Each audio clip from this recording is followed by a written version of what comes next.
Hello, vacuum cleaner chums. This is another one of my latest acquisitions, a Henry. I bought this Thursday night after work for £10, as you see it. So no tools, but that's not the end of the world. He's a 2007 high-low, absolutely filthy, as you can see.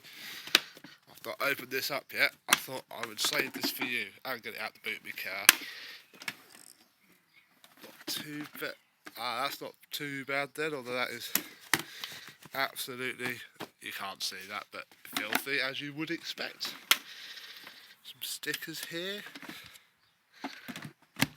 House it came from stank of chav and fag and dogs, so that's why we're out in the garden. Come on, focus. There we go. Because I didn't want to bring it into the house and it honk. So let's find us some spare power. It hasn't exploded yet. Come on, autofocus. I've not tried this yet. Hey.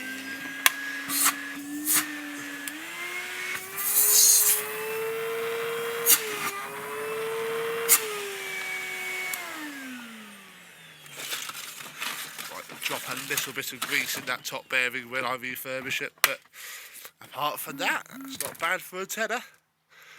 I'll certainly get 50-60 quid for it when it's done, so there we go. Short and sweet today, but you might like to see how I look at stuff when I very first get it. Go in the shed for now, so see you later, bye.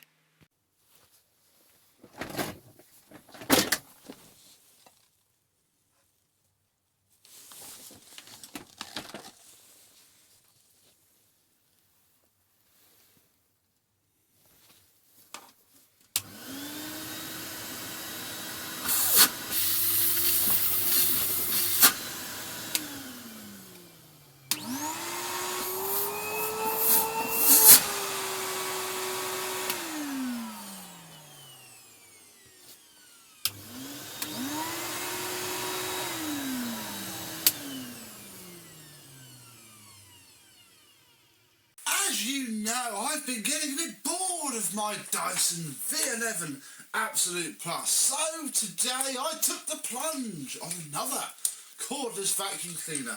A new cordless vacuum cleaner. It is a broken one though. It is a Henry cordless, complete with some of its tools. The main problem is the owner said that he just stopped working one day, and well, we need to find out what's wrong with him and see if we can get him working once more.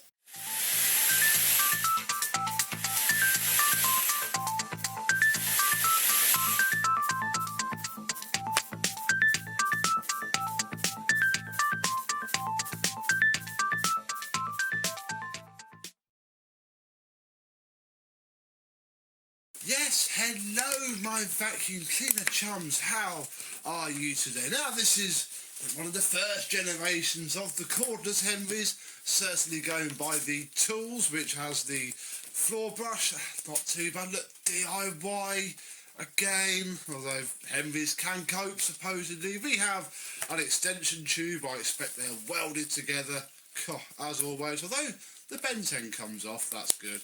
Then we have our hose cuff and the hose there. Not too much to worry about there. That's by the by, really. The problem is that he doesn't work. So, if I give him a little sniff, I can't smell burning. So hopefully it's just that flipping PCB again. If we look inside, we can see that the filter is very difficult to get hold of. I mean, I hope they've redesigned this for the newer ones, because yeah, that's no good. I mean, you're going to wash that, you put that in your washing machine, you'll never see that again. Please be careful. These cost about £30, and you can only buy them from Numatic because of course they changed all the sizes, so they are different. Inside the bucket is fairly clean. I mean, if we get it working, we'll give it a wash. Now, I know that he's got power because I went and... Do you know Robert Dyer sell the very special, battery that slots in here, so I managed to get that. I went up to town today and got that and fitted it, and still nothing at all, which is very, very strange. So let us have a look at what sort of screws we need. I think a number 0 crosshead should do it. I don't think we need to be any more fancy than that. There we go. Look, we'll undo one of the screws. I hope it's just a loose connection. Maybe it's blown a wire off of a joint somewhere. That would be extra handy as well. I mean, they're quite simple. Oh, there we go. I think it might actually be a number 1 crosshead, but look, we've done it now. It doesn't matter. And then hopefully, I've not had one of these new fancy cordless ones apart. There we go. Look, we can have it off like so. God, look at standards are slipping. Look, they've left the tape on there, and oh, inside there it's all dirty as well. But here is where, you know, everything really goes, and I'm struggling to see anything broken, to be honest. I mean, we can take the motor out. Look, there's just 2 screws here. Oh yeah, we're gonna get that slightly bigger crosshead because I don't want to round all the screws out. Can't say I've refurbished something if it's got rounded screws, can we? Let's put all the screws in a pile. They're all the same size, so we don't need to worry about that. This is why I don't really film myself stripping down vacuum cleaners that much until I've done a few of them, because I make it up as I go along mostly. Here we go. Look, so we can see our motor. Very nice indeed. There's no blown connections on there. No, that all seems okay. I mean, I'm wondering if it's the battery terminals themselves. Probably couldn't hurt to give it a bit of a clean up. Can we push them out, I wonder? All seems to happen on this side because that's the only real power that is there. And yeah, sure enough, I think if I put the batteries back in,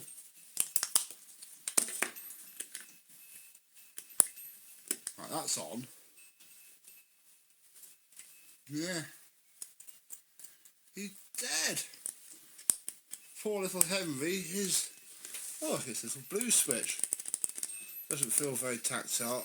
Who knows? I mean, we'll take this board out. Let's just take the power out before I go and really do myself some damage with all this voltage. Is there a blown solder joint?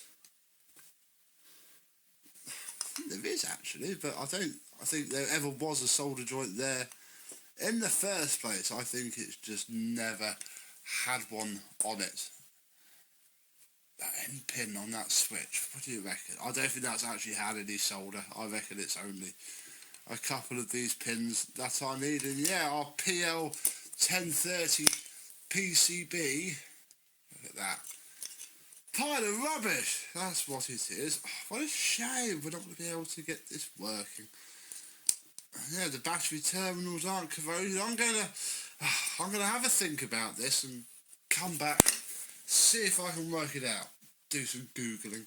Well, after doing some poking and prying, I'm afraid I can't work out what is wrong with this motor. So, my thoughts have turned to replacement, because obviously, as you know, Henrys, you can fit a lot of different motors into them. So I have this unwanted USB cleaner here. Look, it works. It's even got a light. It even has a little light. I'm hoping that its motor, despite being USB powered, is going to be happy enough off of the batteries. Or hey, maybe we can turn our rubbish cordless Henry, because everybody knows cordless vacuums are much worse than corded, don't they? I mean, it's a fact. A fact about the subject. We might be able to turn it into a corded vacuum and perhaps give it some suction. Let's... all the effort of firing up this laptop, look. we're done with that bit now. Let us open up this fabulous thing. Bless it, somebody gave me this for a Secret Santa a couple of years ago off the Auto Shite forum. Thank you very much, Shite Santa. It is coming in very useful. If we open up this USB vacuum cleaner, we can see that it is literally the same. It is identical. In fact, yeah, part of me's wondering if we keep this cord dead or not really. I don't think it. We'll keep it cordless. We'll stick with the original vision of Numatic. Right. I'm going to go and get my wire snips, and what we'll do is we'll snip this.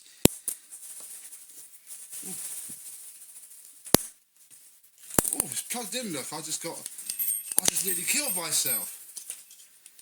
Crikey. There we go. Turn it off as well. So there we go. We'll snip that there. This we shall snip here and here. And we don't need any of the rest. And then hopefully it's just a case of joining, I'm going to assume red is red and blue to black. And a short time later, using the finest, cheapest insulation tape I have, we have ourselves a running Henry cordless. Now the LED light now doesn't work, which is a little bit of a shame, but then again equally once it's all tucked away in here it's not going to matter. It's probably still acting as a diode. In fact it's probably a little diode that's gone, look. I mean, cheap rubbish stuff from abroad. Pah. Yeah, I don't know. Right, grumble, grumble, grumble. Let's get this. Ooh, the cable's going to reach now. I think I'm tangled up. There we go. I was tangled up. So we'll put that in there, and I'm just going to stuff this LED down there, out of the way, because nobody cares about you anymore. We'll check that the legs aren't touching. Okay, I don't want to cause a short inside of this. Now that we've fixed it all. No. Right, where did this go? That went there. Ah, yes, this goes. Oh, I should have paid attention to how it all came apart. That's it. And this bit goes. Ah, yes. There we go. Look. Clip it all back down. And then we can do up our two screws, which came out of here.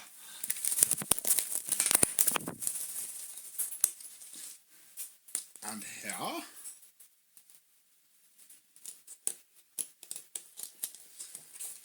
Oh, let's just check it works. Oh, we're catching, look. Oh no. I wonder if... Oh, I can just push the whole fan. Oh, quick release battery working well there. Yes, we can just push the fan back. Perfect. Right. Let's put the power switch back together. Yes, Phoenix, you can have that piece of that old vacuum cleaner.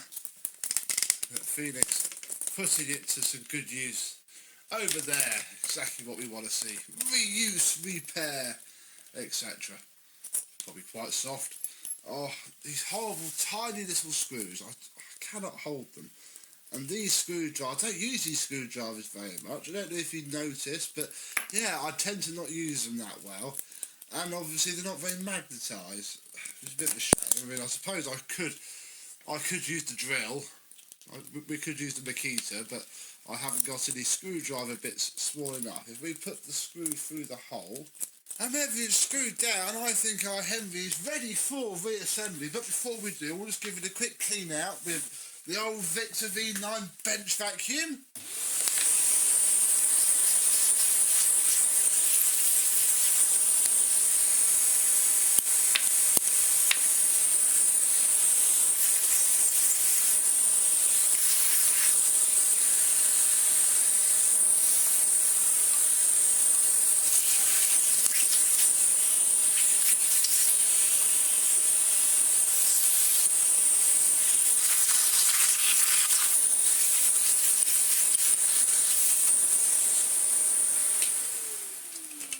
thinking about it, you can tell it's an early one, look, because it hasn't got a 3D face like the later ones do. Right, with this all sorted, we can work out all the air comes out of there. So you need to go, yes, like that. And we can get these three screws there. These three screws in. Oh no, wait, I just noticed out of the corner of my eye we needed something terrible. I needed something terrible. Got to put the power switch back on, didn't I? Crikey, we'd have regretted that when it was all back together. There we go. And there. And there. And then the third one over on the table, like so. Over here, like so.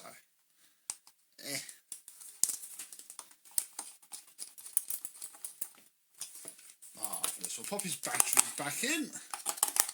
Check he still works. Yep. Put the battery cover back on. It was missing one of the screws. So if we just pop this one back in, I can't imagine anybody will notice. I think this is long out of warranty now. And of course, I couldn't just buy this one screw. I'd have to buy a whole other machine and break it for spares. I just can't bother to do that. There we go. We'll pop the expensive filter back in. And in theory, oh yeah, it works, folks. We fixed him for literally the cost of this scrap machine. Right, let's put some dirt down and see how he does. There you go. So I put a big old mess down here, so it's black and you can see it. And if we pass Henry forwards and backwards, hopefully he'll pick it up. Oh no. Hang on. Oh, it's fallen off the table.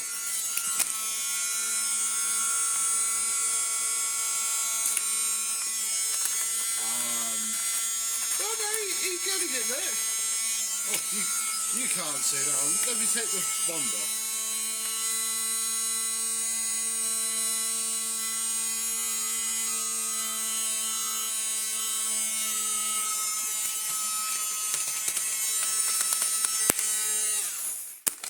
Yeah, look, he has some sugar. He's also got a really innovative self-emptying system as well. I found this out. If you take the hose off, and then with another vacuum cleaner, because of course it's a cordless vacuum cleaner, it's not designed to replace your mains powered device. Oh no, no. But you can empty it with it.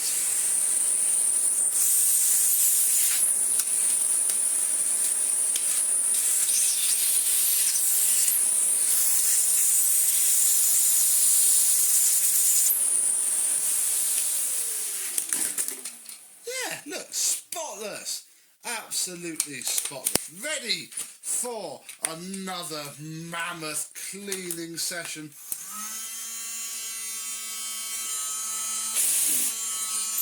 Look at that, look, it's got all of that dirt off. We'll just put the floor tool back on.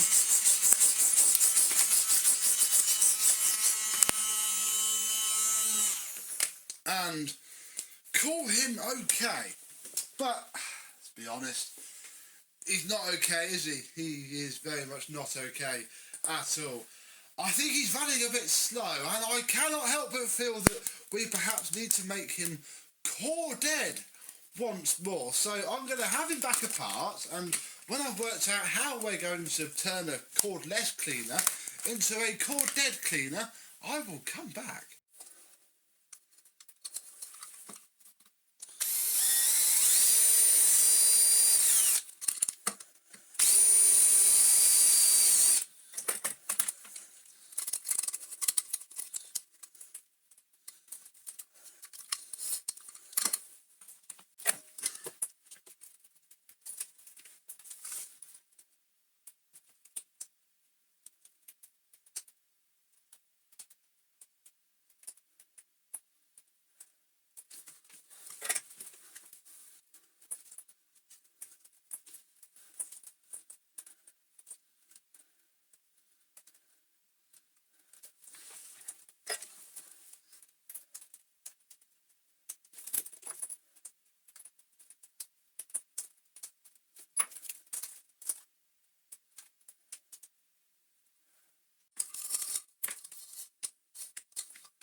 a short time later, our Henry is now corded. Look, I mean, I put that in the wrong place. I should have put it that side.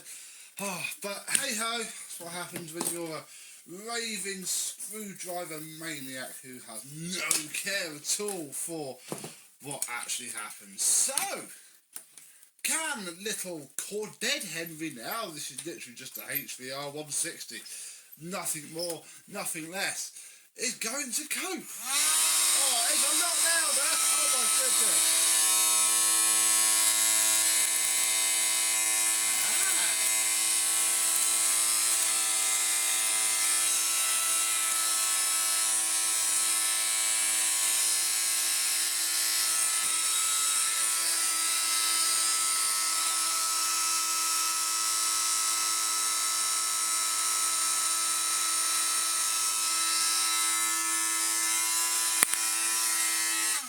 Oh, I think that motor's sounding quite right, but equally, you know, it's a machine that's supposed to be cordless.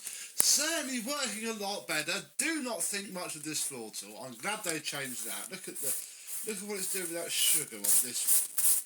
Actually very nice, and I shouldn't even be joking about using it because this was a brand new from China top cover for this X201. God, I think that police are going to have me. Oh look, there's more dirt, look, there's all of the wire shavings. Hey, Henrys are used for DIY, aren't they?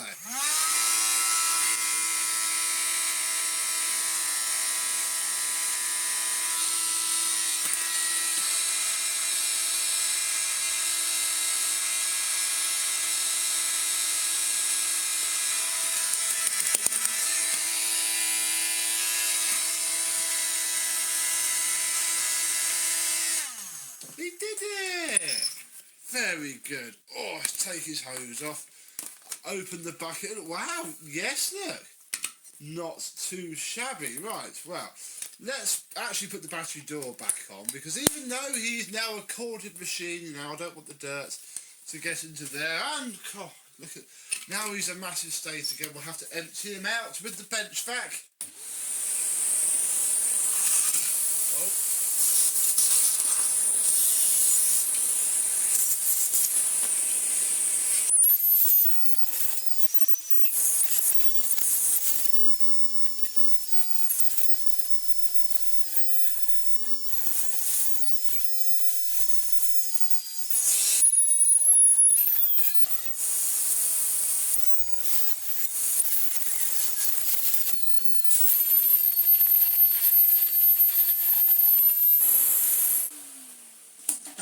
It's certainly got potential, especially with these tools.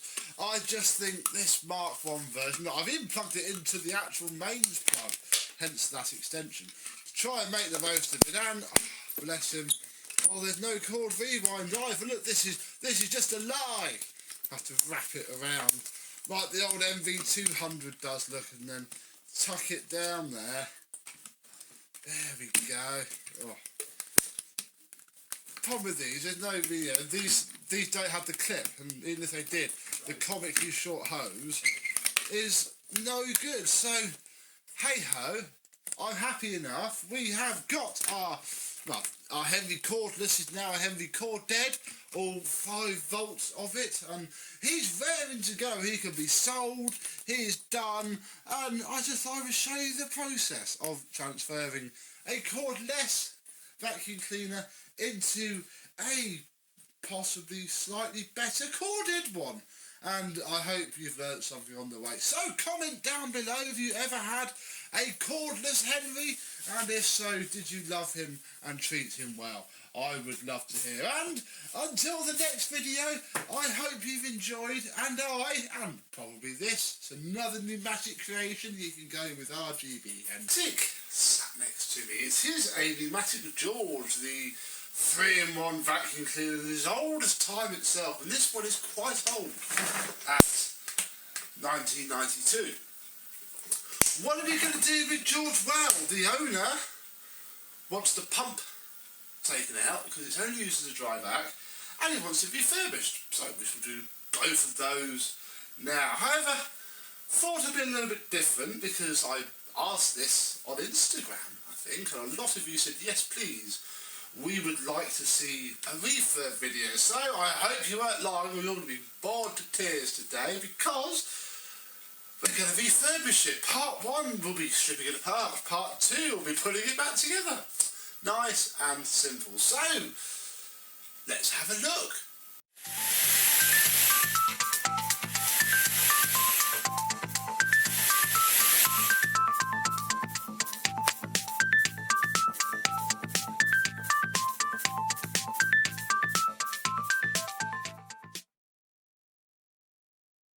Yes, hello my vacuum cleaner chums, how are you today? Yes, this George was dropped off to me. There's a couple of things wrong with it. Number one, the cable is knackered. This is actually one of the main reasons Jonah wanted me to do something with it, because if we come over to here, it's got this joiner box in. And the reason that there is gaffer tape around this joiner box is that whoever has done it, and it wasn't the owner, apparently, if I can get it off. Come on, you ready, gaffer tape? There we go.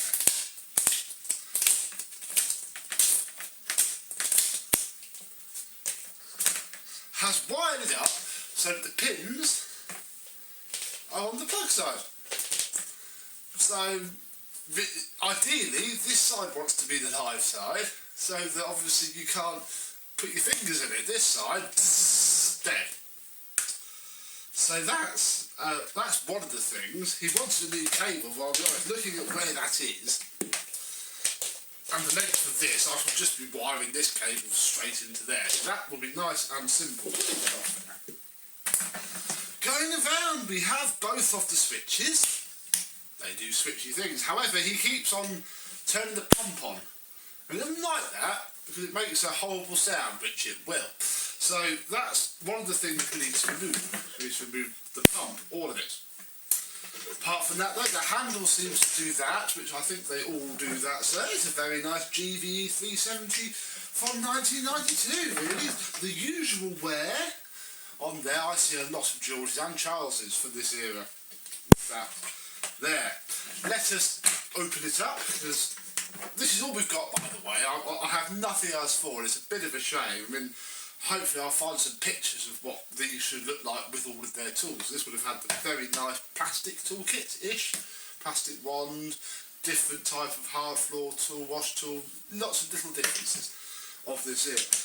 If we look underneath, we see that it's fairly clean for one of these. These do tend to get abused. But if we look in there, look, there is the telltale signs that this thing has sucked up a fair bit of water, even the rusty screw. There, look. So yeah, who knows what we'll find. But in here we have a pattern cheap filter and no bag. So, lovely. Fantastic. We'll put that back in there for now, and I'll put the lid back on. Put the lid back on. And we'll turn it around to show you the old style bucket, which is just the same as the new style, just with the older plastic rimmed wheels, a nice metal handle, which the newer ones don't have, and a big scuff that just looked like a crack to me on camera. This bucket is actually dated November 1989. Look at that. This didn't change at all between the periods, so it does make sense that they just harvest parts and knock them out. That makes fair bit of sense to me.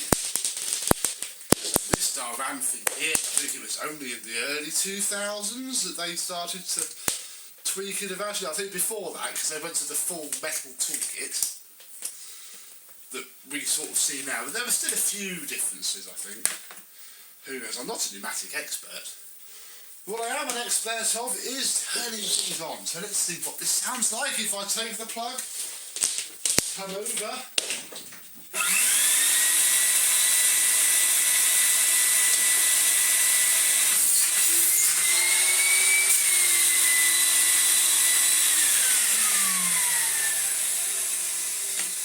sounds absolutely beautiful. I've turned this on before. The guy said it makes a horrible sound.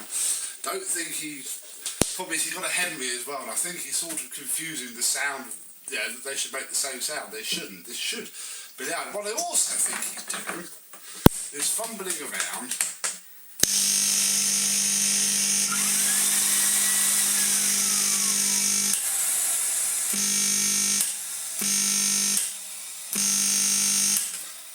That is the sound of a pump that is not happy. That is the sound of a pump that has probably always been used wet to dry inside. Yeah, poor pump. Wonder if it actually pumps water. So in order to test the pump, and in the absence of the recovery bucket, I just filled this bucket up with water. The idea is, and I've also dropped down that, resting it on there and being very sure to push the correct button, although it shouldn't suck up the water because it's not sealed. Nothing. I sort of knew that, which is why I'm in here. I've just had a go outside. It seems that I did think it might be that there is a one-way valve in there that obviously needs the pipe inserted to do anything with it, which is fair enough. So what we'll do is we'll strip a layer off. Take that bit off, so it's just the pipe, and we'll give it another go. So we best start taking this apart, and I have removed the plug for safety, because we're going to take this off, and I'm going to push this bucket full of water over there. Don't slop over. For now, I'm going to flip this over and remove, as per any Numatic, the 4 screws that hold it in.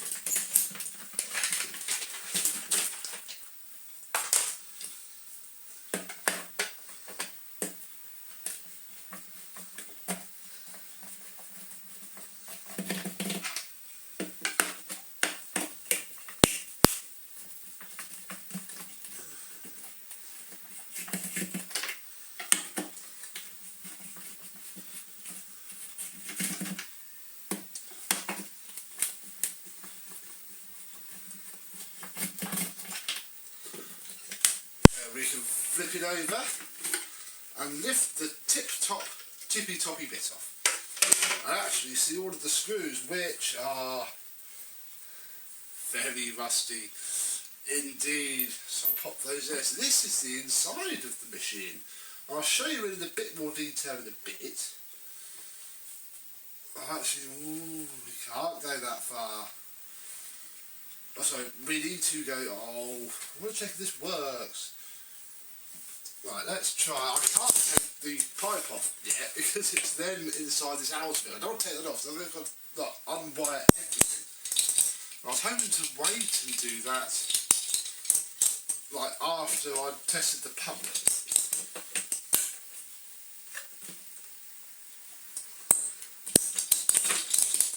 Oh, my mould grips are dying.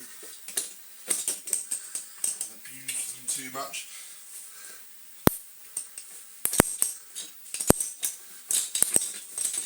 Will it just untwist? It's not supposed to untwist because there is a plastic part in the way. It does twist if you put grips on it.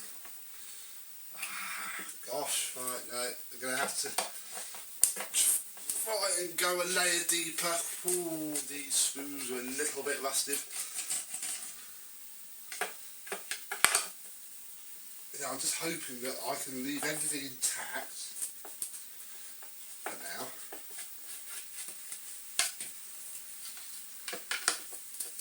I can just lift it off enough just to get all this one's very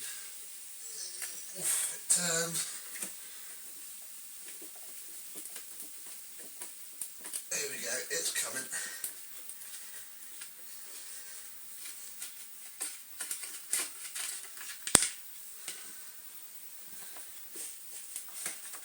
That's slightly handier. We'll tip it over and we can lift, can we? Why can't we lift the bottom off?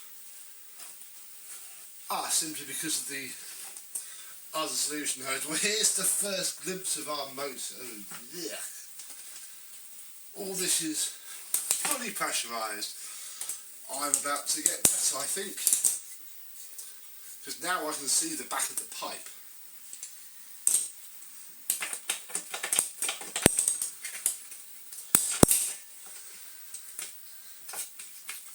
You just turn, or have you? Have you just turned the whole? I think I'm going to have to get my spanners out for this, folks. Don't think one pair of bolts is quite going to cut it. Bear with me, and I shall find. Do I need to? Hang on. Yeah, I think I do. But even the pipe's going to come off of. That's a silly idea. In fact, that's not a silly idea. Here's a silly idea. Bear with. So I found 2 spanners that are doing the job, and I'm expecting to get covered in water any second now, because this pump is now full of water.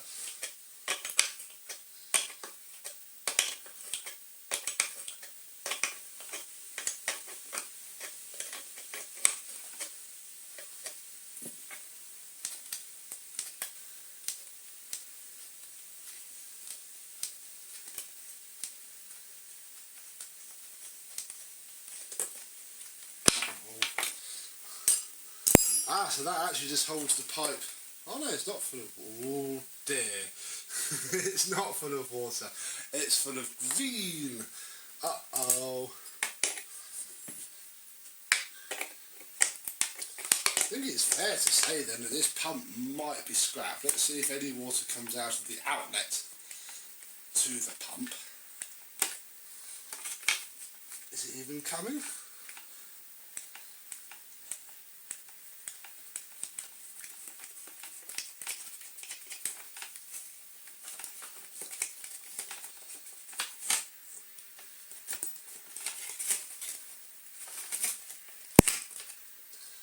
No, it is not. Crikey. I don't even know where the water might be. That's dry as... But then of course I suppose it might not have been pumping through because it knows it's blocked, which it technically was. So I think I've got to find, I have got to find a bigger screwdriver. I can clamp this side with these. Bigger screwdriver, bigger spanner even. No one's as big a spanner as I am. And then using this one, which hold there. Oh gosh.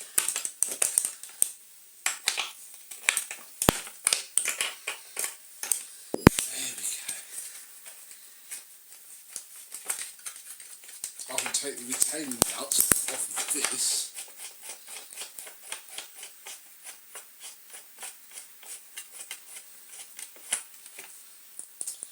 Pop that back on there so I don't lose it.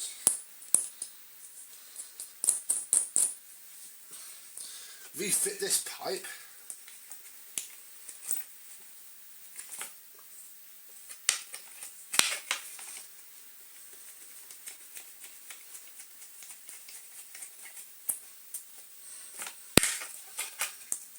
And simply just poke this end out of here. I think even this will go back on it. If it does, that would be great. If not, it's not the end of the world. So that pokes out of there. So I'm going to put it back together. We'll go back into the bucket of water, this time probably outside. And we'll see if we get... I'm also actually going to take this off, just in case that's not the cause, but just in case it is.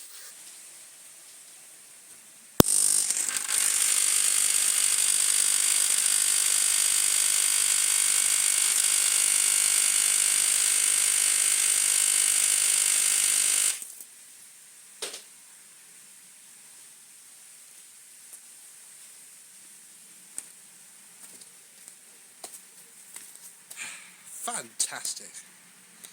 One working pump. Right, on with the strip now. So now we know that the pump itself works, it's time to get on with the job in hand.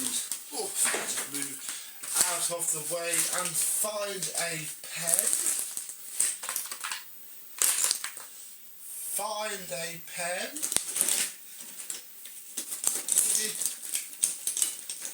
Your pen. And we'll start us a screw card called George. We've actually got some screws here. These 4 are the handle / top. 1, 2, 3, 4. Poke that hole too big. Don't want that hole. I don't want to cross through it, so I don't think there's a screw missing from it later on. Then we've actually got 3 midsection screws, one of which is already on the carpet here for reasons I don't quite know, but we'll put it on there. They're different lengths. Yeah, as you can see, some of them are quite rusty. Don't think I'm going to go to the degree of, you know, making them spotless, because this isn't a concourse refurb. This also fell out. This is one of the centering bits for the motor, so we'll leave that there, because what I'm going to do next is take the bucket apart, because then I can use it to hold all of the parts. Now on a George we have, same as any other pneumatic, a bag holder / it's actually diverted so the water goes that way. Obviously here would be where the recovery water, clean water tank would sit. And it's a horrible design if we're using one of these dry, because all the dirt just gets caught. So here we go, that's off. Obviously it looks damp because it's had water sloshed around it. If we come over to here, we can remove the handle, which I might actually leave off, because, well no I can't. I can leave it off if I seal up the thread holes, which we can do later with how I plan to seal up the pump. Oh gosh. Oh.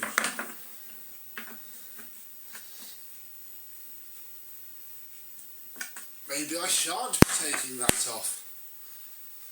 That appears to be seized in. Let's find something to put on that before we carry on.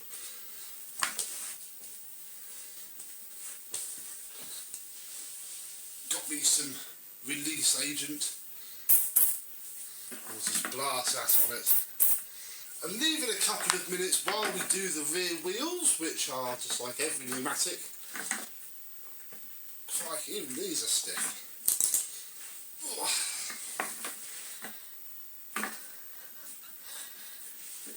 Just like every pneumatic, they are held on with 1 screw. Also, like every pneumatic, there's 2 locating lugs that should sit in there. They snapped off, and they're actually there.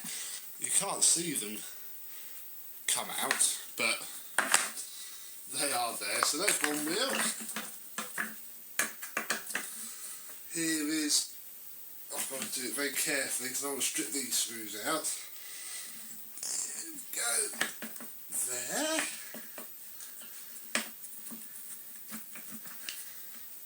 Yeah, it's also lost its little retaining bits. Oh, sit back down again. Right base wheels. There. And pop those 2 screws into the card.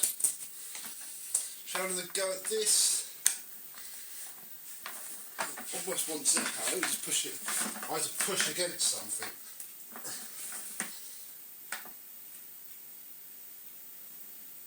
No.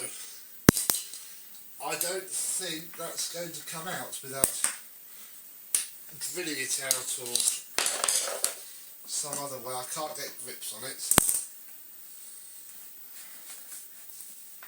I don't want to snap out, but yes, I'm in danger of snapping out. I think I'm going to put the other screw back in and just leave that on, because, yeah, I don't want to be snapping off a large chunk of this bucket really. idea.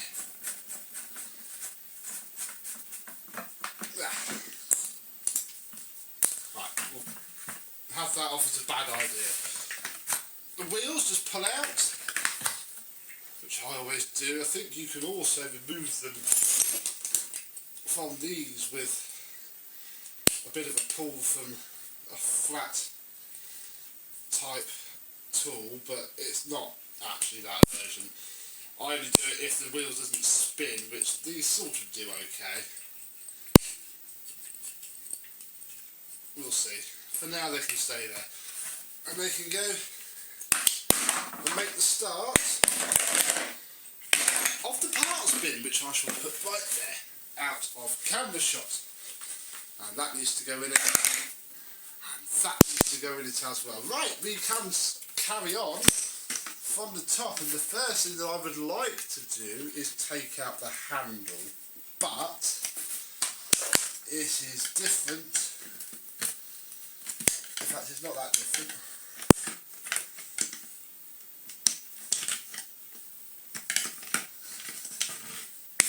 On the Henrys, you've got to sort of bend and pull it out. And this is no exception, except here, because of the weight that it's got to carry over a domestic dry machine, it's got metal retaining pins. Like so. So there we go, there's our handle. So then, see, that's from 1993. Oh, where are we? There, that is... What second was it in? Hang on. It is, there we go, 93. That's a date code for the part, so it doesn't match the serial number. We'll leave the suction sticker on, but I'm going to take the wash heads, the pump sticker off, because obviously it's not going to have a pump for much longer. I'll pop that up there on my chair, out of the way. So there we go, that's that stripped. Time for this. Now with that off, we can concentrate on this part of the machine. Right, so where do we start here? Because we've already sort of started. That bit isn't fixed at all, but we may as well start from roughly where we mean to go on. So we have earth, live and neutral from the mains cable, which does need to come off. Oh, I've just found a spring, but I doubt it's from this. Let's see. So we'll take the cord clamp off. Right, so that needs to be washed, so that can go in the non-washing box.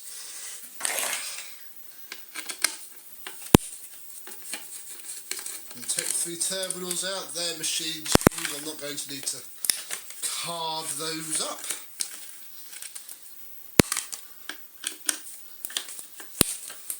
That's okay as well.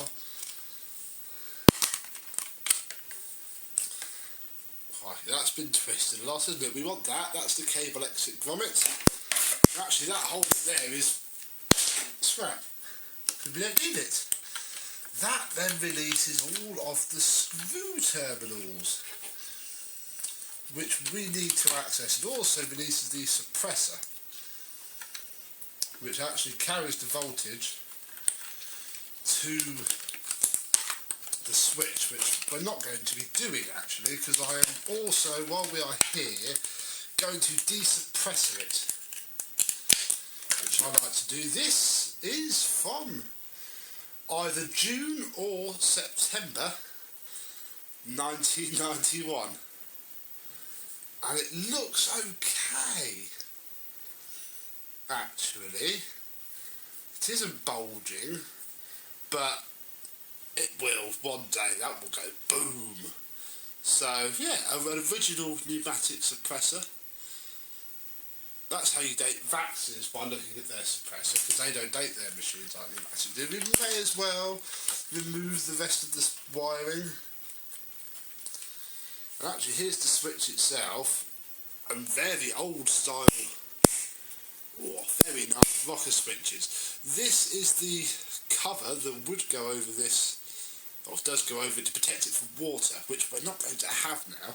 So I shall pop that to one side. The wiring for the motor, well, we've already released the earth lead. This has an earth lead, this is a wet and dry. One wire goes straight to the motor, the other one passes through this doubler really, because it actually goes straight to the thermal cutout. That's what this chap here is. In fact, I can probably show you by finding some sort of snips, and if I cut this cable tie, it's free.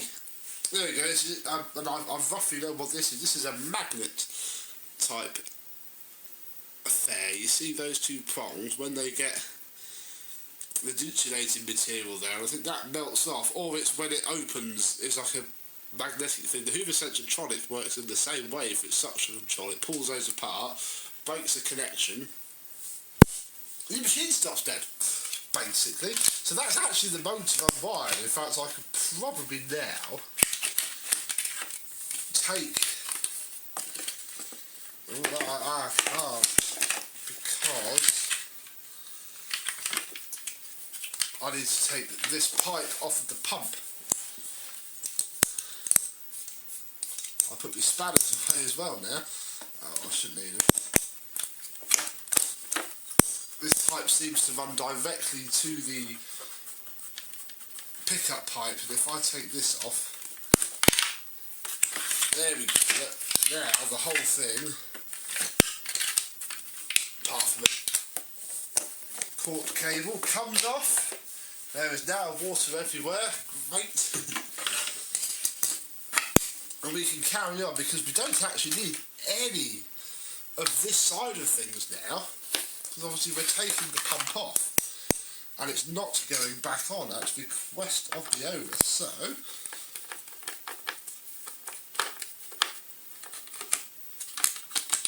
we'll take these two screws off, which hold the pump in place.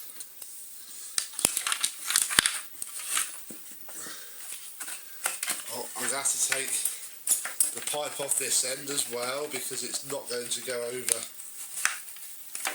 the brass ring. It's going to let the pump be withdrawn, and there we go. There's no markings on it, no maker's plate. Just a 220 volt. In fact, that could be no... where are we? There's an 11 there. And a 91, my lighting's awful, there. So there probably is the original pump, so that can all go there. God, there's another little spring. Uh-oh. These springs are from this somewhere, because I've just found two of them. So all that piping can come out, because all that piping goes to what was the outlet, which is what that hole there is for. We have some screws to remove fully.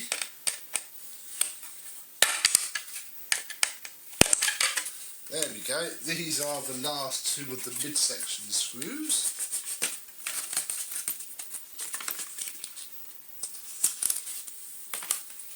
And there is crud absolutely everywhere. This thing has been used wet before. Whether it was intentional or not, I don't know. I'm not... Actually, we haven't finished. Ooh. Ick. Oh, gosh.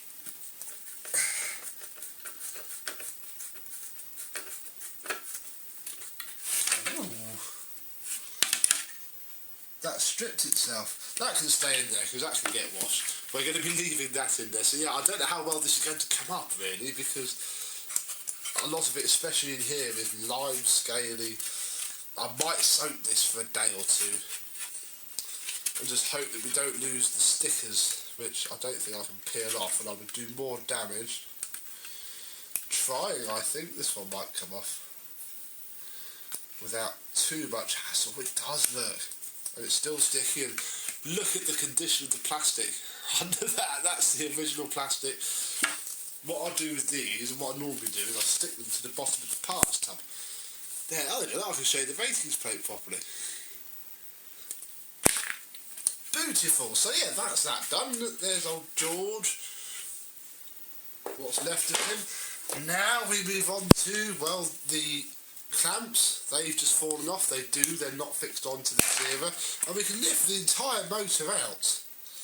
Now, and get on to the removal of the rest of the pickup pipe, which I shall attempt to again do without a proper spanner because I've only got to crack it off.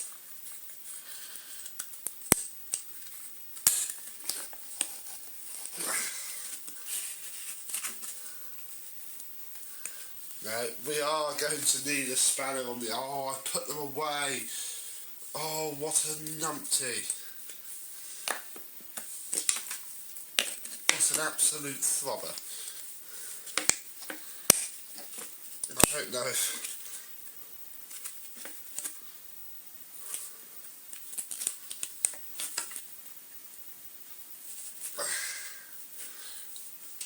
Yeah, no, right. Cut! I'm going to go and get my spanners back out.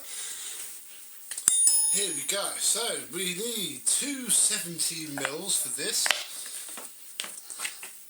Because that is what...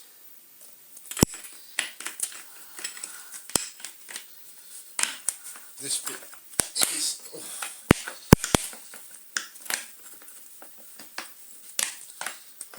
From years of dirt and crud. In fact, we'll also take, because I think I'm going to have to spin this completely off. This nut here, so we'll take out the pickup pipe completely. Oh yes, of course you're on a thing that needs two hands when I have this spanner perfectly positioned. Oh. It's just too stiff to turn by hand.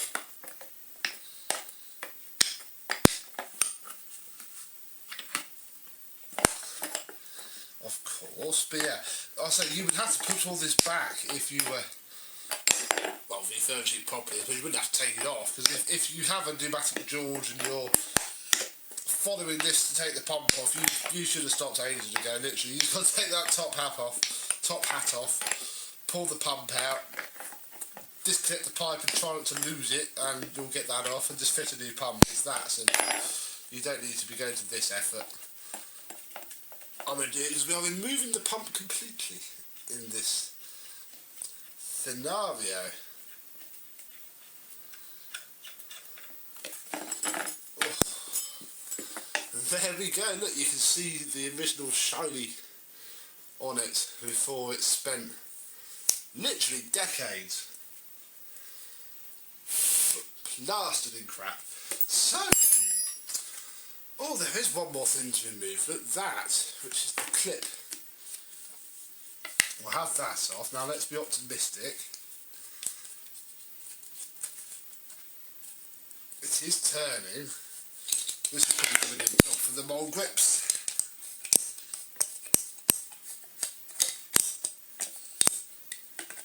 Oh, why are you broken? You were a good pair of mould grips.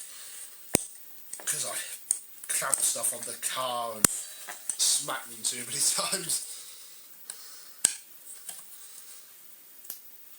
Oh. You're going to come nicely, because you can come not nicely.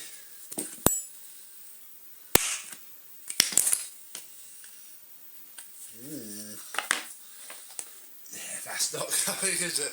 That is on there, good. No amount of plus gas is going to do that. I mean, talking of no amount of plus gas, it's been a while now, and I think... Oh, hang on. Ha! I know where it's going wrong. It's actually caught... Oh, hang on, now I'm twisting the entire inner bushing. Now, it was staying on there for good. Right, that, we might have a look at that in a bit with our old friend Uncle Dremel It'd be nice to get it though, because I say that clip's probably quite rare.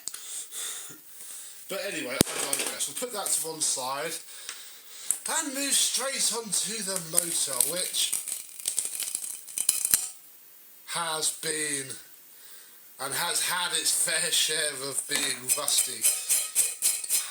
It's probably quite a good one in as much as wear and tear goes. We'll also take this top rubber off, and we can see the original motor. Look, there it is. In fact, this is a 1991 motor as well. I learnt that, you see. Let's see how to. I don't think it's actually that easy. It might be. I want to have a look at the actual armature of it. And I imagine these two screws have to come off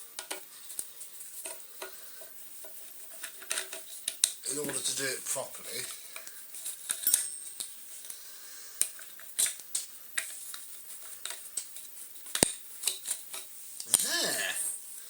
There we go. Look, and apart from a big accumulation of hair, that is, you can't see it, pretty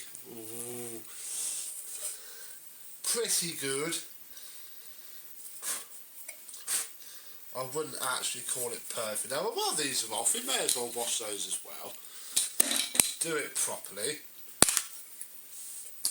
What I also want to get off is this fan cover, because the fan is full of crud.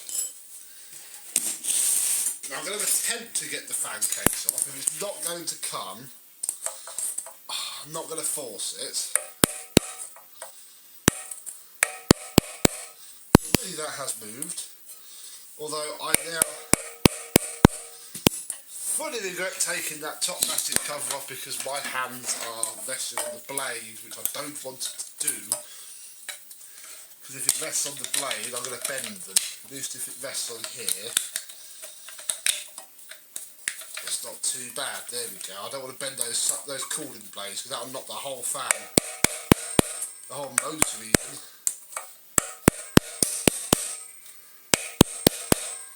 Oh.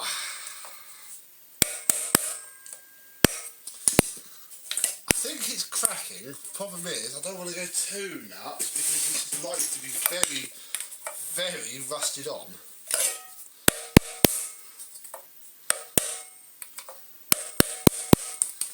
I mean, you can bend about a little bit like that for now. We can sort that out afterwards.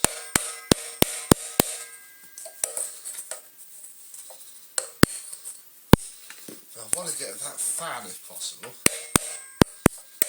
because that will do it. Well, good. Okay, you need to get your screwdriver in just to lift this out in order to give it a good downward belt. It's not coming, is it? Otherwise, it sounded okay, I suppose.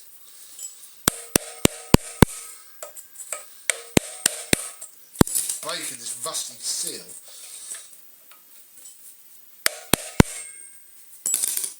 Once we've done that, we're all right.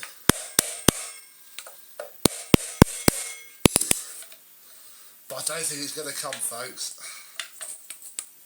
I don't mind giving it little dents in trying, but I don't think it's going to come.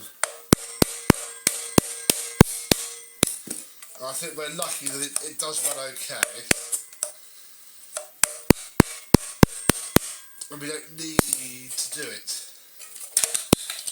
Because if we needed to do it, it would be a problem. Because that is there. Now that I've just tapped that down into the side of the fan, oh bother. Oh, that is easily fixed.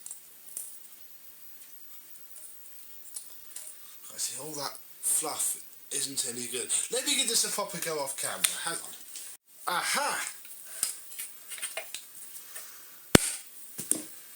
It just fell off in my hands, governor. Right, that is stage one. Look at that. That is one filthy fan case. This is a machine that has been used bagless or for copious amounts of water at some point in its life. Ooh. Look at that. Now, the next thing I'm going to do is spray that with plus gas because I want to get that off next.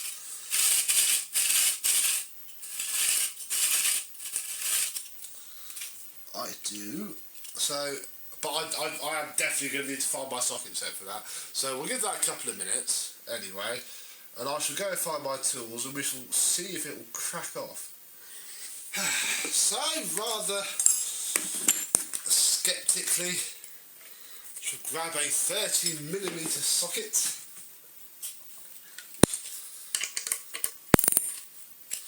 And not quite knowing which way is which. I think it's actually the other way because of the way the motor spins or something like that.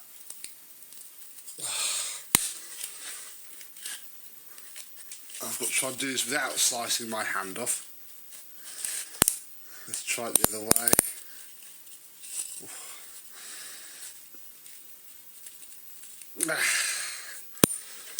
Oh dear. Yeah, this isn't going to be that easy because I can't take the cooling fan off, I don't think. But let's try taking the cooling fan off. Normally these spin the opposite way off. And this could be press fitted on. Every motor is different. And yeah, I think that's push fitted on, which is a shame because I was hoping I could get something, like get the grips on the top, but I don't think I definitely can't. With that cooling fan on, really, that's not going to last 2 seconds.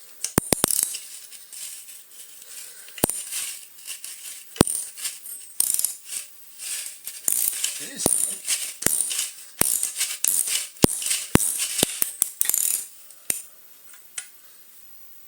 So what I've managed to achieve there is by taking the cooling fan off, which may not be the worst thing in the world. But our nut is not loosened, but maybe now I can get a proper grip. That's not a proper grip. On there. And let's stick a little bit more of the magic potion on there.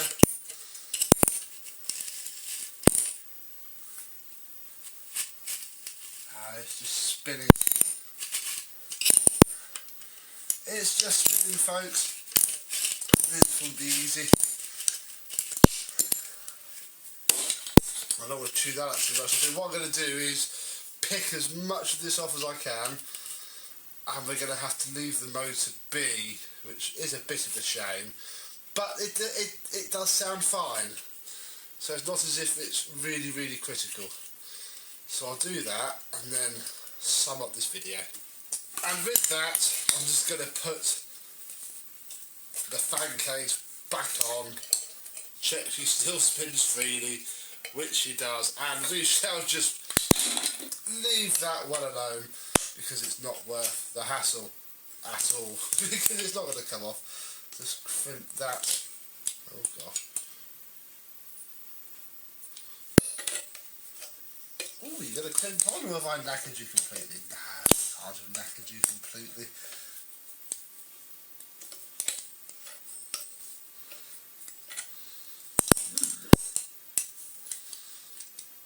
Maybe that wasn't such a great idea.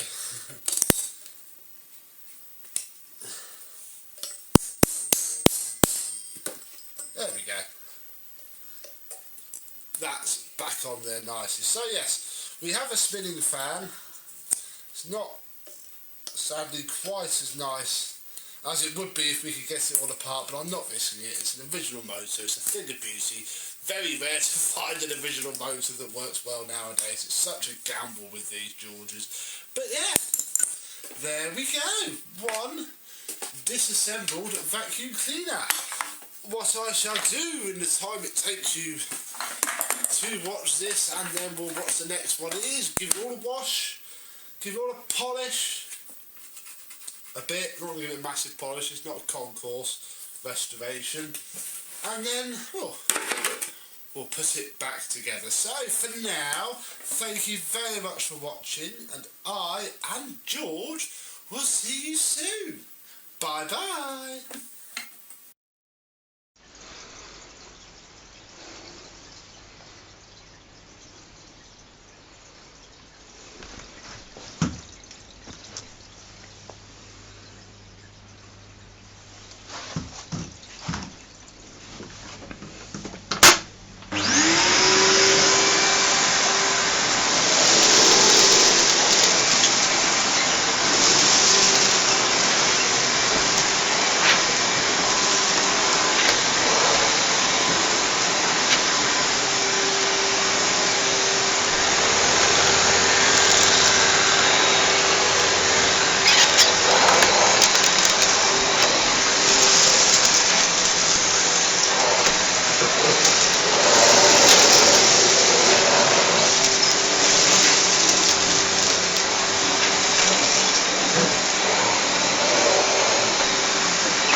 To get the vintage Numatic George back together. Although it doesn't fully look like it, this has been washed, polished-ish, and lays before you now in a pile of parts, ready to get back together and get back to sucking at life again. So, let's get on with it.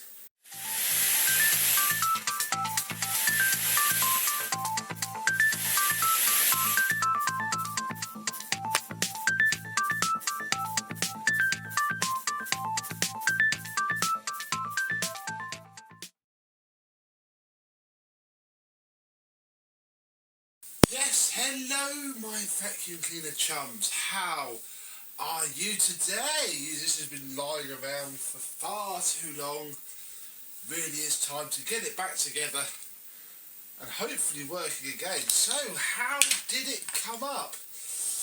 Not 110% lovely, it has to be said.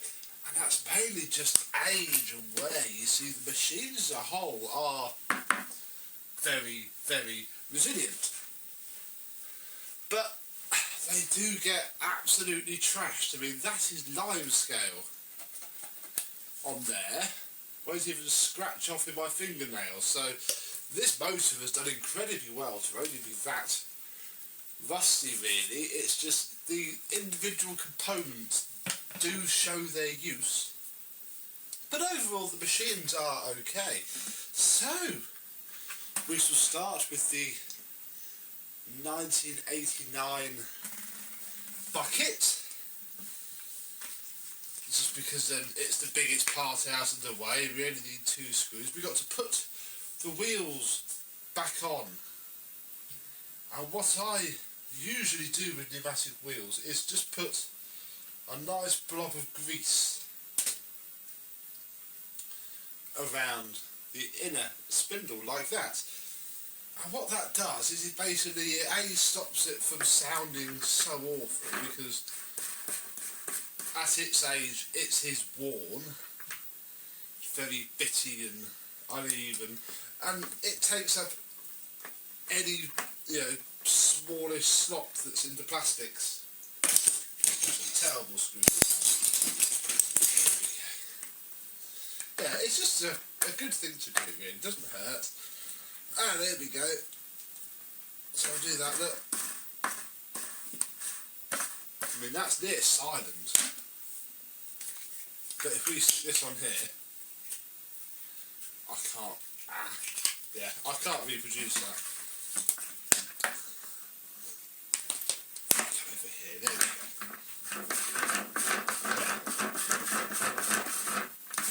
See how it sounds like that? Little smear of grease. I mean, the newer ones don't need it so much because they're not as worn as this, but yeah, by the time they're this old and this well used, it just makes it that little bit nicer. So we'll put the other wheel on.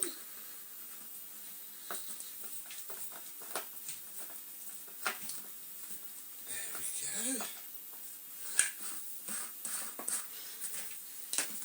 Then we can put these wheels on. I'm not going to grease these ones up too much because they spin absolutely fine and you can't separate that part anyway, at least I've never been able to.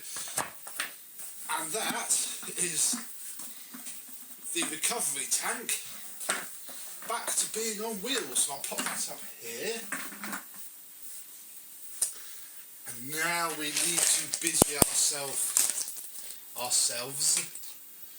with the rest of this stuff, really. So, got to remember what goes where. Now, it's not quite that difficult. We start with this, which is the base, and as you can see, I've been a bit busy with the hot glue because this is a pump deletion job. Apparently, somebody told me, Numatic collector, that it will still lose suction through those holes, which I didn't fully believe because in theory it should be sealed up from here. But never hurts to fill your hole in. So I got the hot glue gun out, and here we are. Now obviously there are two motor rubbers. That's the top one with the two lugs. This is the bottom one, and that will go in there like so. We're also actually going to take the earth lead off because this is never going to be used as a wet vac. And actually you'll see why from the cable I'm going to use in a minute. It doesn't need to be earthed. It's going to be okay. Make sure that that's on there properly, however it'll go, and stick it there. There was a small... Oh, we haven't finished the recovery bucket, look. I forgot to put this in. Let's just push it in. Like so. Where were we? We'll put the top cover for the motor on as well. Just because, and that's these, not those. These two actually very tiny machine screws here. But again, it's not fully needed, it is literally only there as a safety precaution for that massive fan that spins around on the top of these double bypass motors. But we'll stick it on anyway, because it won't hurt at all, in the slightest. There's two springs there, and I'm not entirely sure where they came from, so I'm going to assume that we do not need them. As we move on to this part here, this is obviously the bit that gives him his identity, and already I fear we have the motor the wrong way around, because the two cables are going to have to come out this way while we line up the gaps in the side with the clips that hold the machine in place, and then we can simply feed the cable through there, and once we get the orientation just right, it'll all drop down like so, and we can put our mid-sections. No, we can't put our mid-section screws in. Very silly of me. We can put our top motor rubber back on. Oh dear, there we are. Well, actually this will have some bearing as well, because I think, no, there's not two. Oh, I thought there'd be two plasticky insertion-y bits, but there's not, so that's fine. As we were then, we'd have soon noticed if we'd have messed up, because it very soon wouldn't have screwed down properly. Just rotate the motor to line up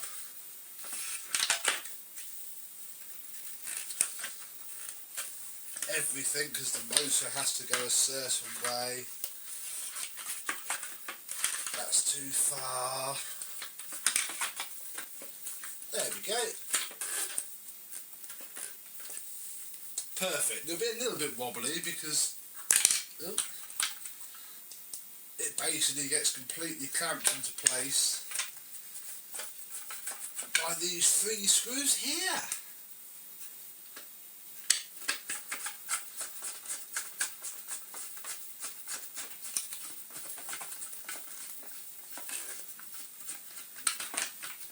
Which aren't even touching the three holes. Wait.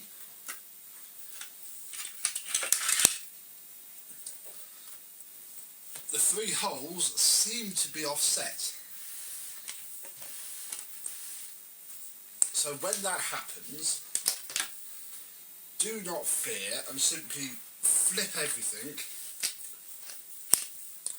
180 degrees the other way, and it normally, let's get the motor rubber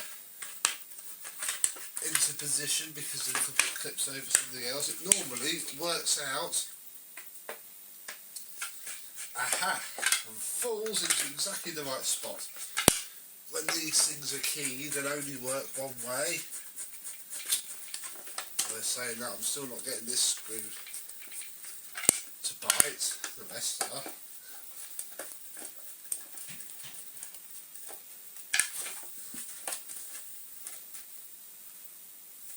Because there's not one in here.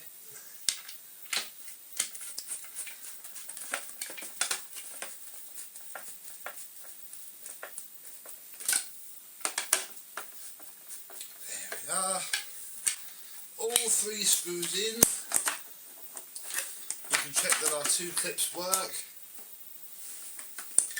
Marvellous, and we are ready for the next step, which is to fit the cable and the switch,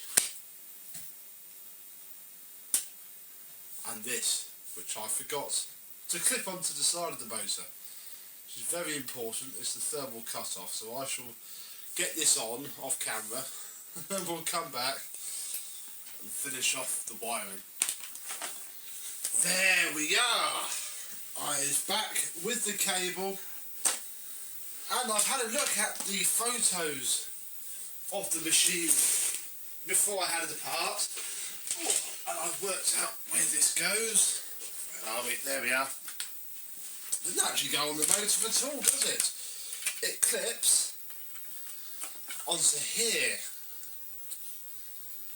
with, or in line with the mains cable. From the looks in my photos, this seemed to just be sort of pushed down there, so we'll push it down there so at least it can rest inside the motor and hopefully not rattle. And then we need to bring these two cables through here, using all the two cable bits that we have to go roughly there. So we can fit our cable, because yes, none of the wet pump is going anywhere near this. Oh,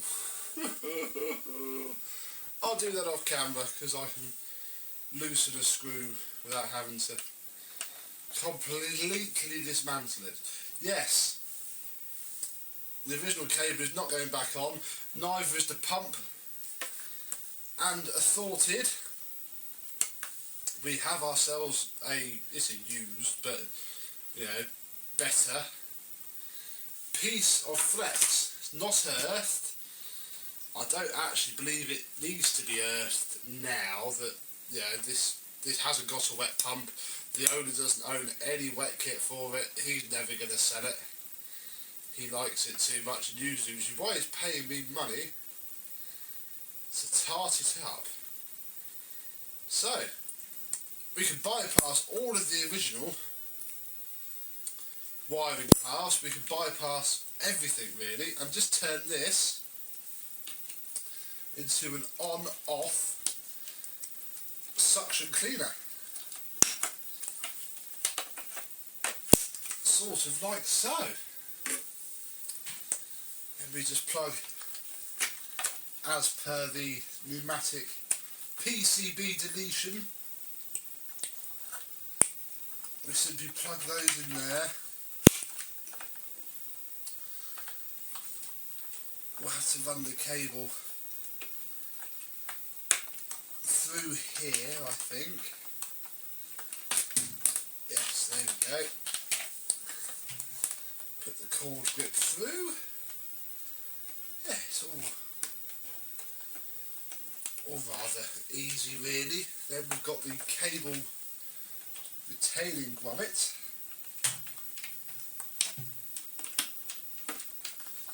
which can go on there. We've actually gained 3 screws because we don't need to put the 3 screws back in the wiring. I'll keep those, they'll come in handy one day. And there we go. Problem is though, is that when we put the lid back on,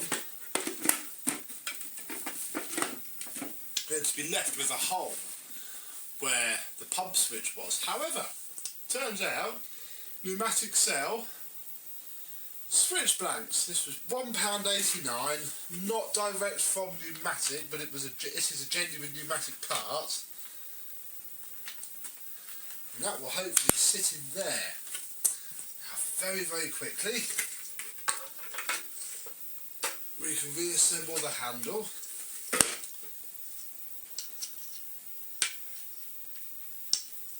Which might be a touch tricky actually, because you can't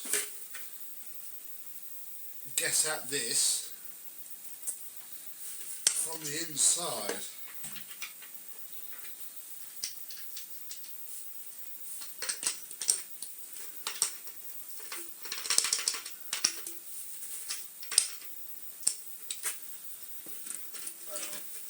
That was in and I've tensioned it.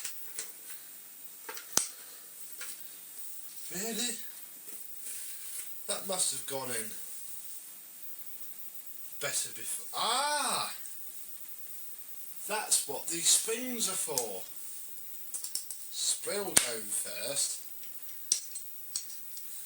Then the metal brackets. That's quite clever. I hadn't even realised that. I didn't know where those springs came from. So in theory then, 1, 2, and we have our lid. I'm very quickly just going to release these 2 screws. Hopefully just these 2. Yep, that will do. Just to put that back on. Because I didn't do that. Then we can lower the lid on.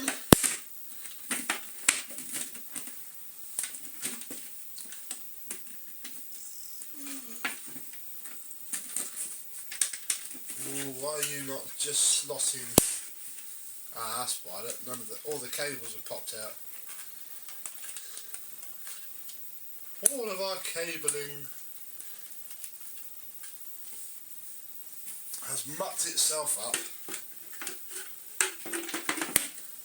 There we go. Switch bracket's a little bit wobbly. These are genuine parts as well. Oh well, I'll grab the bin down, the bucket down, so I can flip everything over. And we can put the 4 screws back in underneath. And if I kneel up, I can get a good angle.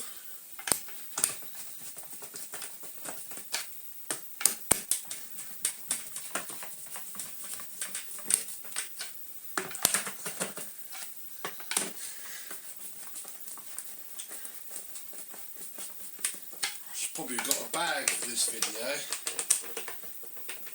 but I haven't got one yet, so we shall have to wait until I pause to set up to switch it on for the after video to stick a bag in it. Not the other video, in a minute, the next scene. That's screwed down nicely. We can grab the filter, which is just over here off camera.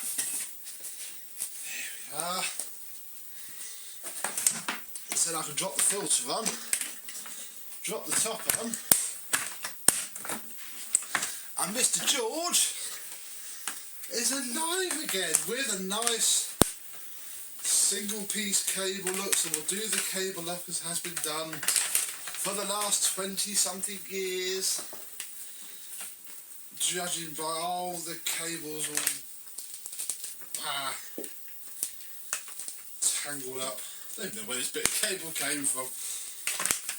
I gave the guy a choice. I said that I've got a used piece of cable I can fit for nothing really, get it out of the way, or I can give you a brand new bit for 15 quid. And he chose sensibly the used cable, which is fine by me. I will pretty it up a little bit. It is a bit filthy, I won't lie.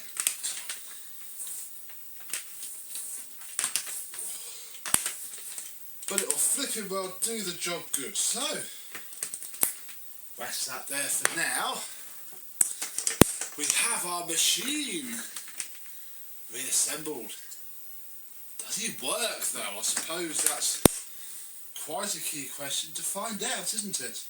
Now I don't have any proper George-sized bags, because this does technically take the size upwards from the Henry, but they fit absolutely fine. They're all I've got, and to be fair, it's more than the owner will probably use inside of them anyway. So we'll fit a bag, just to say we have. Yeah, it's just a bit small, but it'll fill up perfectly well. So it's 9 litres, but George and Charles and all the rest of this size are 15 litres, I think. Like I say, you can just get one size more bag, and basically with the lid on, with 0 other tools to show you, George is done. It's a bit of a shame about the visor, although it does actually let me demonstrate something to you. If we get a baby wipe out, problem with these older pneumatics of all names is the writing is screen printed on, and it don't half wear off a lot. I caught the writing on my 1997 Henry that we used for 12 vacuums in 12 months December last year. I caught it and it was noticeable. If we take this brand new clean wipe that's so white my camera is having a hard time, and I say it doesn't matter on this because it's knackered. If we just give the G a rub, look, it's just rubbing off with a baby wipe. And even if we do light pressure, literally, we're just cleaning it, just giving it a bit of a rub, no pressure at all, literally. The weight of my fingers on it, bring that a bit closer, there we go, look, it wears off. do be very, very careful with any pneumatic that you get. If the writing is excellent, just leave it alone. Polish around it. Really isn't worth destroying the writing. But this one's already destroyed. So, hey ho, let's have a closer look at how it looks now it's been done. Because although it looks very good from afar, up close, it's not perfect. So yes, as you can see, all of the plastics are very trashed, understandable. There is no writing left. Hardly. There's still the odd bit of lime scale that I just can't get out. You can see this is where I blanked up the pump outlet with hot glue going around. So it's a lot cleaner than it was. We have our blank for what was the pump switch. It's a genuine pneumatic part, but it's still a bit loose, but it'll be alright. Go around to the racing's plate, which I just stuck on. There we go, at 1992. And around to the front. And this is all I have, really. It's a bit of a shame, but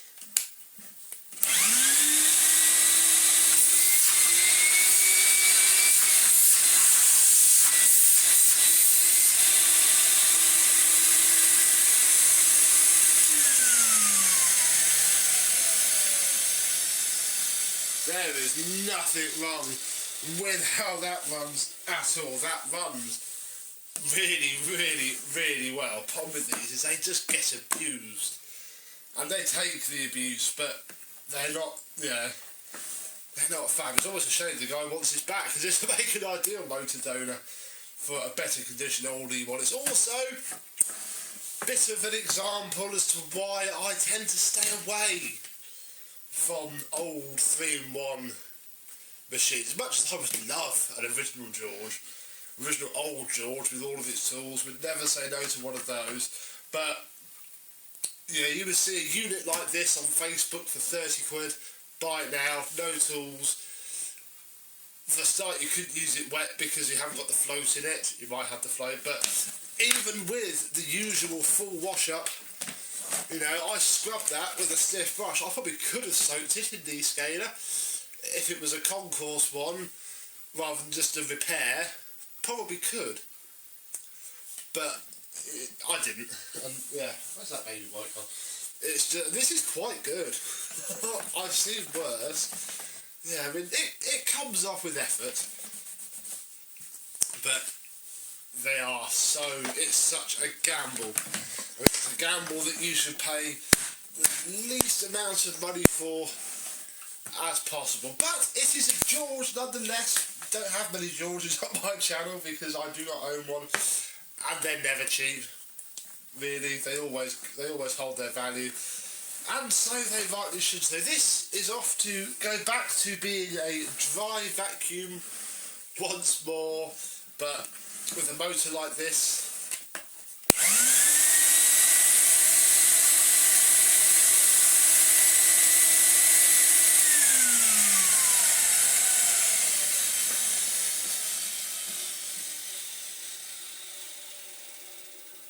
He'll be doing it for a long, long time to come. So, thank you very much for watching this and the previous video, which I'll link to, where we took it all apart. Hope you've enjoyed. As I say, it's a little bit of a how-to guide, possibly, if you've got one of these. But they are ever so simple anyway. And it's just an excuse to look at a pneumatic, which I know are always popular. This is a proper pneumatic. None of this newfangled stick-on-face, outliney writing, weedy, rubbishy EU 600 watt motor. This is a proper George. This is from the era where pneumatic had proper build quality, proper strong machines. Obviously they can still be trashed, but yeah, this is the pneumatic that I remember from this era. This is the era of pneumatic that probably got all the collectors liking them, because they realised that this Henry that they had when they were a kid was actually from 2003, and it died after 4 years because it stuck its carbon brush and burnt its motor out. So they went out and got an old one and had an epiphany. There we go. Don't quite know where I was going with that. So we shall come straight back to reality and say thank you very much for watching. I hope you've enjoyed, and I shall see you soon. Bye bye, George. Bye bye, you. I had a lovely skip find the other day. Drove past, immediately stopped the car, got out, plucked it out, put it back in the car, and here we are. What is it? Well, it's a Henry, look. Very sorry for itself, Henry. Which doesn't work because a couple of months ago, look, he failed his portable appliance test. So, what's caused Henry to fail? What sort of state is Henry in? Can we fix Henry? All those questions shall be answered today in the video that you're about to watch.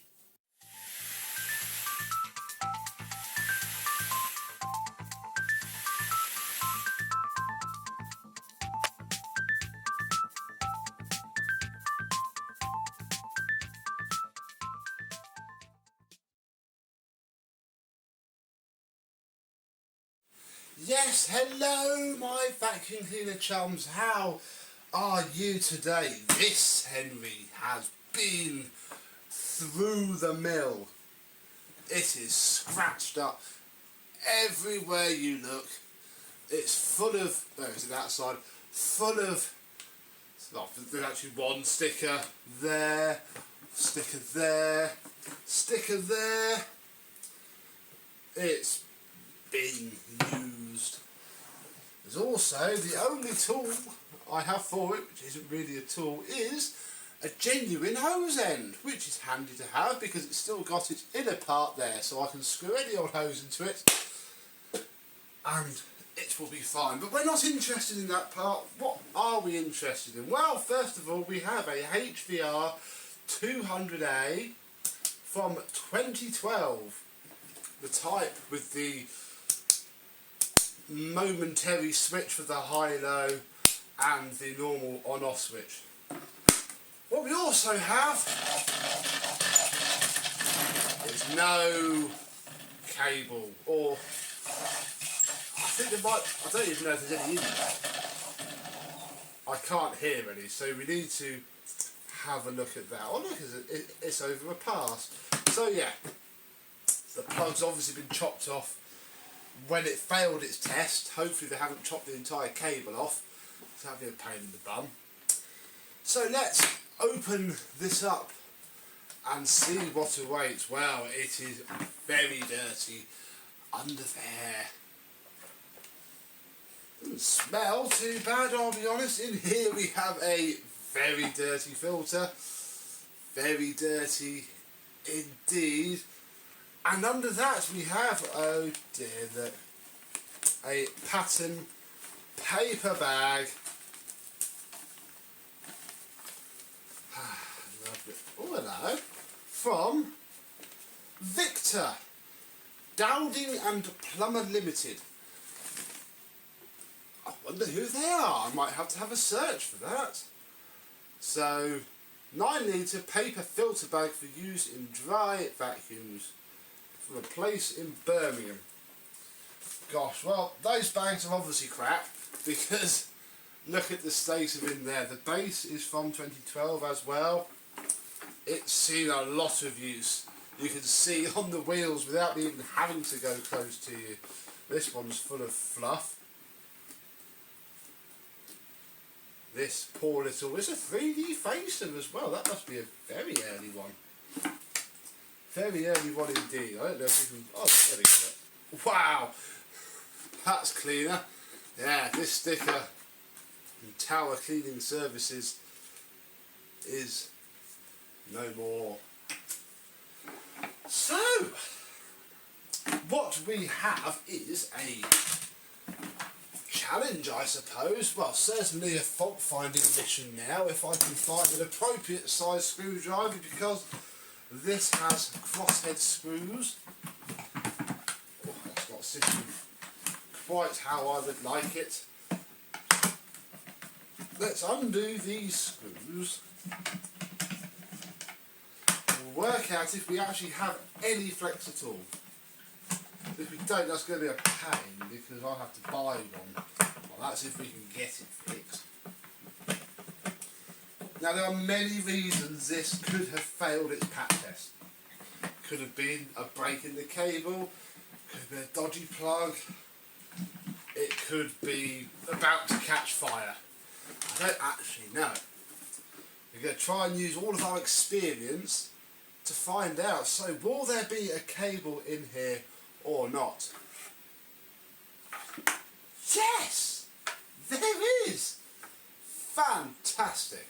Right, well that helps a rather lot. I just want to drop, oh there we go, drop the screws out of here and put them all to one side so they stay in one place. Yes, we do have a cable, thank goodness for that. And in fact the end is just under here, but I can't seem to fish it out. There we are. Look, we can even, we'll put the cassette back in and we'll pull the cable out and see what we can spot, if anything. Oh, there's a good length on it still.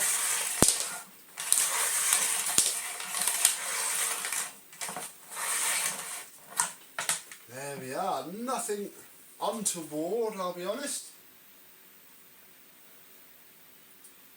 Seems okay to me. It's just had its cable chopped off, really. Not sure how to progress. Doesn't smell burnt out. It's obviously seen a lot of use, judging by the state of it. Part of me is thinking that, you know what, this is going to be the PCB because it is of that age. Part of me is thinking it may not be. Part of me is thinking maybe it's the cable, the plug-in. And I'm thinking really that I'm going to put the lid back on. Oh, where did the... we even have this, which is fantastic because that'd be a right sod to try and find otherwise. So we'll put this on.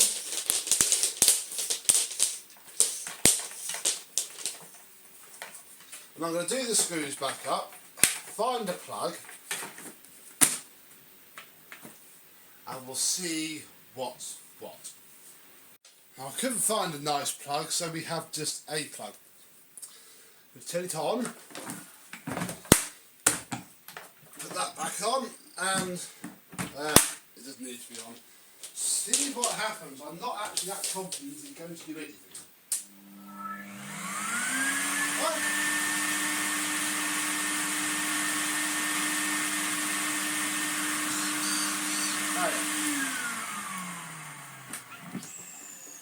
There is no suction because that's not on.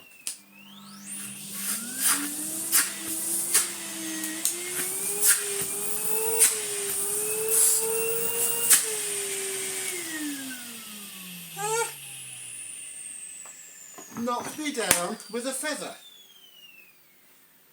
So basically, this Henry obviously had a break by its plug. This is the second one I've had. I don't know if you've seen it before, but I'll make sure you see this after because obviously I'll spoil it for you. That flipping 3 Hetty that I got. Wow! Someone was going to throw this away for scrap for the want of a bloody plug. I mean, I'm not the most eco-friendly person ever. I'm sure you'd have guessed that by now, but honestly, that is just wasteful. Because although little Henry is very tatty, I'm not going to lie, he has,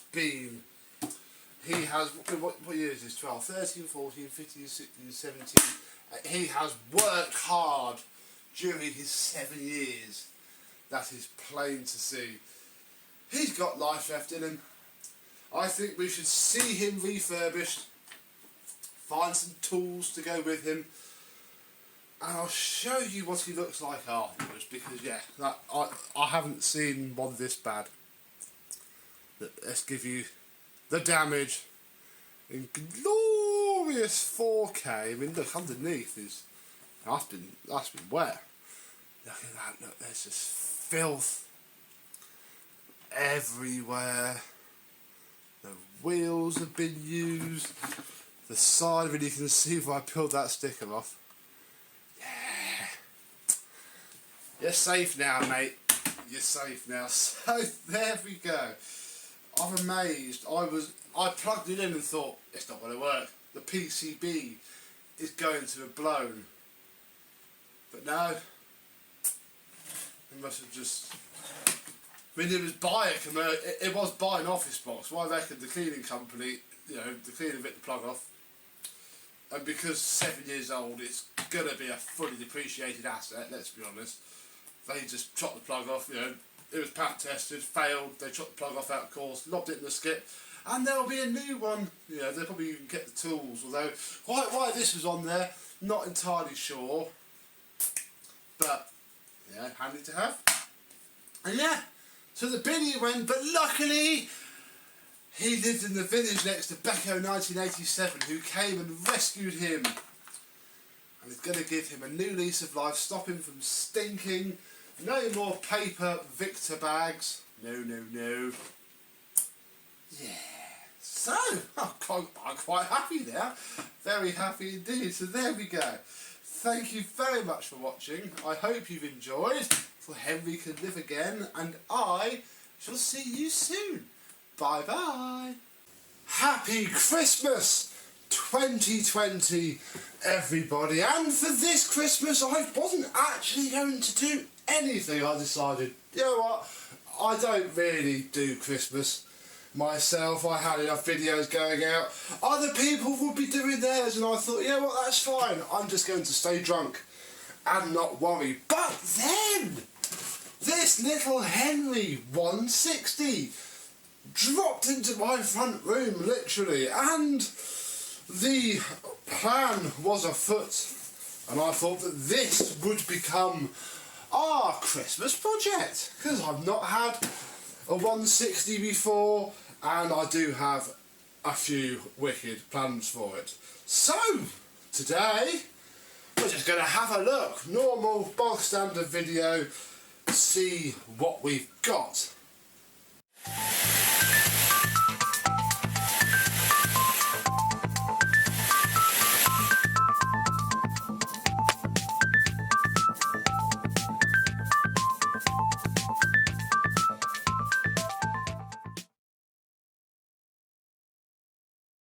Yes, hello my vacuum cleaner chums.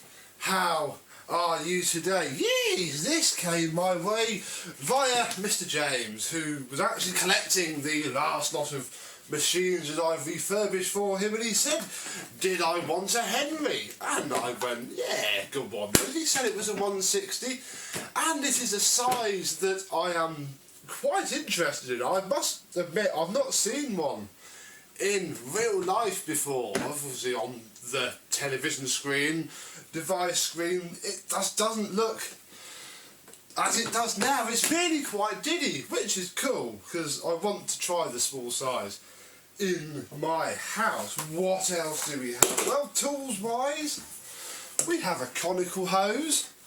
Very nice. You will notice the split in the cuff. They all do that, especially these newer ones. This cable ties are literally just there so that, for the last couple of days I can store it with the floor tool in the parking slot without the hose just falling off and going everywhere. I just cut myself on that very cable tie. Let's put that over there out of the way and wait for the blood to start on this festive video indeed. We have some ones. Now these aren't the original ones, I don't think, because from this one's age, which is 2017, I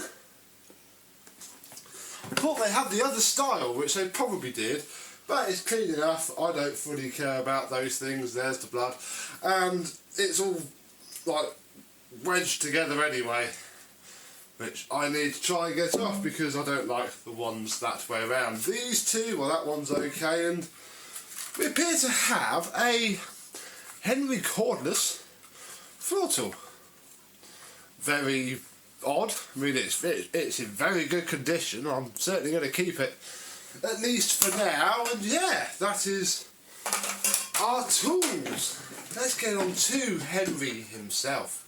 Now, Henry himself is in pretty good condition, actually. There's no real scuffs and scrapes. I think he's had one trip across a hardwood floor, but, you know, not too terrible at all. 2017, we have our light, our on-off switch, our cable, which seems to be quite a stiff flex, certainly stiffer than the older ones, and the handle has a sort of catch on it, which is a bit odd. Again, I'm just more used to the older ones, which have nothing, so it bangs down very noisily indeed. We have our tool holders. I don't have any small tools with it, but that's fine. There we go. Look, 'cause that's what you do with the small Henry, isn't it? Put the floor tool that's as big as the machine on the back. If we lift the lid, we can see it's quite dusty.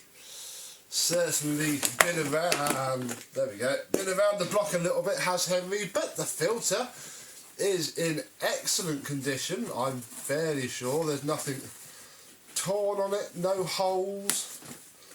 We even have a genuine Numatic HEPA bag, and everything's in really very good condition. I think this all dates from 2017. Let's just see when the bin, yeah, 2017. Everything is, so they obviously make them fairly quickly along the path. With some of the older machines, you usually have a bin that was made 4 years before the rating sticker went on the top shelf, but not nowadays. So, are we going to plug it in? Well, no. Because I have already, and I tried it with Mr. James. We were a bit intrigued, and the light comes on, but nobody is home.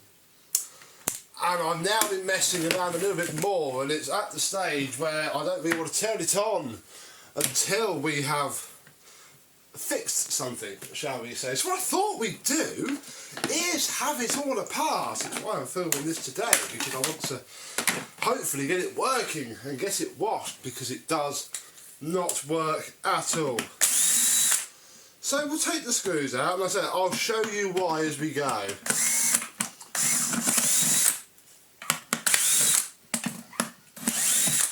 Part of the reason is I don't remember if the wires are plugged into the motor, and obviously if we turn it on and they're not and they're short, that's going to be annoying. So I'll pop the lid off like so.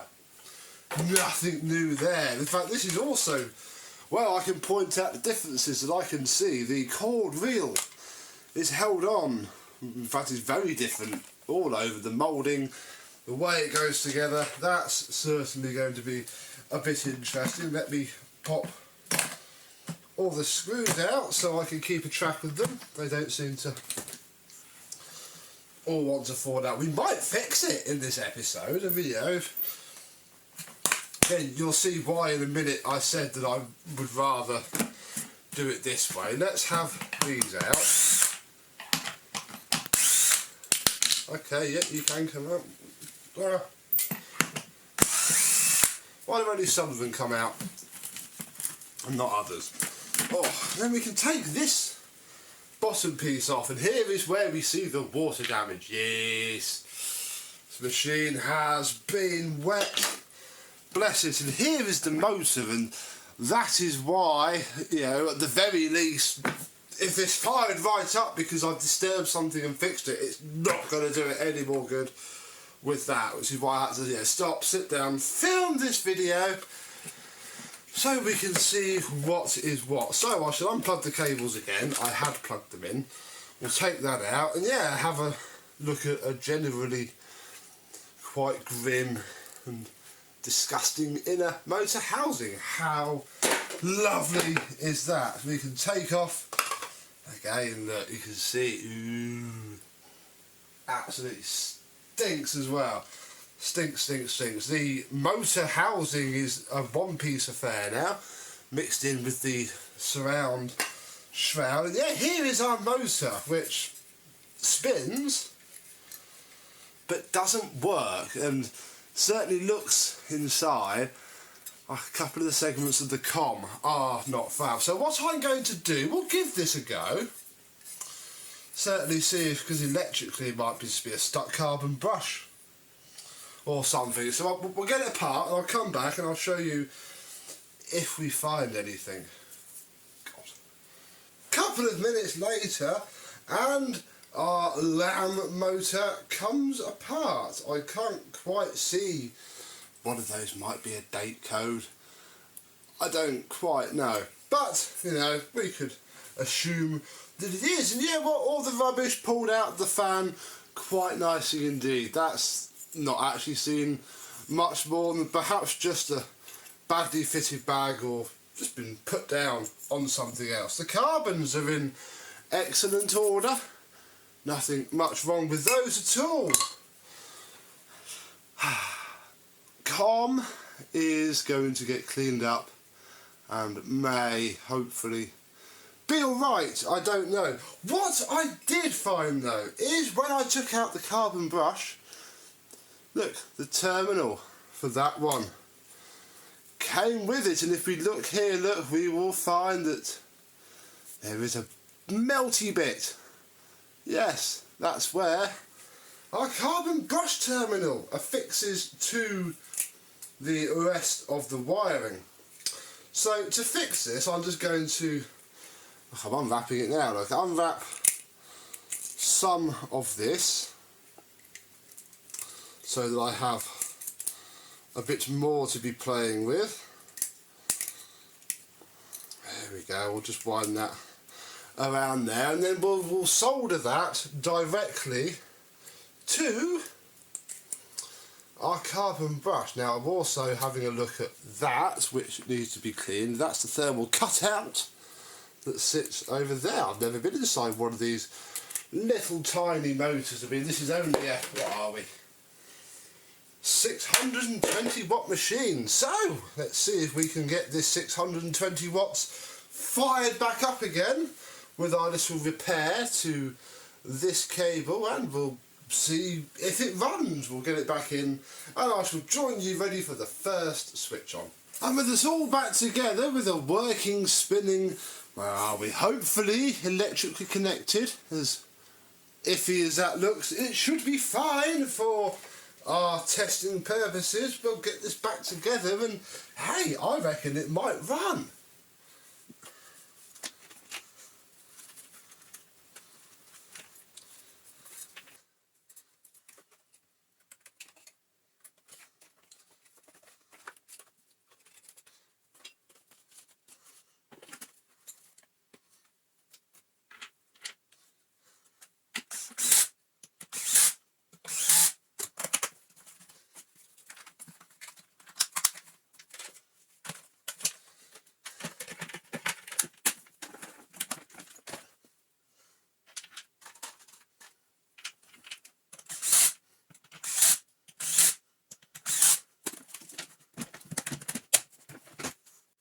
And with that, Henry is in the on position, and I'm going to go and retreat to a safe position, plug it in, and turn him on.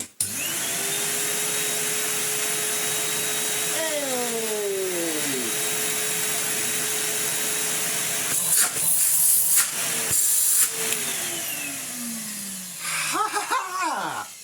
Way, one working. Henry 160. Right, let me tidy up all these tools and, well, we'll actually use him. It's always nice on these videos where the vacuum that we attempt to fix ends up being the vacuum that we can clean up the mess we made with. Ah, brilliant.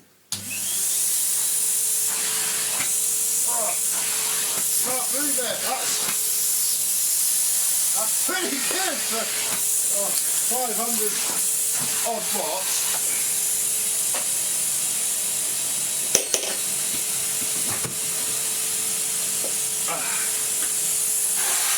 But this is going to be nicer. Oh yeah.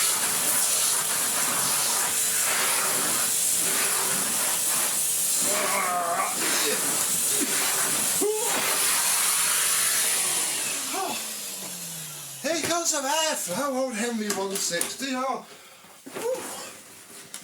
give him that. Right, let's see if the Henry cordless head, which I do believe I'm going to struggle with, isn't actually going to be much good for this cleaning, because it's just too powerful. Come on, the people want to see you. Oh, that's alright on this carpet. Obviously got to try not to shred my hand on that bit there.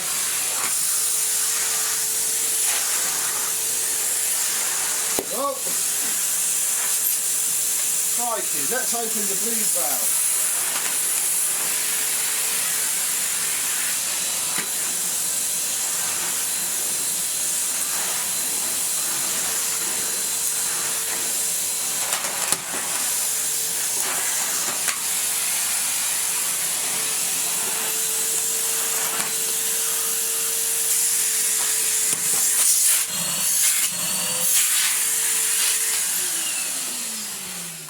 Wow!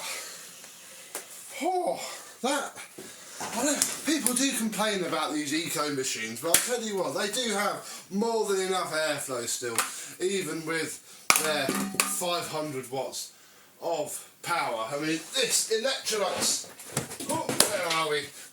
Z385 automatic is 750 watts, and my God, this feels more powerful than that does. It's just got more airflow. It's just a sharper suction than this. Bye. But Henry, now, although I was sort of hoping I couldn't fix him, I will not lie, because it makes what will happen hopefully tomorrow a lot different, really, because tomorrow we're going to try and modify Mr. Henry, try and pep him up a bit.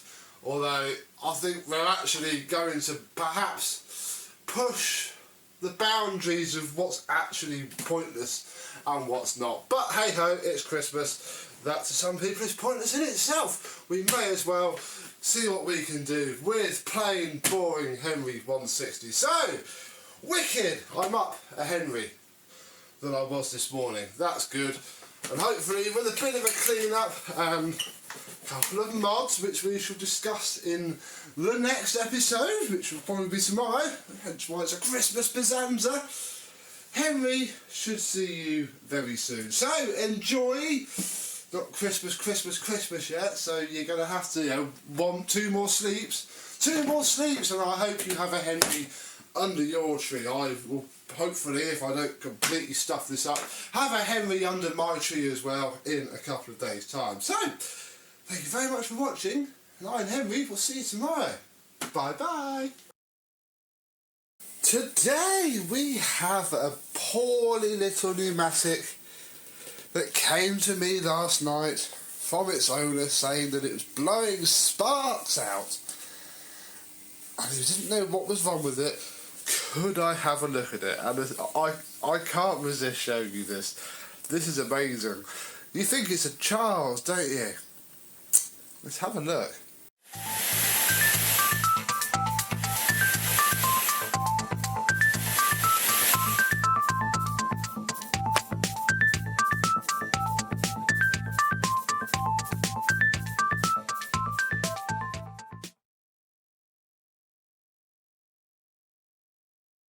Yes, hello, my vacuum cleaner chums. How are you today? Yes, this poor thing came to me to see if it was worth fixing, and I'm not entirely sure it is at the minute.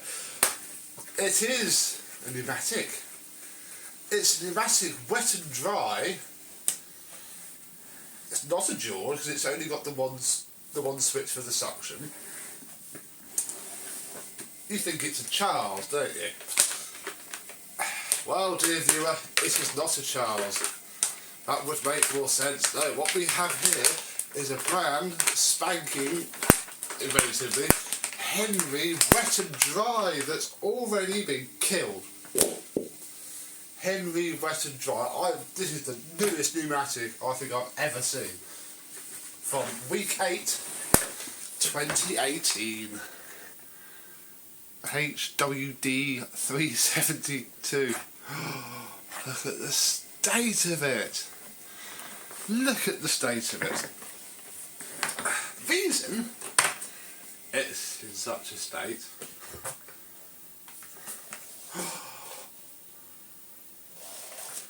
because it's only got its wet float. And guess what they've done? And that's not just, oh whoops, I forgot to put the bag in after, half a room. That's mouldy. Yeah, so, cross knows what as much as I don't really want to smell it. Doesn't smell of anything, but it probably has been chucked in the garage of the shed for a bit. So, the newest Numatic that I have seen killed. The first thing we're going to do is I'm going to empty that in the bin. I was going to get the bench back out, but it's mouldy, so I'm going to empty it now. And then we'll set up outside, and the next thing you'll see is this with its bum towards you in case there are any sparks. We better as well capture them. And we'll turn it on and see what happens.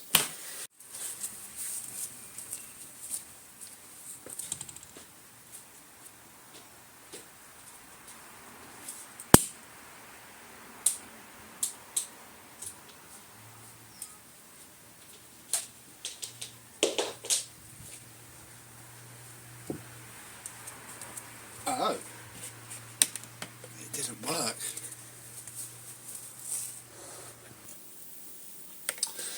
No such luck. It's either the fuse or something more sinister. But I don't want to just go changing the fuse if it's then going to, trip out my entire house. So,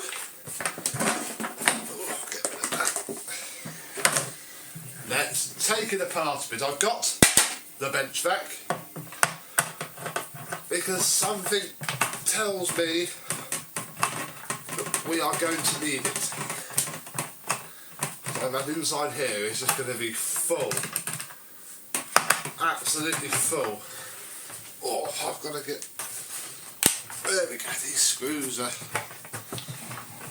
in very tight, which means this thing's got very hot and the plastic's expanded and contracted.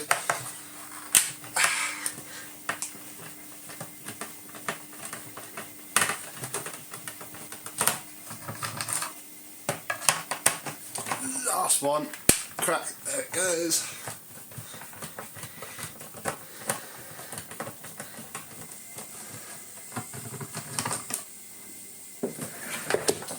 And we can hopefully flip this over and lift the top off. It was made in 2016 then. I must have made these. Oh, I suppose actually that could be the jaw, the Charles bit, couldn't it, saying that bit's not broken. Yeah. Right, the NAM motor is okay-ish. Can't flip and get to anything. I want to just have a look without completely, but I guess we're not going to be able to, so.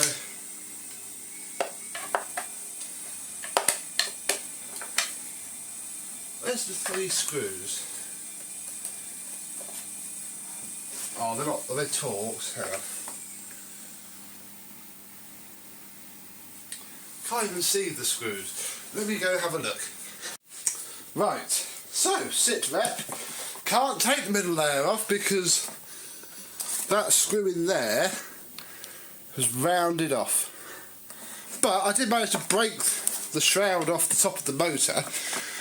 And I'm amazed, look how good that comm is. Yeah, there's nothing wrong with that. And both the carbon brushes seem to be touching it fine. So I'm wondering if actually might have a slightly more simple issue with the cable. Let me go and get my multimeter. Give it a probe, I'll tell you what I find. I found the issue, folks. This was hiding underneath the cable grommet. There we go. So this makes it a lot easier suddenly. I was faffing around sticking a new length of flex on it, but I think all we need to do is we'll cut it down here, nice and far out of the way. We'll feed it back to the, I had it in my hand, where have I just put it? Cable grommet. Now, before we forget.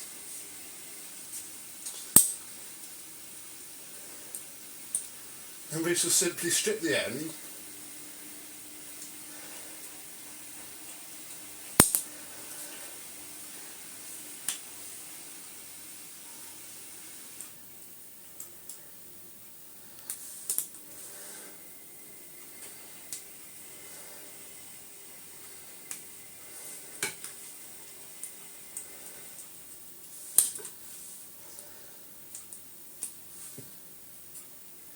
Twist the cables together and fit them in. This could be very, very simple, which is good because there's no way I'm getting that motor out now without damaging something or having to extract the screw.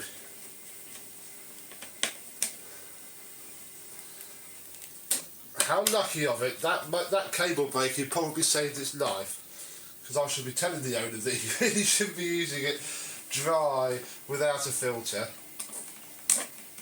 If it works, of course. Yeah, we need to put this in first. There we go. I'm leaving a good length of cable inside the machine. Because this thing is going to need it. 2018, literally. This will only just be a year old. Poor thing. But I suppose this is what we never see, because this would have, you know, oh gosh, we'll give those a vacuum out. This would have just been used until it died and then put in the bin, because it would have done itself. Look at the state of the plug. The wear on those pins, which you can't see because my camera's deciding to not. There we go, look. I haven't checked if the fuse is working. I should probably do that. I got a bit excited and stopped testing. Yep, the fuse works, so that's fine. We'll drop that back in. We'll just give it a quick back out.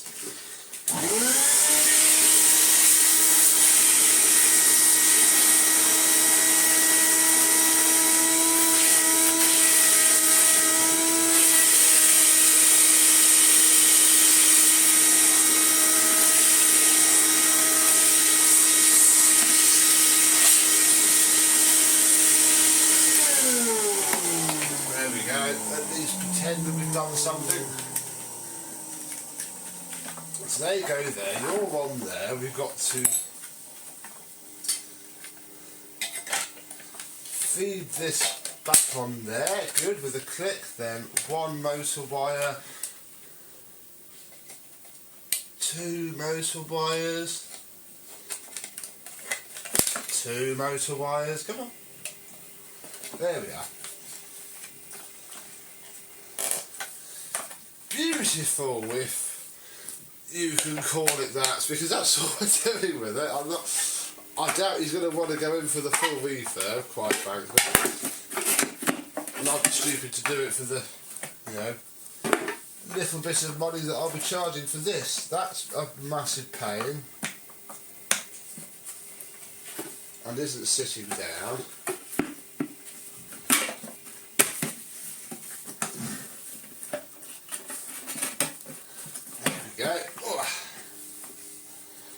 None of the screws have fallen out, I don't think. It's got the cutout for the... That's weird. It's got the cutout for the heavy tools. They must just not bother re-stamping this part for the machines that don't even have that.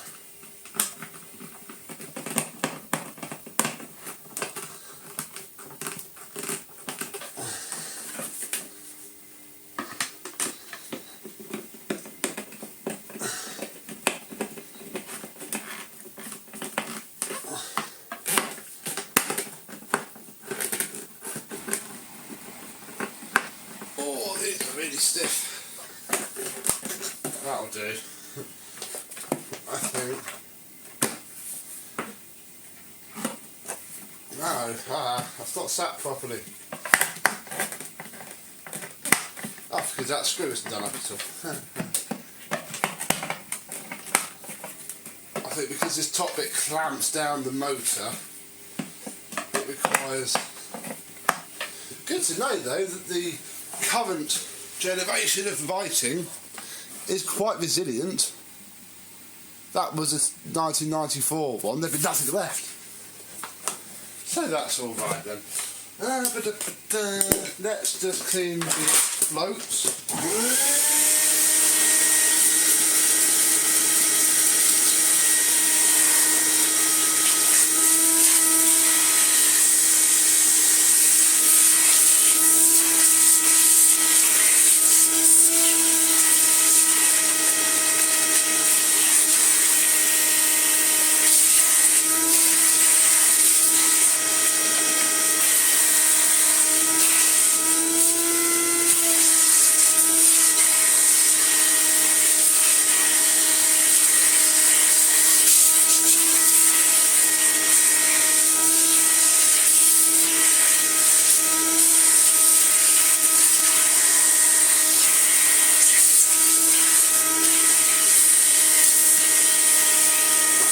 And then what's left of the bucket.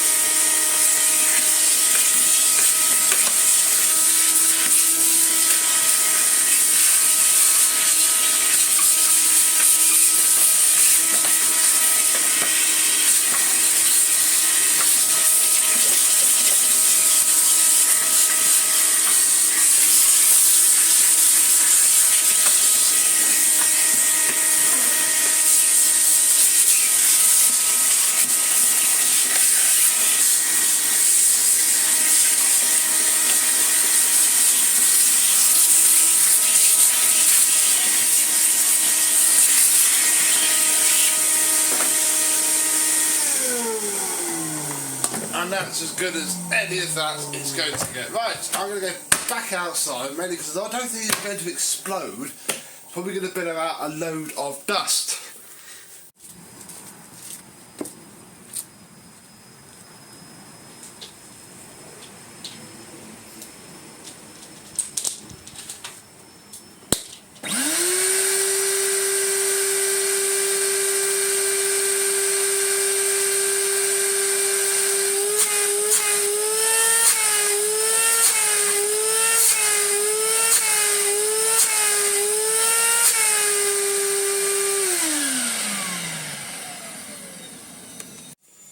Well, heavy, wet and dry, I do doff my cap to you.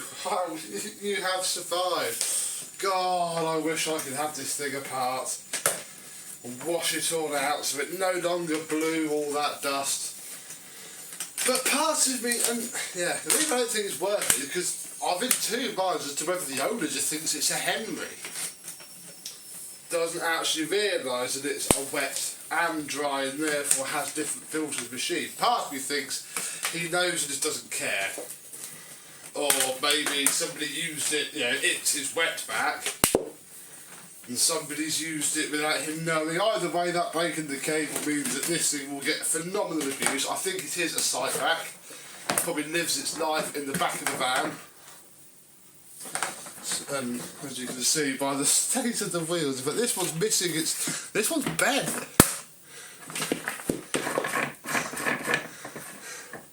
This one is completely knackered. Yeah, yeah. I think, bless it, it's seen a lot of use. So maybe I'm the bad person here. Maybe I should have left it dead so he could have gone into the tip and had a quiet retirement. But no, not here on Becco 1987. Sorry, Henry. You are going back to your owner. Run away! Well, hey ho, I shall put away this bit of cable which I was going to fit to troubleshoot.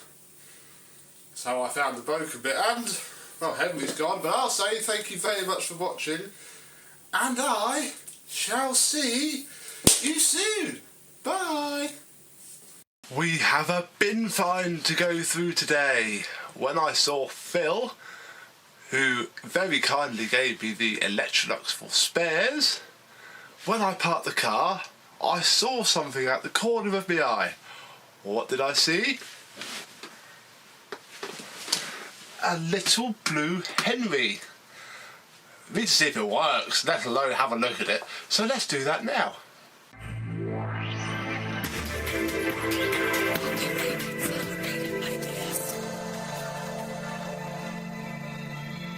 Yes, hello my vacuum cleaner chums, how are you today? Yes, we have an unknown Henry to look at, because when I finally found Phil's after getting lost thanks to sat-nav dying, well not dying, loss of GPS signal, I had to turn the car around. Obviously I like to face the way I need to leave, so I went to turn the car around and I saw the distinctive blue bucket poking out from around a hedge in a boarded up house. It looks like the tenants did a bunk basically, and it's all boarded up, council signs everywhere, and I think the entire contents of their life was just scattered outside the front.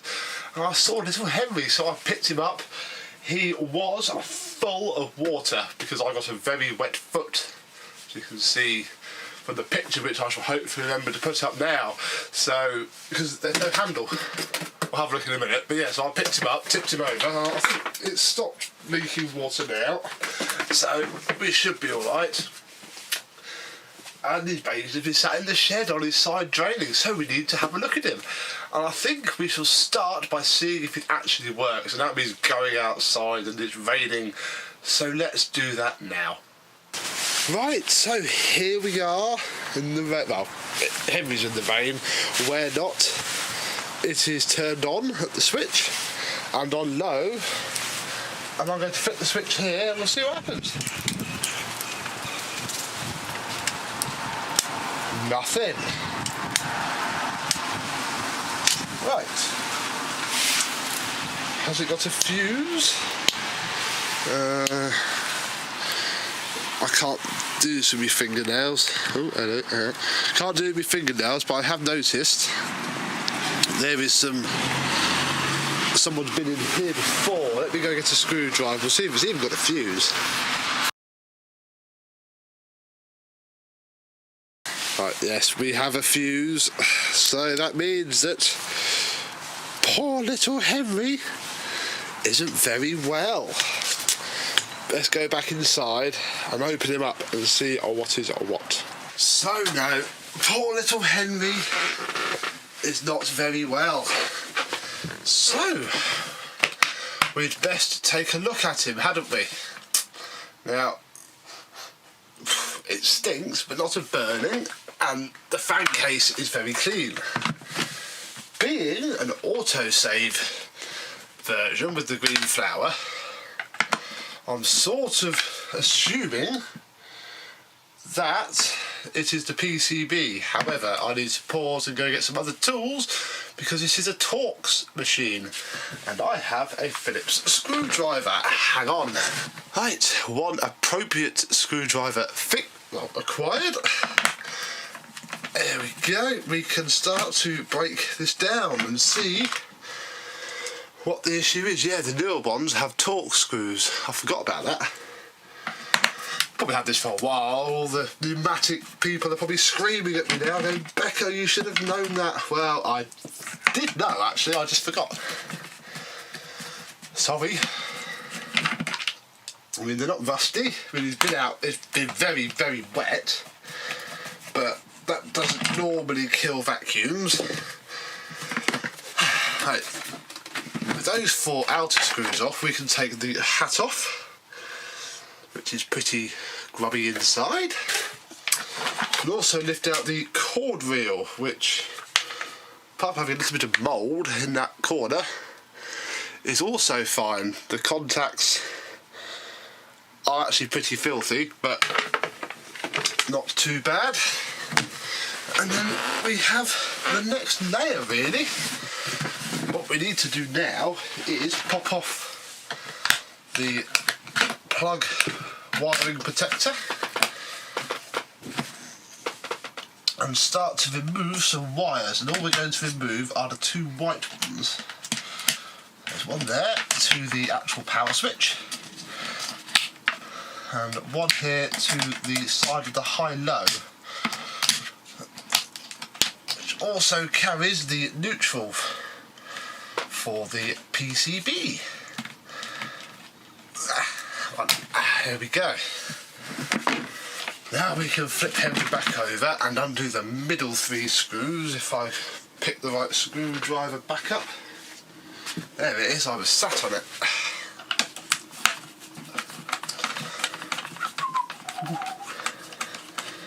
Luckily these are all the same size screws, so we don't have to worry about carding them up, and there's only 6 of them. No, 7. 7 screws. I mean, I want to tell you about all that's wrong with it really, because it's not a mint example at all, but I want it to work first before we start going on about all of this. Right. God, this is stuck on a bit. Come on. There we go. So that's very wet in there. Still. But, oh gosh, yes. Okay, maybe that's a good job that didn't run. That is soaked. Blimey, that's soaking wet in there.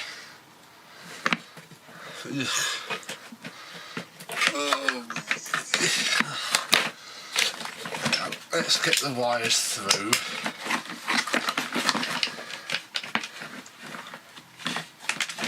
Take this one off. There we go. So we have an actually dripping wet motor. It is, this will be an Amtech. No, Lamb, a Lamb electrical. And actually, it is mint. The armature, you may not be able to see it. The armature inside is spotless, so apart from being soaking wet, it's actually not too bad. This, however, is very disgusting and very wet. So for the purposes of testing, I'm not going to put that back in yet, because everything else should be okay. That is just a wet bit. Now let's have a quick look at the PCB, which doesn't actually look too bad. There's a blue PCB on this. Normally I see red ones. And again, apart from being a bit wet, it also isn't too bad. Now, have I got a cloth? See if we can start to wipe this all down a little bit and get it back together enough to try it again, really, because it could be anything. We've got to troubleshoot it. So the PCB is spotless. I don't think that's blown. I don't think it's blown at all. Oh, the blue means 800, orange is 1200, red is 1200. This is blue. So I'll wipe all that down, get rid of all the moisture. I mean, it's pretty disgusting in there, but I wouldn't call it life-threateningly bad. Let's get the damp off of here. Definitely need to get the damp off the motor. It's already started to corrode the fan case, but that shouldn't be too much of an issue. The carbon brushes are both touching the armature, so they're not really a massive issue. Right. What I need to do now really is put Henry back together, so I shall pause, get it back together or without the soaking wet sound deadening, and we shall reconvene. So there we go, the motor is back in. What I want to do now is wipe clean the slip rings. If I show you there, look, they are quite filthy, and that might be causing a bad connection. It's tenuous, but it might not be helping, so we'll use this scrap cloth. It's scrapped now. to just wipe all the gunk off, make them all shiny, and then we shall get the same cloth and clean the cord reel contacts, which are also utterly disgusting, like so. One thing I also didn't do, which you perhaps should, is check the cable, just in case it's got a massive break in it somewhere. Well, it didn't trip the RCD, so I can't imagine it does. No, it's fine.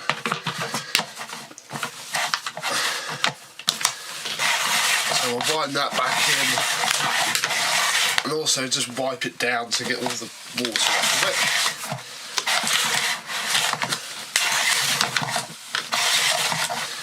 Because why not?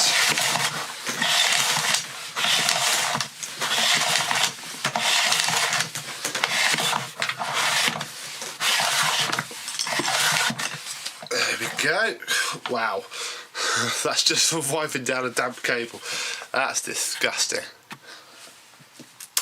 Yeah, let's put the hat back on now. I'll put the little cable guide back in just because. There we go. Flip it upside down. And pop the 4 screws back in. And there we go. I'll put the hat back on. Then one final check before we go all the way back outside is I will just check this fuse, because it has just occurred to me, obviously it might be blown. We don't know, so I can set the multimeter to continuity mode.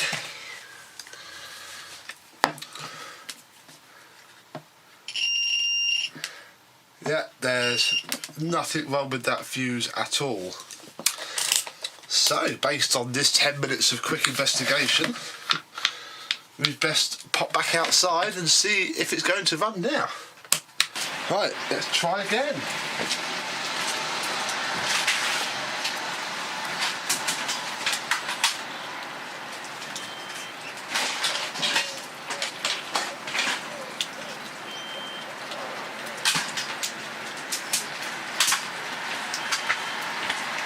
No, Henry is still not happy with life, so I am going to very quickly take out the PCB and we'll see if he'll run without that.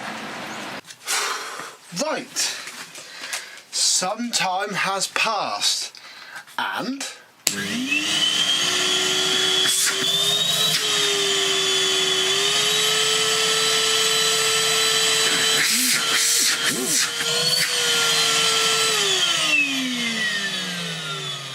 Henry lives. Henry lives. However, he doesn't live with his original switch or his original cord reel. Yes, I have my mum's rubbish Henry in bits over here, having donated some parts. Now, the switch is not providing continuity between those two terminals, which are the live terminals. And the cable isn't producing continuity through the live either. Now the cable, I'm thinking, might be because of that. Somewhere internally, I think the cable has snapped and the switch is broken. So we'll have a very quick look at both of those now and see if we can get Henry back together with his actual stuff. And we'll make a start with the switch, because I've got nothing to lose. If it needs a switch, it needs a switch. Now, in theory, the rocker will just pop off. There we go. And as it pops off, it has this plastic cover underneath. And inside is the terminals. Now, I don't know much about much, but I do think that that little rocky bit there is what's pushed and clicks. So let's see if we can get those out. And the first thing to fall out before it even made a start is the two rockers, which are here. Now I don't know how well you're going to pick it up, but they are very charred and don't look particularly happy. The whole switch is a little bit dirty, so I'm going to try and get the contacts themselves out now. Right, here we go. So we have the two contacts out of the switch, and again, these aren't particularly lovely. It's just all really charred and not very happy. So all I'm going to try and do is, with the aim of a Stanley blade, just scrape off some of the gunk to reveal, hopefully, some nice fresh metal, because I don't actually have any sandpaper on me because I'm an idiot, and hopefully it's just carked itself up with a few years of on and constant off, really. I mean, haven't got much to lose here because a new switch isn't going to be very much. And the thing I was most worried about, the PCB, because the PCB is the expensive part. That's what I was very much hoping wouldn't be broken. We'll just paintbrush out the inside of here as well, just because why the devil not? Now, to put the pins back in, you need to drop them in with a pair of appropriate pliers, of which these are not. And then when they're pushed in, you need to twist to lock. I had to untwist them to open. I need to twist them to lock them. It makes sense. Sometimes things should make sense, really. Then these bits need to drop back in. And I can't actually quite remember how they came out because they did. Oh, there we go. I think that's it.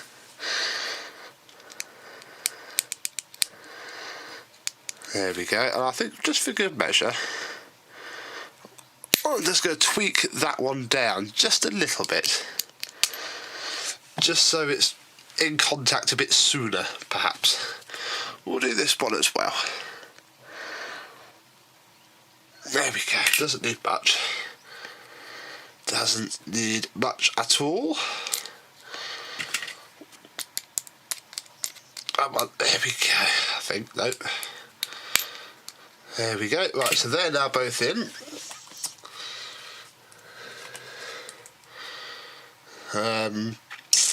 I can't actually remember which way round.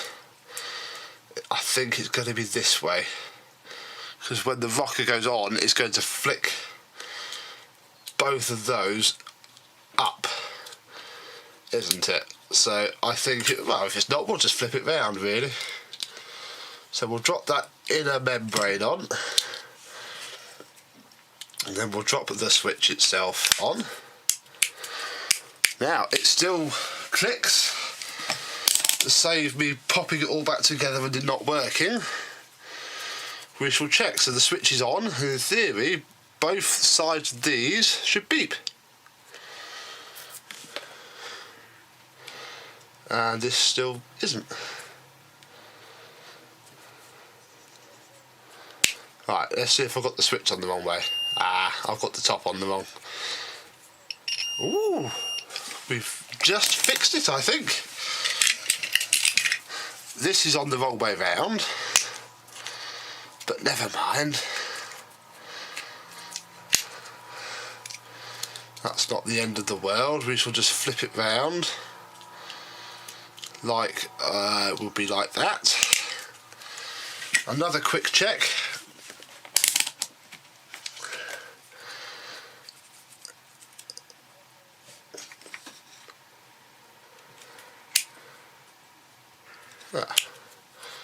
What's gone on here?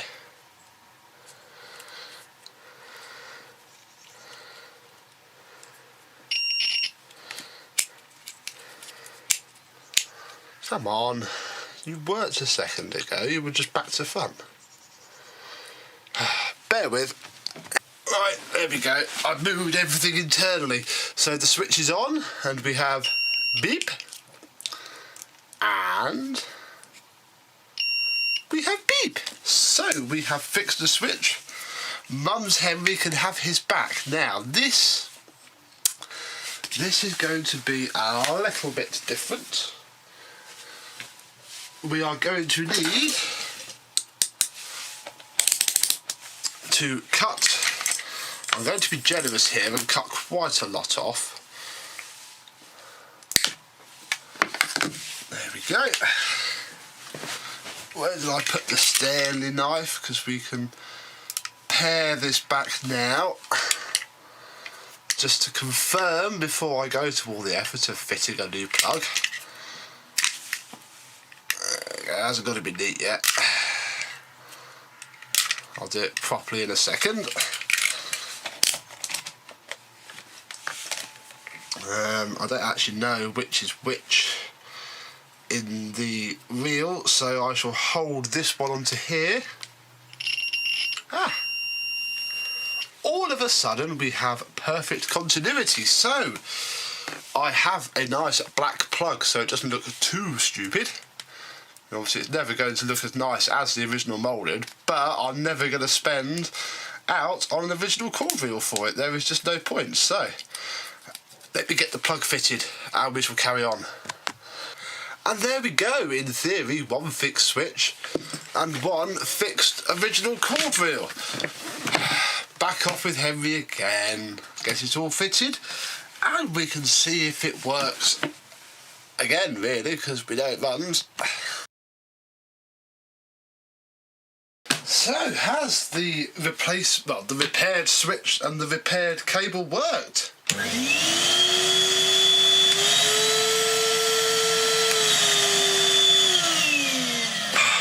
Finally! Yes, it has. Right. Guess on with what I wanted to do straight away, really, and show you around poor little Henry. So, poor little Henry is missing his handle. Poor little Henry is a 2015 HVR 212 with a 620 watt motor. Poor little Henry has a broken tool latch. In fact, I think we shall have that off right now because I'm not replacing that. There we go. Yes, one broken tool holder. That can go with the scrap stuff over there.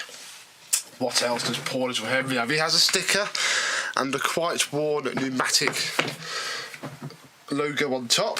Poor little Henry is missing a wheel cover and has a slight dink out of his eye. But that's not too bad, I'll be honest.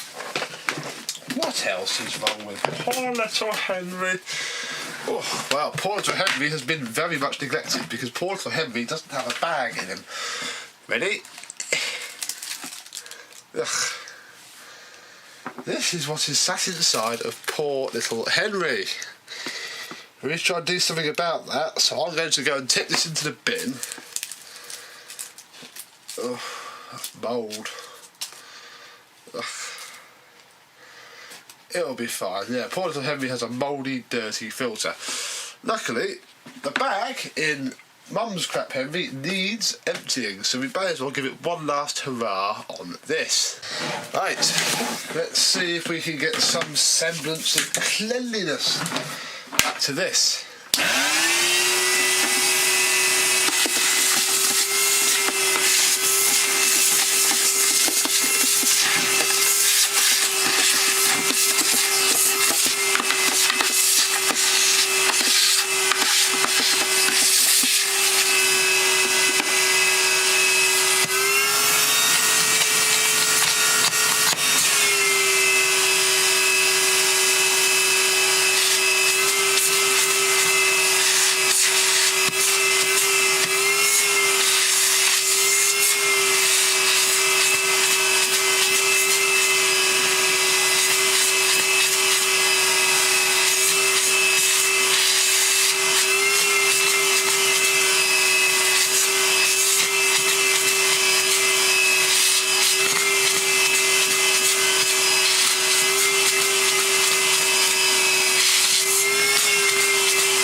this is very wet. As you can see, it's just smushing the dirt about, so there's not a lot I can do about that without washing it.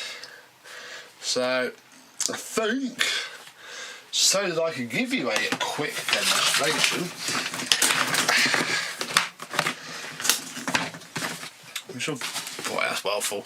We shall borrow the filter from Red Henry. There you go, you go to there. We're also going to need to borrow Red Henry's tools, because all that came with Blue Henry is this quite bashed about but should be okay hose. It's a tapered hose because obviously it's an eco-vac, but yeah, can't really do much more than this, otherwise you won't see it until after it's been refurbished. Would be a bit rubbish. So this should improve the suction, because he had rubbish suction even for 620. Oh yeah, oh yeah.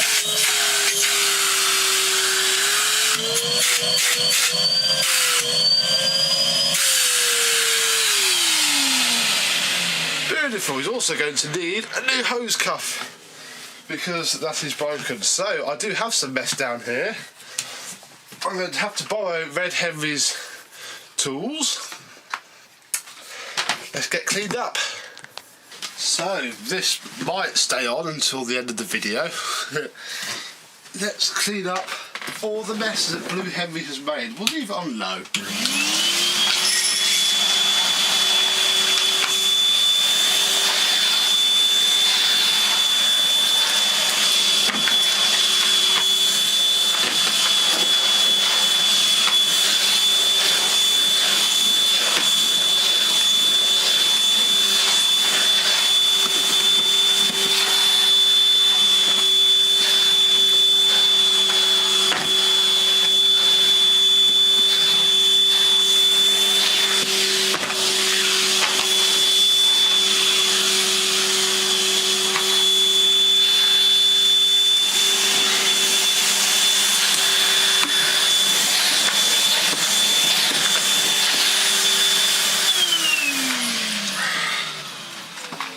Marvellous. So there we go, folks, for the grand total of nothing, unless you count a plug that I had lying around.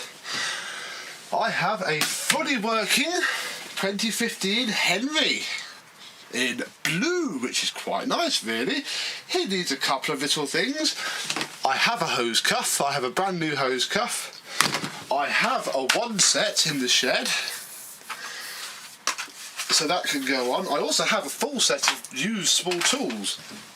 All I need is a carry handle, the blue wheel thing, and a floor tool. And I'm going to try and get one of the plastic ones that would have come with this. I've never actually used one, so it'd be quite nice to go with that. Otherwise I'll just get whatever rubbish I can find, really, let's be honest. But after a good wash and polish, this filter needs a good wash and polish, so we shall see how that comes up. Has been sat outside a while. Henry should be good to go, so there we go.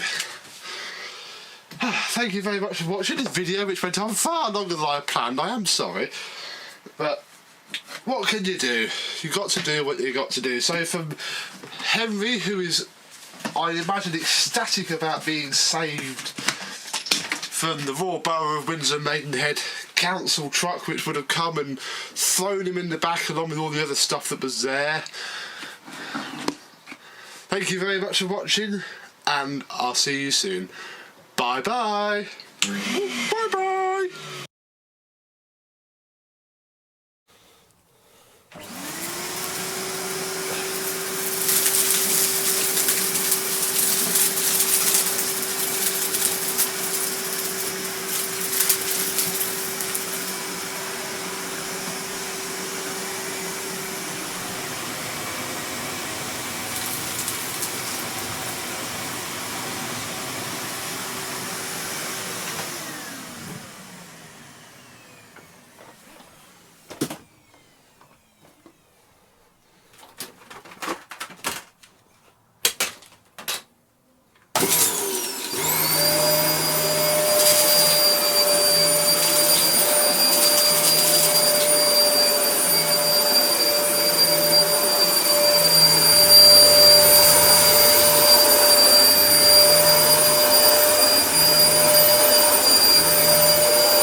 little Free Hetty. If you remember, Free Hetty is done. I did refurbish it. Wasn't fully worth it, I'll be honest. She was very, very clean anyway, but it is done. We shall have a look and see how you came out.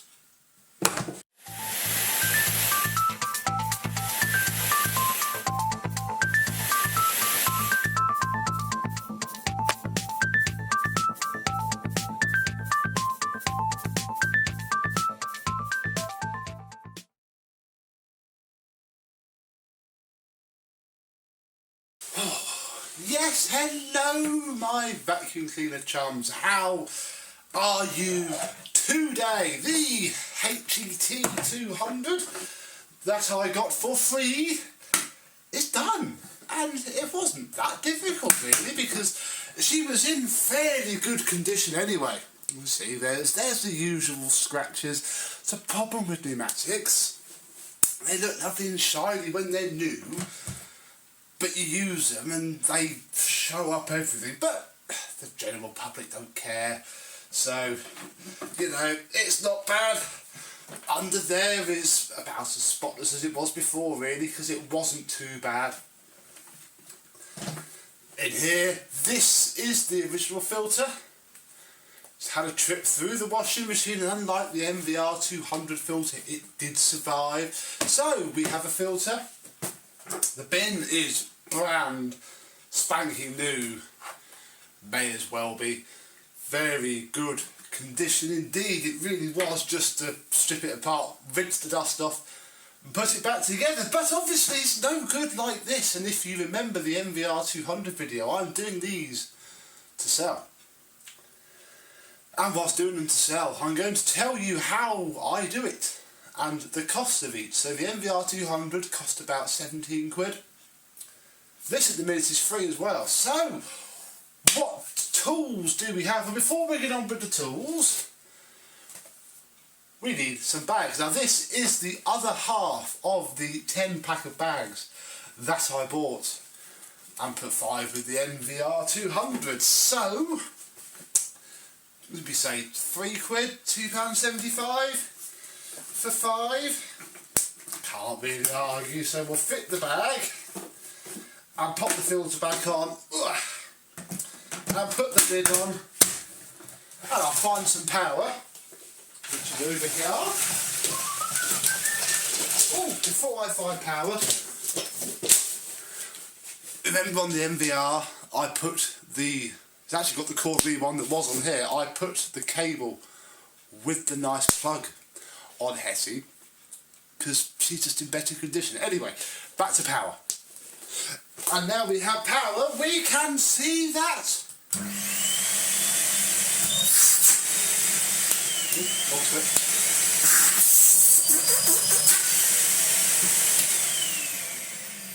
It sounds exactly the same as it did before because she was very good anyway. Right, tools. Well, we have the original hose. We have some tools with this, so we don't have to spend as much money. The hose, which has been through the washing machine and looks alright, although, hang on, there we go, didn't have one of the clips in. So there we go, we have an hose. That's down in the motor. Those conical hoses really do work well. What else do we have? Well, we have the original bent end and the original ones, although what we're not going to keep is this. In fact, as you know, we bought a brand new one of these for the MVR 200. This one is decidedly more knackered. I shall keep it, come in handy for something. But we have the original ones and the hose, which is going to save us quite a bit of money because all I had to buy was a floor tool. And I bought the floor tool a little bit differently because yes, I could have gone and bought a really cheap floor tool, but I thought no, I don't have to spend a lot of money on this, so we call it £3.50. This floor tool head for heavy vacuum Numatic Hoover Electrolux vacuum from Discounts to Go costs £4.69 to my desk at work, because that's where I get stuff delivered to, is actually, by the looks of it, a Maddox floor tool, which is Europart Numatic. And what I got, this is a pattern floor tool, but it's the wide one, so it's not the era that should have come with this. They're still quite expensive. This is sort of the generation before. So a nice wide floor tool, just like Numatic used to have. And it just looks slightly better in my eye. Oh, let's come back in here. It's much nicer to use.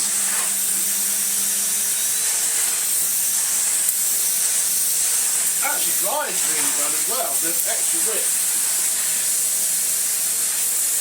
Just makes it that much better. So, yes. There we have.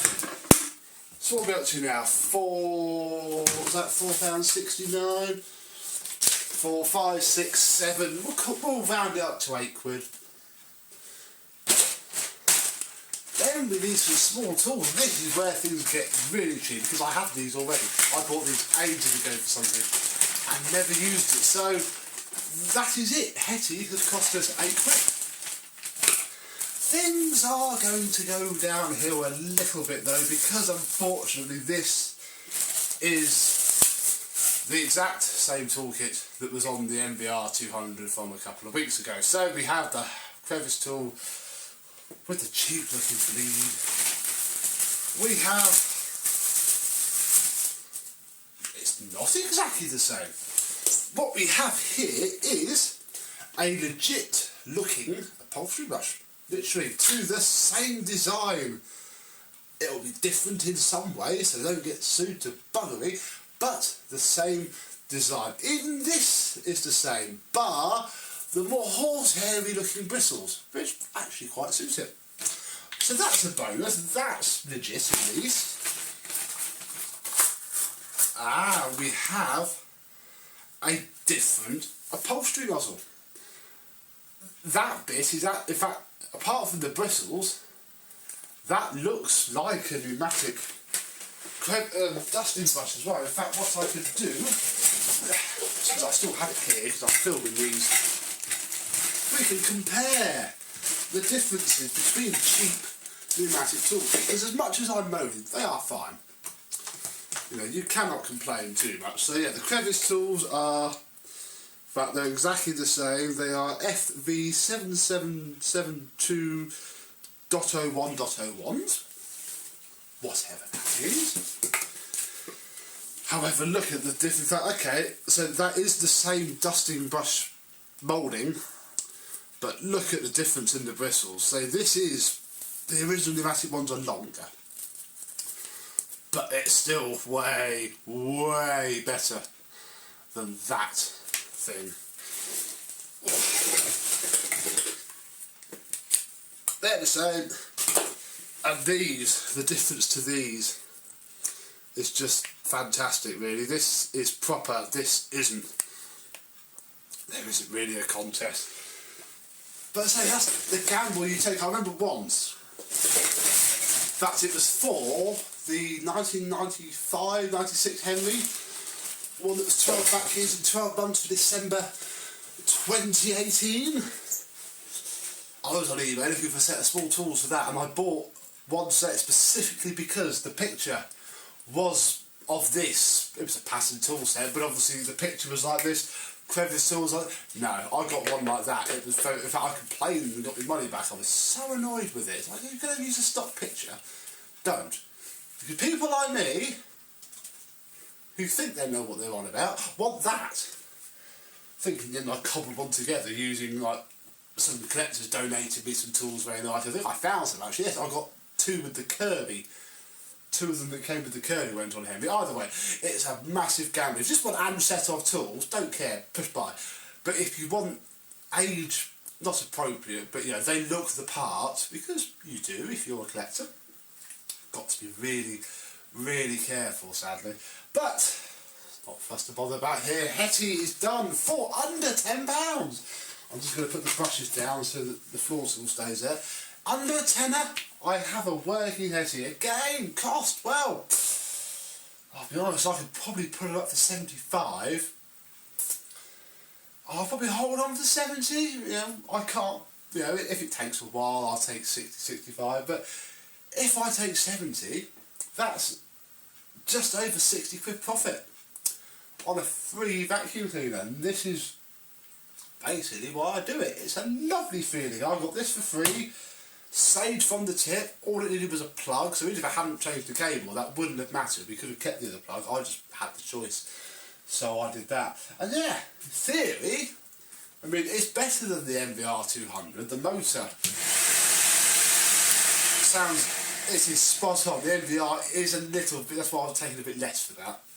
Because it'll still go on and on and on, but it just doesn't sound the same. Hetty, box fresh, literally. I could be Ibasiak, sitting here showing you this fresh out of the box, while we play spot the no differences between the previous generation, which is good. Good for people like me who sell them on Facebook. Hopefully people like you, if you're watching this, pop a little clickbaity title on it, you might learn something on it. Many of us do this anyway, but yeah, if you sell vacuums, put some pride into them. Don't just wipe them down with a cloth. Spend the time. This probably took me 4 hours, you know, an hour to strip it down, half an hour to wash it, boot dried, an hour to polish it, half an hour, 45 minutes, put it back together, and then if I wasn't filming this bit, I'd be done in 35 seconds, lobbing that toolkit on it. Put the effort in. And A, you'll feel better, B, you'll look better. C, it's just a done thing. If you want to sell something, sell it with pride and conviction. Gosh darn it. So there we go, enough of me getting all patriotic about it. We are done, Hetty is done. So, thank you very much for watching, and I shall see you soon. Bye bye. In today's video we have a first look to do. We have a first look at a cylinder vacuum cleaner. We have our first look at a dead Hetty. Yes, this found its way to me actually from somebody on the AutoShite forum. Thank you very much, Mr. Richard Morris. Found it being thrown away outside of his, I think it's a block of flats. Said the owner, who we found, said it just cut out one day. I mean, whatever could be wrong. I hope it's not serious.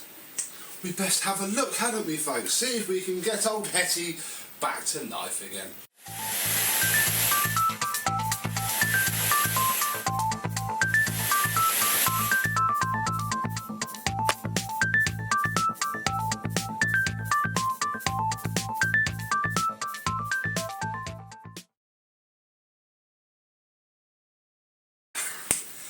Yes, hello my vacuum cleaner chums, how are you today? Yes, we have ourselves a HET 200 from week 51, 2015. A 620 watt with a clicky high-low and a clicky on-off vacuum cleaner. It is very filthy, although I think it's mainly because the bloke who got it for me, he had it a couple of weeks before we met. I think it's been in his workshop, so that's understandable really. We're not too fussed about dirt. What have we got? Well, we have some tools which we'll go through now just so I can get them out of the way. What we don't have is an original floor tool. We have this thing right here, a very cheap, very worn, floor tool. Standard Wesselwork design. I mean, it does the job. I'll probably keep this in the shed just in case, you know, it comes in handy one day, but Hetty won't be seeing it. We have some ones, they are jammed. I might take this and find a big friend to, you know, give me a hand with it. But we have two ones. They're actually very, very clean. I don't think this has seen much use, or if it has, it's been good use, because look, if that focuses, the ambient there, see there's not any damage on that. Normally those bits are absolutely trashed, but they're in really, really good condition, which is lovely. We have the bent end. Again, really, not much damage to speak of at all, but it's a bit grubby on the ends. It has the non-red or non-pink but later style suction grip, and we have the original hose, the tapered hose where the end has taken a little bit of a bashing, but hey ho, that will be fine. After a wash you won't notice that. That'll be good and good. So there's the tools out the way. What about Hetty herself? Well, has the original plug. I need to actually check the cable because I haven't checked it yet, and obviously it is dead. Although I have an idea in my head, as I'm sure all of you Numatic fans do, about what's possibly wrong with her. I'll just check the cable just to be sure. No, nothing amiss there. So we shall open her up to reveal actually quite a spotless rear end. That's very clean, actually. This is the style with the cutout for the parking bracket. Shame I don't have the original floor tool, really. Underneath, well, we have quite a dusty filter, but, you know, clean. And the reason it's clean is because, look, there is a HEPA flow bag. Is it original?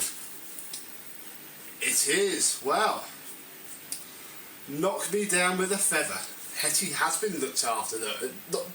Not even I give my vacuum cleaners a genuine pneumatic HEPA flow, so that's good.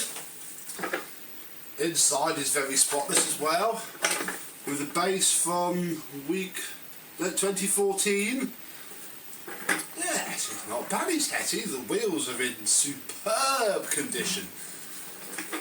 I think poor little Hetty's led a very sheltered life, but apparently doesn't work.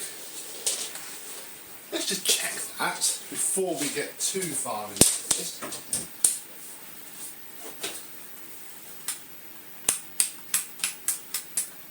Yeah. Fair enough, cannot argue with that. It doesn't work. Should we have a bit of a troubleshooting session? Shall I go get my toolbox? And we'll see what we can find.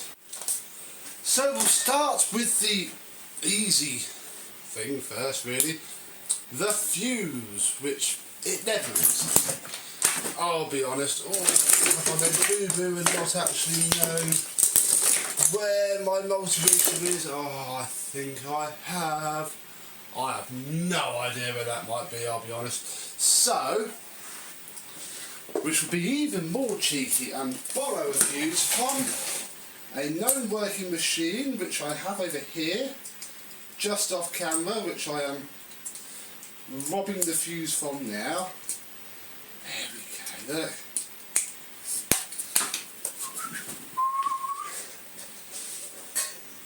It's never the fuse. The fuse, it's too good for the fuse to blow, if that makes sense. I'm not expecting it to be the fuse, but we'll turn it on at the machine. Yeah, no, it's not the fuse. Didn't think it would be. I'm going to go and find my multimeter and we'll take her top off and have a look at her glorious insidey bits. Here's one. God, I need to buy about 10 more of those because I don't know where my nice one is.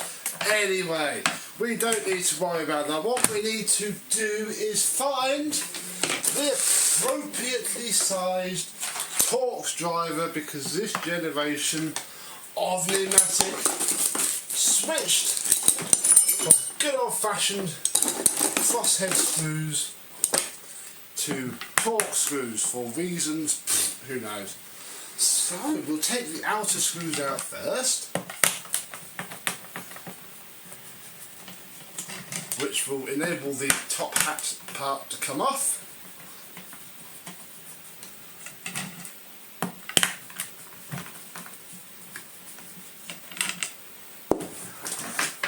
that around so that all the screws fall out nicely onto the floor. And there's quite clean. This is from, I don't know, because the date wheel only gives me a month. Has both of its contacts on there. There's one screw. I'm just going to pop the others out because otherwise they'll drop out when I don't want them to and I shall never find them again. 1, 2, 3. Where's the fourth gone? Ah, it is in there. There we go. 4 screws out of the way. While we have this here, and I know that fuse works, we shall check the cable. It's into continuity mode. And we'll stick one on the neutral pin, and I think it's...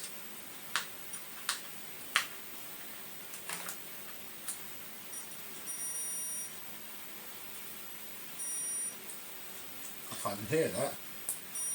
There we go. We have neutral.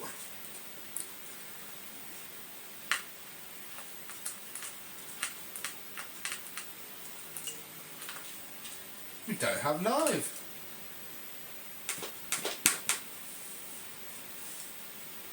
Nah.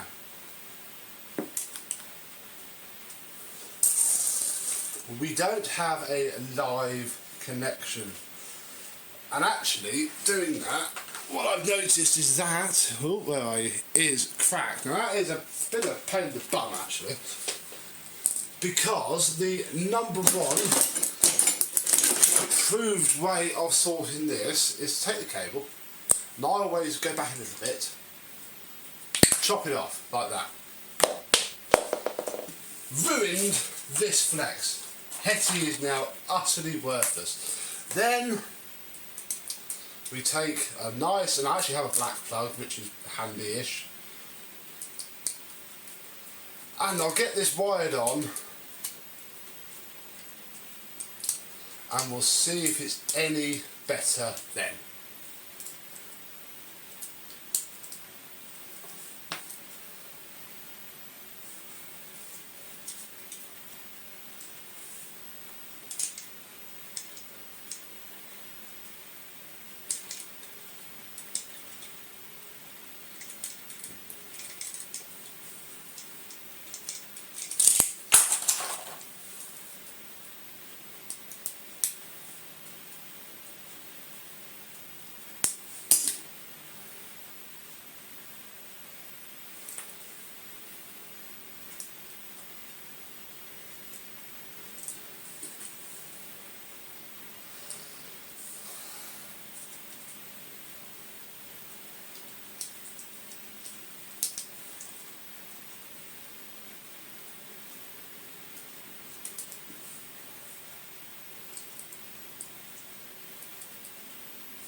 And now we have our new plug on. I'll put this against the live pin again.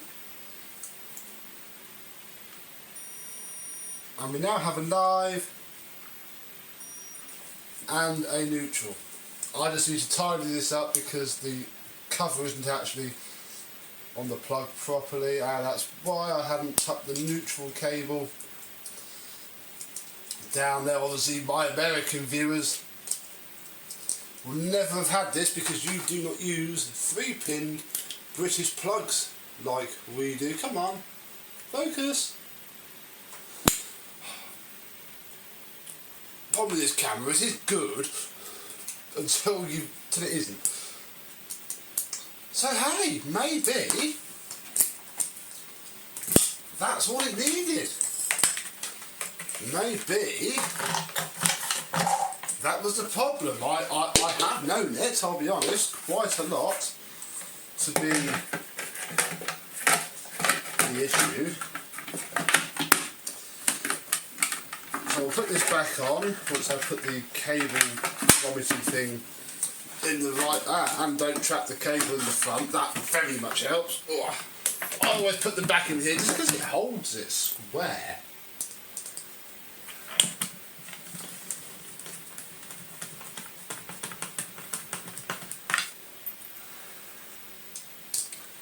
So put this one in.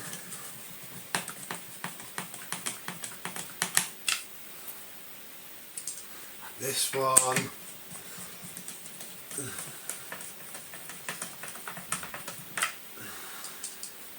And then this one. Flip her around, we'll put the lid back on, the switch is still turned on. So in theory, if I walk over to the plug socket of electricity. Ha-ha! Oh, that's very quiet. Put into low, back into high, and apart from smelling a dog, little free Hetty works! Right. I would say let me tidy up all the tools, but actually you can't see them. I need that fuse because that goes to something else. Free fix. We like the free fix, so we'll put the hose back on. Connect up the tools.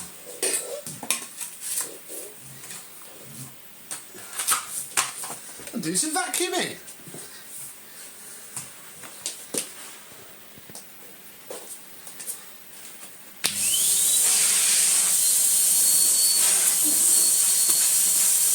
Oh yeah, there is still no bag in this, we are still using it bagless, but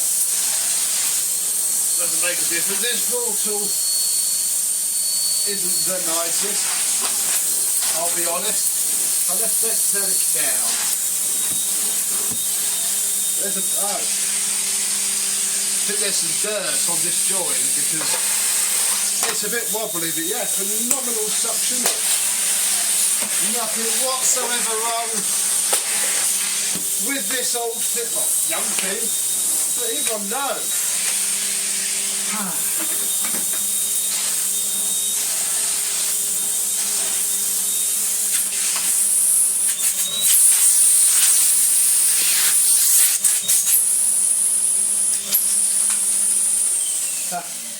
I'll just put a bit of plastic in here now.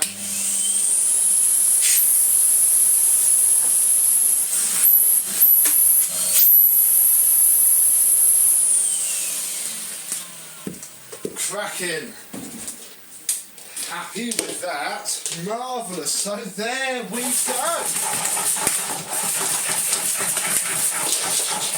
Actually, with the black plug on, doesn't look completely stupid. I never like chopping an original plug off of anything really, but sometimes you just cut. Yeah, there's like a ring of encrusted dirt around there, so there's a little bit of slop in it, but top part forehead.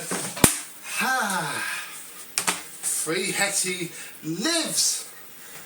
And actually, to sell it, well, I don't think I need a full toolkit. I shall have to use my eBay foo and see what I can find in terms of a floor tool and some small tools for Hetty, ready for the after video. So, thank you very much for watching and joining me in repairing her simply by cutting this off. I'll take the fuse out of this because that'll be a decent fuse. I imagine the fuse is absolutely fine. Yeah, probably was just right up there. It would have been broken, but I have so many cables vacuum cleaners with the brake sort of there where it enters a cord rewind cleaner. You know, and Kings DC-05s do that a lot. That play it safe, job done. So there we are. Thank you very much for watching. I hope you've enjoyed, and I shall see you soon. Bye bye. Say hello to my little friend. I have a fairly classic Henry. Finally, I've been wanting an older Henry for a while now, and they go for phenomenal amounts on eBay. This came from Autovac. So it is untested. There is no plug, the cable is in there somewhere. Let's see what we can do with him.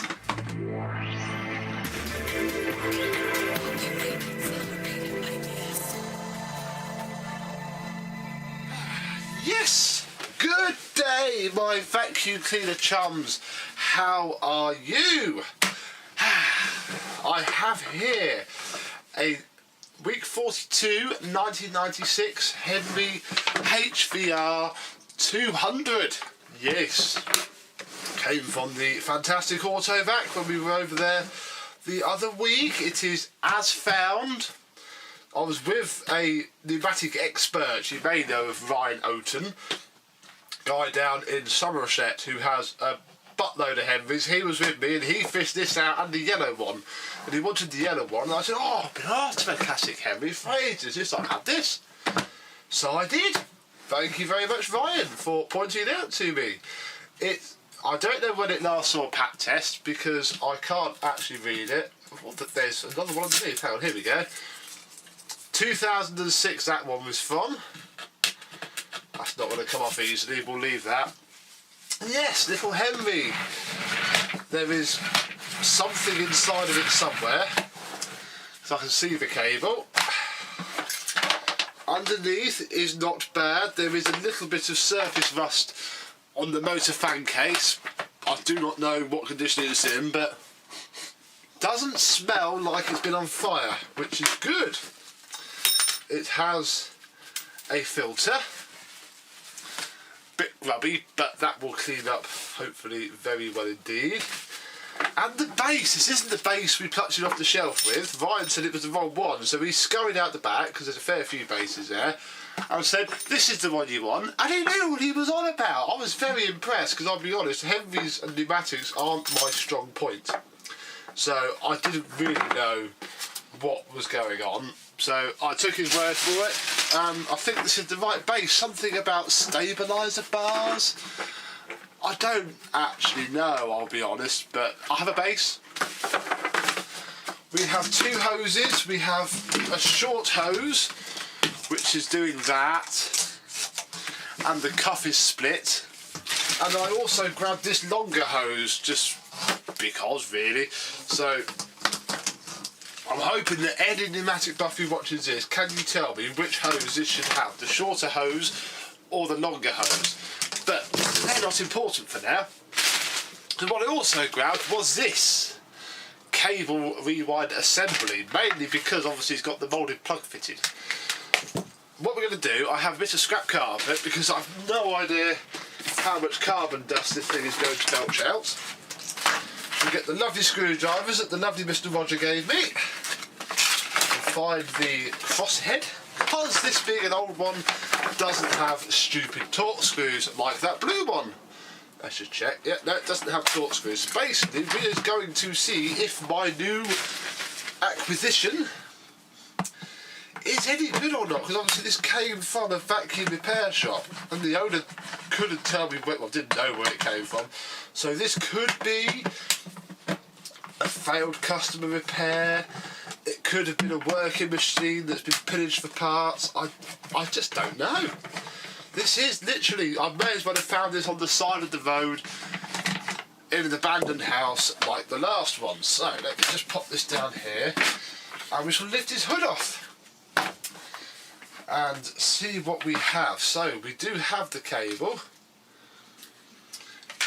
inside of the cord rewind. One of the tabs is broken, which they do. This one, this is a 2001 one, this one is working fine. However, this is the original 1996 inner, but I'll be honest, I don't think we can be too picky about this at this stage. We just need to get it to work. There is the original cable sticker on that wire, but unless I can feed it onto the new one, I'm afraid it's going to be going. So for now, oh, that's handy. We do have, though, the cable exit guide. So this has obviously been apart at some point. Not sure why. So I might just get 2 new contacts and keep this entire unit and just swap the cable eventually. For now, we're just going to put that there, and I'm basically just going to drop this straight in to see what is what. Still isn't very smelly. We have the on-off switch and the power take-off sockets. Let me just drop these screws out just to get them where I can see them. There we go. Because what we shall now do, while we are this far, is I'm just going to take the motor housing off just to see if there's anything immediately apparent that means I probably should just plug this straight in and turn it on. Because, you know, we should be safe every now and again. Yeah, I'm quite excited about this because I'm hoping the original motor works, because older Henrys have such a lovely sound. Here we go. Right. We have a motor. Not the prettiest of conditions, but it is a motor. Oh, let's just take that out. I wanted to check if it spins. It doesn't look... Oh, there's a glass thing. Hello. That must be the thermal cutout. Ah, hang on, it's not moving.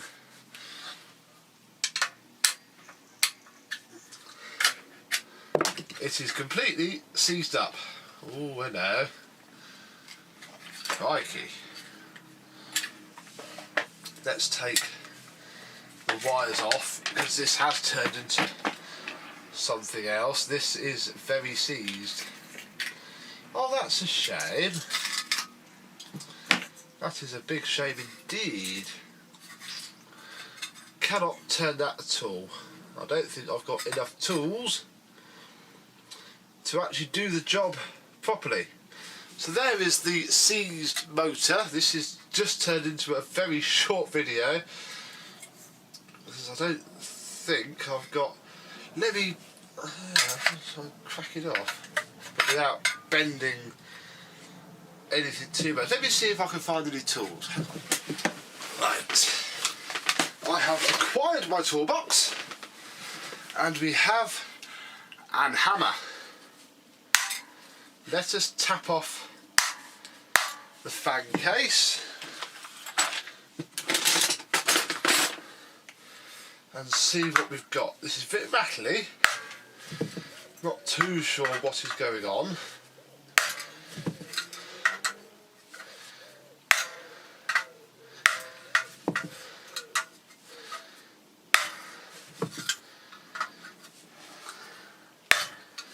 Come on.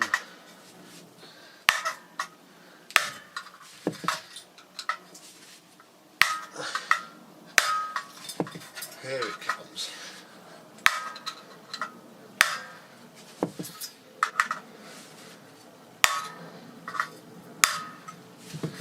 It's moving slowly.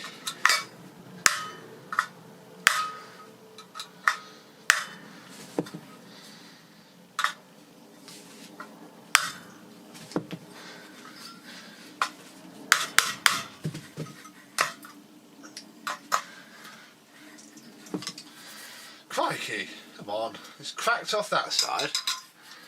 It's just this side now. I just need to release its grip. Aha! That's got that. Here we go. Oh, wow. Oh. It's not a seized anymore. Holy crap. Oh, wow. Right, I think we have worked out the point of failure. And if you'll just excuse me, I want to just take a picture. Gosh! Oh my goodness! Look at that. That is actually quite impressive. That's the inside of the fan. They're the blades. This is what's left of the outer fan itself. Oh goodness. Goodness, goodness. I don't think I won't be able to take the fan cover off, I don't think, because I don't have my socket set on me. I don't think this pair of mole grips. Oh, it has. Okay, well that's handy. Let's... Oh, goodness me.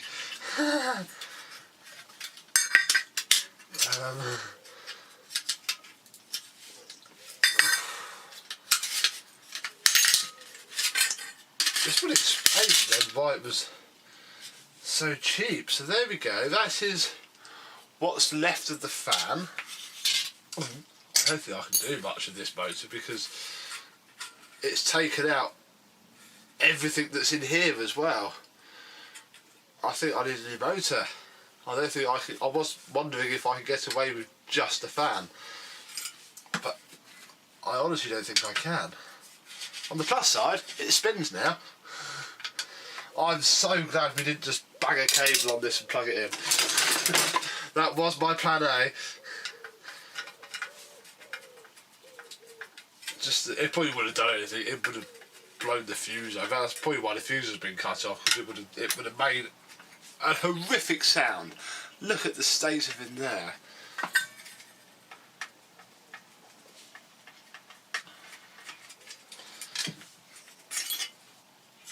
Right, well there's another piece of it. Yes, this whole... There's another piece of it. That... If I had another one to compare it to, I could possibly bend that back. But I don't. That's the honest answer. I don't have another one. Let's just check the carbon brushes.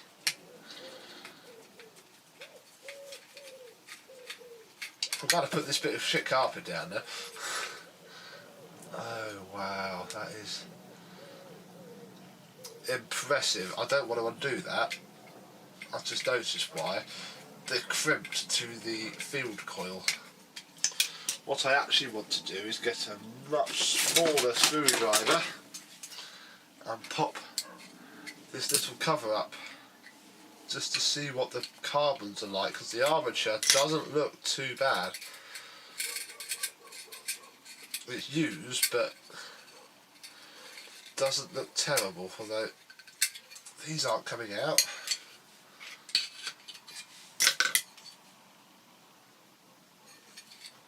Oh, don't tell me you seized in, please.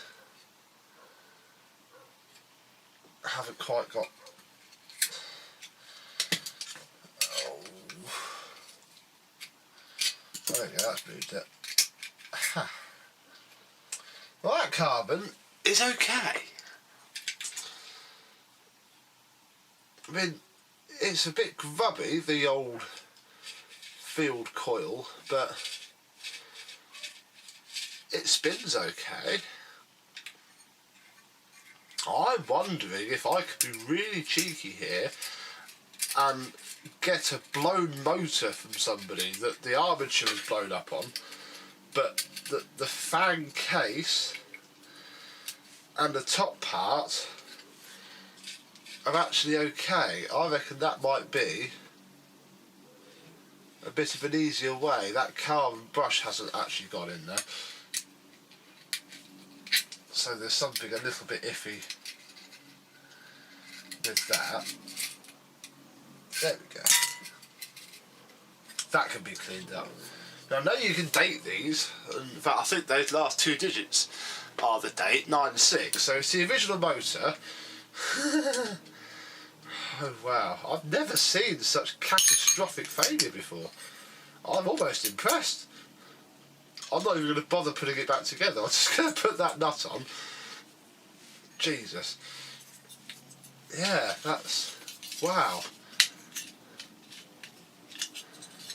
Yeah, not even I can repair that. In fact, I've got a bin bag down here. I'm just going to stick it all straight in the bin.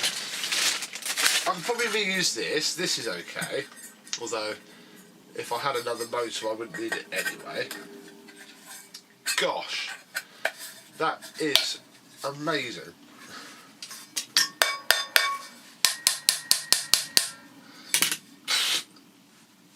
That'll do. Oh, I put these screws back in. So, this video has been an autopsy rather than a first look. I'll be honest, I now have a project on my hands. I'd best go speak to some people about perhaps a motor. So, little Henry is currently status critical. Probably not for too long, I'll be honest. He should be okay. Trying to see the date ring on this hood, but they're not. That should all polish up okay. It's alright. The writing is printed on rather than a sticker. Yeah. Blimey. Right, wow. This cable looks very short as well, so I think it's had issues before. So I think I shall fit the new cable to this cord reel and get a set of contacts, and I shall suss out a new motor really. So thank you very much for watching and I shall see you soon. Bye bye.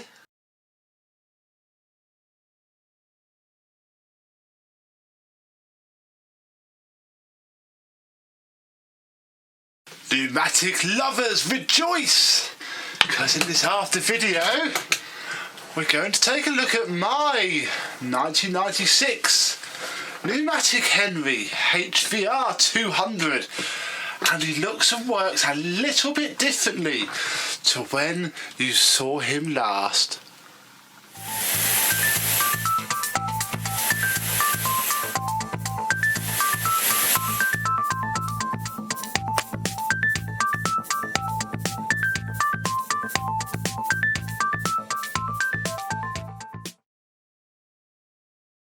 Yes, hello my vacuum cleaner, Numatic and everybody else chums. How are you today?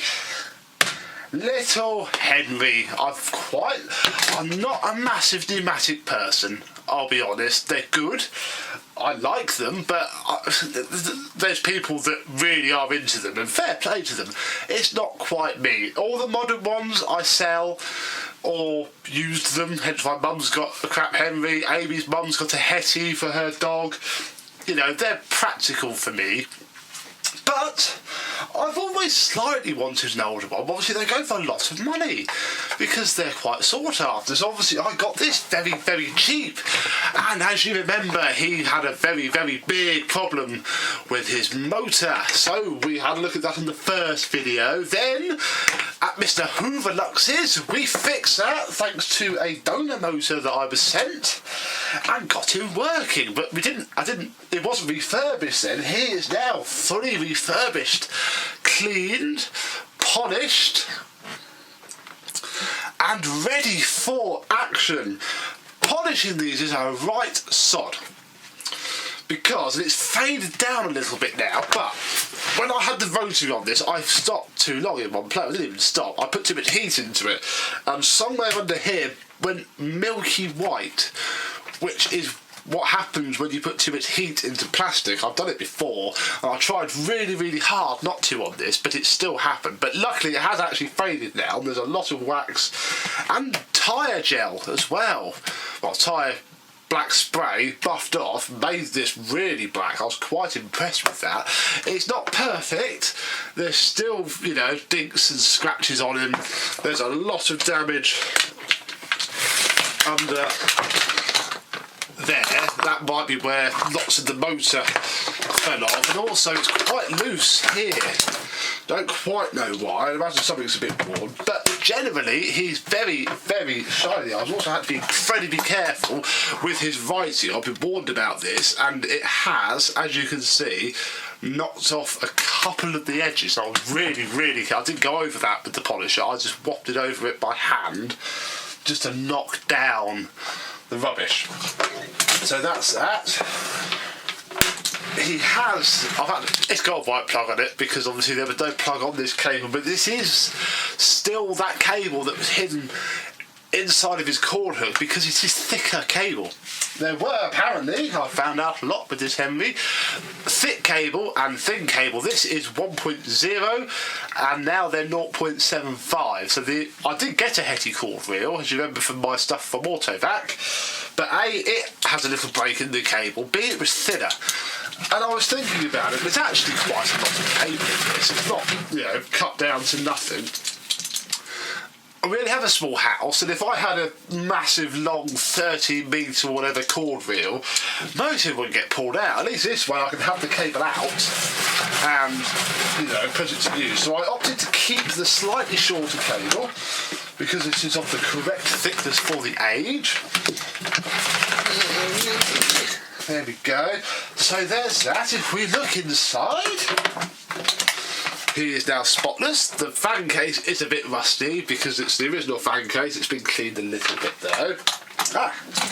Here's where I put the small tools. I've got some small tools for him.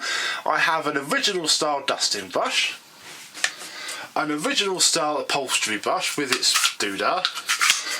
And at the time of filming this, somebody says that they will send me an original style crevice tool, which is lovely. But for now, I just got a modern one because I had it in the shed. So that will do for now.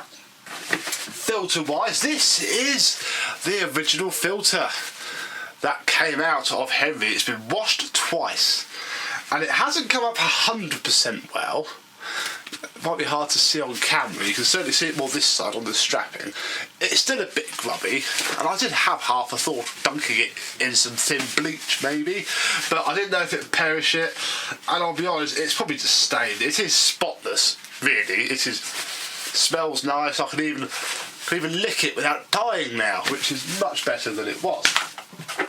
Here is the inside of the bin, which is actually dated 1999, but I have been assured it's the same style that this would have had, so obviously they probably did a refresh before this, 1996, and carried it on until 1999 when it changed, and I don't quite know how it changed because I'm not that up on pneumatics. I'm sure there's many of you watching who can tell me. So we have his original style bin with the nice plastic wheels, which have been greased a little bit. It was filthy, it is now clean. I haven't polished it because these were never shiny anyway. We got a brand new Numatic at the office, like literally week 36 2018. I've still got the picture, I'll put it up now, and it's shiny as heck. It's weird. It's as shiny as the lid is, and from what people have told me, they're really brittle now. They're not, they're not nice and flexy and soft as this. You can see all the moulding marks. So yeah, I haven't gone for the full shine up. I've just left it as it is. I haven't prepared for this video very well because there is something else that I have bought for Henry which I want while he's in this stage. Bear with me. Okay, scratch that last bit because I don't actually have it on me. And I know why I don't have it on me, and it's because it's in the shed. It was in the car, but I've got another car now, yes. Haven't told you that. The Laguna has gone to the great scrapyard in the sky, and I now have a Peugeot, and obviously I emptied the Laguna into the shed, and that's where what it is what I was looking for is. So for now we shall just stick a bag in and say no more about it. Ooh. I'll plug it in and show you what he sounds like now, because I have fitted brand new bearings to it. I found the right size bearings. I've also treated myself to a type of bearing grease, not for this, just because it was quite cheap and I've been using rubbish old grease. So I thought I would improve my arsenal of stuff. But yes, this now has brand new bearings, and the verdict is out. If you're in the Numatic Collectors Facebook group, you would have seen this, as to whether he actually sounds as he should or not. But I think he sounds okay. Certainly sounds better than when we got him, and better than he did at Dorian's when I just nailed the motor back together.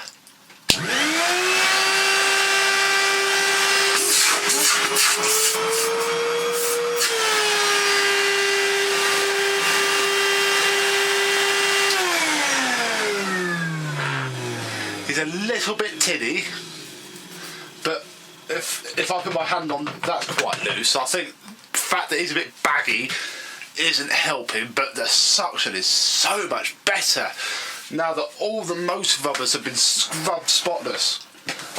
He really is very good. So that is Henry, but obviously he's not very usable at the minute, is he?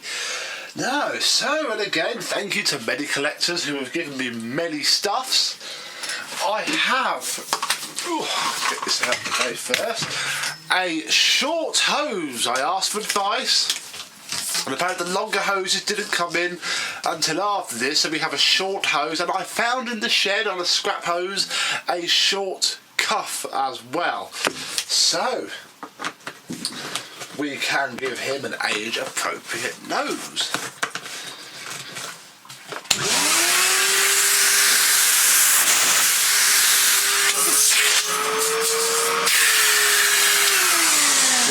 Coming out of this is louder than the motor noise out of that. What else have we got? I was sent a bent end with apparently the right style of end on it. I found two ones which are actually from the Vax New Wave that I used to own. I had to, I was a little bit knackered because I had to chisel off the wash head from it. So it's this only goes into the floor head because it's a bit distorted, but it'll do for now. But we have two metal ones, and then I was sent two single pedal floor tools which I have made into one very good one. So we have a fantastic condition. It's cleaned up really well. I had to glue the standoffs for these two centre ones in. I've had to do that on other floor tools though, so I think it's just one of those things, but it has good brushes. It's very clean, it's not too battered. These got trash, I think, over the lifetime of the machines. So, he is actually now quite, literally all I've got to do is find the crevice story. I can even stick an original bag in him. But I think I've still got the one somewhere. I haven't got it on me right now, I don't think. No, I won't got it out. Somebody did send me an original bag as well. I think it was Buff. But obviously I don't like using the paper bags. I've only got this because Mum found it buried in under the stairs. So I said, well, keep it for your Henry just in case. I'm not a massive paper bag fan anymore. Obviously rubbish HEPA flows work much better than paper bags. But, so, yeah, he's got a HEPA flow in him now. And here we go. I can now, for the first time properly, because obviously at Dorian's, we did some pottering around with him, but it wasn't fantastic. Now, he works a lot better.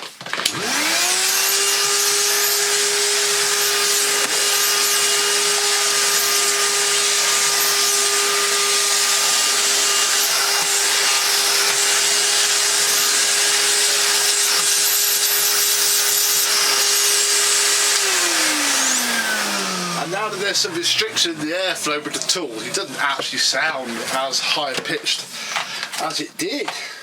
So that is lovely. How are we going to christen him? Well, Mr. Hoover, that's going to be my very own bag of neon sand, look. Well, I haven't used it yet. So I think we'll put a bit of that down. Okay, we'll put quite a lot down. Whoops. Gotta be damn careful to do this bag up properly. Got a little tear in it somewhere. I might have to get my very own Man About Mess box to go with that. We'll stick them up out the way. Oh, spread this around. And if I zoom in a little bit, let's see, keep you there so that we can be sure there is no trickery going on with edits and cuts and everything else that Johnny L8 thinks that all of us vacuum cleaner collectors do to lie about everything. And we'll see how you can pick up sand with this old floor head.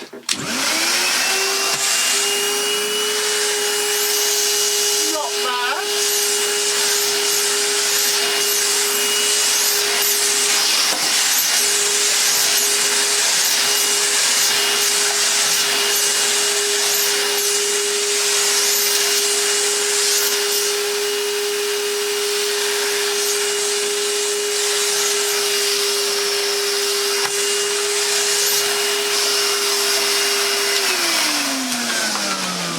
quite impressed with that for straight suction, I'll be honest. It got the most of it up, although it is now raining sand a little bit. I don't think these floor heads were the best for, you know, proper cleaning. They did a good job in general, but they're not deep cleaning heads, really. But yeah, it'll all be kept up in the bag and it will look lovely. And Henry himself looks lovely too. So I now have my very own retro. He's not vintage. Obviously vintage ones would be the 70s. Another collector recently got a Numatic MV2, which I think's lovely. I'll be honest, I don't quite get. Everybody was really excited, but I can't say it here because there's certain vehicles that I would get really excited about. So, but it was lovely. That's from the 70s. Obviously there were 80s Henrys. This is a 90s Henry, and there's probably people out there that think that 2000s Henrys are the bee's knees as well. That's fine. You can think what you like. So I now have my very own example, which I'm trying to make stand up, and there we go, on its own, so I don't have to hold it, of a Numatic International Henry. They are better than the older ones. This is so solid. It's got such good build quality compared to that blue Henry that we had to fix and I refurbed and sold. I found being thrown away outside a house. That was from 2016, 17. This is leagues ahead, but obviously Numatic have had to cheapen up a little bit to survive. It's the way of the world, although I know the collector community we're hoping that the recent ex-Vax board member who is now working for Numatic doesn't bring quite as much Vax stuff in as we think he would like, that ruins it completely, because would you like a Henry? They are one of the better vacuum cleaners that you can buy for a budget, because they're only 110, 120 pounds, if that. You're then jumping up for a Seaboat or a Miele. So there we go. Little Henry is done, dusted and ready for some sort of action. So thank you very much for watching, and I will see you soon. Bye bye. Little abandoned Henry is fixed. Well, we know he's fixed because we fixed one the other way, but he's been refurbished. You can already see a slight sneak peek of a new handle, but let's properly go through it and I'll show you what I've done. And also we have some stuff to fit.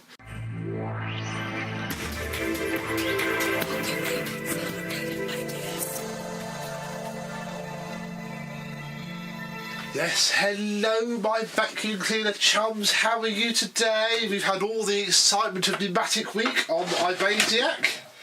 I'm not doing Numatic Week, I just have one Numatic, the Blue Henry, that I found in an abandoned house, in the garden of an abandoned house, is done. He's been refurbished. His top came up quite well, it wasn't too battle scarred. The switch is working as you saw last time. You might have noticed that does that. I should explain that in a bit. So yes, basically it's, as you see, I was very cheeky and I couldn't actually really find blue hubcaps, so I just took both the hubcaps off the wheel because the average person I'm going to sell this to really isn't going to care about it. The hose came up very well, although it is still quite beaten up, but again, nobody's really going to care. We open him up. That's nice and clean. That was quite clean before. Now this is the filter that was in Henry when I got him. If you remember, it was all wet and disgusting. Now, it's been through the washing machine to get to this. Now, I'm gonna put this public because obviously we all need to learn from time to time. The problem with putting these through the washing machine is it can be fraught with danger. Yes, it can bring them up beautifully, but it can also damage them. I've had this before and sadly I have it now because, as you can see, the filter got caught. I could hear it when it was on. It was rubbing against the door as it was spinning around. This caught and it has cut the filter. It's also you can sort of see a little bit of damage Oh, where are we? There, it's all a bit scuffed. So yeah, unfortunately, you do run the risk. Washing filters, I've had many work perfectly well. If you put it inside of something, it might work. If you do enough, you can put them in a pillowcase. But I had this in the washing machine with the hose, and unfortunately, that is now scrap. Which isn't completely the end of the world. Because I needed bags. I went into the shed of broken dreams, to find a Hecaflow or two, and I didn't have any. My stock control is terrible at the minute. So I needed bags anyway. So for, I think this wasn't a lot of money. How much money was it? £9.49 from LM Electrical, which is Qualtex. I stocked up. So I have 20 Hecaflow bags, Bojack Hecaflow bags, but Bojack Hecaflow bags nonetheless, they're fine, I'll be honest. So we need 2 of these, actually 3. I always sell my Henrys with 1 fitted and 2 spares.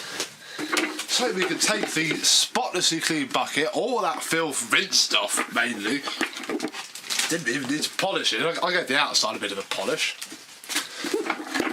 but the majority of the crap just fell off. So we can pop the new bag on. Marvellous. And I'll pop these 2 just out of shot because that'll be for when I sell it. So we have a bag. Included in my £9.49 is a new pattern again filter. It's a replacement for an Edward vacuum cleaner, but they're all exactly the same. And basically it looks pretty much identical. If I was being quite picky, the honeycomb effect on the new one is a bit more coarse than the honeycomb effect on the other one. But that looks exactly the same. I haven't got the old ones of these with me because I didn't bother to get them out of the shed when the filter knackered itself. And yeah, basically they are as close can be. Identical, they even fit well enough. So, there we go really. Oh yeah, there we go. It also came with these Seabo rip-off air fresheners.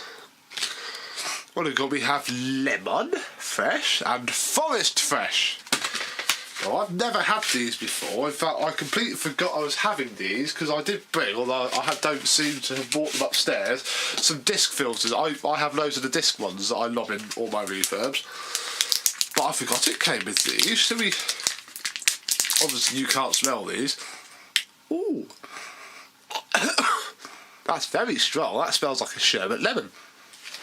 Meh. Why the devil not? In that goes. You watch it burn through the plastic or something. So that's something to try. What they came with, that's it. £9.50 delivered.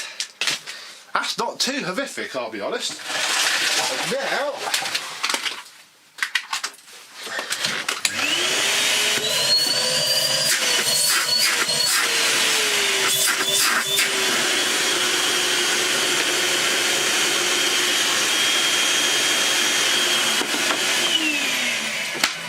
air freshener doesn't seem to be doing much. Let's stick it on top of the filter.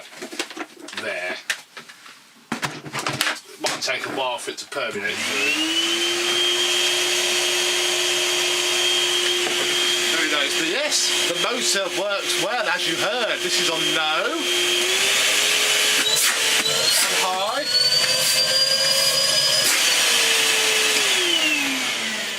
The suction seems perfectly acceptable. Now the hose.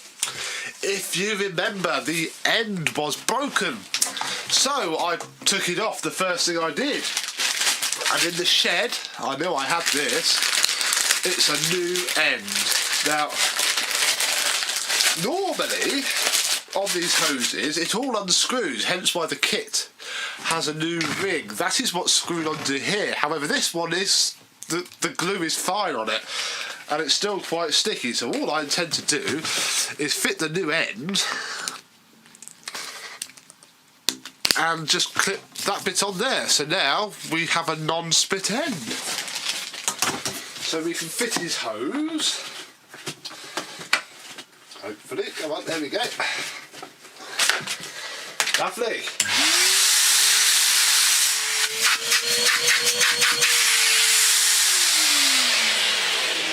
I forgot about that. These hoses they're conical, aren't they? I'm sure the pneumatic police are jumping up and down at their screens. They're conical, so it concentrates the suction more. So that's pretty good. Now, as you know, this is all I got with little Henry when I picked him up from his abandoned garden. So I had a route all through the shed and came up with 2 extension ones and a bent end. Now, one of these ones is from my old George, but I don't have old George anymore, so Henry can have the wand. So there we go.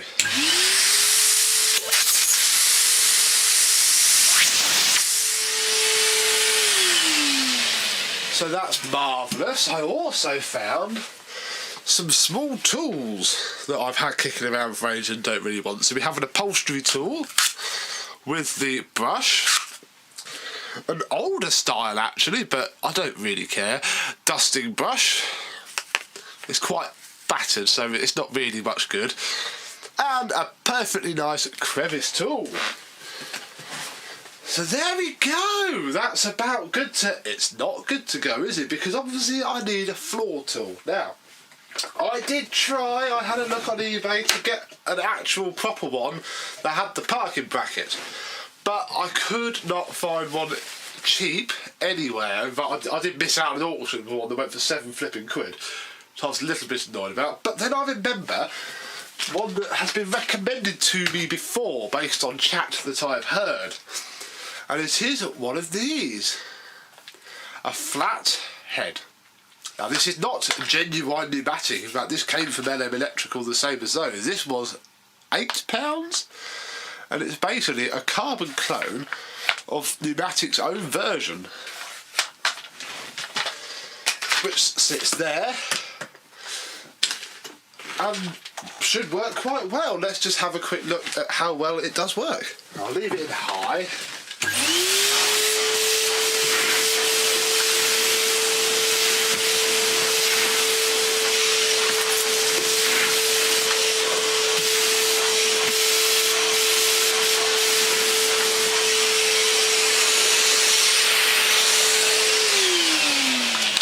And it's not too bad. It's got a rubber, it was £8, squeegee on the front, in fact that is quite hard, and back, and 2 lint strips, and apart from it flinging a little bit of dust about, it works very well indeed.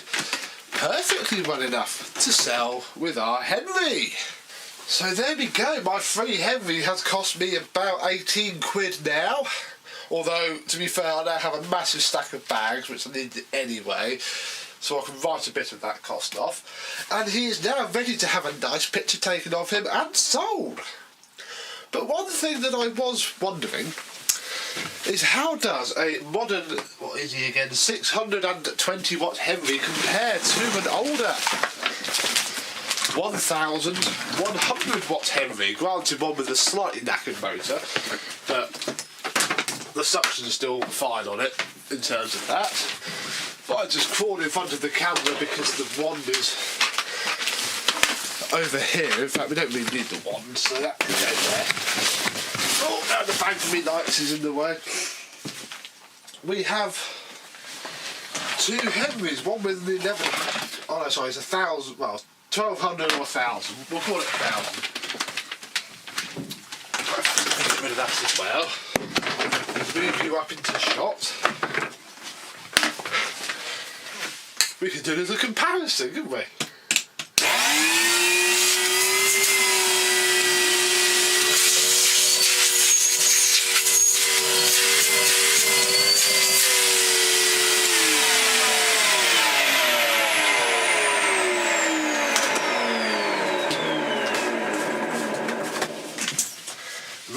Henry doesn't seem to be sucking much better, which I thought it might.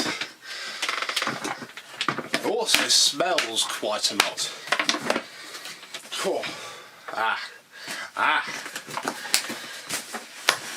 That might be why that's quite full. We'd best give it a bit of a tidy up.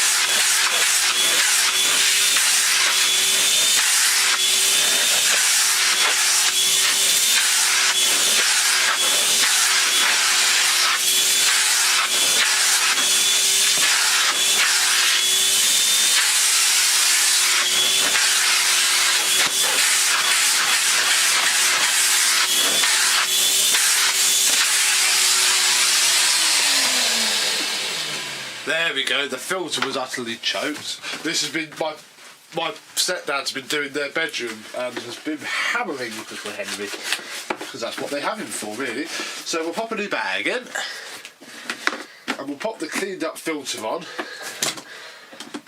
We'll pop the hat on. Move you back to there. Now because this Henry is missing its speed adjustment because I binned it because it didn't work, that's why I got him, because it was one of those broken ones. To be fair, we'll put this Henry on max. Right, let's see if this one sucks any better.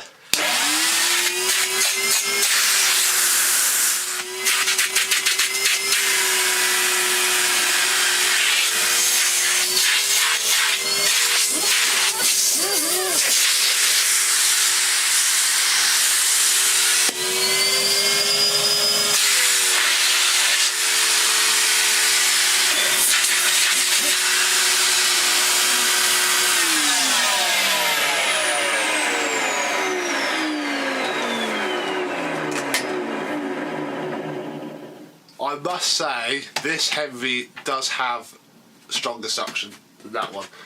It's not too noticeable, but this one is a lot sharper than Blue Henry, which, although is to be expected because they've got, you know, 600 versus 1000, these ones are supposed to be comparable, but not fully convinced. But they are perfectly fine for normal use. So there we go. 2 Henrys, different eras. We'll ignore that one because this video is all about him because he's not broken yet. He'll get one when he's broken. My Blue Henry is ready to be sold. So thank you very much for watching. Hopefully I won't have him for much longer. And I shall see you soon. Goodbye. Do you remember that 3 Numatic Henry that I got from Facebook a while ago in order to get some tools for another Numatic? Well, yes, I refurbished it and we need to have a look at it before it goes to its new home.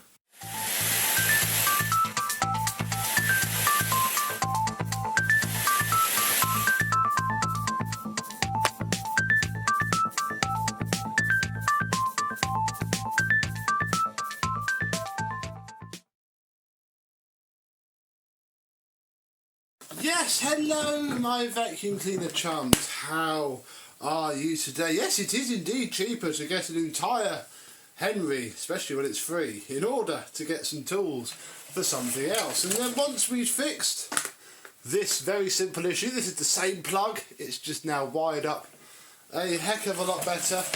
We have what is externally and utterly trashed, very heavily scratched exterior vacuum, but yeah, inside it's pretty clean. Underneath came up very, very well. The motor housing was full of hay, so I've washed the little diffuser that sits around the edge of the motor. The filter came up very well, not mint, but you know, very clean, and it now smells really nice as well. The bucket came out well. The whole thing wasn't too bad, I will be honest. And of course it runs, if I can find some power.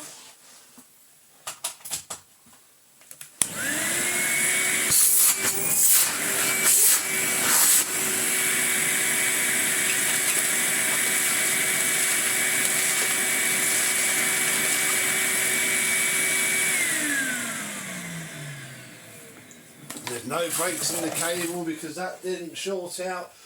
It works absolutely fine. So yes, I'm now left with a Numatic with no tools, because obviously I want those. I didn't buy this to be something to sell on. I bought it for a purpose.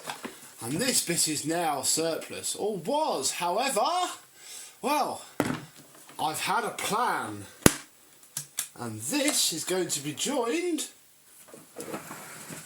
by this, which should be a little bit familiar to you all. Yes, this is, affectionately, we call him Crap Henry to my newer viewers, to more less insane people. He is my mother's HVR 222 from 2007, a staple of my channel for many years, when I used to film at my mother's house before I could film here where I am now.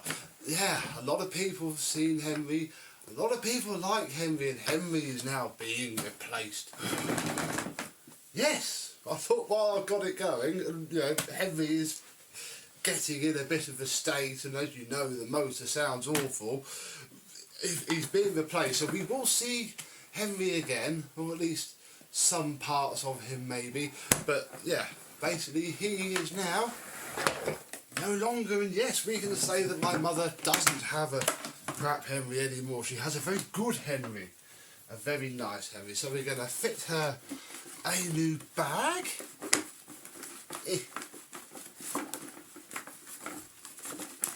There we go, look, and we'll put the washed filter back in, put the lid on.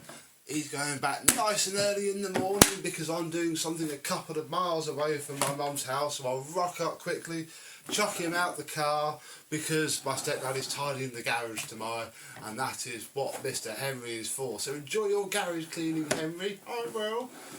And yeah, there we go. So yes, I did get a free Henry from Facebook within half an hour of seeing it, purely for its hose, which was for the NV200. Floor tool was scrap, that went in the bin, and then I immediately needed a bit of it, which was a pain, but luckily Mr. Numatic Rule 29, check out his channel, sorted me out there. Video on that coming up as well. The wands, still got the wands from this, although the bent end is still fused to the top one, cannot sort that out. It is the ideal height for my power head, and I now have enough bits and bobs to make a second toolkit, so I can leave the power head a bit more attached. So again, more on that. There's going to be a Numatic mop-up video, I think. So yeah, free Henry. Decided, since he didn't owe me anything, I could sell him. I could get 60 quid for him, although he's a bit tatty. But yeah, Mummy likes having a Henry. And this Henry is a bit old, and I have a need for a part of him. So yes, this should do her for a good while yet. So thank you very much for watching. Thank you for your interest in Free Henry on the socials. Always G's me up to do something with something. And yeah, doesn't smell so bad after all now. So thank you very much for watching. I hope you've enjoyed. And I, and maybe my mother's Henry, will see you soon. Bye bye. The other day I got a message, a sort of message that I like receiving. Hi Sam, you refurbished my Dyson 3 years ago. My husband is throwing out the old Henry from the garage. Would you like it? And obviously clunk click in the car. Here it is. It's an old Henry. Apparently it's a bit dusty. It's certainly that. And it's also just a little bit broken, but nothing too catastrophic. Let us have a look and see what a free HVR 222 from week 13 2008 looks like.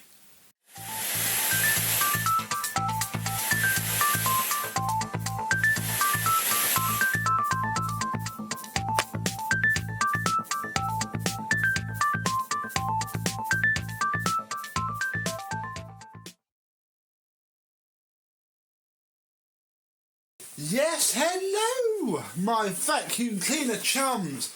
How are you today? Yes, we all like a free Henry, and I know you like a free Henry as well. So, here we go, compounded slightly by the fact that when I posted this up on the Numatic Facebook group, that we are all in. Apparently this 08 model is one of the last decent models Numatic did before PCB gate, because this has a very crunchy, just high-low setting and an on-off switch. Again, very crunchy indeed. And obviously, yeah, after this we got the high-low PCB where they all blow because it's a pretty terrible design.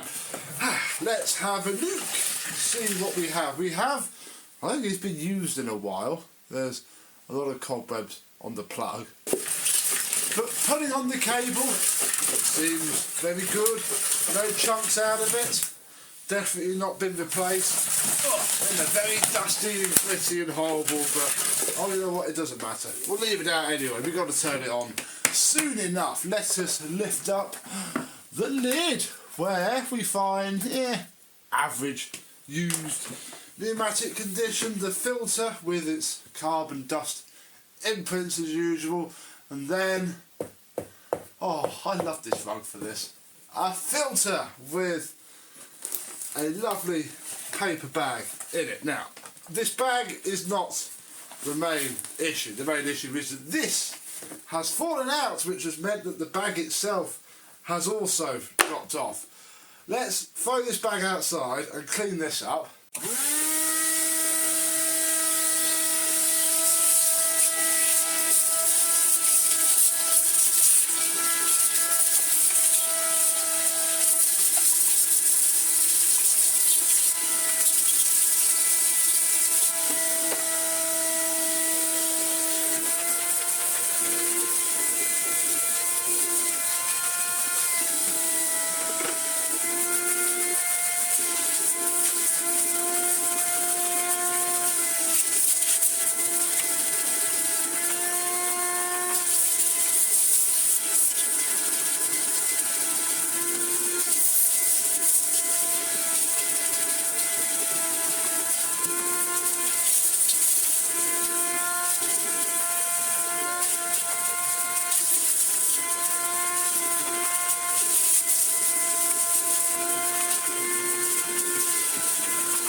Fantastic, well done Benchy, over there you go. So we are cleaned enough. Nice decentish filter, but it'll need to go through the washing machine. Come on, all lighty darky, but it's okay. Certainly has been used with a bag.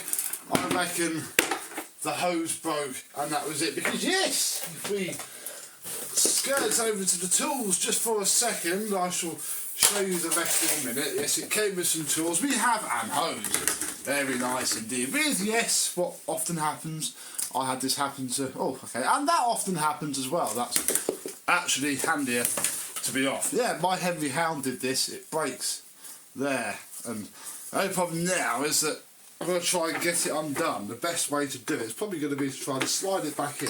There we go. So it grips, and then, yeah, that is scrap. Luckily, I had a spare red Henry base in my garden of all things. We use it to plant strawberries in. So, oh, no, wait. Oh, it's not different. I've been very, very stupid, folks. There we go. You need both bits, don't you? I'm used to... there we go. I think it hadn't actually clicked in, but equally that's fine, because it's all going to come apart for a wash anyway, because this is going to be sold. This is lovely. This video gets better. Don't you worry indeed. It is not man hoovers up someone's old garage vac. And then we all have a laugh. Right, let's put the hose back on. Let's see if I've cleaned the Henry, you know, the nose thing, how different it is. Right, we'll pop that back on. Not going to bother with a bag for this. to be honest. Obviously, we need to now check it works, and I want to suck up all of that, but I don't care. It's all got to be washed anyway. Doesn't really matter. I'm not going to waste a HEPA flow because I won't be able to use it again because the edge outside will be all horrible and disgusting. Let's just plug ourselves in. In theory, it should just work. Of course it does.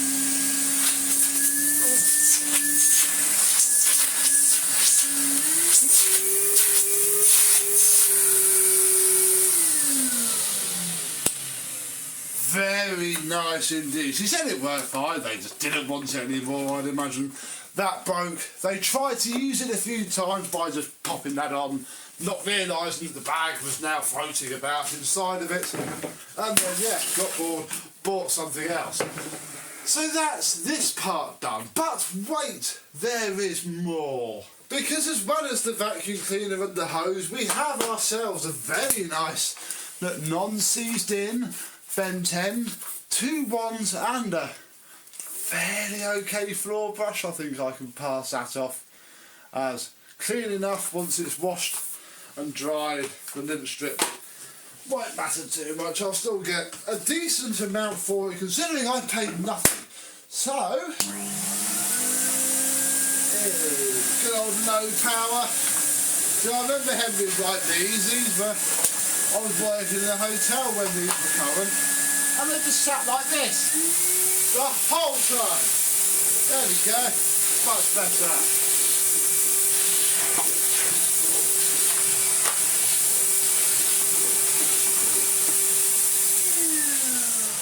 Literally all these switchy Henrys ever did. That's why I think Numatic had to do the momentary PCB so that they never just stayed in high the entire time. So, this is a fully working free Henry, which has only really been filmed so I can wash it now and show you what it looks like afterwards. But there's something else. There is just one more thing. Because sitting on Mr. Henry in the ladies' garage, it was that sort of house where she said hello and opened the garage door from inside her house. So, yeah, that sort of place. There was an aero brush. Look at that. 4509, that's got to be 2009, hasn't it? Come on, camera. Don't mess this up. Yeah! It's an aero brush. I've wanted an aero brush for a while. Part of the reason I bought those rubbish turbo tools you have seen on and off my channel was because I was seeing if I could get away without buying a proper aero brush. And now I have one, although it's an older one.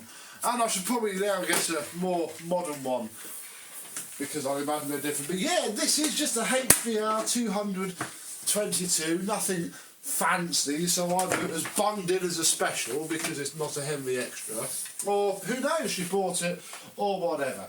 Does it spin? I haven't actually used it. Ooh, sort of. Oh yeah.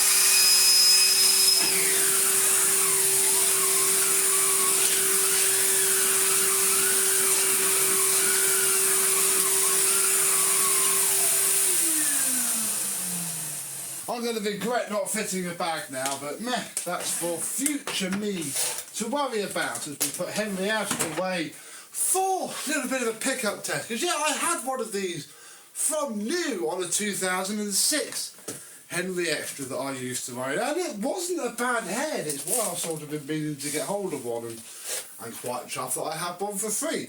So let's see how it works on both you. Almost zero pile carpet and very deep pile. Actually,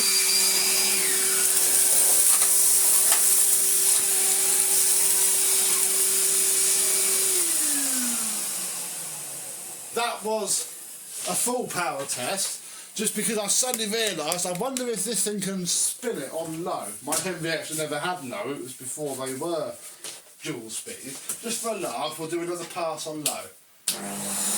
Oh! Yeah, it's a stop. Yeah, no, definitely a high speed.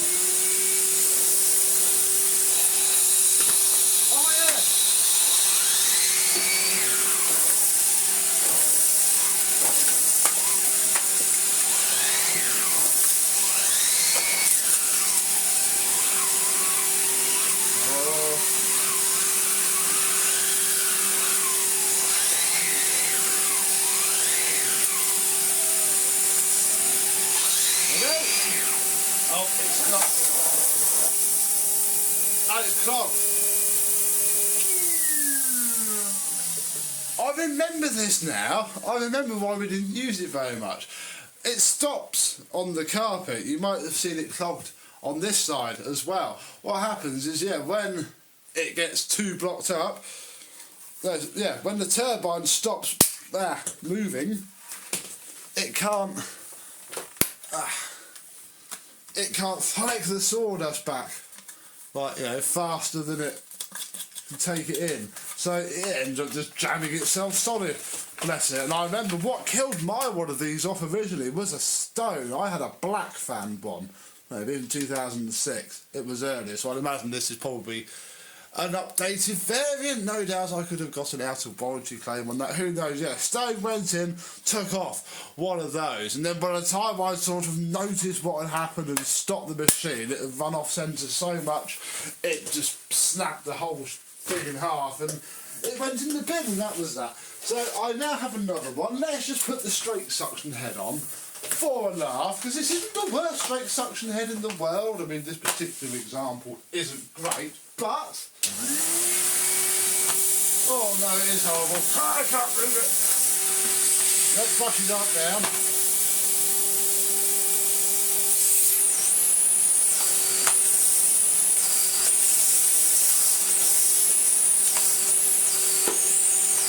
It's just sticky, look at that. And I've got the suction relief valve open. Oh, barely open. Come on you, let's finish the job.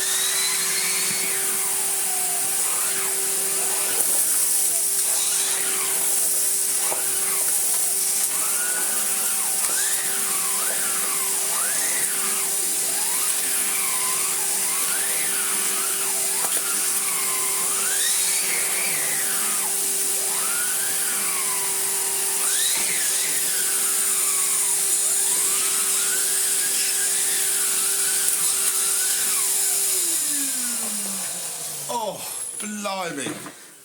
Well, I mean, it's okay. It is what it is. Doesn't like this rug, but equally, who does? And of course, it's probably not working to its best either. None of this is. This whole thing is just tired out, bless him, and ready for refurbishment. So there we go. My free Henry. Very happy with him indeed. It's going to be sold. I mean, you could message me and ask if you could buy him, but equally it'll probably be sold way before the before video even goes out. But we're going to keep this, because it's not going to add any value to this, selling it. Obviously any Numatic refurbishers will probably agree with me that I should keep this, because hey, they don't often come along for free.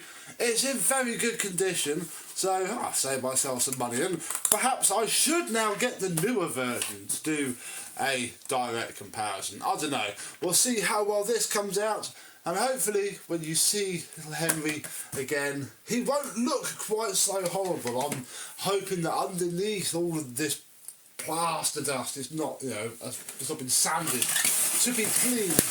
Bless him. So, until next time, I thank you very much for watching. I hope you've enjoyed. Comment down below with your best free Henry find. I will leave it to Henry for this video, but possibly do another shout out for the vacuum ones in the next one to get the old comment section busy and flush out those really annoying spammers. I am sorry, I do try and keep up with them. Hey ho. Me and old Henry will see you soon.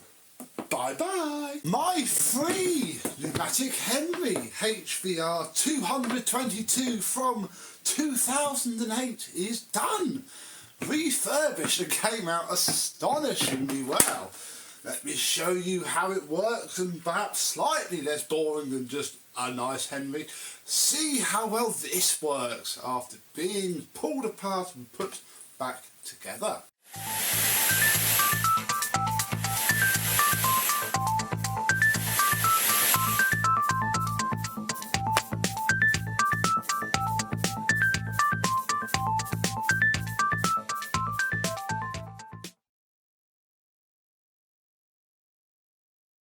Yes, hello my vacuum cleaner chums, how are you today? Yes, very nice score this was, underneath all the brick dust, underneath all of the muck and grime from being stored in the garage. It literally got the damage that I probably can't really show you there is about it. The whole thing is remarkably spotless. Indeed, you may notice that it is wearing a different filter. That is not because its filter that it came with is in any way not worth fixing or broke. It's fine. There's another Numatic that I haven't actually filmed yet that will need a filter, so I thought, I'm selling this, I'll bung this older filter in here. No one will know. I won't tell anybody. Oops. Thank you very much for watching. Oh, it doesn't matter. Yeah, bodging around a filter because I want to keep the really mint one that was in something else, which I'll show you in a minute. So yeah, there's its filter, and we have just 2 bags chucked in there, ready for sale. Nice, clean bin. And obviously this part here is fixed. Was fixed before, and I re-washed it and put it back on, and it's still fixed now. Who'd have thought of that? Let's turn him on. Runs very nicely, both low and high. Literally, bless him, he hasn't been used very much, and then when he was, it was with a broken bag input really. The hose washed up absolutely fine. I flipped it round, so this used to be on this end. You can see the kink over the years of being sat on a wand. I bunged that on the other end, so hopefully over time it will straighten up. And then this end of the hose looks very nice indeed. Little trick there. We'll turn him on now so I don't have to knock the audio down. Beautiful suction. As all brand new as this basically is, Numatics have. Wands, very metally. Floor tool tried to kill me. Look, I lost at least a couple of mil of blood out of that. Flipping sharp these are. Came up okay. I put the lid strips back in. Nobody's actually going to care. It's all right. Very nice indeed. I went through, not actually the shed this time, I went through the boxes of rubbish in my house and came up with a nice full tool set of varying degrees of used. And then this, which I'm keeping, literally that is going, getting rid of that in a bit. This is why I'm filming this video, I can sell it then. And I'm keeping this, my free aero brush that just happened to have a Henry attached to it, and it was full of brick dust completely. Oh look, you can see that I've used it very much not anti-hair wrap these, and that's what killed most of these. Very soft plastic, they do not wear very well. This one is mint, and they have changed the design on my older one that I had from 2006. This was a hard plastic, and yeah, smashed a fin straight off of it and tore the head apart. This is, it's like a Kirby fan. I can't really do it here, but it's rubbery. It is impact resistant, so hopefully it will not suffer the same fate, and it spins really, really well. We'll use Henry since he's plugged in, not put his dirt down. Obviously I'm keeping this so we can use this at varying times anyway on various other machines. Let me demonstrate it on the notoriously difficult woolen rug, which is actually facing the wrong way for me to be able to demonstrate it to you. Hang on.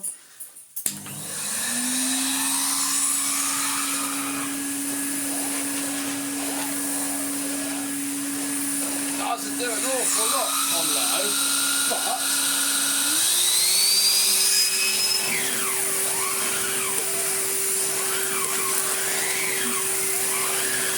doesn't fully like this rug either. It's getting away.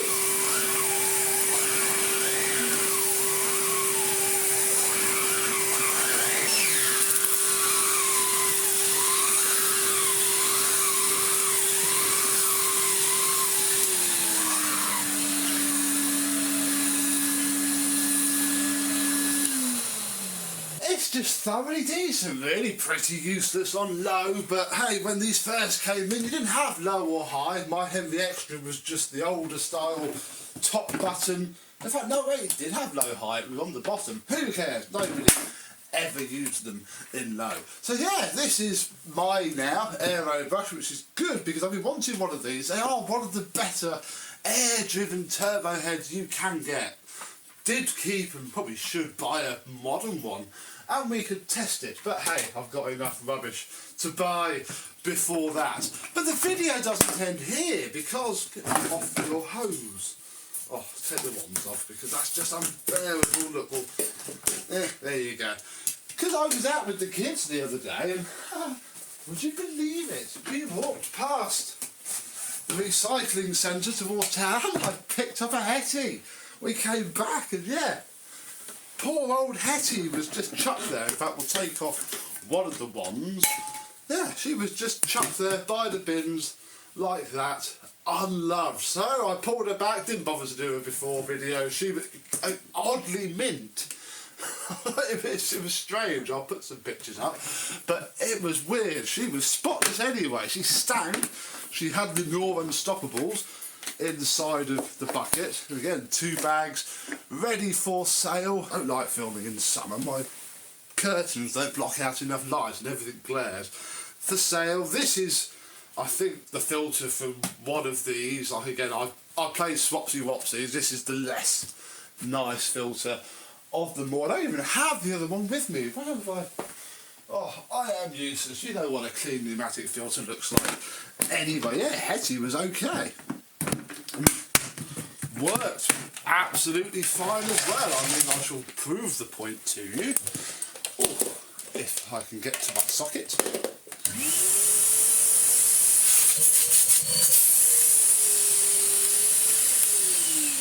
Nothing wrong at all. So again, she came with this tool, which had been used heavily, stuffed on the end of the wand, which was rusty. I've had to get the old wire wool out a little bit, especially on this end, but it came up okay. Very nicely. So I put another wand with Hetty Rena, and because out of these 3 pneumatics that I ended up with last week, needed 0 parts. I found all the small tools. My toolboxes in the shed stack a lot more nicely now because taking out 6 things really dropped them down. It's amazing, really. I bought Hetty a brand new genuine with a parking bracket because she's got one, floor tool, which hasn't arrived yet, but doesn't really matter for the point of this video. Look, it's just this floor tool but with the parking slot on it, which is coming. I thought I would blow the £11.29. Oh, they can have a cuddle. I would blow the £11.29 on these 2 fine beasts, which will net me much moolah anyway when they're sold. It was worth it. So yeah, always pick up a free pneumatic. It's always worth it.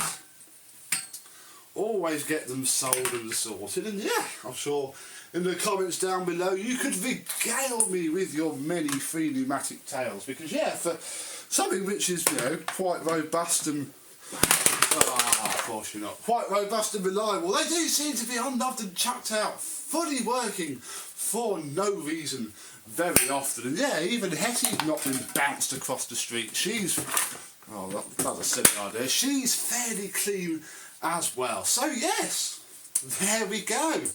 2 free pneumatics. I may as well show you Hetty afterwards. And yeah, I get a nice turbo. All I wanted was this. All of this stuff is just a happy little accident. Ah, fabulous. Thank you very much for watching. And I, and probably a Henry of some sort, will see you soon. Bye bye. My free pneumatic NRV 200 is fairly nearly done. It just needs some parts, really. It needs that, some of those, and that to make it done completely. So let me show you how it came out. We'll get all of this stuff fitted and we'll see what it sounds like now.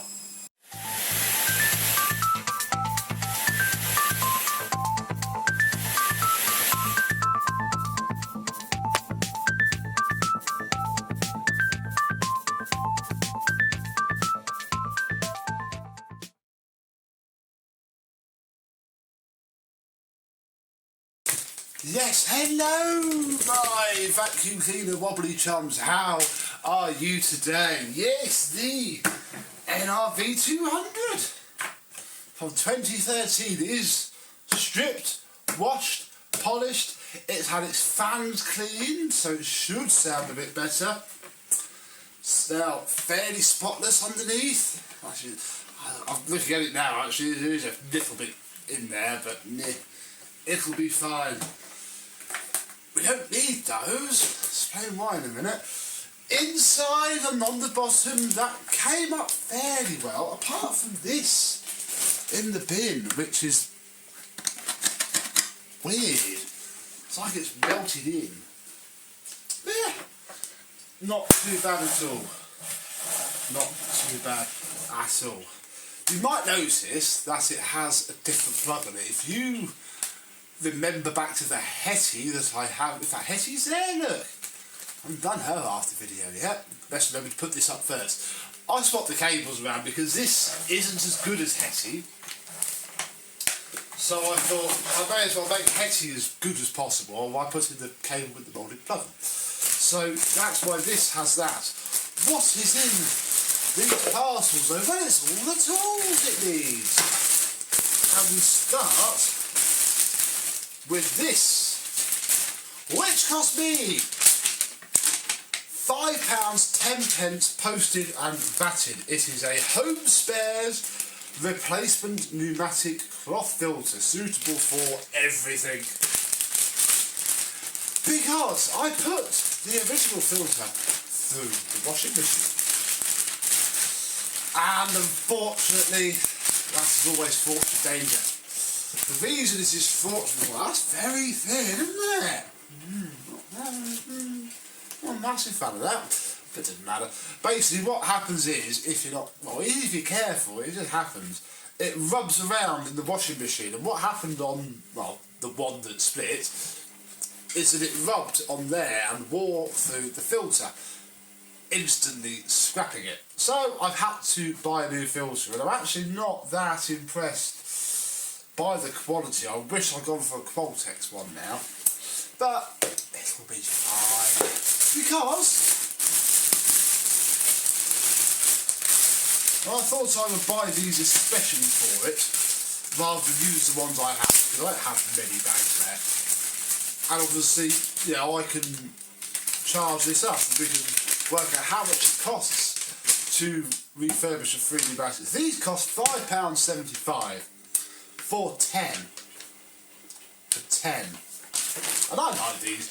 Many people don't. I do. The only time I've ever known these are the Qualtex ones for your home. The only time I've ever known one of these split is on Crap Henry that Mum's got. When they did the downstairs decorating, the walls are awful. They've lightly painted it. But basically, Henry was used on the belt sander for the walls, and after 3 days, he did burst his bag. He burst his bag good. I had to properly clean that out. That's it. That's not bad, you know. So what's half for £5.75? Well, let's call it like £3.60 for 5 bags. So 1, 2, 3, 4, 5. So the rest, I'll split the cost. So what are we up to now? What was the filter? That was £5.75. This was £5.10. So on about £7 so far. And obviously, with our filter, with our bag, we are going to fit that now. Quality. And then we're going to pop the filter in, which is pretty terrible. Ooh. Then we can pop the hood down.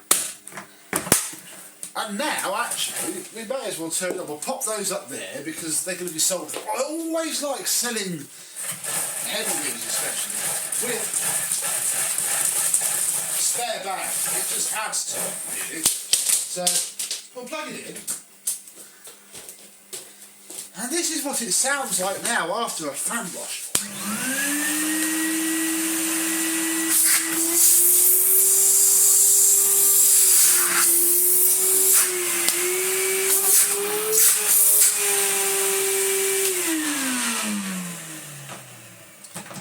I think actually I haven't got the cord rewinding quite right, because there is a stiff spot. But I can fix it after the video. That's for the purpose of this. Doesn't matter what I have there. It's a little bit loud.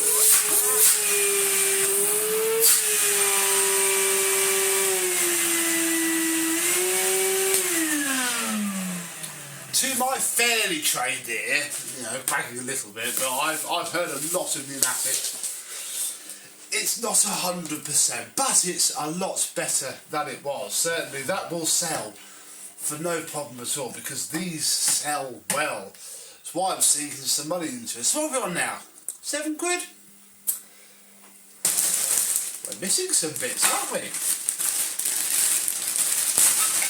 All Numatic collectors are going to be throwing stuff at their selling now with these, and I don't care, because for £12.49, so let's round it up, 20 quid. 20 quid we have sunk into this Numatic. We have everybody's favourite cheap pattern toolkit. Collectors hate them. Absolutely hate them. Awful they call them. If you have a machine, well, as you know, actually this had a pattern hose at least on it when we got it. Although that's a bit interesting. Those of you who know, you know the ends of non-genuine hoses are normally a bit rubbish. That's actually looks like it's copying. It's not a conical hose, but you know that's in the style. In fact, we can confirm this because over here I have the original hose that came with Hesse. Yeah, that's not bad. That's not bad at all. Normally they come with that terrible hose end. The awful hose end. Where did I get this from? Just in case it's helpful. I got this from KGA Supplies on eBay, and it's a bit, you know, difficult to, because you go by stock picture most of the time, but yeah, KGA Supplies seem to be selling toolkits with that looks the part. Not that anybody's going to care. This would just be a Hoover with tools. Why does he even call it Henry? Oh.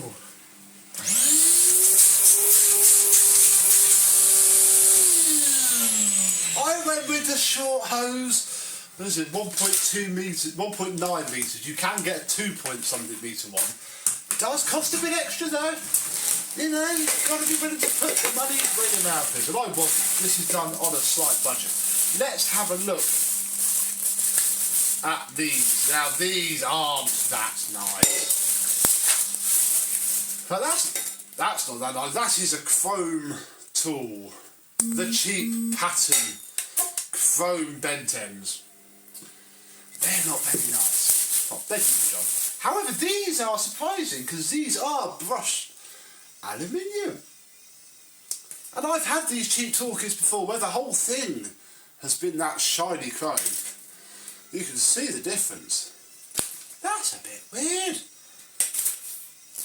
It's still very tall though. These toolkits have a habit of being incredibly tall and a bit of a pain in the bum.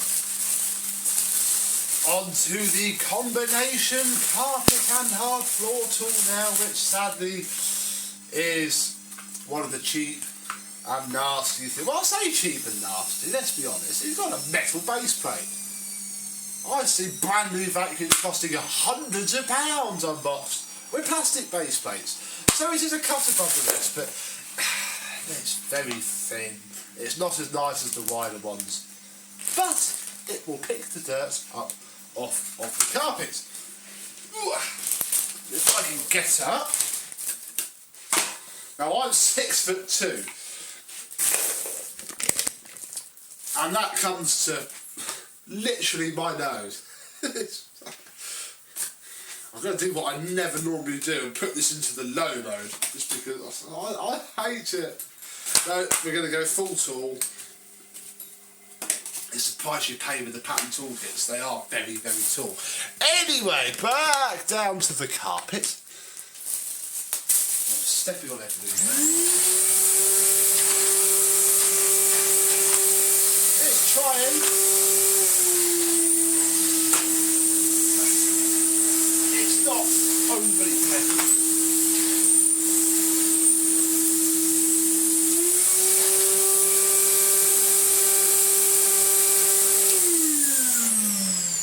that vibration is in that cord wheel. I'm going to have a look at that, but that's not for now.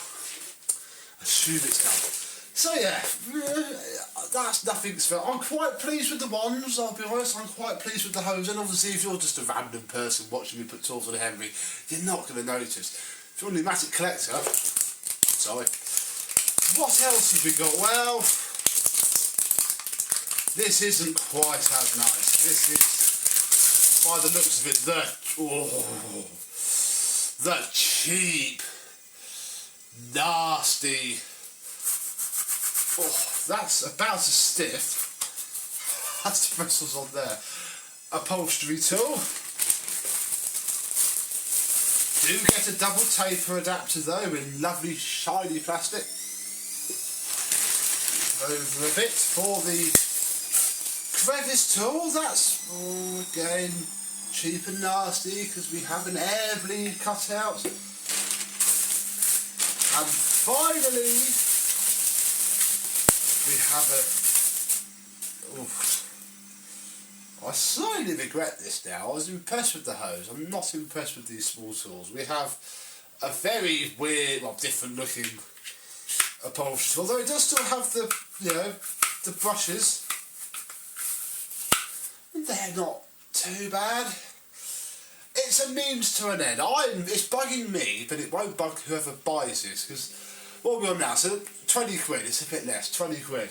Once I've sorted out that rattle, I think if you ever take one of these apart, getting the top back onto the cord reel is a bit of a pain. It only really goes on one way. I don't think I've got it right, so I need to have a look at that. But once all that's done, it will go up for sale for 70. And I will sell it to the first person that offers me 60. So I've basically pulled £40 out of thin air. 43, £44 out of thin air, which I'm happy with.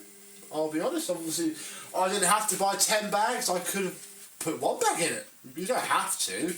It just raises you up. If you're the sort of person that refurbishes bags to sell, obviously, or you think you are, well, you're thinking of, that's probably more what this video is for. If you want to do it, you do it anyway. But that, maybe laid out a bit more nicely. Look, so you put the hose around there, ignore all that rubbish. You put the hose there, you put that there, those there, those there. Then you've got a Henry Hoover, because you've got to say Henry Hoover, because people know what a Henry Hoover is. If I say Numatic NRV 200, they're not. It's a Henry to them. Henry Hoover, fully refurbished, all tools, excellent condition, £70, OVNO, gone. And that was the purpose of this video. To see just what we could get for a free Numatic. It was a little bit trashed. It's not as trashed now. It's used, but it will go. Pneumatics sell because they are quite reliably bulletproof and awesome. So there we go. Really. Hope you've enjoyed. Hope you've learnt something as well. And for any of you out there who we probably chat on Facebook anyway. For any of you who collect pneumatics, tell me. Do you approve or not? I'm not a fan of that toolkit, I'll be honest. It's a shame it comes with those small tools. It would have been saved if it just came with better small tools, but it doesn't. And I'll be honest, what's going to happen is what happens to the original tools. They're just going to go into a cupboard and never be seen again. The wand will never come off the floor tool. The wands will never come apart. You know what I mean. It's going to get used. Someone will probably buy it to use it commercially. Fair play to them. I don't care. As long as they give me cash. I don't care what happens with anything, as long as I get cash. So, there we go. Thank you very much for watching. I hope you've learned. I hope you've enjoyed. I hope you'll watch again. And I shall see you soon. Bye-bye. It's Christmas Day, and like many of you, I've got a Henry under my tree. What do you mean you can't see it? He's under there, look. Hang on, maybe this will help. People with issues with flashing lights, please be careful throughout this video. Ready? Oh yes, our little Henry Christmas project has been completed and now matches the Christmas tree fantastically. So, let me go back in time a bit and show you how we did this.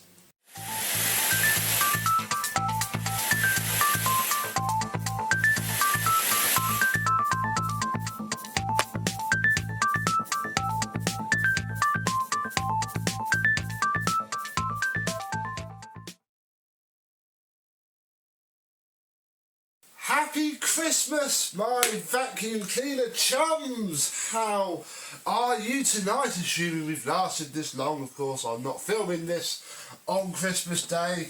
A lot could happen in the month and a half before Christmas, and hopefully a lot will happen today because we have our modified Henry. And obviously this is before we've put everything on. This is what I'm going to show you now. You've had a little sneak peek in the intro. One change to note is I found a different speed potentiometer. It's a panel mount one now, which fits so much better. It's actually from an old Vax. Old Vax tub cleaner with adjustable speed. Yes, we is going to bling our little Henry up with, hopefully, this kit, which was remarkably cheap. From eBay. We have a remote control with many buttons. I bought a lot of these. They're just adapter cables for this, the RGB LED strips. Oh, very fancy. I might have to turn off the light that sits behind my camera in a second, otherwise you won't see anything. But yeah, it all works rather nicely indeed. If I just plug it in. Oh, there it is, look. You can't see a thing. Ah. That's going to be quite funky. Sat on top of Henry, well, on Henry, won't it? Hopefully, who knows, it could all fall apart and there's only going to be 2 parts of this Christmas. I'll ruin Christmas. Now, the rough plan in my head is a nice circle around the front, although looking at how low down that 160 sits, right, it might just about be okay really. It's just going to look better there than trying to get it around there. And around the bottom of the base, which means we're going to have a connection somewhere here. Now, as well, Numatic do think of everything. I mean, as well as making it literally a drop-in replacement with minimal cutting required for a complete Mina motor kit and PCB, they made this easier too. Because all of this, look, is hollow. So we've got all of that to play with. Now, we can't really use that handy hole that is in there because we then wouldn't be able to park a floor tool if I get a floor tool that parks that's not the heavy cordless tool. We cannot use it, so we're going to have to drill another hole somewhere, wherever it makes more sense to this, and then yeah, we can bring it in and come around here. So it's sort of really, I don't quite know where to start. I think I'm going to start with this, purely because we can at least stick it down and we can just leave the end there until we work out the top. But I need to know how bendy it is, how easy it is to cut. I've never worked with this stuff before. This came to me the other week when I got this Henry. I thought, oh, I can make it Christmassy. And yeah, everybody does RGB. I've got RGB in my computer and it is good. Right, crikey, that's a lot here. That's more than I thought. It wasn't that much money, really. It's very good. Now, we don't really need... Actually, we could, couldn't we? We could keep that connector. Yeah, it's literally just going to try and... Obviously, it's got to bend around things. So, I don't know. It should be alright. I'll cut it down and then we'll go from there.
And with my poor camera not liking this at all. Oh, look at that!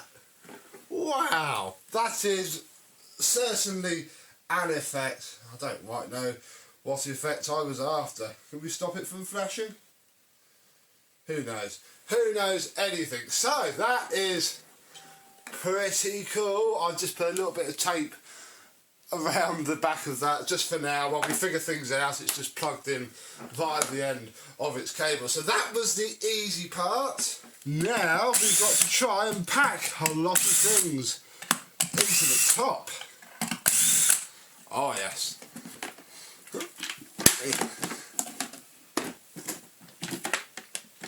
Oh, this has now become a touch more difficult to get off and back on again, sadly. Take the cable rewind out the way because we're not going to need that. We're going to have to pop that down. But this is the new speed pot. Look, it needs rotating actually before we're done because it's not level. We'll do all that. Oh, it's running quite warm, bless it, bless it, bless it, bless it. We've actually got to go even deeper now because we need to get to where the power comes in and underneath and behind this part here. So with those screws undone, we can lift that off, pull that out and undo basically everything. Everything can come off, especially these two, because that is our main power feed in from all of this. And what we actually want to do is branch off first before we get to out here.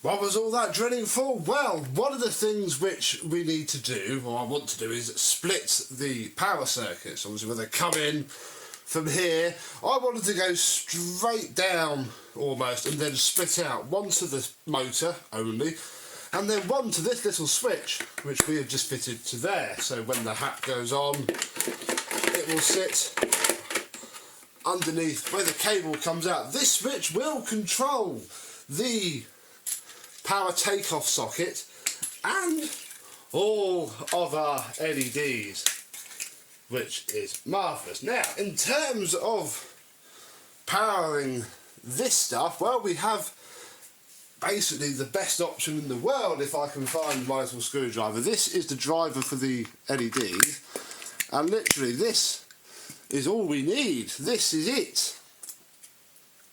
We can even desolder this jack if we would like. Now, this is the China-tastic Hong Kong fireworks and electrical appliance company chargers that it came with, but I actually found this in my random box of rubbish. Ignore that. And it is a 240 volt to 12 volt AC/DC adapter, and I would imagine that if we can crack this open,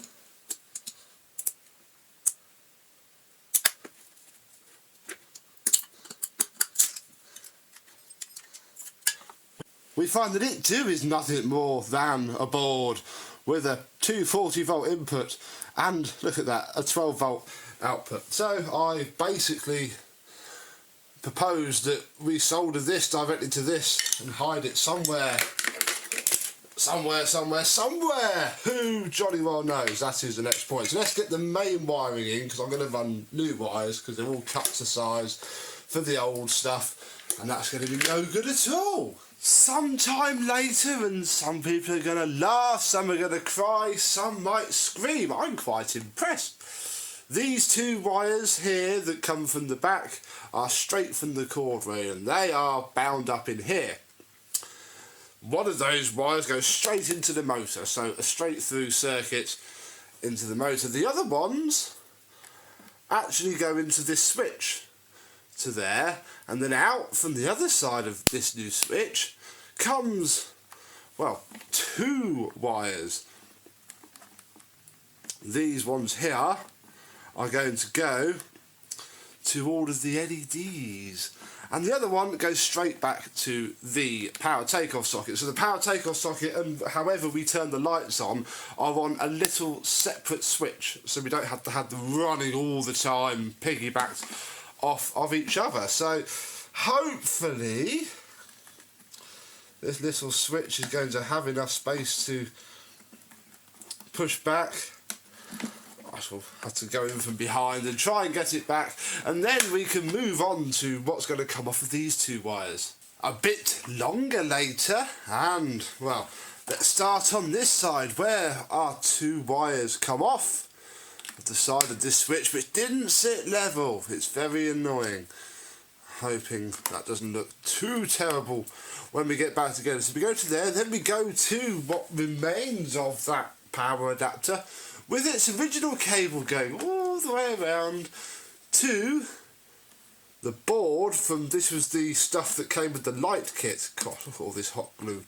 Yes, that's a little PCB from there. This is the infrared sensor. Don't know how this is working yet. And that is going to a splitter that I made, that then runs off. One is to here, and the other is to here, where hopefully once we drop this on, and then plug it in with the bottom, it's all going to look okay and work. So next what I've got to do now is try and get this back on and get the cable in. And a month or 2 later I am back, and yes, it has come out really, really well. I have lights at the top and at the bottom. I mean, this is probably one of the times I want to turn off my very bright lights to show you the LEDs. Let me turn it off and tell you that this is the 3rd iteration since that one video. Oh my goodness. I mean, it works well now, although as you might be able to tell on the camera, that's blue at the top, green at the bottom.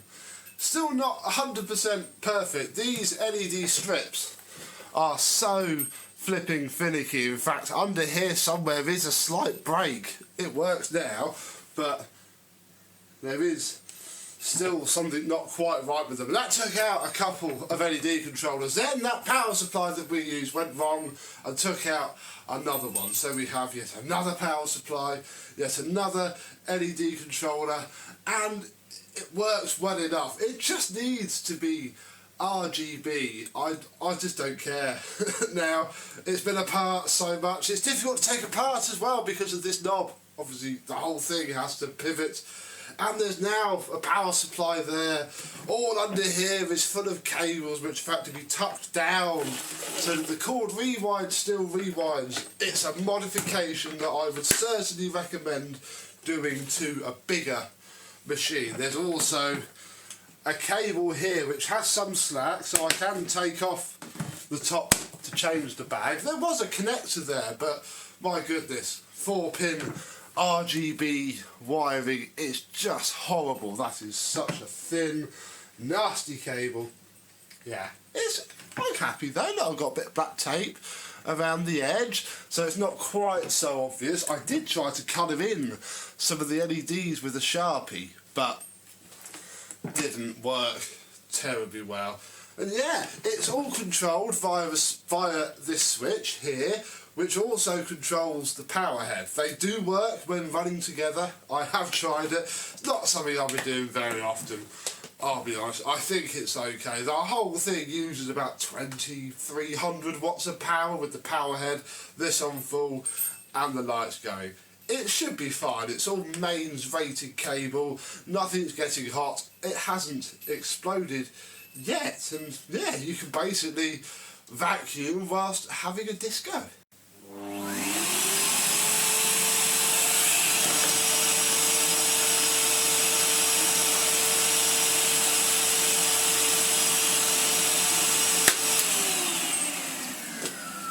Now, before we go much further.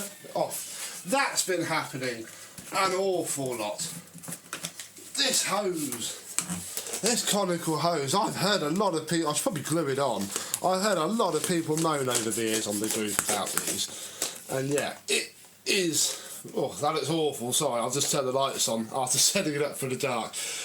Take two, try again.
And there we are. It's really quite difficult to show on camera just how cool it is. I mean, if I, oh, there we go. Look, if I, oh, that's too far.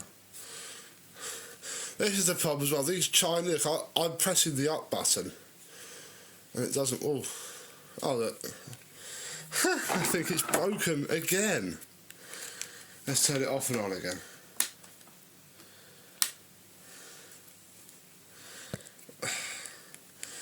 There we go, folks.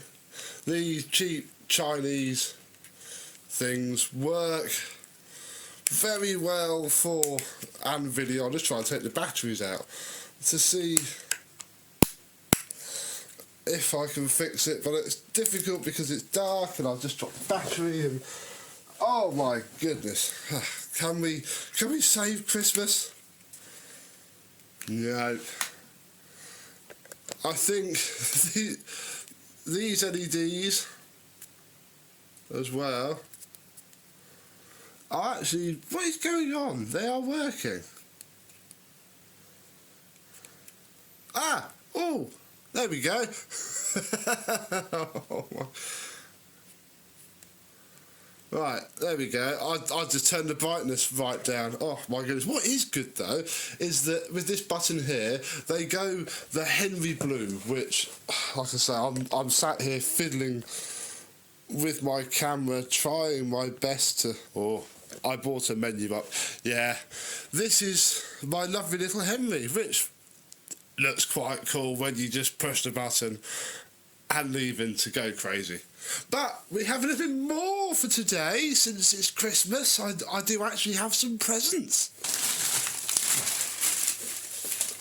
Yeah, some bits came from my wish list the other day from Mark. Thank you very much, Mark. We have a Dyson DC33 post motor filter.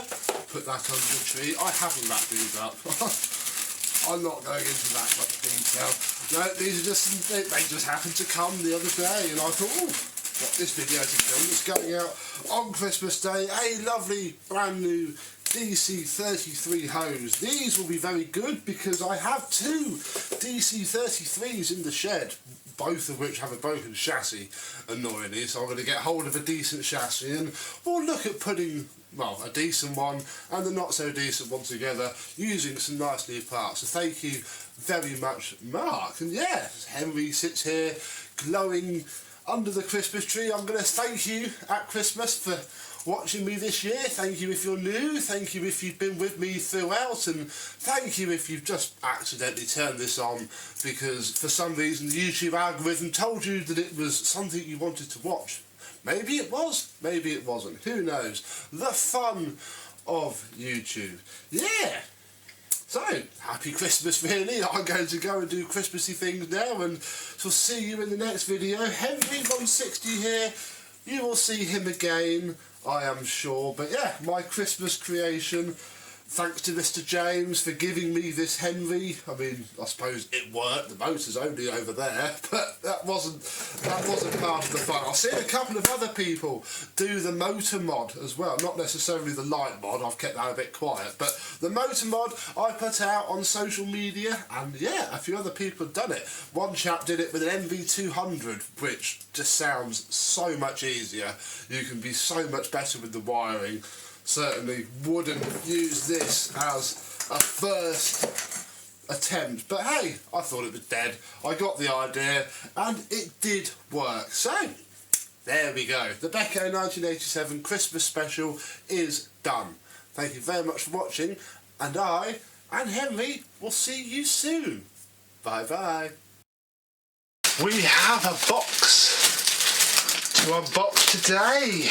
Another project that's come my way hasn't broken my New Year's 2019 resolution, because this was sorted in 2018. It just arrived in 2019, so thank you very much, Dean,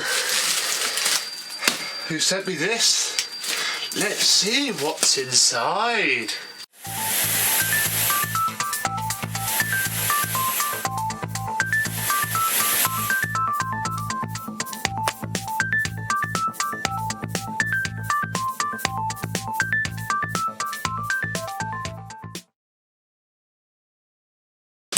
Yes, hello my vacuum cleaner chums, how are you today? We have a box with something on the top to open. What is it? Well, as you can see from the description, it is a Numatic. Yes, Mr. Dean himself does deal in pneumatics. He had this in and asked me if I'd like it, and I said, oh, why not? Because it's, in theory, I think an older one than the 1996 Henry that I had. So we'll concentrate on this bit first because it's in the way. We have a packet of genuine paper bags. That's nice. Not old, but not new, sort of middle-aged, possibly quite age-appropriate to the machine. What else have we got? Well, if I can peel this tape off, might be a bit easier. No, it's not getting easier. We'll just rip it apart and have a look. Ooh, we have something black. We have something from 1997. We have a Henry. From RGK Cleaning West Lothian, which makes sense because Dean is up in Scotland. This is mainly because of its motor that is in here, because the machine that is in there, as usual, needs motor work. So there we go. We have a nice motor in the form of actually quite a decent condition top. That lighting is really good. In the form of a 1997 Henry with, there's its screws, look. So that's cool. Onto the main box itself, which contains what we really want to see rather than just spare parts that we might need. Open it up. What do we have? We have some Mega Monster Munch. Look at that. Lovely, lovely, lovely. That's got my address on it. You don't need to see that. Oh yes, this doesn't just contain pneumatic stuff. Mr. Dean had 2 extension hoses. Extension hoses actually for this, for Mummy's Mac Air. We now have some extension hoses which clip on somewhere. Do they even fit it? Hang on. Oh, these may not fit, Dean. I might have said you a lie. They don't fit. Ah, They must be for a different sort of backs then, because they do not fit. Oh, sorry about that, Dean. If you're watching this and you want them back, do say, otherwise I shall put them in the might come in handy one day box. These must be for backs. Obviously changed the hose specifications because backs are great at doing that.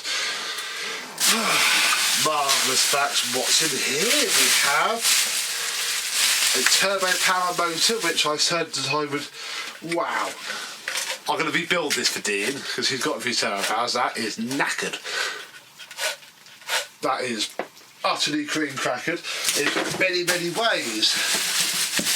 So there is that. What's in here? Anything in here? No, that's just bubble wrap. What's in here? This is something else. This isn't something for you to see now. We'll put that over there, out of the way. Oh. What we do have is a cable, look, with a plug. That's excellent. Because with that cable and its plug, we have. Oh, and it's unscrewed as well. Hang on.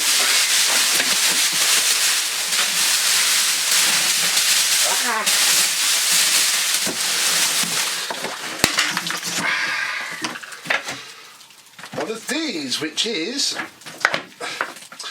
an NV200. Look, it's a new 1000 watt NV200, suitable for dry operation only, and that sticker is actually a massive pain in my bum because that's going to disappear as soon as I wash it. So I think unfortunately we're going to be losing that sticker.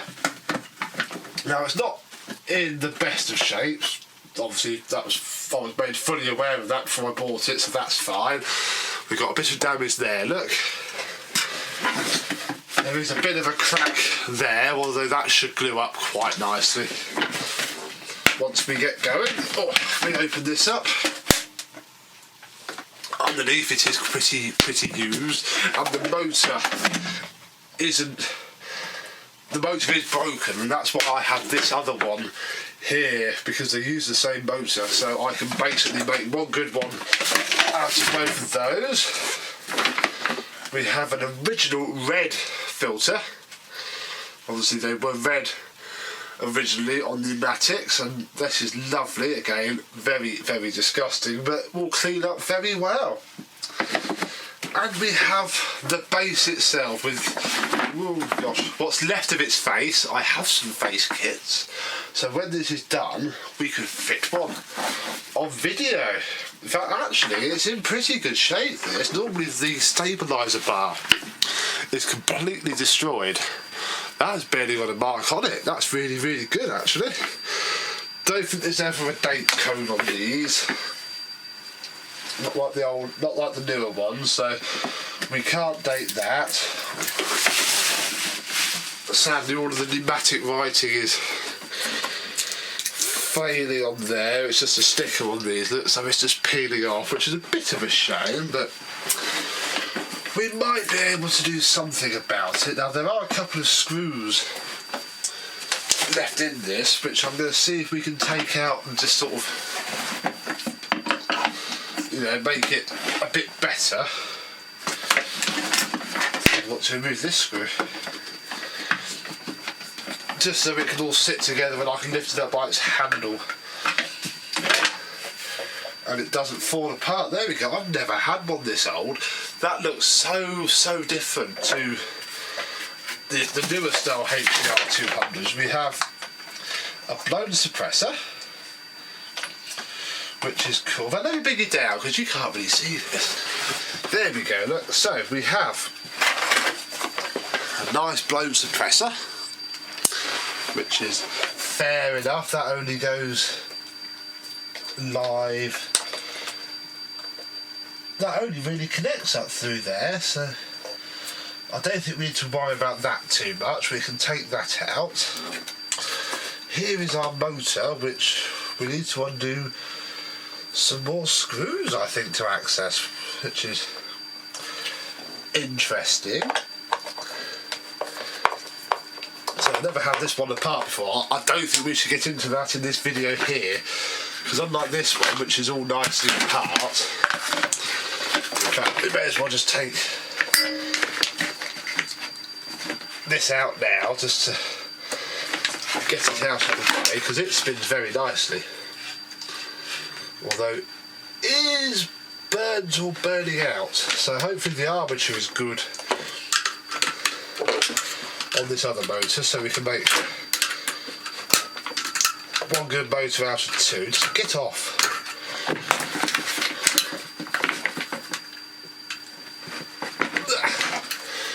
Really? Hang on, let me try and get this terminal off of this motor. There we are, so we have a motor for 1997 there. This motor, however, doesn't seem to have a date, unless I'm reading it wrong. It's not going to be 2022, is it? That's for sure. I don't even know why this isn't turning. We might have a quick look. Don't want to be all day though. Take that off. Take that off. Now we can undo these three screws here. So this is all very different to what I'm used to. I never had one this old before. That's why I was quite excited. That's why I sold 1996 Henry, you see, because I've got an older one coming and I don't really need two. So 1996 Henry is sold. In fact, he should have arrived at his new home by now, though I don't think it's one of us. Oh look! So the whole wiring layer pulls off. And now we get, aha, here we go. Oh, this is very different, isn't it? This is from 1987. In fact, this is nearly as old as, it's older than me. No, that's the official. Oh, wow. So actually, that doesn't spin at all. We need to have this one apart. Now, goodness knows what's happened to it, because all of those are broken. They should be like that and have a full honeycomb. In fact, they're nearly exactly the same. In fact, if I can use this one instead of this one, I will, I think. I will need to check that though, but we'll stick with this for now. Try and put that back together. I don't have any tools on me, which was a little bit silly, so we cannot... This one, it doesn't look bad. Doesn't look as bad as the other one.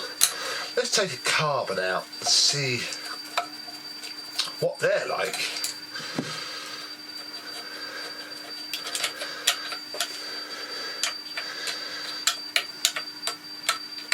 Oh, it's got the same horrible holders as 1996 Henry that I had to solder up because I broke. Bother. Oh. Well, the brush isn't stuck, so I might just leave that well alone like that, because you have to uncrimp. Hang on, I'll show you. Let me just get this back on.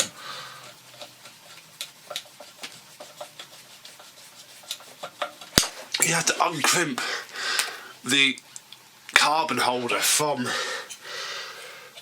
the terminal. I've no idea why it's not spinning there. It is jammed up. Completely jammed up. So I'm going to see about this motor. I've got this one as a spare,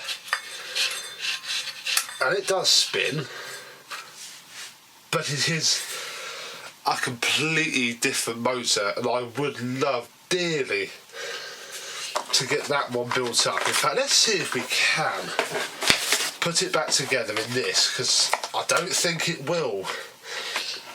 Now I think about it, because although it fits, I will have to remove these bits of plastic, which I don't really intend on wanting to do, especially not at the minute. So no, we will put that to one side. we will build it back up in here just to put it back together, just to store it until I get round to it, really. So we'll put that on there. I'm going to take a quick picture for the video thumbnail, because we all like a good video thumbnail, don't we? I do. It's part of my mission this year, is to get my video thumbnails looking a bit better. Now that has to go like that, with the carbon brushes facing across, to then go allow this to slip over. I mean, what I could... Oh no, that's wrong as well, the other way around. What I could possibly do is either cut those down and use this, or see if I can cut out the whole of that and glue it into this base, but that may not work. I think I'd be better off just not bothering at all and just leaving it as it is, and obviously being careful to not turn it on when it's all unplugged. Well, when it's all plugged in and the hood's off, I should say. So there's one screw, here's two screws. Hoping I've got enough spare screws between this older hen, between both of them, to give this one its full complement. Then I can pick it up and carry it. So there's that. We'll put these back on. I didn't want to take the little thermal fuse out of its holder, because if it's rusted on and I snap it, I'd be very annoyed. Very annoyed indeed. There we go, look. So there's all that back together. We just won't plug it in yet, because if we plug it in and turn it on, I just don't... either nothing will happen, or the most horrific noise will happen, and it'll be awful. So we won't do that. There you go. It's a bit of a shame about that crack, but just putting it back like that, look, has at least levelled it up. So all we need to do is just glue up from the inside, and you won't notice that, I'll be honest. You won't notice that at all. So this slots on there.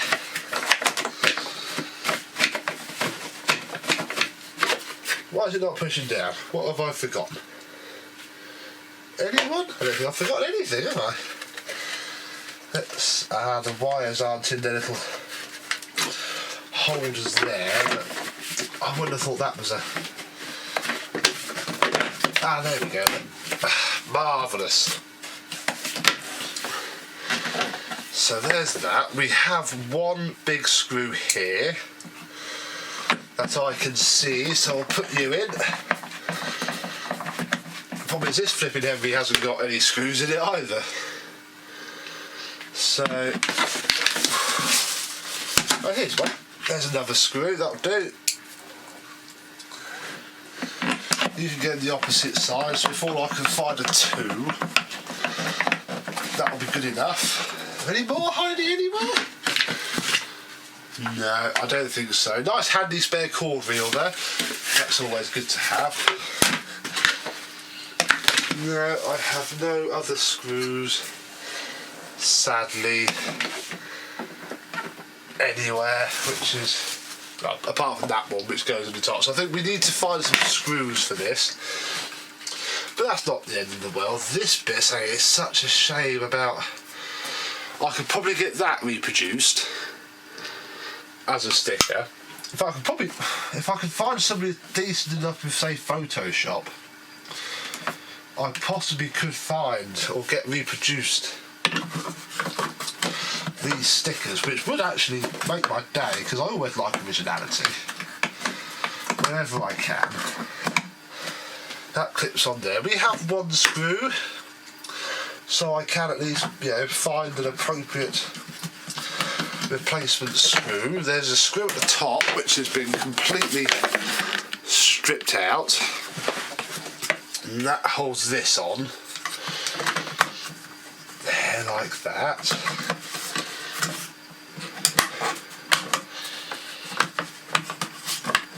try not to break it because it's quite cracked already. That'll probably have to do that. At least now I can pick it up and hold it. Put the bin here. I might have moved around the box in a second. So there's the bin. I have no tools, however, so I have to start the whole process of finding another older toolkit, which I'm probably not going to do. I'll be honest. I did it with 1996 Henry. It was quite tricky. A lot of effort. I think it might just get a modern set on it because it's just easier and gets it usable. So there we go. We'll untangle the cable as best we can.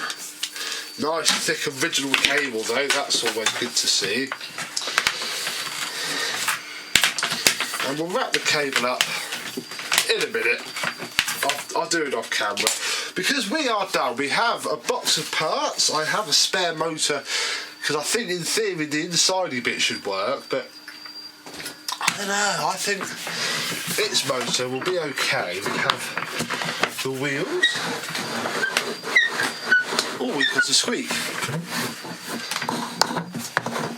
They're not very free running. We can have a look at this quickly. I bet these are well gunked up.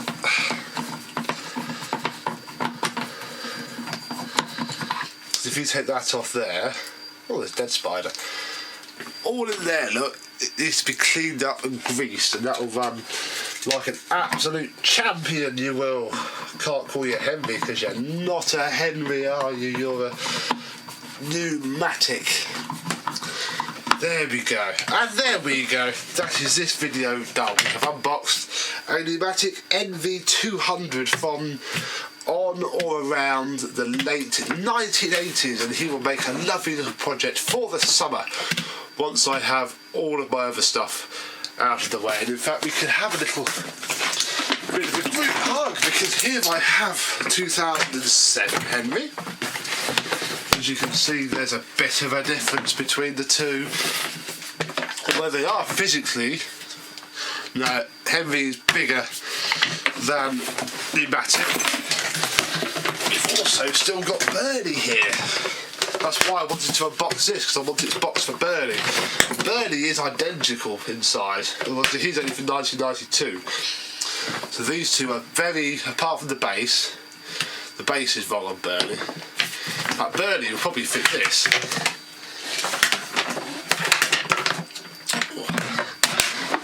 Bernie looks a little bit better on there, if only that was blue. But you're not Bernie's base, you are that base. So there we go, really. Hope you've enjoyed this little bit of Numatic content. Please comment if you have any ideas about what I could do with this. Do need to have a look at these stickers because I really want to keep that. That should glue up. This grill I can glue up and make better. I can just stick a bit of sacrificial plastic down the bottom to secure those teeth. Take out the dodgy screw. That needs to go in a bit properly, but it will do for now. So, thank you very much for watching, and I and Mr. Numatic will see you soon. Bye bye. Oh, my MV200 Beko 1987 after video, nobody gave a damn about the subject of that video. All you cared about was this. The 2011 HVR 200A that I picked up from Facebook that very Friday to provide the Hosen ones to be able to use the MV200. So I suppose we better have a look, because I did think the other day how this thing could be quite handy, but it's going to be no use at all if it doesn't work. So let's have a look.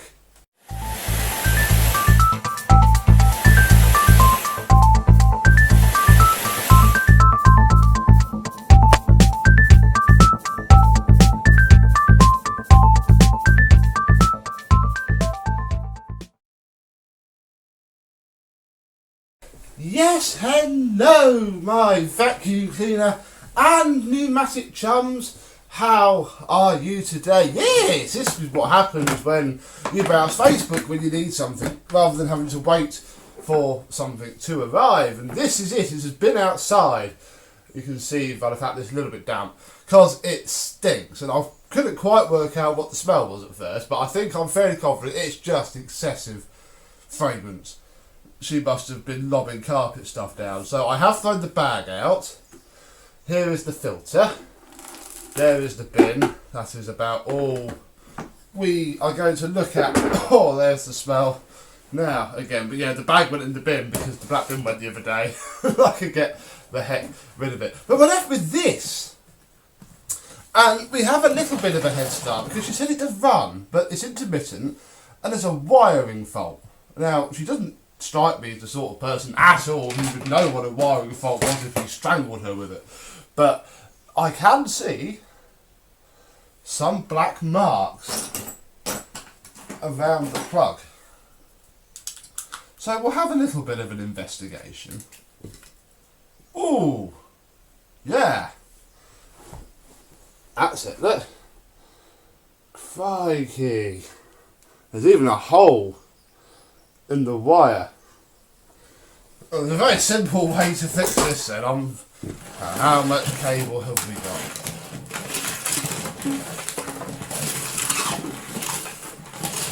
Hello.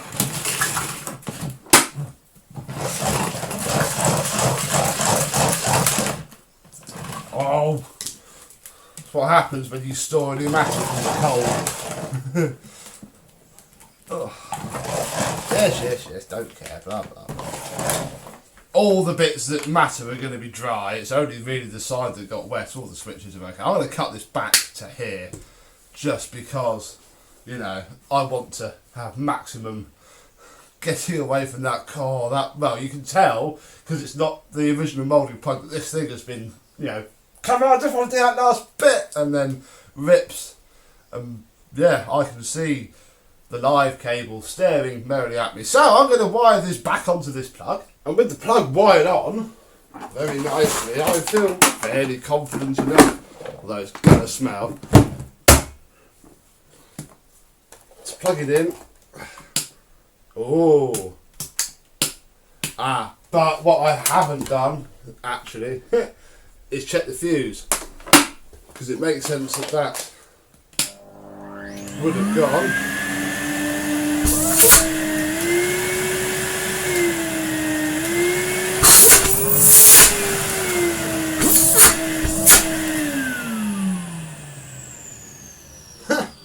And there we have one perfectly working.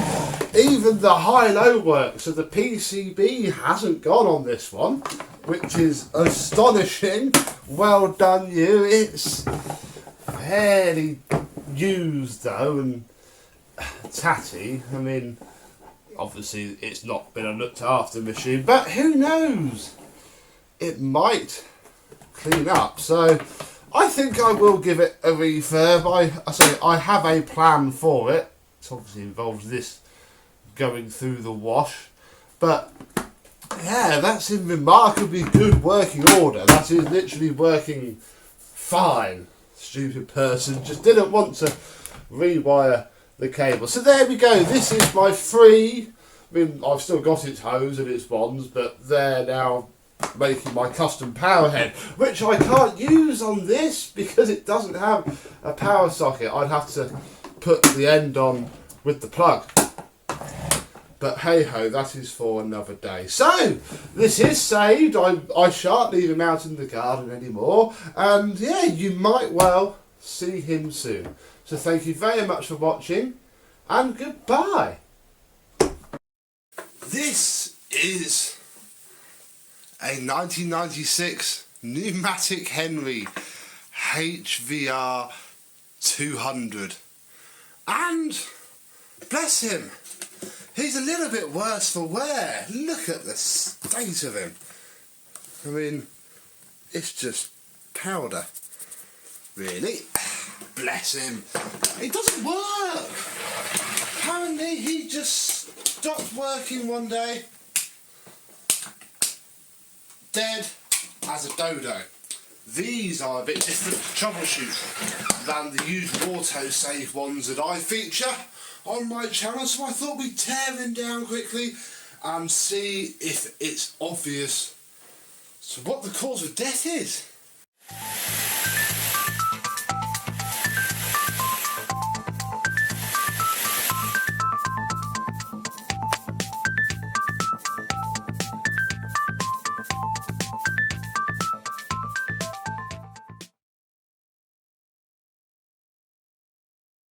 Yes, hello my vacuum cleaner chums, how are you today? Yes, typical dead Henry. No, don't fall over yet.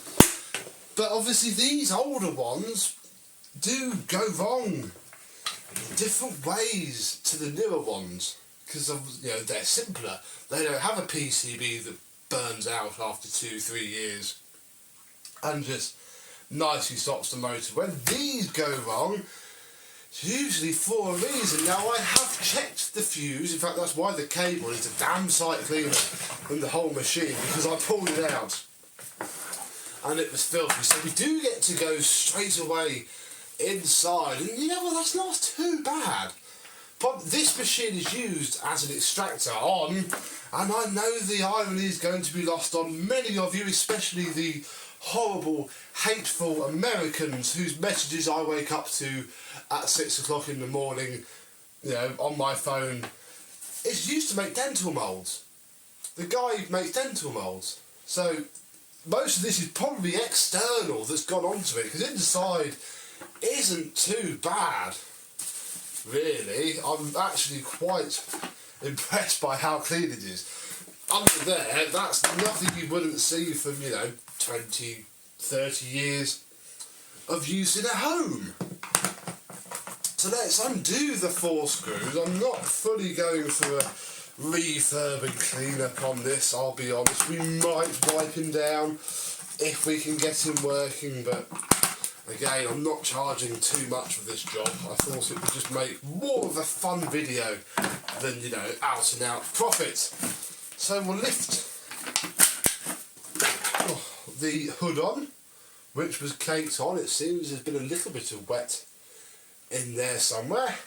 And we'll lift out the cord reel and look first of all at the contacts, which can break, but they are okay. Trying to not put anything on this rug because the rug will get filthy. Next, well, let's just empty it all out and take the plastic wheels out before they fall off and become annoying. And I'll push the screws out so I can put all those in one place and keep them nice and together. Already my hands are black and filthy. There is a suppressor in there which probably going to try and get a look at. Don't think these have a big habit of blowing. This one certainly hasn't. That's for sure. That one is okay. We might probe it later. But one of the big things I do want to probe is the switch. Just to see if it's the cause of all of our problems. So I shall undo the multimeter. Bought a new multimeter, but I rather stupidly bought it from China. And we're not getting post from China at the minute with the coronavirus. Right, the switch is on. And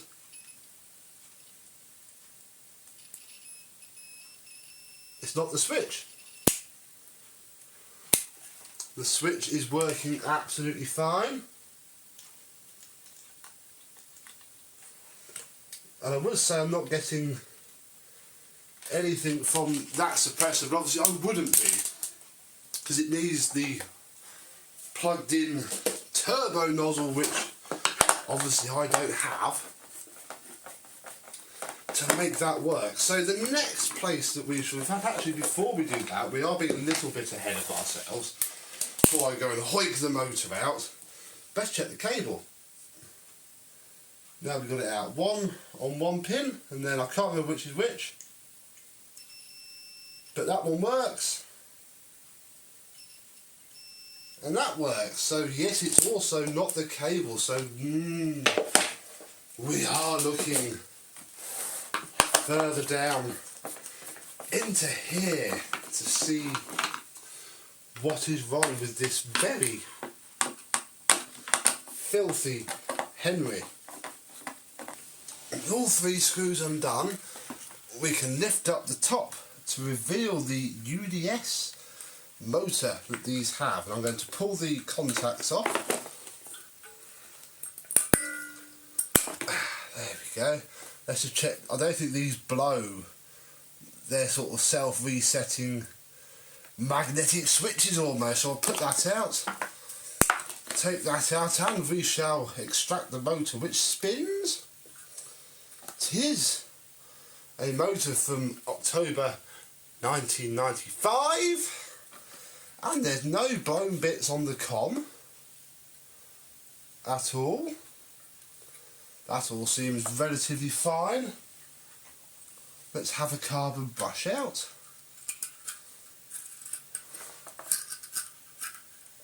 Aha. There folks, is probably our issue. Look, the carbon brush, that's bouncy. That is the inner part of the carbon brush right there. Not looking too happy indeed. It hasn't damaged the COM. See, that one's almost the same. Hasn't damaged it, but I think it's just because the guy saw it die. Yeah, that's still quite carbony. Normally that would, yes, I can see I can see something, it bounces in and out. It's very strange. But nonetheless, this is blown carbons indeed. So, we have a chat to the owner, see if he fancies sticking a set of carbons on to see if we can get it working. 2 days after I finished filming the first bit where we discovered that yes, the carbon brush is oddly broken, the postman came for £3.99 from eBay. We have ourselves 2 new carbon brushes and we need to fit them. So what we need to do is cut off the old ones like so. I shall replace both as a pair because it is best practice, and then the new ones slide in, and then once they've slid in, very fiddly. In fact, I think I've also got to snap off this part here because the new ones, there we go, clip on. Look, they got a flared out part. And it's a bit fiddly, mainly just because the spring wants to push back constantly. But eventually, your new brushes will just clip on and sit like that. That's all they need to do.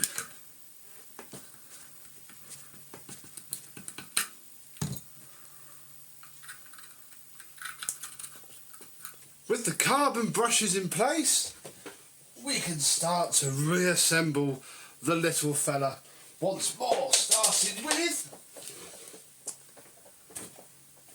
putting the motor into the bottom part. Then we need to take our wiring and the end with this, I think it's a thermal cutout switch. It's certainly a magnetic switch of some description. The 2 terminals go onto the motor on their respective sides, and then it's a little bit of a fiddle to line up these parts. They just go straight, actually. I think it's probably not as much of a fiddle as I've just said it is. God, there's carbon dust galore belching off of this thing, but poor Henry isn't in for a full refurb, so there's not a great deal that I can do about that.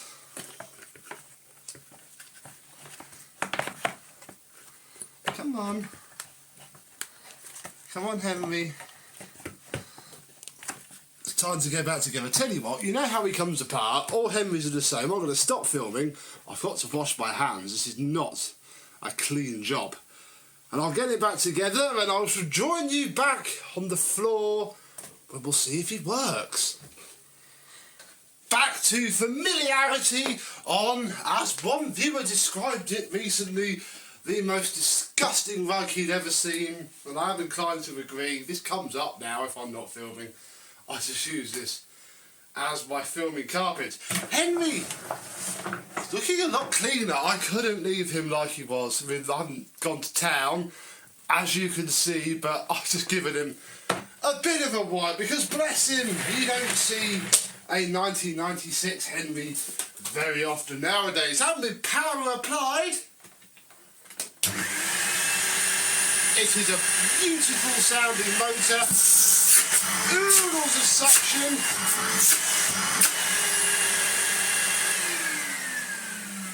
and I imagine that he is cursing me because now he gets to go back to his owner, be hooked up to some machinery and extract dust for another 20 odd years. No, wait, 1996, nearly 25 years.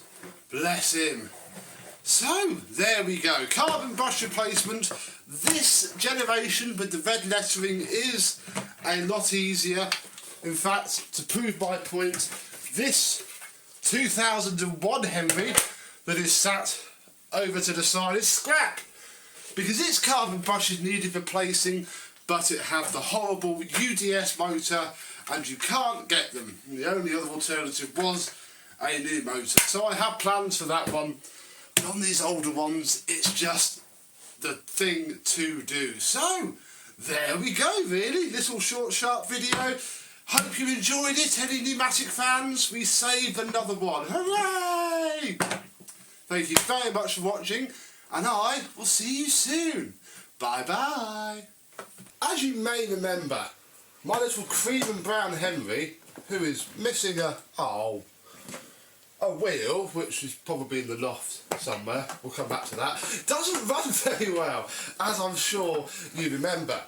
But thanks to Numatic Rule 29, we have a pair of carbon brushes which should fit this motor because they are smaller than the later style motors. So I thought I'd get the camera rolling. I have to go find his sodding missing wheel in a minute. And we'll change the carbon brushes and see if we can finish off this project once and for all.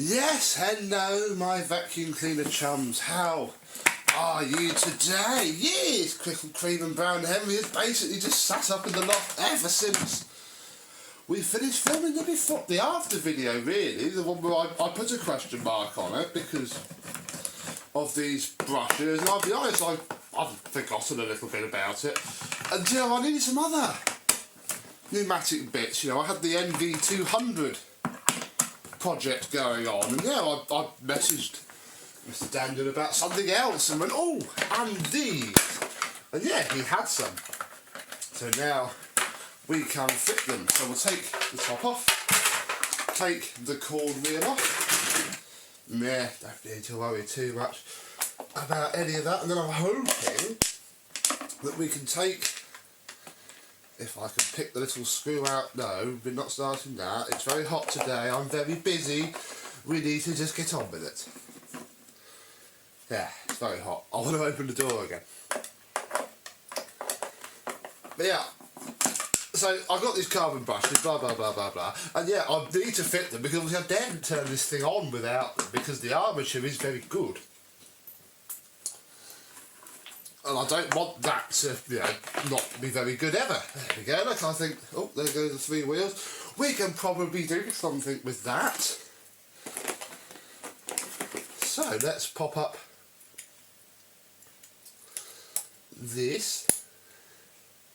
very gently because we don't want to snap it. And then yeah, we can take out our tiny little nubs of carbon and go, yes, look at that.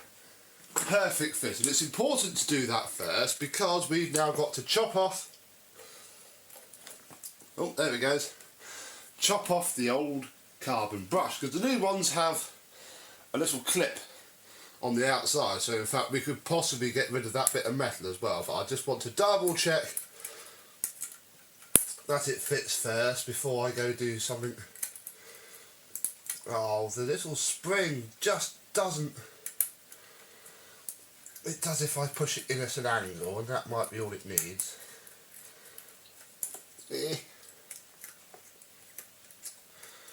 Ooh.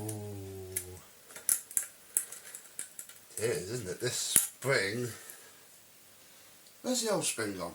What? Where's the old car? Where's the old... Oh, bother. I'm going to go and find the old spring, see if I can swap it onto this, because really this spring is too big, but the carbon fits, and I shall come back when I've succeeded.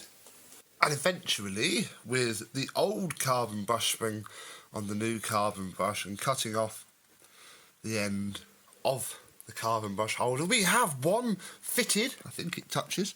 I can't quite see in this light. Can I turn the light on? Yeah. Does it touch it? Yes, it does. Right. Going to do the other brush, put this back together, and we'll see if she runs. And with the surgery back done, and I found the missing wheel, but they're both a bit meh. They don't click in.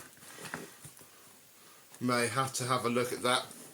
Maybe I do need to bash them in quite hard. Maybe they're just warm, which would be a bit of a shame. But equally, you know, he can roll around on them. They'll do it now. But the big question is, will he now work? Because yeah, the old brushes were terribly low, as you know.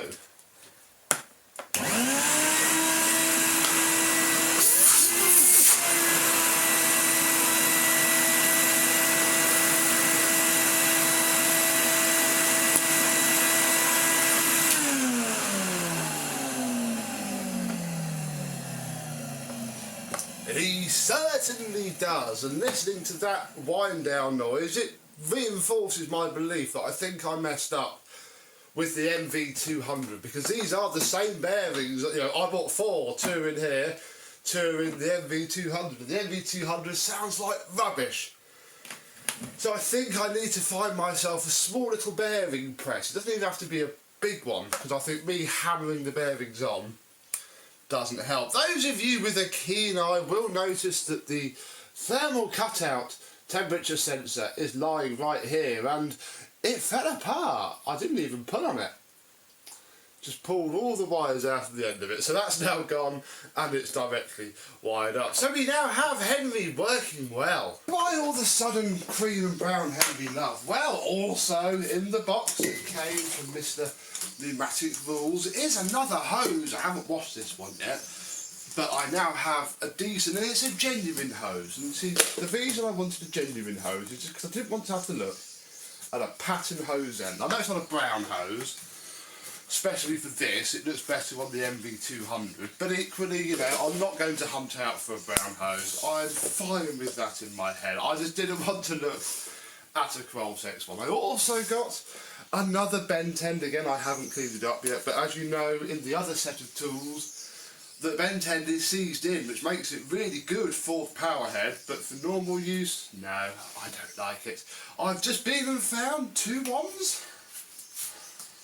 And actually, I've left the other bit over here. Daniel also sent me the one missing piece, which is the bit that those screw down into, and that holds this bit into place for my oldie style floor head. So now, and I've also got these down, but I'll show you those in a minute. So now,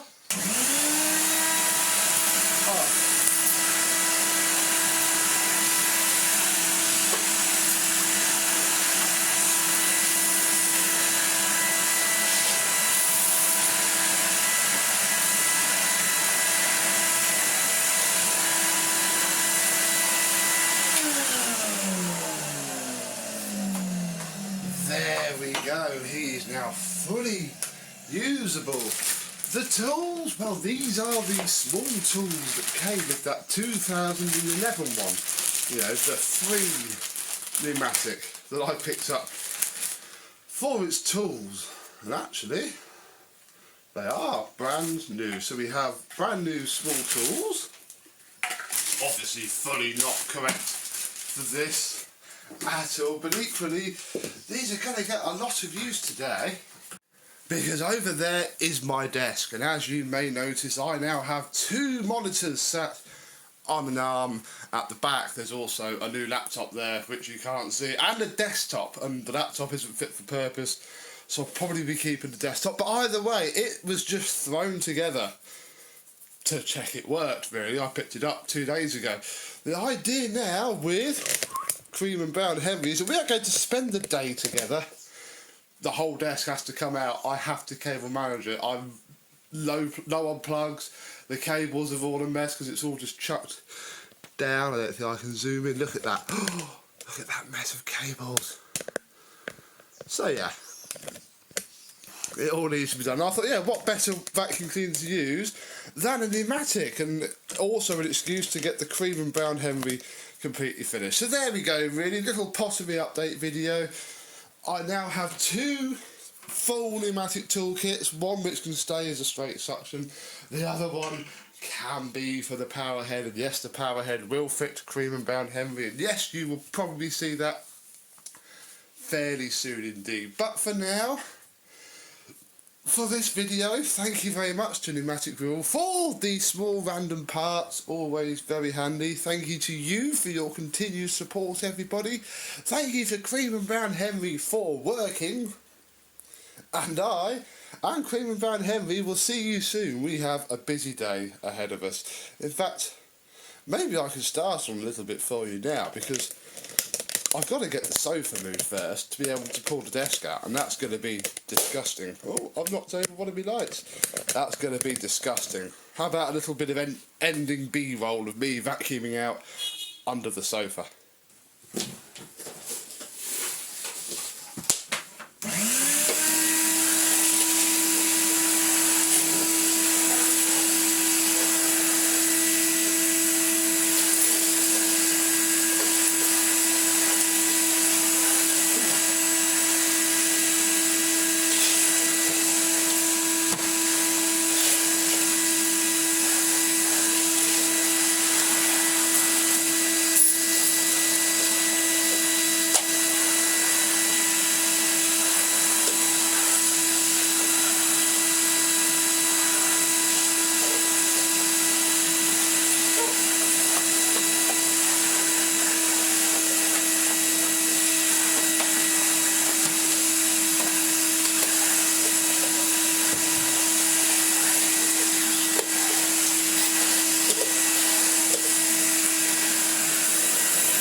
Thank you very much for watching, and I, and Cream and Brown Henry, will see you soon. Bye bye.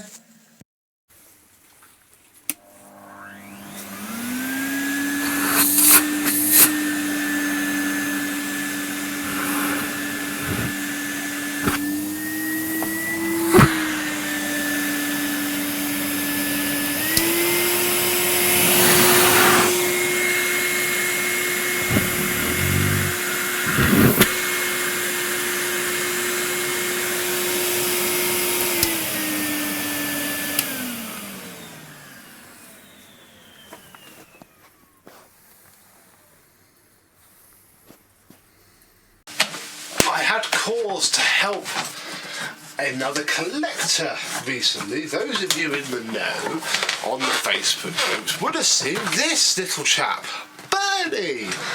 Little Numatic Bernie. Well, Bernie was but 10 miles from my house, but I was too poor to buy him, so somebody else bought him instead. Gave me the money, I went over and fetched it, doing this video, and then off he goes. So let's have a look at this rather, well, it's not really interesting, but it's a different machine. Let's have a look.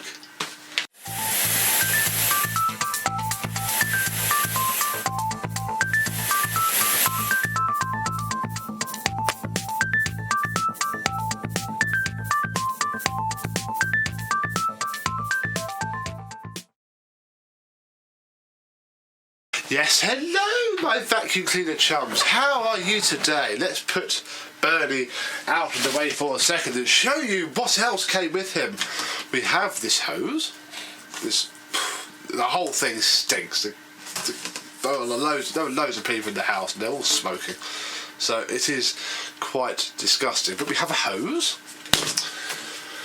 we have a second and possibly actually original hose, but then again it could just be very worn down. I don't know, people know what I mean. I don't think it's original. It's got some sort of issue because there is tape on the hose. I'm not even going to peel it off, and it's quite bent, I'll be honest. That's it laid normally, it's quite bent.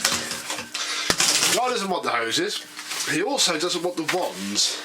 So we have, this is the aluminium wand rather than the stainless steel from the James, Charles, the cheaper toolkits. We have two wands, very nice they are too. I shall, crikey, whoa.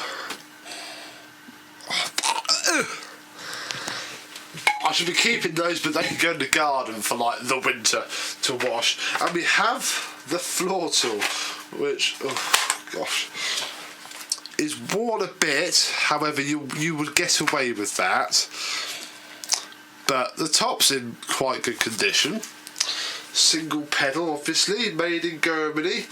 Yeah, I'm not refurbishing this because the guy's going to is quite a pneumatic person anyway, so that's fine. We are just looking at it. Let's see what the ratings plate says. Lots of test certificates, pat testing doobies, although I can't see this top one. Oh, here we go. Tested for electrical safety by J.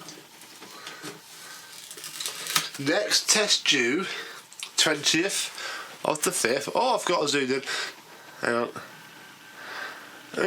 1994. Ah, this says 1996. Just. There's another. Actually, I think that's it. Yeah, there's only two there. There's an equipment number 1, we don't really care about that. As you've probably already read, it is a 1992 HVR 200, because basically this is a HVR 200. Whee! It is a HVR 200, just with the word Bernie on it, and I think this was done for some sort of contract cleaning bunch, so Numatic just threw out HVR 200s and some stickers, basically. So there we go. We open it up. He's in fine, superb, spotless condition. Bless him. I think he's getting a little bit less original because I've been told, I mean, I've no idea about that filter, but that filter is, no one cares anyway. Yeah, I'm not sure this is the original bucket. People have mentioned. Oh, there's that thing. People have mentioned this probably isn't the original bucket, although it's got to be fairly old because it's got bolts for the front wheels and the tip back stay doodah. I'm trying to see if there's a date wheel, but I can't put my face too close to it because it stinks. So, yeah, we're just going to put that bag back in it. We're not going to put that bag back in it. We're just going to put that. This is going to be a very quick demo. Oh, God. Behind us, we have the on-off switch with no decals, the power takeoff, and the cable. It hasn't got its original plug, sadly. It's got this lovely stained brown, horrible modern plug. But from the thickness of the cable, he does have his original cable because they're thinner than the new ones, and the whole thing works fine. A good refurb will see it right. I'm just not doing that refurb because I have far too much on at the minute. So let's put Bernie there. And turn him on.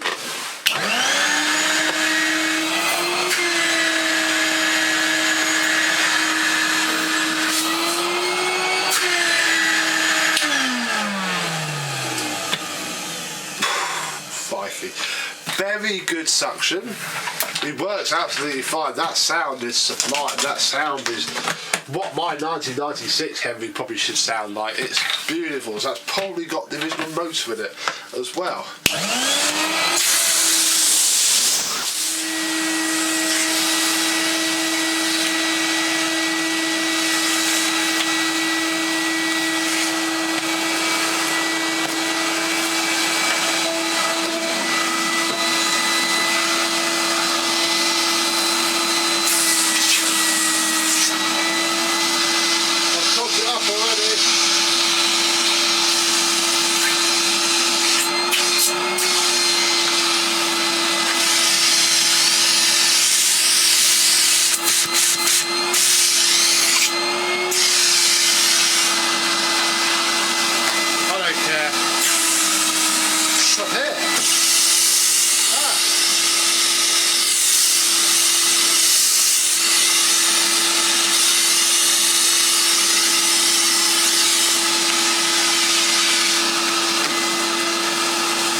There is so much disgusting minging-ness in these wands and hose that everything's just getting caught up in it. Those two pat test stickers are still in there somewhere.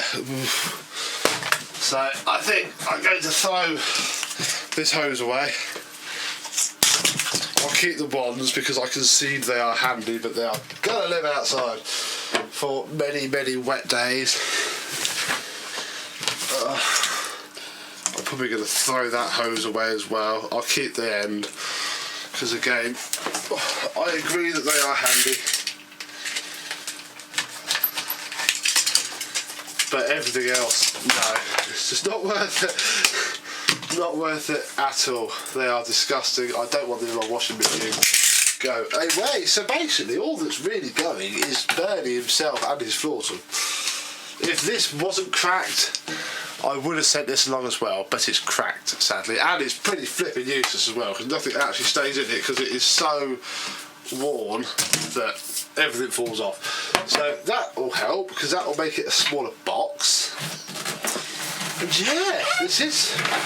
If you're on Facebook, you shall see who it's going to live with because he is on Facebook himself. So in the usual groups. You know, if you're in the usual groups, you will see this again. However, if you're not, you won't. So enjoy your look at this disgusting pneumatic Bernie with his not matching, but you know, that's not, it's probably too far off being the right age. But it's not. So there we go. If I see a picture of it redone, I shall post it up for you so you can see it. But until that point in time, thank you very much for watching, and I shall see you soon. Bye bye. Got a pneumatic today. Yes, this pneumatic, in fact, that I got given a little while ago for free. Owners just didn't want it anymore, really. It runs, although it's not in the best of health, so we need to have a look at that. And yeah, I'll show you my latest time of filming this video, new toy.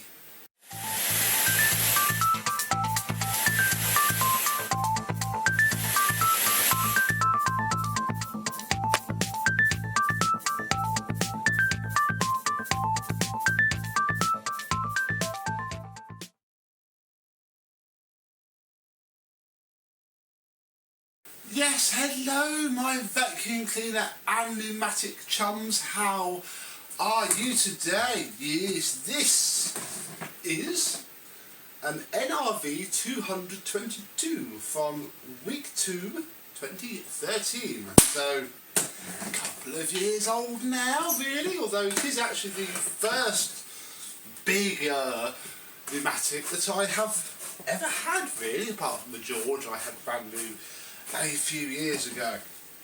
Deal with the elephant in the room first, because yes, the pneumatic police would have already been on this. This is not a genuine hose. No, it's also broken. And rather than just fixing the end really rather easily, let's do a bit of archaeology. This isn't going to be a long video because I don't really have a lot to show you. Take the tape off and see.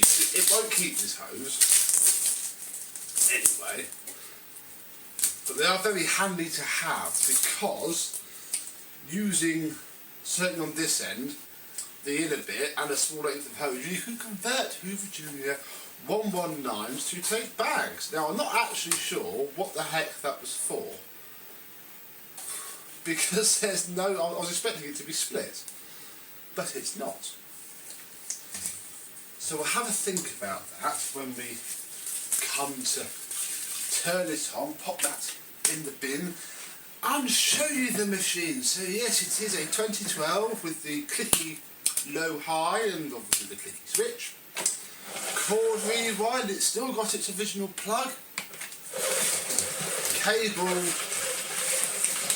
I think it's in actually fine condition. I have actually used this a few times. When it came, I threw the car out of it. So, you know, I do know a little bit more than just never used it before. But, yeah.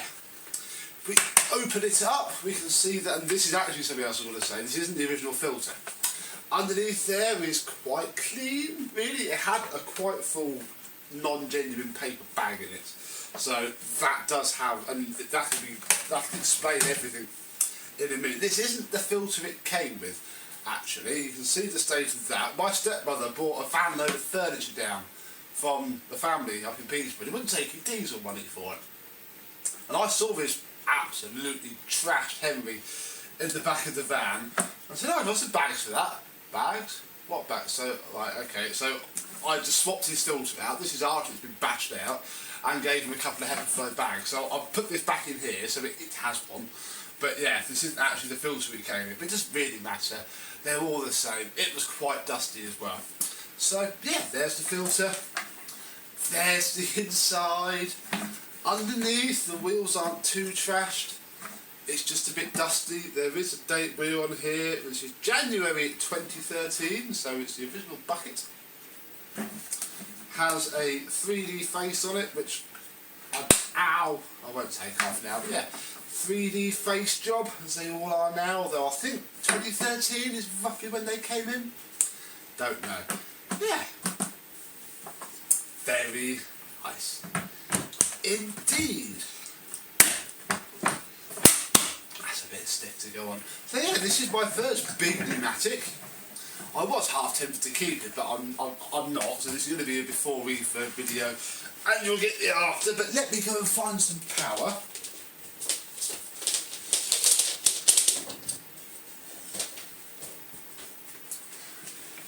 And we should address the issue. With such... That's on no. Ready? That line, mate.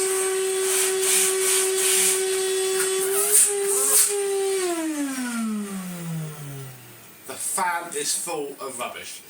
Don't think it's actually done it any damage. It sounds really smooth otherwise, but yeah, the fan is full of dust. So it's part of the refurb. It's going to have that sorted.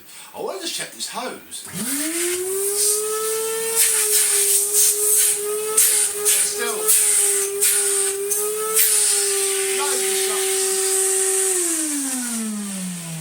and there's no air leak there at all, so I'm not quite sure what the hell all that tape is about. I'll be honest, but it won't see that hose again. You'll see what we put on it in the after video, because it's going to be sold. Let's go and unplug it, because I'll be honest, we haven't really got much more to tell you, because it is what it is. It's a pneumatic with no tools. I took the bag out ages ago because I needed to use it, so we couldn't waste 30 seconds doing that.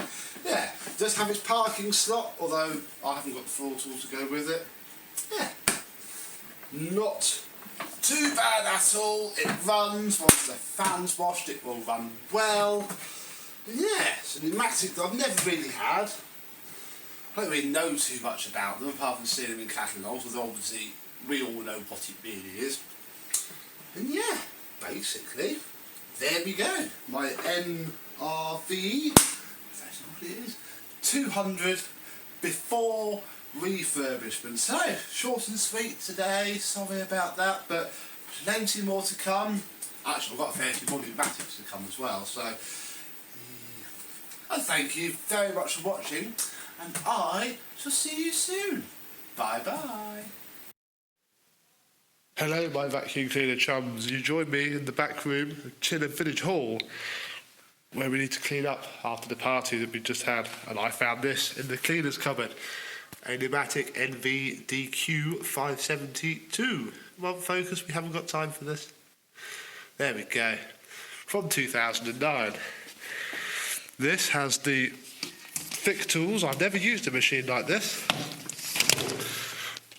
The bristle head, and is generally what it is. Quickly open it up, but I will tell you that the bag has fallen off. So the twin filters are quite clogged. See in there, look, I'm not putting it back in, I don't care too much. There's a red filter and a normal single Tritex filter. And under there is the twin motors. Can you show us how to work this? Sorry about that, we had some music problems because we still got the hall. So we're having a bit of a pratt around now, most people have gone. So, I'll show you how she sounds, it's very quiet.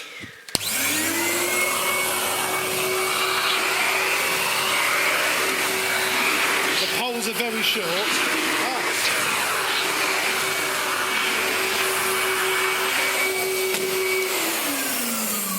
I know why they're short, but it's going to be difficult for me to show you. Hang on, I don't know what you can see. Oh no. Okay, it's short because it's been put together in the way that I hate. But it's welded together. I can't fix it, so let's carry on vacuuming.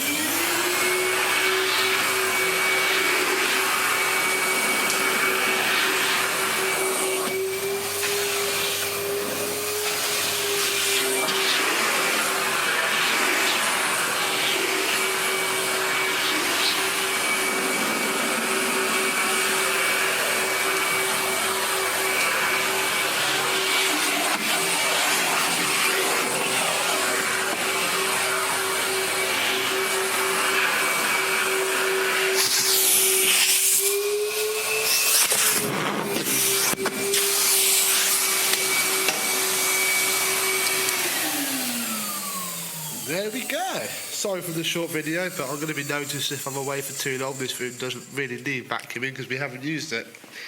So, thank you very much for watching. I shall see you soon. I don't know if this is the genuine hose. I presume it is. I don't care if it's not really. So, ta-ta for now. Our little Henry 160 is looking rather a lot like that at the minute because he has been washed and is ready to go back together. But, and this is the but, I don't want to put this motor back in it, mainly because when I came up with this plan I was assuming that this would never work again and I wouldn't have to justify why I'm now taking out a perfectly okay motor and we're doing something else. But bear with me, it may be alright. If it's not, hey, we've got a plan B now. That's not too bad. So, I'm going to get all the sort of motoring parts out and then, well, we'd best get stripping down our donor machine.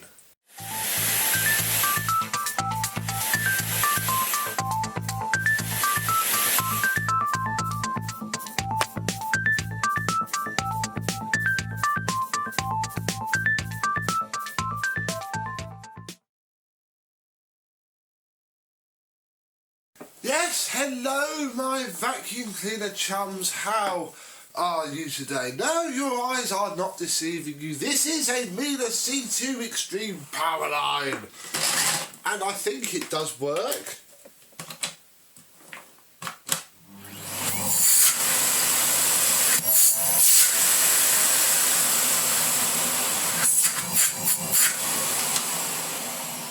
It does.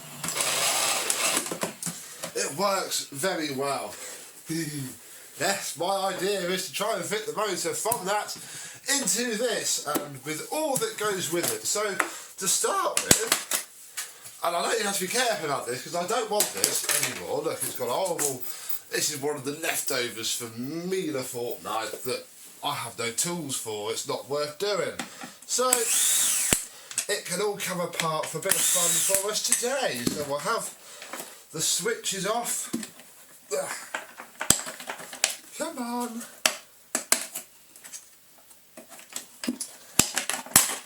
There we go. Oh, I need this interconnect part there.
And a short time later we have everything that we need out of our Miele. The motor, which the machine says it's 1600 watts. I don't actually know what this motor is. I'll try and decipher.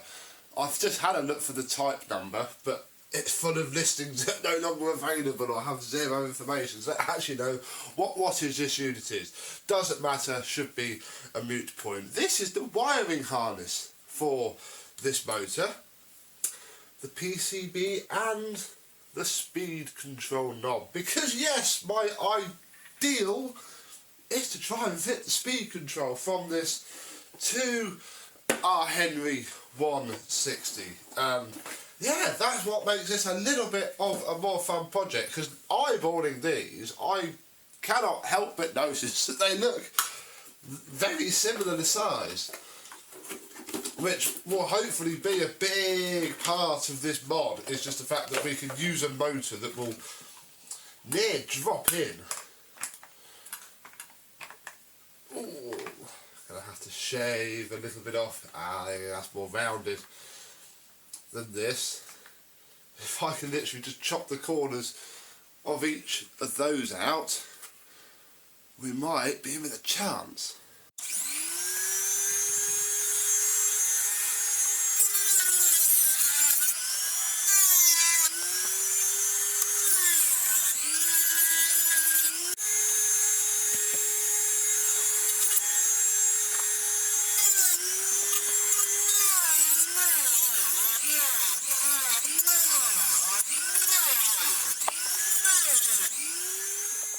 Sometime later, with various Dremel implements and sharp knives, we have the basis of it working. I just had to knock off the corner of each of the mounts by the motor, and it fits, and it seems to clear the wiring, and I'm fairly sure that the... Where's the other one? Oh, might have to cut the motor mounts off a bit, although one side will fit absolutely fine. And in fact, they're not really needed because this is pushing down on the mouldings of the motor, so as soon as that's clamped down, that's not going anywhere. Also, seems to sit completely happily in... Take this out because we need to wire it up in a minute. It fits inside the original Numatic motor mount. It's almost as if they knew that one day an idiot would be coming to fit a Miele motor to one of these. Right, let me get to the next stage, which is sort of that, really. Even the original sound ending look, which washed up very nicely indeed, should push straight back into there, like so. God. Looks very original, doesn't it? Like I say, this isn't going back together quite the right way because it's got to go in upside down. But that's fine. I've also got to plug the cable in, which means, and I think after doing some research, may not need to come out of here at all. We might be able to stay pretty much completely internal. I now need to find some space for the second thing that I need to do. The next thing that we need to do is to heat our soldering iron, and on this board mark the polarity of this. As long as you do 3 same coloured dots corresponding to each corner, the next step will go a little bit easier because, yeah, this whole part here has to come off of this board because we need it separately. There we can see our speed control, I think they're called a potentiometer, is off of our board with the markings clearly on there for next time. Now, using these 3 bits of wire, we are going to extend the wires from these points so they come out of there, ready for later. And some questionably dodgy soldering later. We have 3 wires coming out from where our triac used to be. Not triac, potentiometer. The hot glue gun is also on the boil because the next thing that I've got to do is to try and fit this and this somewhere under here. Let's give this a go.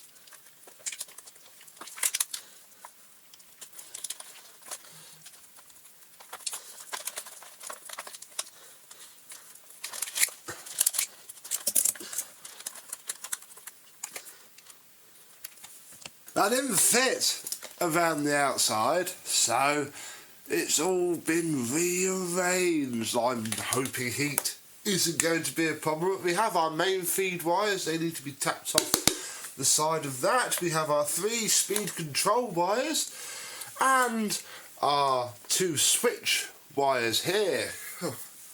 Get it all buttoned up and together, and then we'll move on to the next step. The lid is now on the motor housing, and what I'm doing is connecting the incoming power wires from here with a little spur off to the side for something else, which we shall get onto later when all this mess is back together. But hopefully once that is done and this bit is clipped on, hoping that all the joints will sit nicely under that bit, we will be looking a lot more sensible and ready to move on to connecting up the other stuff.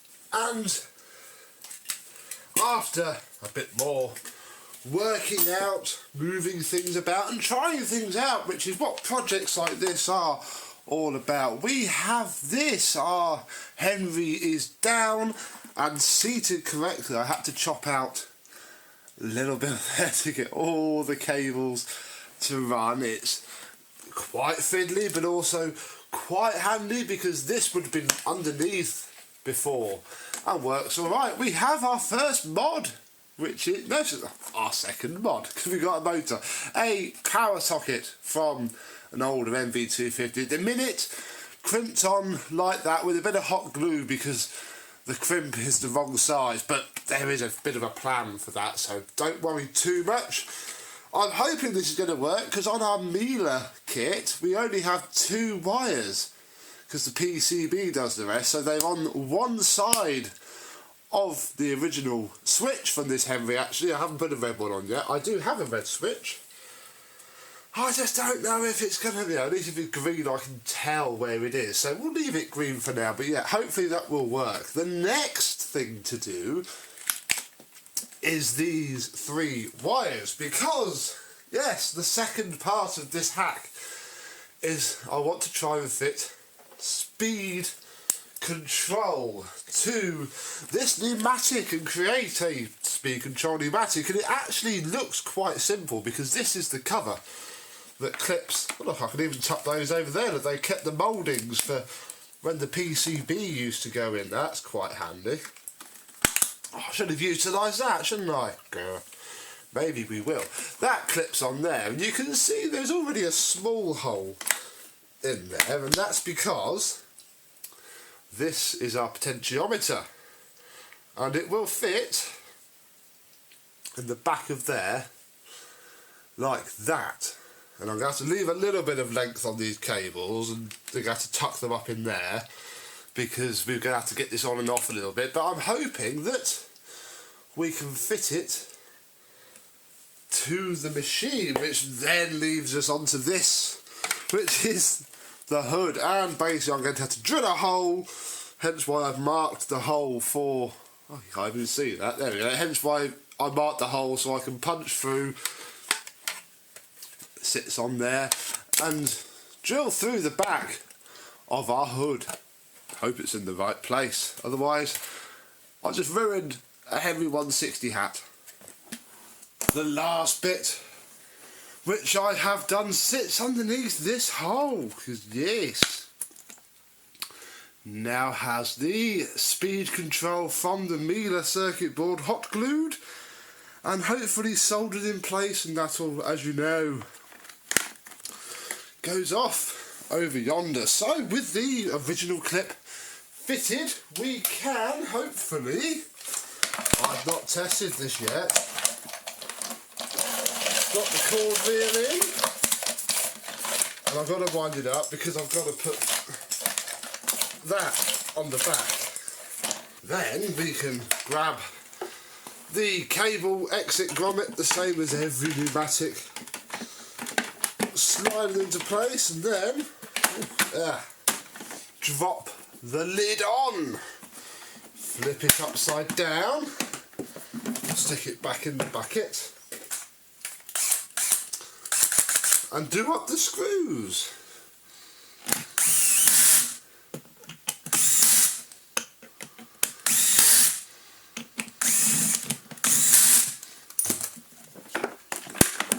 And then on the back we can see the other modification. I'm not entirely sure if it's right yet because I've sort of tried to mould a little pass-through bush using hot glue, which goes into there, but the problem is I don't think it's going in correctly, and I don't really want to twist it too much because I don't want to rip. I think that is actually stopping there. It will stop now from the potentiometer rather than the inbuilt mouldings from the Miele, but we can fit the washed filter. All of this has been washed and dried and cleaned up, mainly so that I could film this without getting completely disgusting. And we shall switch on. I have no idea if this is going to work. Go bang, not do anything. We are doing this together. Are you ready? Let's just check that.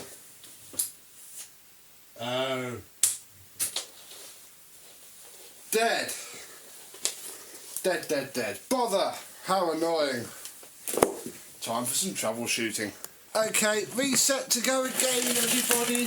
The live cable was not plugged in to the top of the cord reel on the motor side. The cable is just a touch too short. So, oh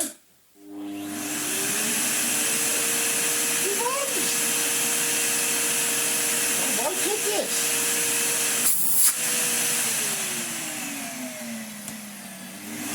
Oh, soft start. Now the big question is,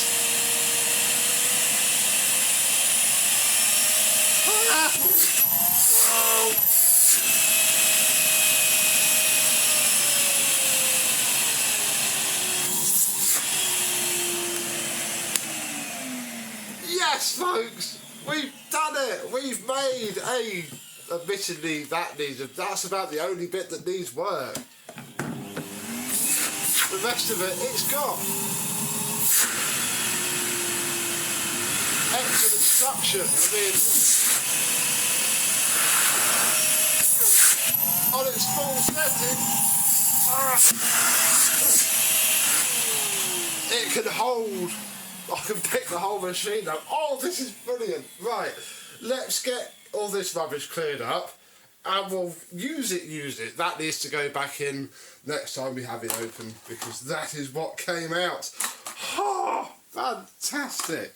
Well, this is where the video gets completely unplanned because I'll be honest, I'm pleased we got this far at all. So far that I've had to go and find tools. Now, this is not the conical hose that came with it. That is drying in the area cupboard. This is the long one that we have that I got from that free Henry for the MV200 and all of that malarkey. So this is just, ooh, it's not screwing on for a start. They haven't changed the threads, have they? Or is this just a knackered old hose? Ooh. It's going on. Okay, well, we'll leave it like that for now. So yeah, big stupid overkill hose. Oh.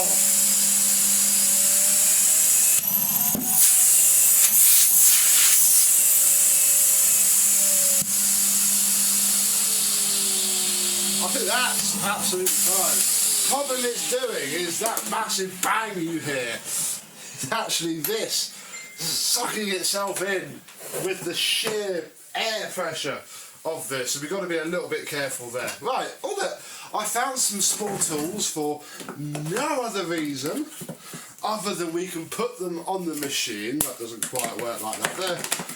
And again, a little bit loose. I don't know, do they change the small tools to go with these machines? I don't know, but it is a very good idea. This is actually the original ones that we got. I managed to break the seal, still got to clean it up a little bit, but yes, I managed to crack them apart, and that means I've also got to buy a new hose cuff for the other hose. Yeah, I wasn't going to do that until I worked out that we got this far. And yeah, I can put on this floor tool because, well, we can try the Henry cordless one, but I don't think it's going to be very good. And we can try and clear up some of the mess that we've made.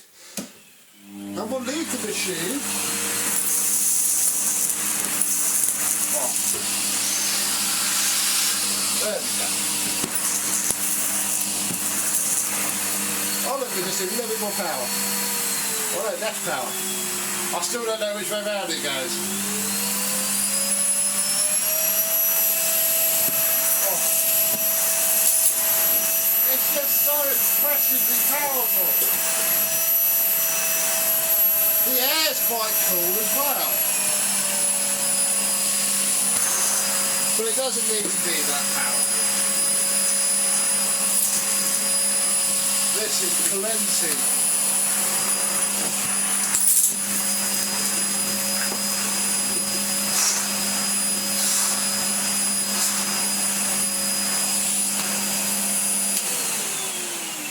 I don't even know where the Henry cordless was. Oh, here it is.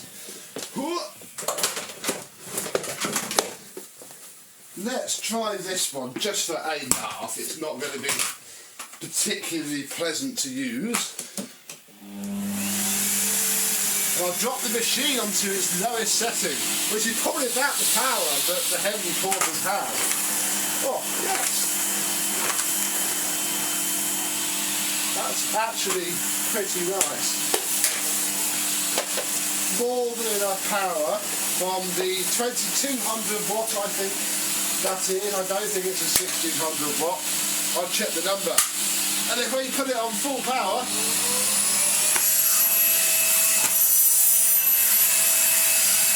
I cannot really clean at all.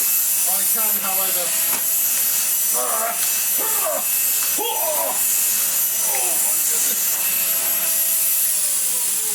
Yeah. Oh, lovely for a quick spin around when, like, you know, it's not on full power, but terrible for normal. Now, some of you have probably noticed that. Welcome back, where, well, you've all noticed this looks very familiar. Yes, and all of this and going down to the power socket. Yes, I have modified this new Numatic, which doesn't have power socket or speed control, to now have both. Now, slight drawback of this, either for now or forever, is that the power socket is actually wired straight from here. It doesn't go via the switch as it does on the older ones. That's obviously because I can't use the switch in the conventional way. If I put voltage to one side of the switch, it'll blow up the Miele PCB. So it is a little bit instant, shall we say.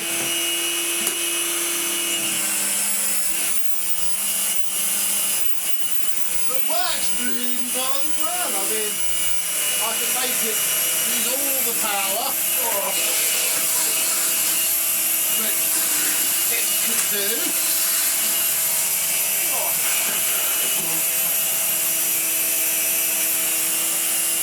Or I can just go down to a more sensible speed.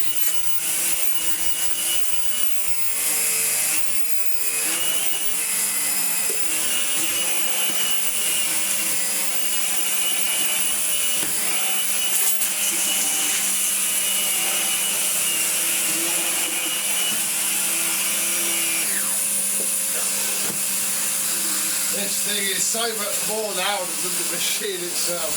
Oh, bless it. Yeah, this is definitely going to work better when its actual hose is dry. And I can use it as a straight suction cleaner because, yeah, this is... I've washed the hose now so it can go back together. And I need to work on that a bit more, but but it does work. It is very stupid. Hey, I think I have the only Henry 160 which has adjustable, well, that was adjustable speed control and a power socket as well, although one that isn't switched. Obviously cannot dock this onto there. We'll have to wait until I've got... No! Don't break that, that's important.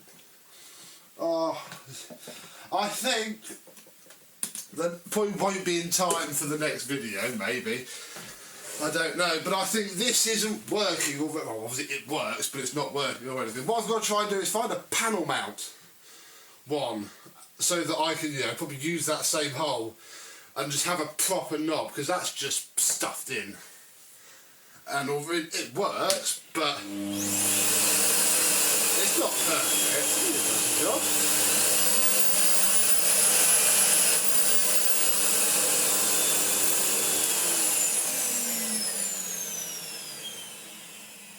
But it isn't ideal, so yeah, I think a bit more improvement to do. This hose definitely doesn't like going onto this machine. That's very strange. In fact, I've got the new hose cuff here. Oh yeah, that's much different. Oh, they have changed them, yeah. Blimey. I can't even fit the new cuff to the old hose because it's not a conical hose. Oh well. Problem for another day. I'll be honest, the next time we see this, we probably won't have all of this set up. Anyway, it'll just be this, because yes, there is one more video. We got it working, then we modified it. Now it's time to give it some Christmas sparkle. And hopefully, tomorrow, on Christmas Day, I can show you my creation. So until then, thank you very much for watching. I hope you've enjoyed, and I and my custom Henry 160 will see you soon. Bye bye.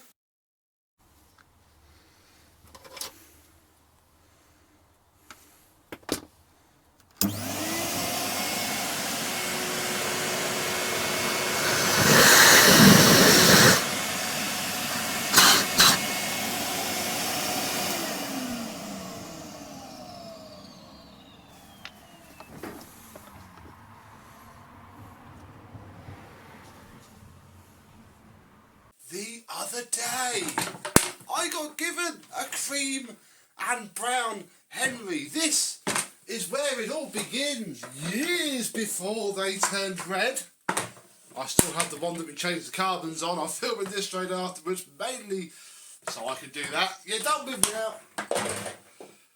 The original, where it all began. He's filthy. Let's have a look.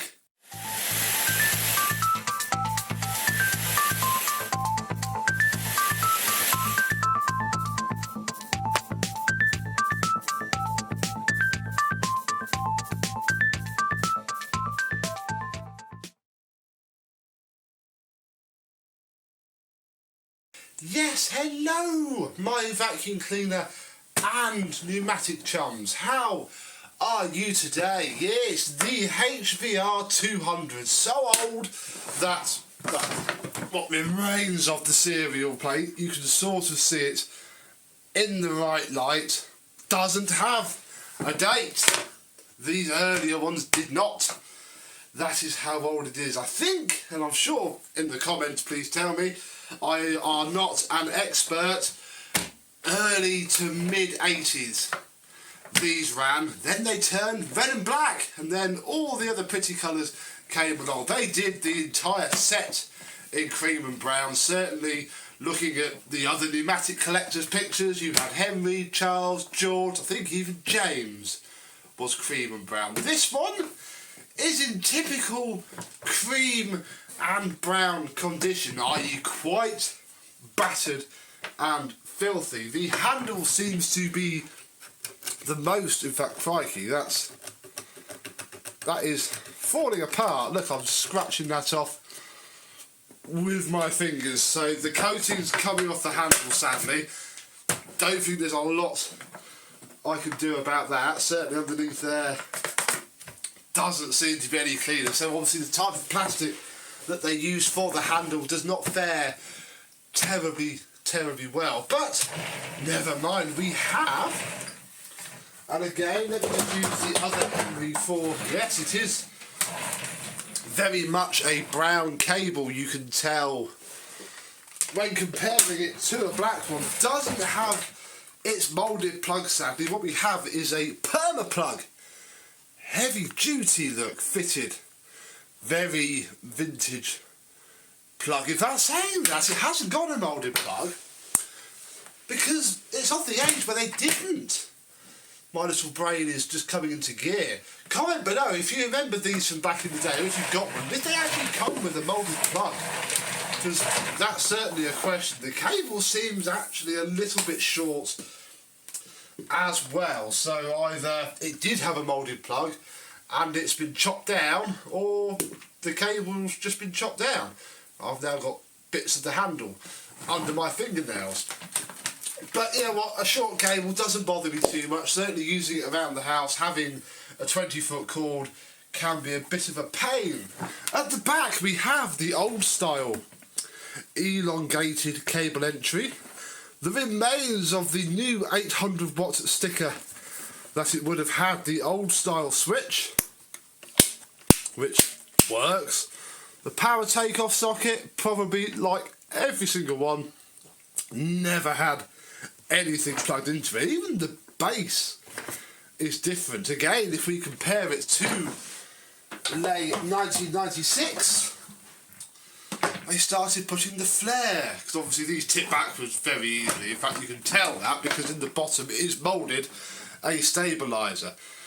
Gosh, that's filthy. And it has seen some scuffing by MVR 200 or MV 200, whatever it is, has the same. Cable rewind though works very well indeed. Everything else is pretty standard. They didn't change the design much. Let's just open the lid to reveal that yes, this thing has seen some fair share of use. It has what I think is a more modern Tritex filter fitted, and the posh version as well, with the sort of fleecy insidey bit. Don't know if it's genuine or not. It might be genuine actually. It's got a part number. Come on, show the lovely people your part number. Don't know, because the pattern ones look very, very similar nowadays. But you know, it's a good filter. I think this would have had the red filter, but I will take a very decent filter over that. And inside is normal, really. A non-grippy, again the later ones had a little bit of moulding to the bag sort of hold itself on. Nothing on this. It's all just a little bit rusty at the front. The wheels seem okay, they're not too worn. It's just heavily used, bless him. Does he work well-ish? I have had him on. Don't know if he's turned on now.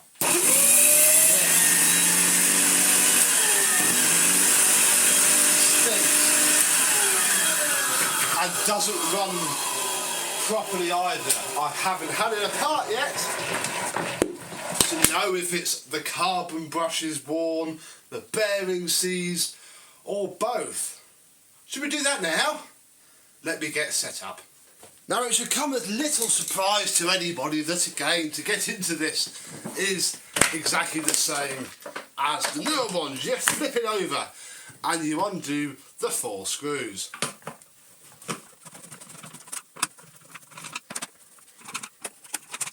Then you flip it over again and lift off the top lid, although and I don't think I've never had one of these apart before, and slide off the cable grip immediately. I can see a date wheel which I think is saying 1988. It's actually a little bit deformed. And I can also see that one of the screw tabs has broken one of the threads, but we shall worry about that in a bit. Then the cord rewind comes off, which yes is dated 1988, so we have a 1988 body, little bit later than I did first say. Oh, hello. Well, this is a tad interesting. Look, the suppressor's blown. Very nice indeed. That's quite good to see. In fact, it's very blown. Look, there's a bit of it there. Doesn't smell though, so I'm not actually convinced that that is the full source of our issues. We also have this, which used to go on the cable. I've seen this before. Again, my MV200 had it. It's how to wire it up, essentially. And it is very, very different. Certainly compared to the newer ones that basically have this all filled in. This doesn't. I'm just going to pop the screws out so I can collect those together. Where's the last screw gone? Come on. Come on, Henry. There you are. Release your screws so I can put them to one side. But again, from here on in, yes, more 1988. It is a case of undoing the 3 screws on the next layer down.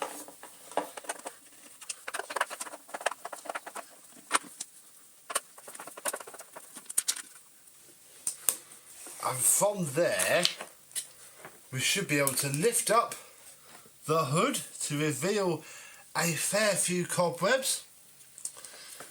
Unplug the wiring from the motor in the usual way. There we go, look. Vintage under there. It's weird, so I think I've never had one apart this old. There's no motor sound deadening in the game. Part of me wonders if there ever was. And we can see the motor itself, and you can date these. And this one dates to the 27th of the 6th, 1988. Look, with the good old-fashioned Numatic logo there. Yeah, we then have this bit here, the base part. All fairly standard stuff. What we are worried about is the motor, and looking at the armature, it's not terribly happy, admittedly, but then it's not terribly terrible either. Let's pop a carbon brush up, because that will tell us all. Yeah, very small carbon brushes, all very, very worn down there, look. Very worn. Let's have the other one up. So it runs, it's not, I think we might have caught it just in time, I suppose. Ah, yes, there we go, look. That one isn't as happy at all. This is bubbling out. As is the armature. I mean, yeah. Tell you what we'll do. Let's take it apart just a little bit further so that we can get this top piece off to get to the armature. And to do that is a case of you have to uncrimp. It's very annoying on these. I can't say I enjoy doing it, but you have to uncrimp the motor from the field coil, or in the case that I'm doing here, bend it up and yeah, open up the crimps. There you go, look there. That's it's like hardwired onto the field coil wires, which I'm glad they did away with it in the later ones, because it does not make doing this easy. I've done it a fair few times. There you go, there's one removed. Do the other one. It's fairly easy to put back as well. There you go, there's the other removed, and then we can take our screwdriver, take the screw out of the back, and then the whole carbon assembly comes off. And then do that so we can get to the bolt that's there. So I'll do the other side, find my socket set, and come back.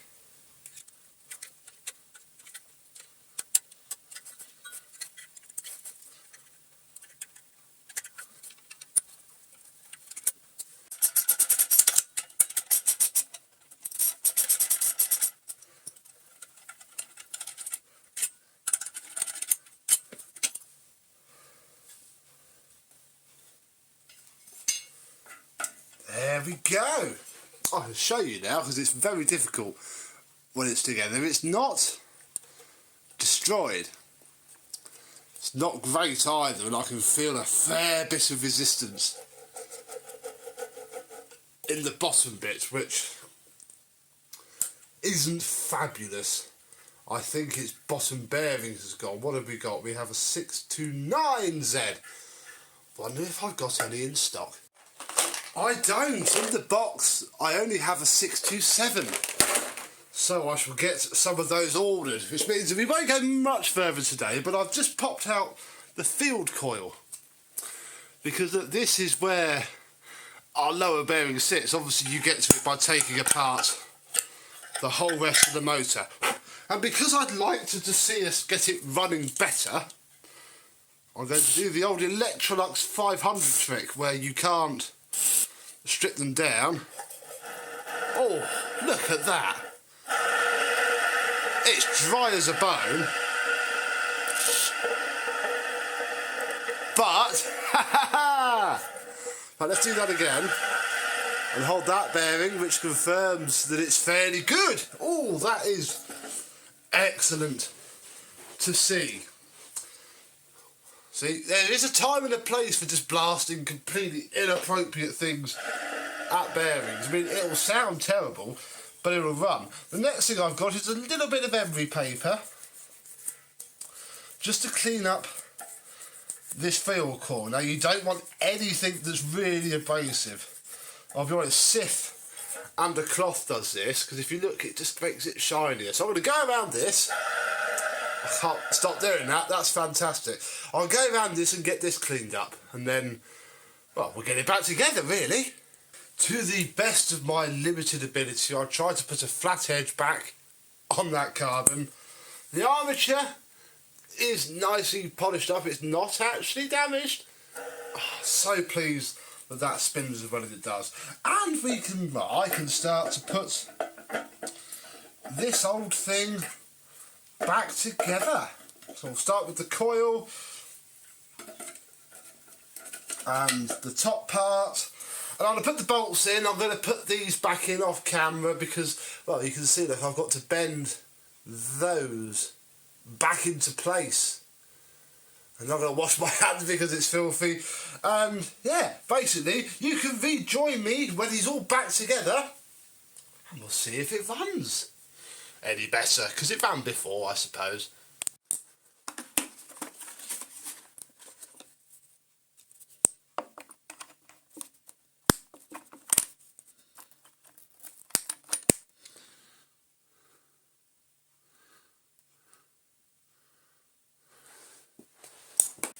There we are, all back together. One thing I learnt is that the motor has to go on a certain way round because there's cutouts on the inner chassis that need to align. Yeah, you learn something new. But if we plug him in, turn him on, does he work now? Yay! He sounds alright as well.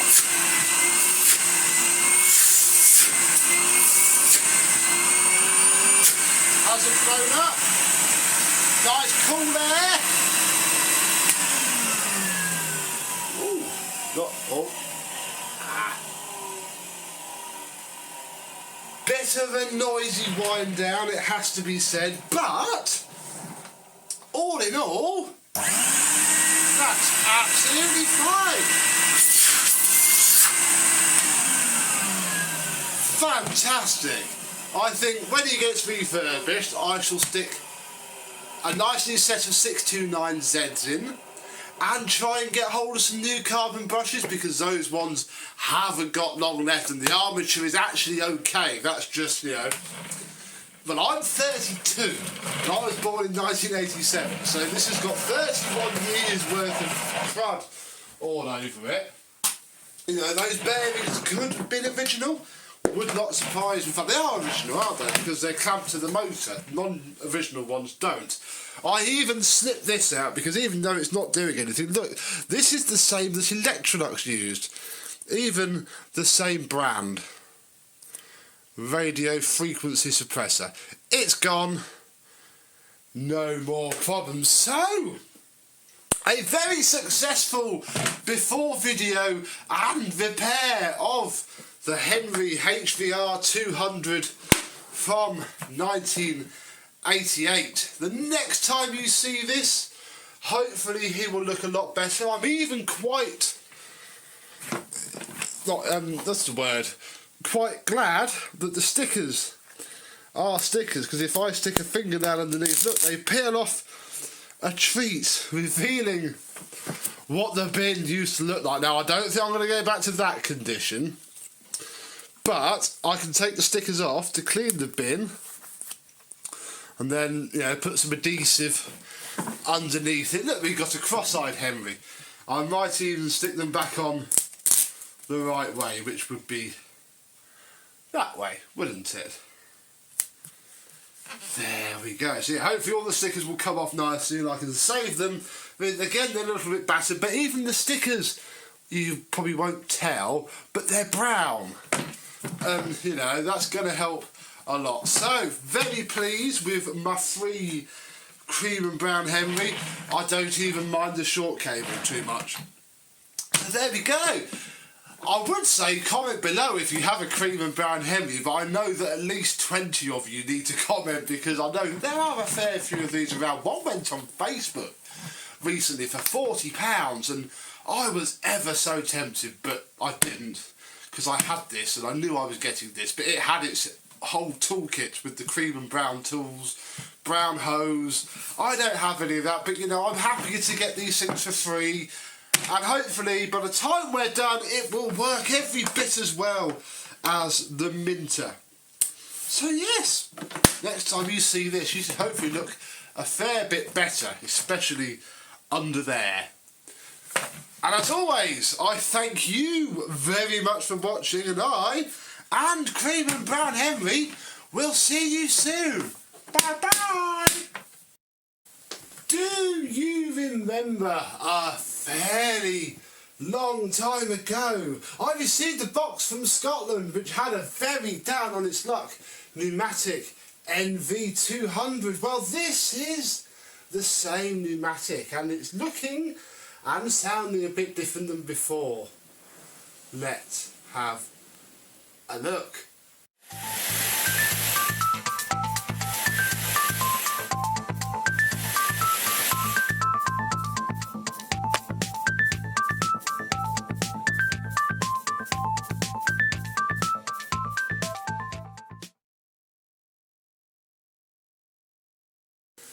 Yes, hello my vacuum cleaner chums, how are you today? My Beko 1987 from Numatic is pretty much as done as it needs to, or is going to be. It arrived from Scotland from a good friend of mine who saved it from a pile of scrappers that he had.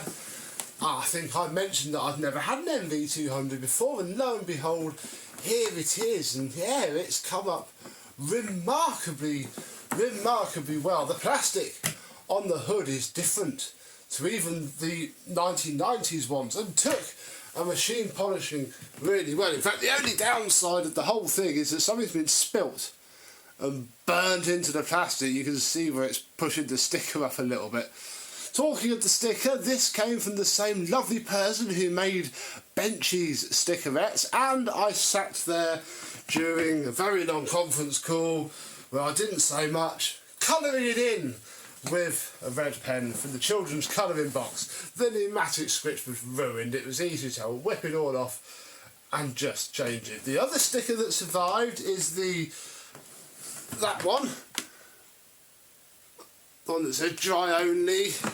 The top sticker stayed. The new 1000 watt sticker unfortunately did come off though, but it came off really easily. So that's not too bad. Underneath, look, it is clean. Ah yes, I cut out the centre part which was missing on this one from another scrap base unit and hot glued it into place and covered it in with a black marker so it doesn't look quite so bad. The filter went through the washing machine. It was very hairy. There is still a fair bit of hair on it, but it is clean. It is lovely. There's also a bag, and I am out of HEPA flows, which surprises even myself. But when I had that 1995 Henry, a year or so ago, somebody very kindly sent me some age-appropriate bags. These are the older style bags, which were more age-appropriate for it than this, but I thought I'd pop it in this, because why not? I couldn't take the front wheels off because those bolts are completely seized. Luckily it came very clean without it, and the front wheels are fine, so I'm not too worried about that. Back wheels did what back wheels do. The rear stabiliser isn't terribly worn. Normally where they've been, you know, tipped up backwards, I've seen those worn flat up against that.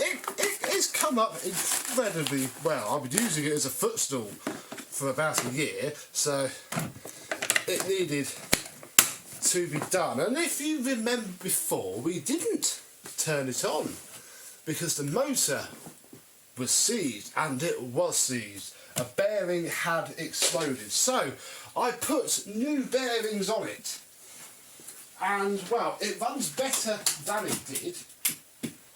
That's for flipping good sure.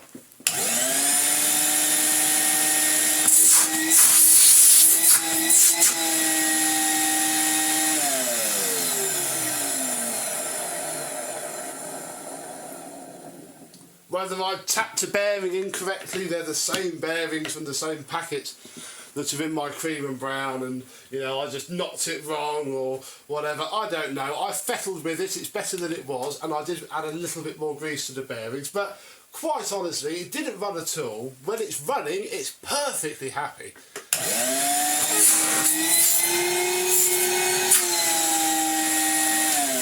And it's just that little wind down noise, so I think for the fact that it's cost me nothing to get it to that stage, bar £3 worth of bearings, we'll give it its due. But the problem is, that is all that I have. I don't have anything, you know, to do the, what do we call it, whatever we like. We best fix that, and actually, that's where I've been tonight. You see, it's Friday night filming this, and I had a realisation earlier that I had to go up into the loft to get that rubbish, terrible, random pattern hose that I had from the cream and brown Henry, and that is just effort. So instead, I drove a grand total of, well, 8 miles to get it, but I also went shopping and sat in a friend's garden and had a cup of coffee. This thing is a 2011 autosave Henry in unknown working order. Apparently it does run, but there is a wiring problem. So I presume by the looks of that it's had wiring problems before. Don't know. Don't actually care. God, that's heavy. Do we dare see what's inside? Free. This was free as well on Facebook. I was. Oh. Well, it has a heifer flow in it. That's going in the shed. Oh God! Oh God! Hang on! Oh Jesus! Oof, that's gone outside, even in the rain. Oh, sod that fills me with fear and trepidation then as I exhale the values. It's not too bad. Of the hose that I got for free, it's a long un. Non-conical, which is quite weird to see, but actually excellent for the job, because I wanted an original hose. Not age original. No. But, you know, an original end. I didn't want a cheap hose. I knew it wouldn't be the original hose, you know, because I'm going to swap this between cream and brown Henry. So,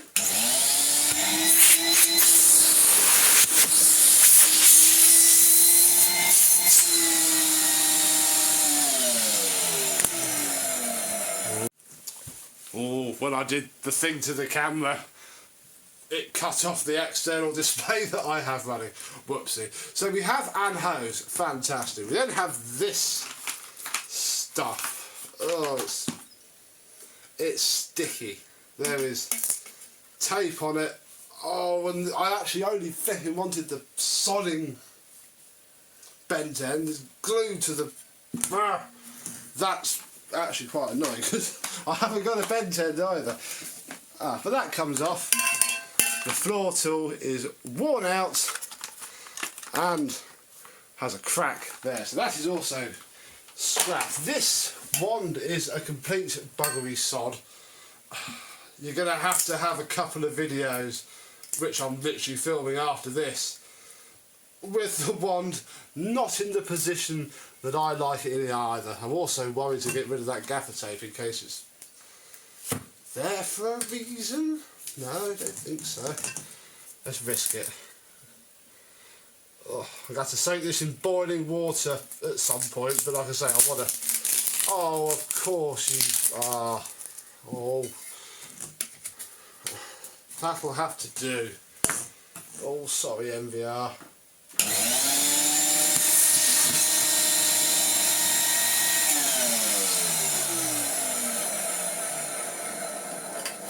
So I have eventually one set and pretty alright hose actually. I'm quite chuffed with the hose.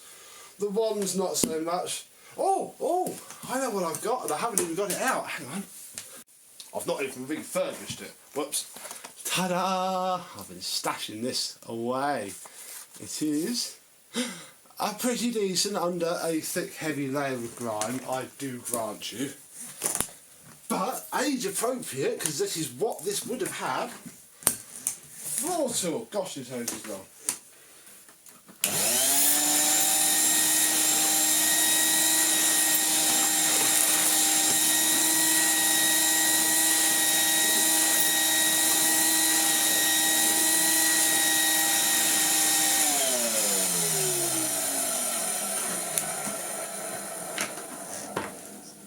So I now have, after, you won't come off, after a little trip out and a disgusting free Henry, a toolkit that I can play with over the weekend and clean, and my MVR to hang. It's a shame about the face, isn't it? I mean, the problem that I've got is it's missing its mouth for a start, and these aren't actually really stuck on. They just fall off like so. And it's come up really well. The writing is too low. I was centering it up trying to work out, and the middle bit stuck, and I didn't want to peel it back off and rip it because it is level. So you're going to have to, I'm afraid, worry about that. But then I remembered that in my box of very rare stuff, I'll cover it because the new people won't want to see it, but my mother's old house address is, look, Numatic. I ripped the envelope up before I saw the postmark on the envelope, so it's a bit of a shame.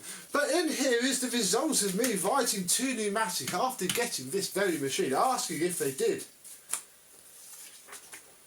the letters, and they said, sorry, don't do Numatic logos anymore. But they sent me 2 faces, and I thought, wouldn't it be a jolly wheeze if we fitted one to Becco 1987,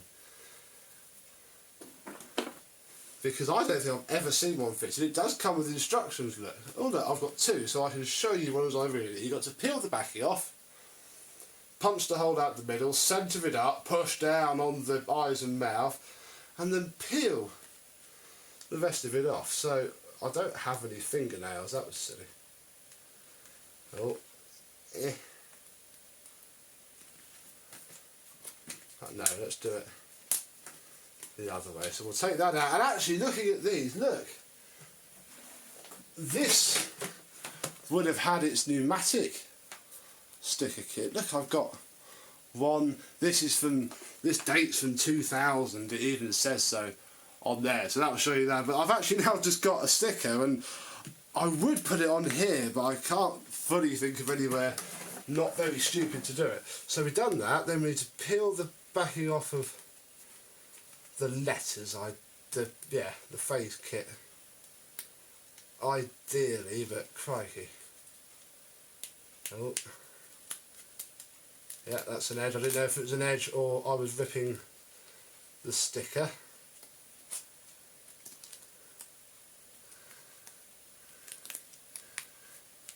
for some people, this will be the first and possibly only time, unless anybody else is canny enough to write to them and they keep sending them out, to probably put a face kit on video.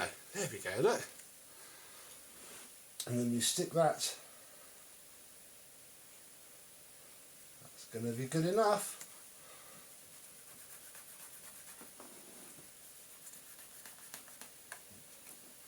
That's the eyes and the mouth, and now comes the potentially catastrophic piece.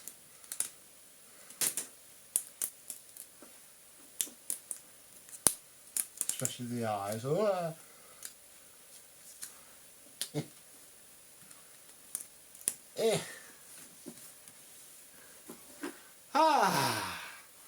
a lovely face sticker. I mean, I could even put these back over the toplet to make him temporarily funny-eyed. In fact, I think... Oh no, don't you... Don't stick down. Because the bin is clean and I'm not going to be using it heavily, I'm going to stick them in there, look. Just in case. So, we have these. Or we can put the lid back on. And you know what? I will fit this just because we've done something tonight, folks. We have not only finished the project, but we put a rare sticker on a vacuum cleaner. What more entertainment do you want? Come on! Oh my goodness. Can't really rip it because it will just ruin the whole... I don't want to use the other face. Just to say that there's been a little change. It's not a mint machine anyway.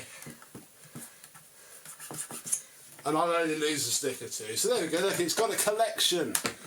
And it has a face. So there we go, look. Put his hose back on so it looks more realistic. In fact, I know. It can clean up some of its own mess.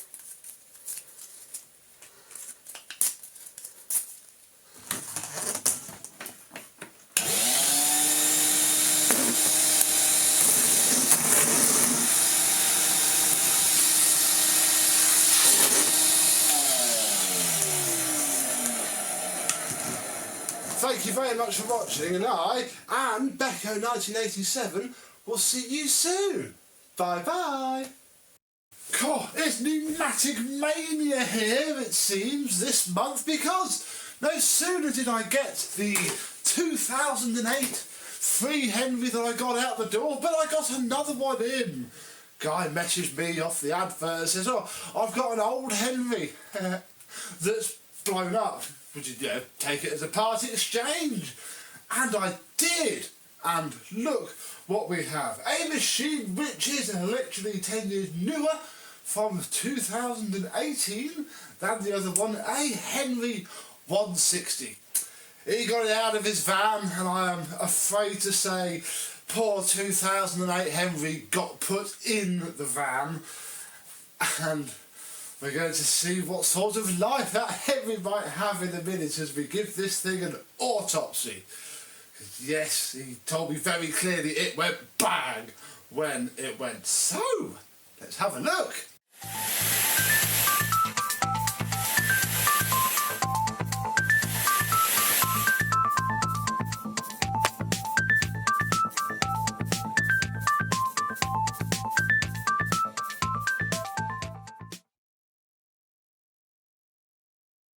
Yes, hello my vacuum cleaner chums, how are you today? I am going to turn this into an episode of Fat Fighters today, because if I put this Henry on these scales and look underneath, because obviously you can't see anything, I don't usually weigh vacuum cleaners, we can see that Henry weighs pretty much 10 kilos. Oh, these scales may look, get off the phone, Felix. Come on, you say no? Step up. If the phone starts doing weird things, this is why. Look, do I sit there? Look. Oh, there we go. Look, the handle works. Yeah, these scales. Oh, put those away. I hate filming in 5 minutes. close those curtains. It's too light, isn't it? Come on, off you get.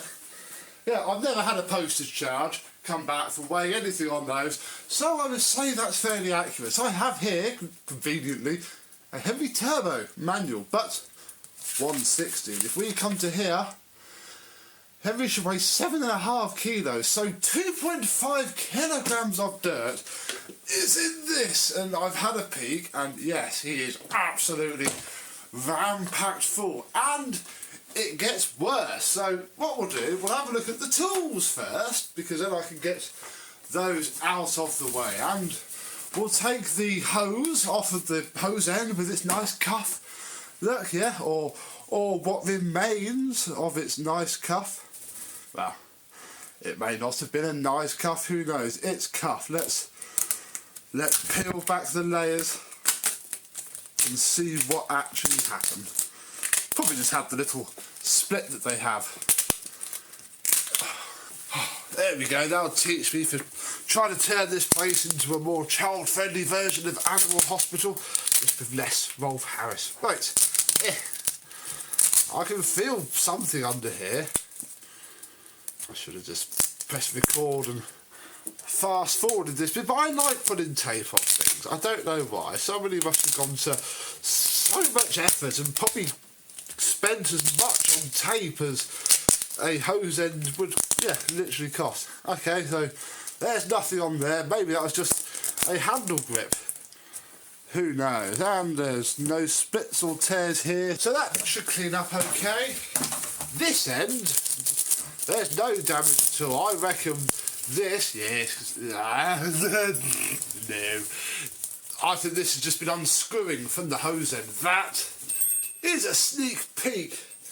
I mean, I'm actually going to caveat all of this by saying that I reserve the right to sling the whole thing in the bin, should we discover things which which go too far. The ones are completely welded together there. Oh, blimey. And there. And I think we would probably finish off the floor tool if... Oh, gosh. If I was to sort of stand on the floor tool and try and twist the whole neck. These floor tools are... I mean, this one's obviously been used. It's not exhibiting the normal signs of use. I don't think anybody's put these brushes down for ages, and sort of see why. Oh, yeah. They're not great floor tools anyway. They do not wear well. Bearing in mind, this machine is... I don't think it's probably not even 2 years old now, or just about not even 3 years old. Oh, for goodness sake. 2018... If it was an older style, blah, blah, blah, blah, blah. Right. Next thing to look at is Henry himself. Let me get prepared.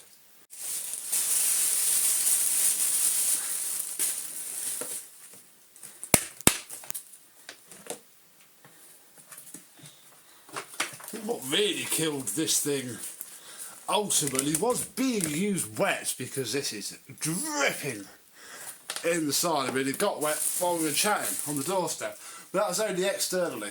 Inside, and obviously you can tell that this thing does not have a bag, and that yes, the wet is from deep inside. So forgive me if, you know, I'm not throwing it away, but I don't want to fully ruin my car. I want to be able to slot this into there should we need.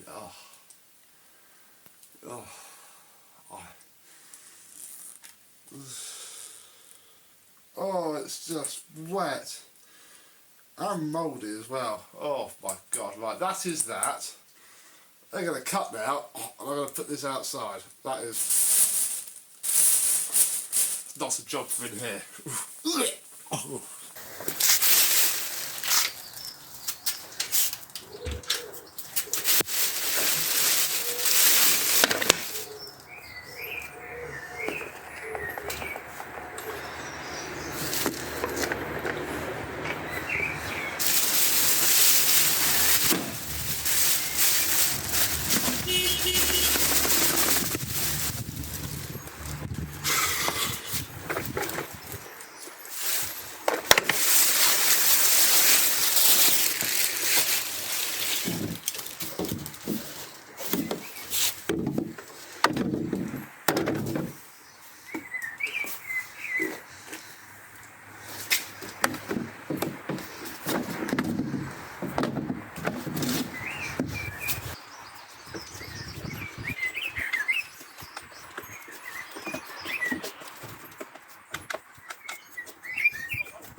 I've not had a gag that deep for years from a vacuum cleaner ever. Oh, right, get on with it. We're going to pop this apart because, well, wow. The motor is dead anyway, and quite honestly, I do not want it in the house smelling like that. I wasn't going to get round to it straight away, at least, but oh, that was... So, to this stage, at least, everything seems okay. Yeah, nothing untoward, but the really grim part going to be here. Let's see how much of this has to join the bleach bath. Oh, don't let me touch it. Just separate, you stupid new thing. I should know these really well, of course, because I've got very friendly with one of these, building it into a LED show. Oof. Ah. It stinks, but it's not as bad because it's not concentrated. Oh, why are you coming out with it? I don't want you to come out with it. I don't want to touch you at all. Oh, good job the bleach is still outside. Right, that is fine, but... oh, there goes that smell again. Yeah. No flipping surprise. Our motor decided it didn't want to live anymore, and it's actually blown off the joint on there, and I don't blame it. I'm not even going to bother fixing it. Oh. So, there we go. I want to get all of this out of the house. Oh my goodness. And, yeah, I shall end the video when it doesn't feel like I'm going to throw up again. Oh, and there we go. All that we have left that I can bear to have in the house for the next 55 seconds at least. Whilst we finish off this video, you can be turned off because you're too bright. You can be turned off because you're too bright. And yes, this plastic doesn't smell quite as bad as all the rest. And all this is flipping one anyway. I've no idea how I'm going to get those out. Is it boiling water or something? My sink isn't big enough. Who knows? I've got to take the head apart as well. I'll probably take this, I'll just tap this axle through in a minute and take it all off. I don't quite know what to say now. I haven't had one this disgusting. What it was, looked outside, there's pine needles in it. I think it's just been used, bagless, and then used as a wetback and then left for a long time. I would imagine this is the 2018 model. If it's worked in the last 4 or 5 months, I'll be amazed. I think all it did was just blow its carbon off, or again got completely and utterly wet. Ugh, never use a Henry for wet. So who knows when you'll see this again. Wasn't fully planning on bashing it down quite yet, although I'm very glad we checked, otherwise it would have sat in the corner of the front room probably for a day or two before I chucked it in the shed for who knows how long, and blimey, think what that would have grown into. So yeah, this is jumping the queue, but only because it is almost a biohazard. I have been washing my hands frequently, neat bleach has gone on them, and I'm about to go and wash them again. Thank you very much for watching. I hope you've enjoyed.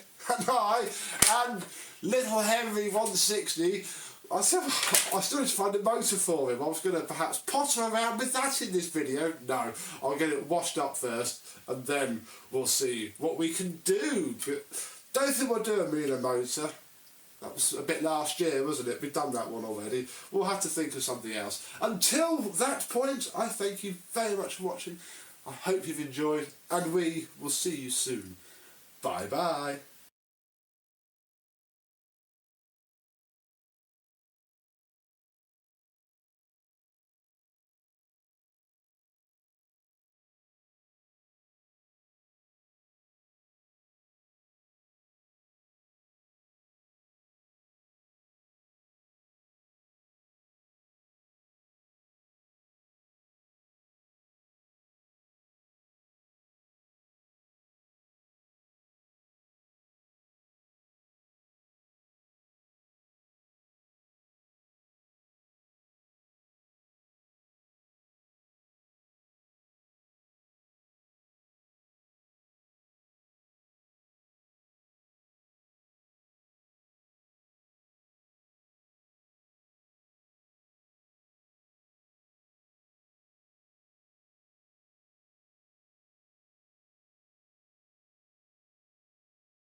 Remember me cream and brown Henry? Well, here he is now, ready to show you what he looks like and what he works like. Let's have a look.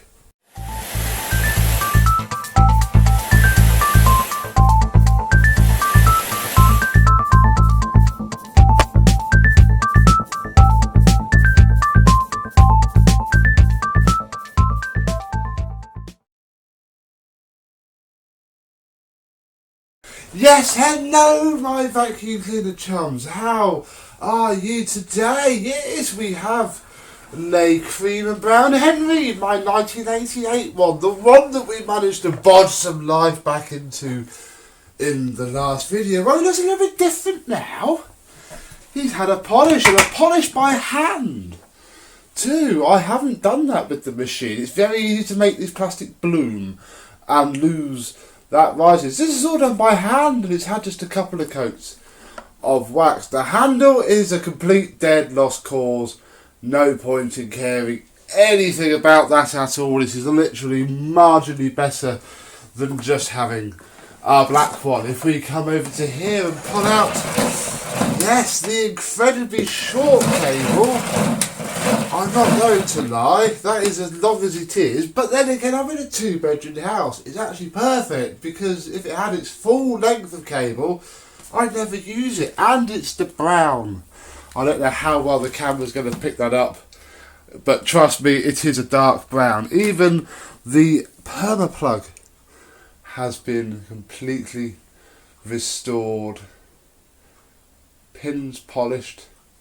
The knot, so yeah, it's come up alright.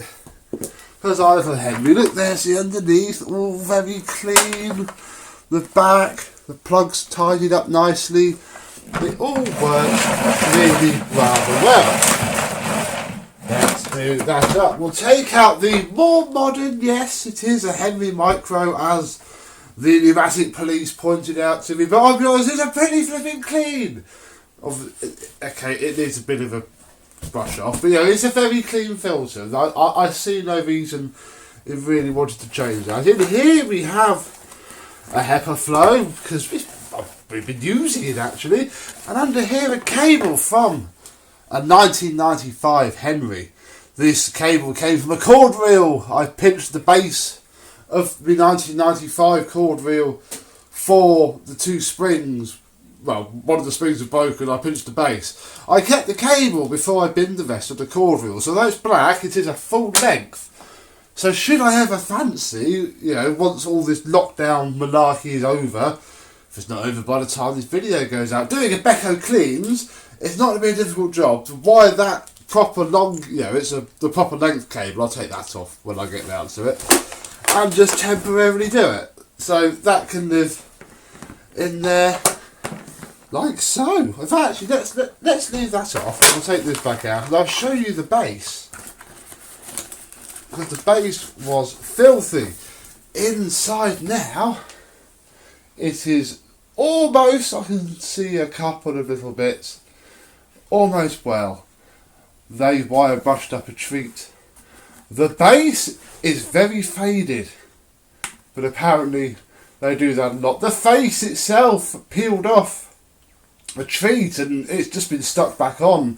Actually a Pritt stick for now, and it seems to be holding up well.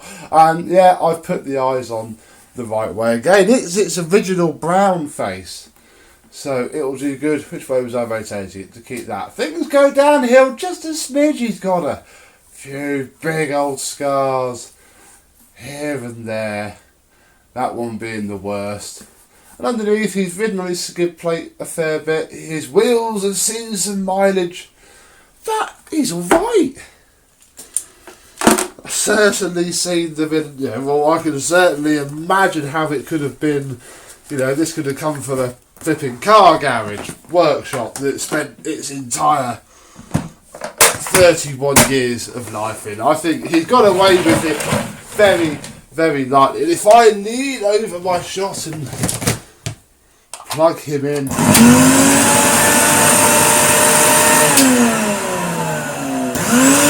see he's turned off.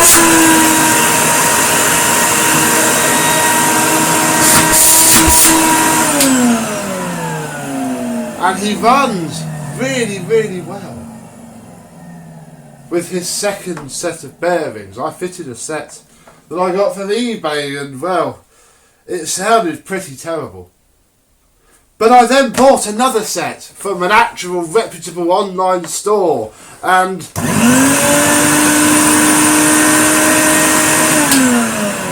he runs. The only thing that desperately needs doing is the carbon brushes. This motor takes a smaller type of carbon brush to the later motors, and I've bought 2 pairs now based on the number for the carbon brush that's on a sticker on the side of the motor, and nothing. So he runs. We've been using him. He's actually sounding now a little bit odd, so we shall do we won't turn him on for much longer because the armature's quite good and I don't want him to break. But we will give him a quick go because, you know, it would be rude not to. So I'll get set up and we'll show him in use. Because he needs some tools, the poor boy. He's not going to do much, you know. You can't make him snuffle along like a pig. So, I don't have the correct tools. It should come with a lovely brown hose. I have this whole pattern part hose. Although, in my defence, it has a nice end cuff on it, not the more horrible type, although it does do that. And I did chuck it through the wash, just so it could be as clean as it possibly could. We'll put that on there. I then need some ones, and I found in the porch this, the horrible type that does that, and 2 wands. Come on, I'm sure there's people that could tell me the month that those wands are from. They might even be from a Numatic, could be from a fax. They can go there. So we have ancestor wands and ancestor tool. We're a floor tool though, and I went and bought a tool that I like a lot. I went and bought one of the knockoff flat tools from eBay. £6.99. This cost me. There we go. That's what it actually is. Maddox, 32mm, universal. It's not a half floor tool. You can use it on carpet as well. It's literally it is quite cheap, but it's very nice, very flat. I just quite like it really, and we'll see if the carbon brushes are going to last long enough for us to give it a quick go.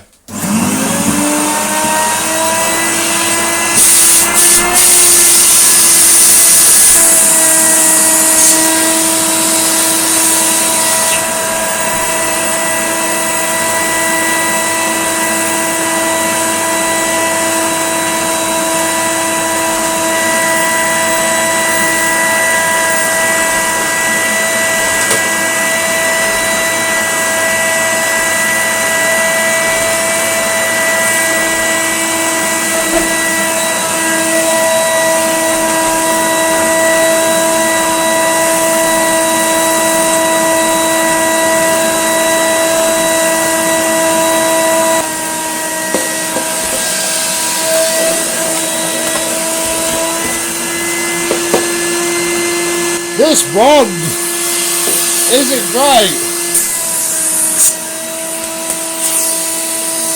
Ooh. There's something caught in that one. Oh wow.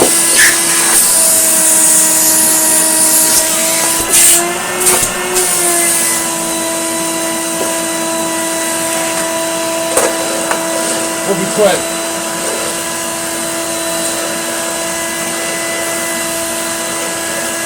Look who's round the corner, folks.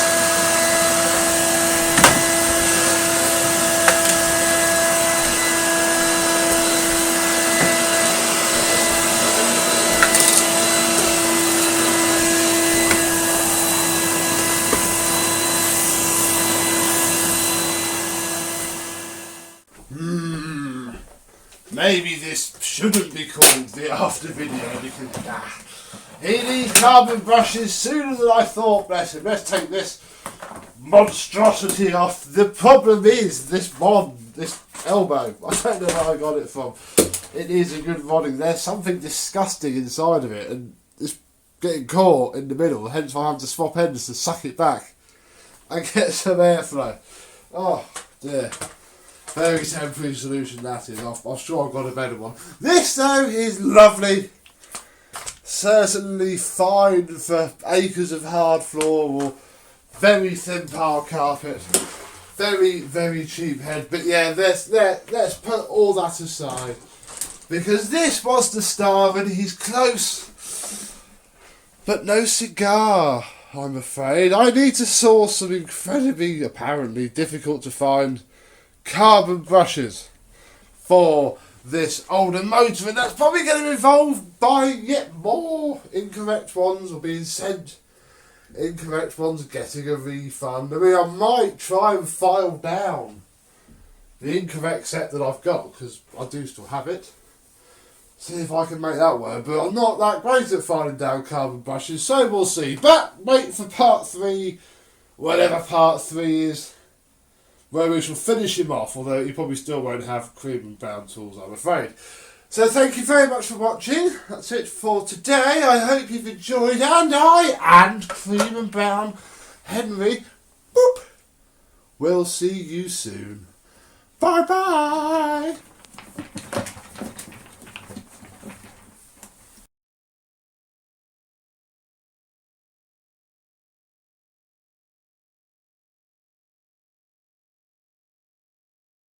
Do you know, in all my years of prattling around with broken unknown vacuum cleaners and all the years that we have been doing this here very channel here on the Becco, the 1987, I have never been so close to actually throwing up. It was quite scary. I did it in the house. I mean, this is the risk you take. If you saw the before video, you will know that, look, I can now lift it with one finger.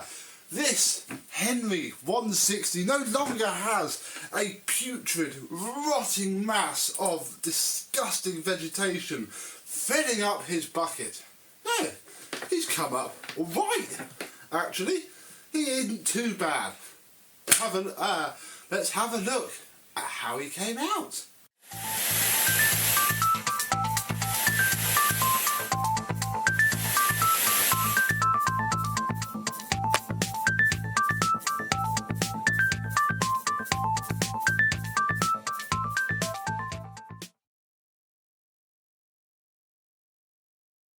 Yes, hello my vacuum cleaner and Numatic chums, how are you today? Do not fear, you can eat your crisps in safety during this video of the Henry that I took in part exchange for another Henry, as you do. This is just your Billy basic, average, completely standard Henry 160 in fairly averagely used condition. He has been rolled around, he's been scuffed on his face, he's been kicked from the van. I mean, hey, he's probably had that for years. I deserve to be able to do that. He nearly killed me with poisoning. I'm not bitter though. Oh, sorry Phoenix, come on. Yeah. I scared the bird away as well. Silly me. Underneath here, we are no longer greeted by, and this is the same filter, the pre-motor filter even. These don't have a post-motor filter. Oozing with sludge. Oh no. In fact, it's not mint by any stretch. In fact, somebody did tell me to use hit it with the pressure washer, which would have got that off, but I don't actually have a pressure washer. I share it with my mummy, and I'm not allowed to go and see my mummy at the minute, so my car is green and this filter is still a bit black. The bin isn't black anymore though. There you can sort of see, I think I've just about polished it all out, there's still a bit there, look, where it's etched the level of the sludge onto the side of this bucket. But luckily, plastic being as plastic does, it's fine. I can very much tell you that the bin nor the filter on a pneumatic anything seem to be very biodegradable. So, that was about all we needed to do, really, wasn't it? We just needed to empty it and give it a wipe out, and then we can turn it on and check it works.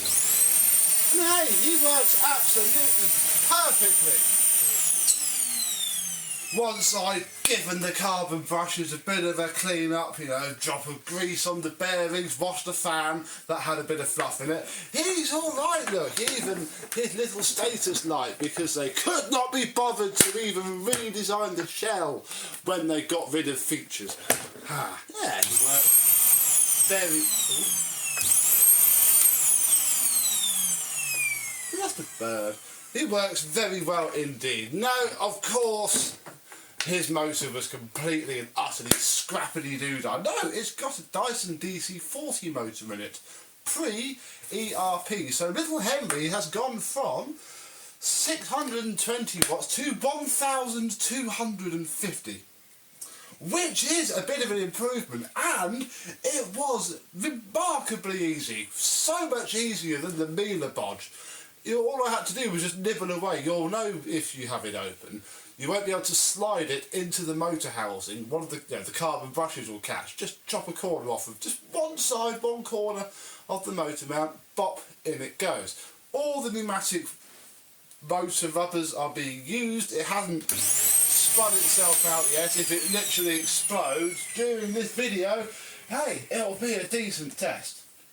Now, I did wash the hose, but quite frankly it's still horrifying, and the wand and floor tool for this are still outside where I put them on the day we filmed this, because the floor tool is scrap. I don't think I'm going to be able to get the wands apart.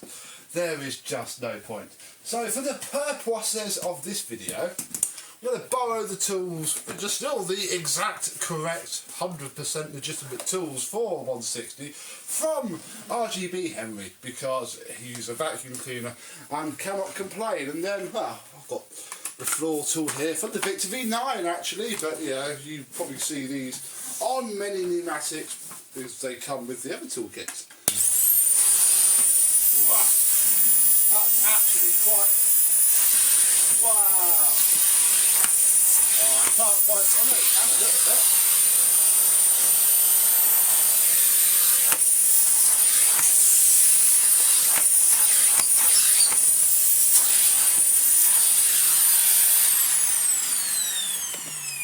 Hey, pretty flipping powerful actually. What I have here is, of course, my aero brush.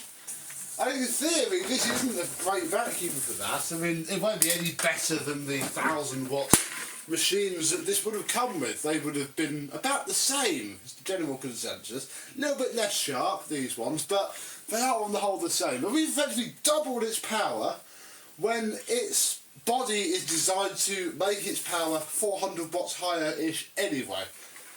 I wonder how this is going to sound.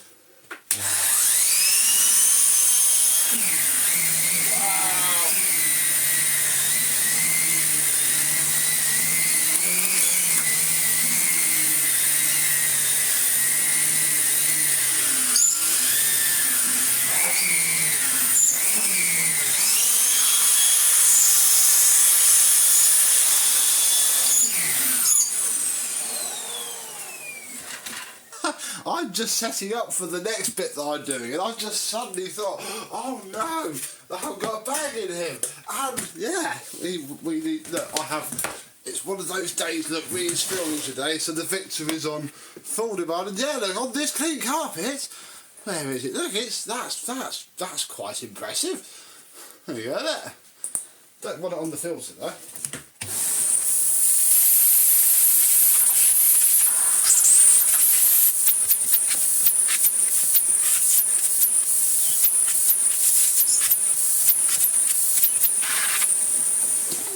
That'll do. In fact, rather ironically, we can look, I emptied it, cleaned it, refurbished it. Look, £80 please, thank you.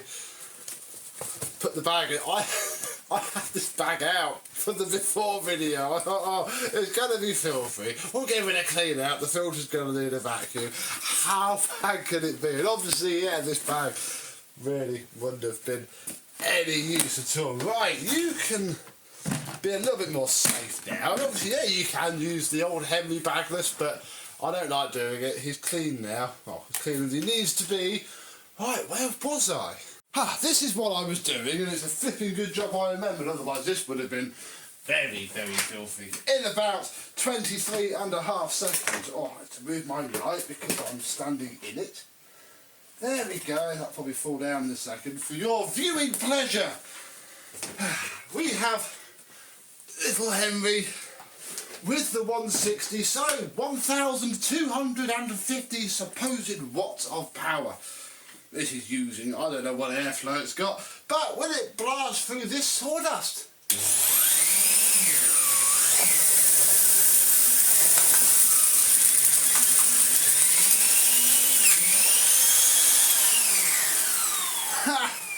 yeah, no problem at all. While we got this out though, I want to just test something else really. I'm sorry, but I didn't have this aero brush when we were doing Henry 160. In fact, it was RGB Henry that made me want to get a new one. And hey, we still might. But we haven't as evolved. But I can't find the remote, by the way, so I can't actually change his lights. So I can turn them off, but hey, that's boring, isn't it? Let's see if it explodes when we turn him on.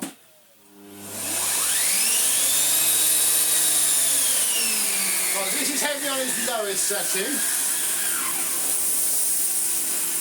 It's straight suctioning okay, but that's boring.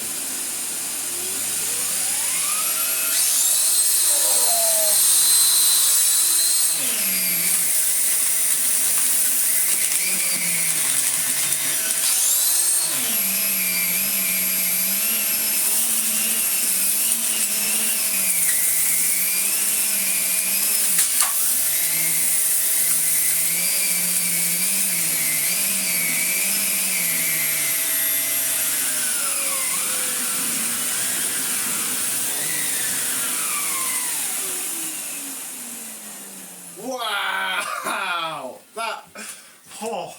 It feels warm now. The ends feel warm. God, blimey, that is fun, isn't it? Is all that can be said for that. And hey, while we are having aero brush sawdust fun, you'll notice there is room for one more pass backwards and forwards, because I would like to give an honourable mention to the Victor, this way, V9 with its 700 watt motor, very much EU 700 watt on this, and paper bag, which is the same paper bag as has been in it since the unboxing. How's it going to do with the aero brush? Not bad. Ooh.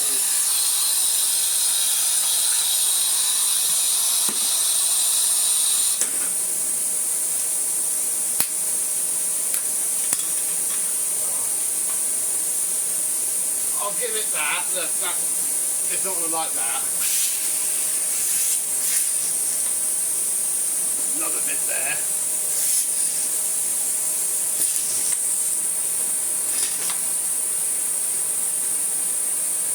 There we go.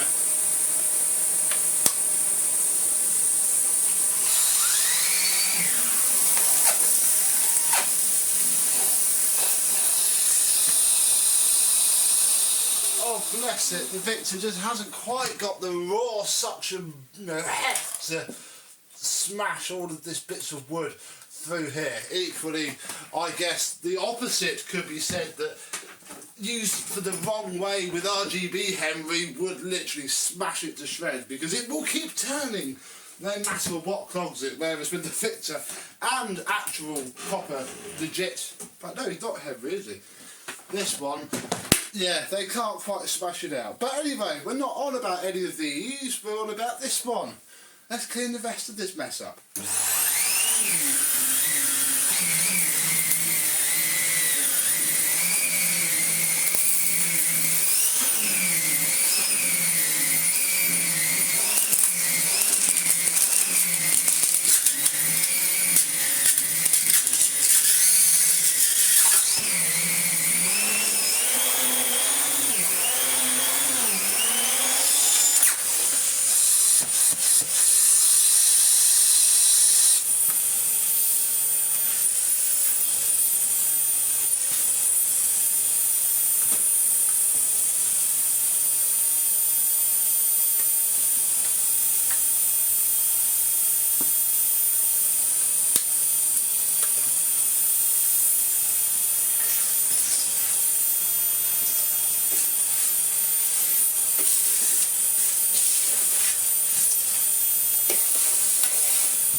And there we go, folks. Swampy Henry is fighting fit again, and throughout all of that, I cannot help but feel how different the DC40 motor, obviously just a Panasonic motor, but as Mr. Low-Key Parwaz himself has said, it's amazing how much of a difference the body of a vacuum makes to the motor. Obviously the Binaco and the Shark being the example. So what's my plan with old or little Henry 160? Because of course we've done stuff with actual 160s. I mean, you know, we have a Miele motor in this one with power control and a power socket. See, I've done a 160, and if I turn that off, see that this one is in a lot better cosmetic condition than this one. It's also bluer, which makes it look way more fun, and yes, of course, it lights up top and bottom. Woo. I've done that, I can't be bothered to do that again. We have modded it, I keep forgetting. This does have a Dyson DC40 motor in it, and is literally about twice as powerful as it was, 1250 volts. Obviously this is 2200 watts, I'm pretty sure. I think it was that, and yeah, it's just a lot more brutal. So I am actually giving this one to Mr. Jake. You might have heard me mention Mr. Jake before. He's given me lots of cool stuff over the years. He only lives a couple of miles away. He's like my local vacuum cleaner chum who I can go and meet. And he's given me all sorts of amazing old trollop. You've seen it on this channel, and he's always refused payment for it, and he saw this in the garden when I was bleaching it. Apparently he's got Henry cordless that the base is broken on, and said he quite fancied little Henry. So basically I'm going to now text him after this video and say, hey, do you remember that horrible disgusting Henry that you said you would never want to go anywhere near? Yeah, well, it's yours.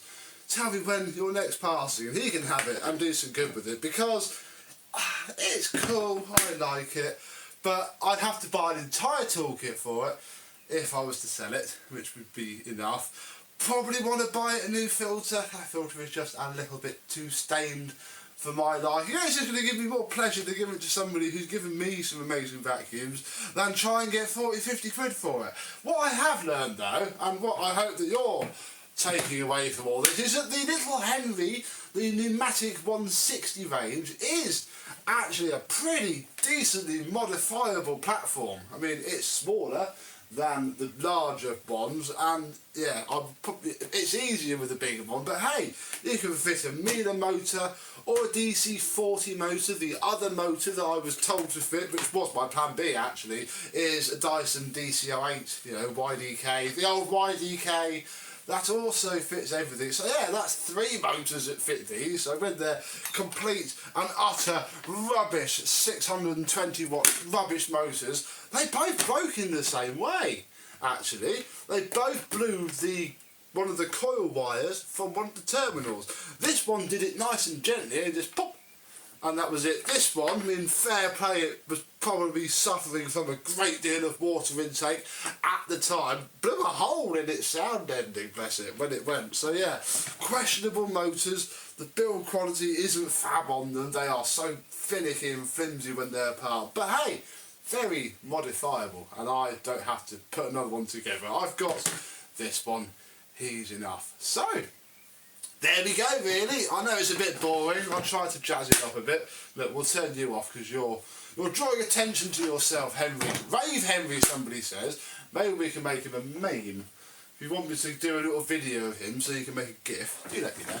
Yeah, as for this one, well, he's not going back on the builder's van. He's going to go and have some fun somewhere else. But yes, you can resurrect pretty much anything if you are determined and lucky enough. But it takes a lot of bleach, and I would question if it was actually worth doing. But hey, we've done it, so I don't need to care about answering that question anymore. So until the next time, I thank you very much for watching, and certainly Rave Henry and I will see you soon. Bye bye.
As you know, for the past few years, I've had a Dyson V11 Absolute Plus. We opened it on this channel. I have told you all the positives and all the times it broke.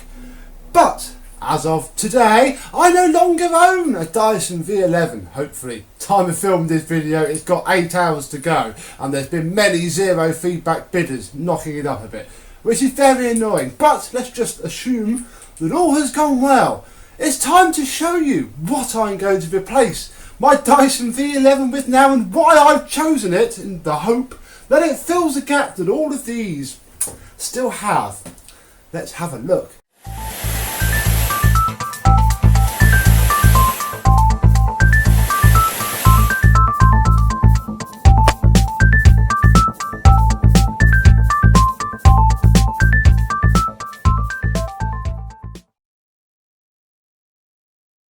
Yes, hello my vacuum cleaner chums, how are you today? Happy Sunday? No, your subscription feed is not lying to you. This is a random extra video, because as you know, I have a fair few cordless vacuum cleaners, but they've all missing a little bit. This Beldray roller cordless, for instance, great fun. Love the form factor, but let's be honest, it is still pretty terrible, even with the Hoover H3 floor head. We've then got the Greenote GSC 50 that we recently had on this channel gifted to me, and whilst it's very good for picking up the bits, indeed I've been using it a lot just because it's grab and go. Not a deep cleaner, and again, I just don't like the whole stick vac format. That's what I have decided in my use of the V11, in my ownership. It's a very good vacuum cleaner, but I just don't like sticks. Have the Tinko Floor 1 S12, which is brilliant for everything bar carpet and above floor, and as you know, I've got a Tinko Pure 1 S12, which I just don't rate. It clogs its filter up too much. And for upstairs, we have Veronica, my Vorwerk VR100. And Veronica trundles around, keeping upstairs very clean, with the added bonus of I have to keep upstairs very tidy, otherwise she eats things and sits there beeping pitifully. But again, yeah, can't really do any dusting with old Veronica. She is floors only.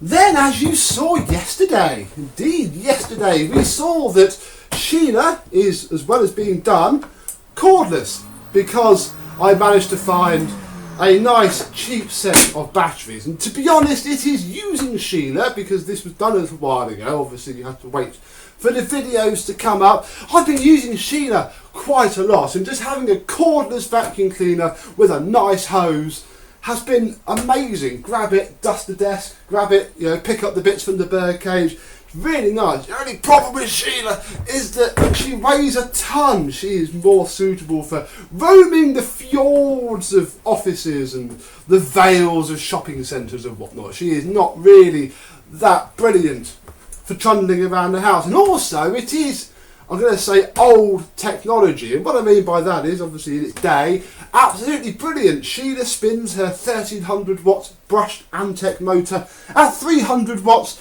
with fantastic ability, but airflow's just not fab. It's there, picks the bits up, but it's just technologically a bit outdated. And that's the problem with cordless vacuum cleaners, really. And you know, Dyson at least is a good way to demonstrate this. Every machine that comes out is quantifiably better than the other, and Karcher do a updated T9, which another collector has, and he says it is very good, and I'm sure it is, but again, it's still a big heffalump of a machine. So, there's actually a fellow collector called Mike who runs MK Floor Care in Sheffield. Mike, I owe you one big time for this. He hooked me up with a cordless vacuum cleaner that I think is going to tick all the boxes that I need. Let's get rid of all of these, because they're not the star of the show. I'm ever so excited. This box arrived literally 9 o'clock this morning. It's now 2:45, and I've had to wait to film it until I was done with all my work. Let's get unboxed. You know what it is from the video thumbnail and title. My new Numatic cordless. Why a Numatic cordless? Why specifically the horrifically expensive NBV 190NX? Because yes, it is very expensive. It's actually MK Floor Tech Services, reading the label, not Floor Care, but you'll find it. It's probably one of the only decent vacuum shops in Sheffield nowadays. He was happy to sell it to me. He doesn't really care who he sells them to. The only problem is that it cost, and I had to pay the VAT, which is why it's probably so expensive, £500. That is the main reason why the V11 had to go onto eBay, because I'm not going to use it anyway. When I use the Shark IC160 for vacuum cleaner of the month, I didn't have the V11. In fact, I gave it a refurb, so I really didn't have it. And I didn't miss it. But obviously the Shark had its own massive set of issues anyway, wasn't the keeper. And I was thinking before of a Henry cordless. They are only £199, a heck of a lot cheaper than this kit. But the problem is, this is the latest technology. It goes back to what I said about the cordless cleaners.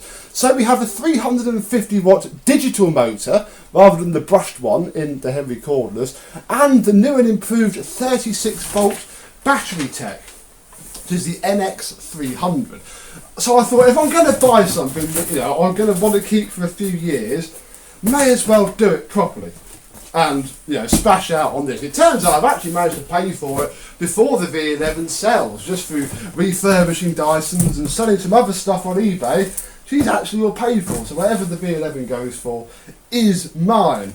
Now the reason it's in this box is because the battery comes separate, and we both agreed, me and Mike, that it's probably a bit stupid to send them separately because one will blatantly get lost. And I've no idea what's in this, and already I can see that Mike has given me a nice wad of genuine pneumatic HEPA flows. That's amazing, thank you very much indeed. So we have the vacuum cleaner itself, and that's it in this box, I'm pretty sure.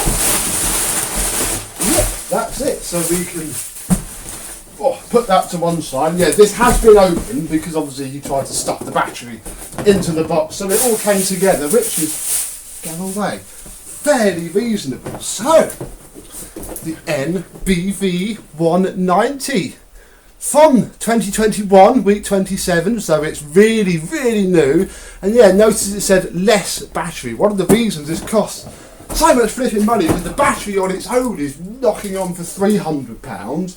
And yeah, you normally have to buy it separately, because obviously commercially you'd have the floor scrubber that it fits and the backpack vacuum and whatnot. So we had to do a little bit of a deal, and yeah, here it all is in all of its glory. There's a couple of other things in here as well, I think, because I sent Mike I'll actually part exchange something else with this quite nice. So it fully cost me £500, but you know, that's what it costs. So we have a bag of tools. We have the carpet and hard floor brush, which is one of the newer style plastic ones. Probably wouldn't like it too much for commercial, but for my domestic use it's fine. We'll get it all out and then go through it. We have a 3-pin IEC power cable, presumably for the charger. We have the conical hose, nice, slightly redesigned from the ones I've seen before. Machine end, very exciting.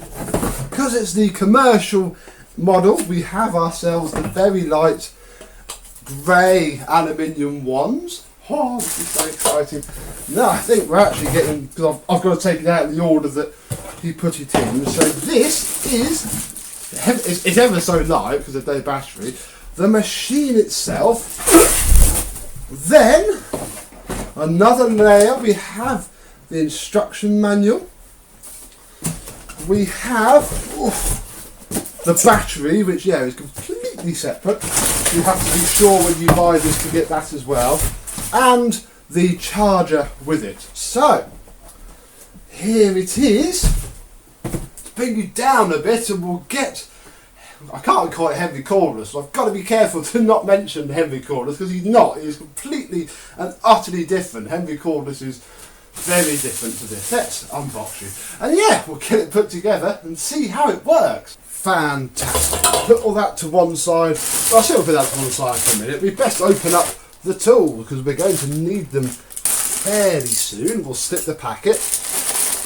We're going to have to wait for the Numatic people amongst you to tell me if this is the head that comes with the corded ones or not, because Henry Cordless comes with a different head. But yeah, we have ourselves some brushes, a nice strip there, fairly reasonable.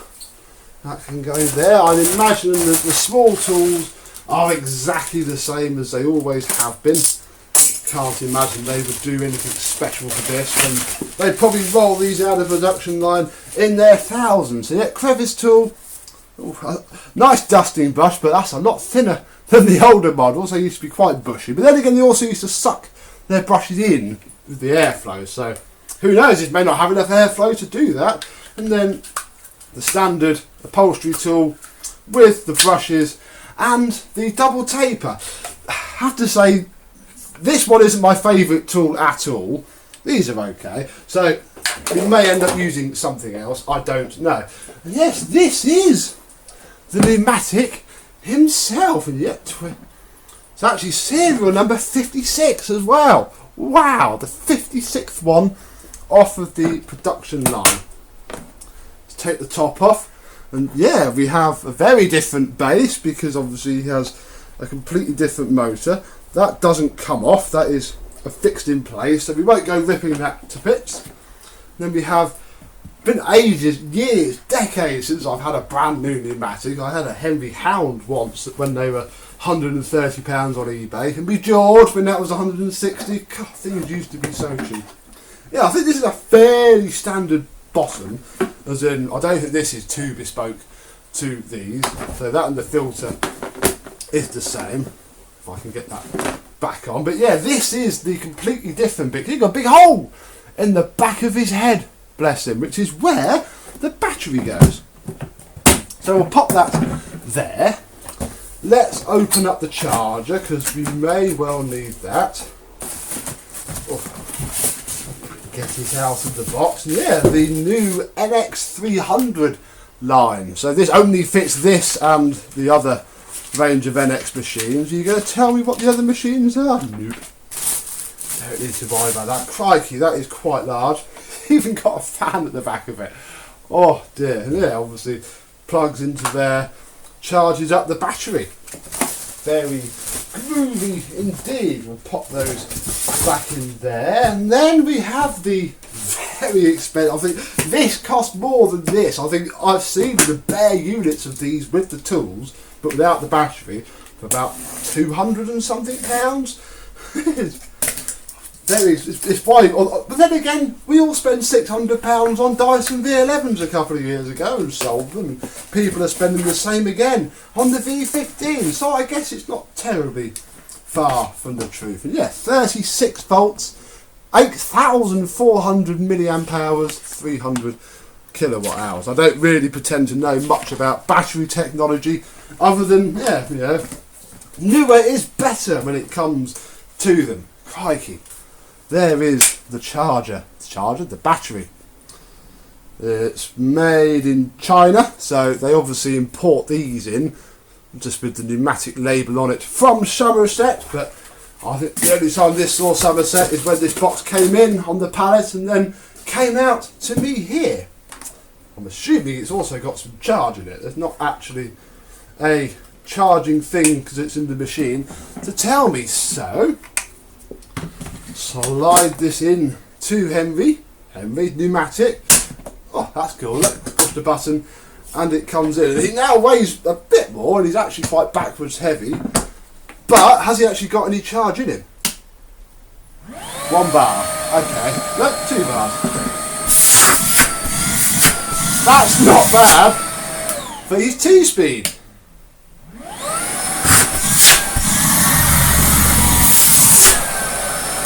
That's really very good. Because yeah, problem with Sheila, she didn't have sharp suction. This has very sharp suction.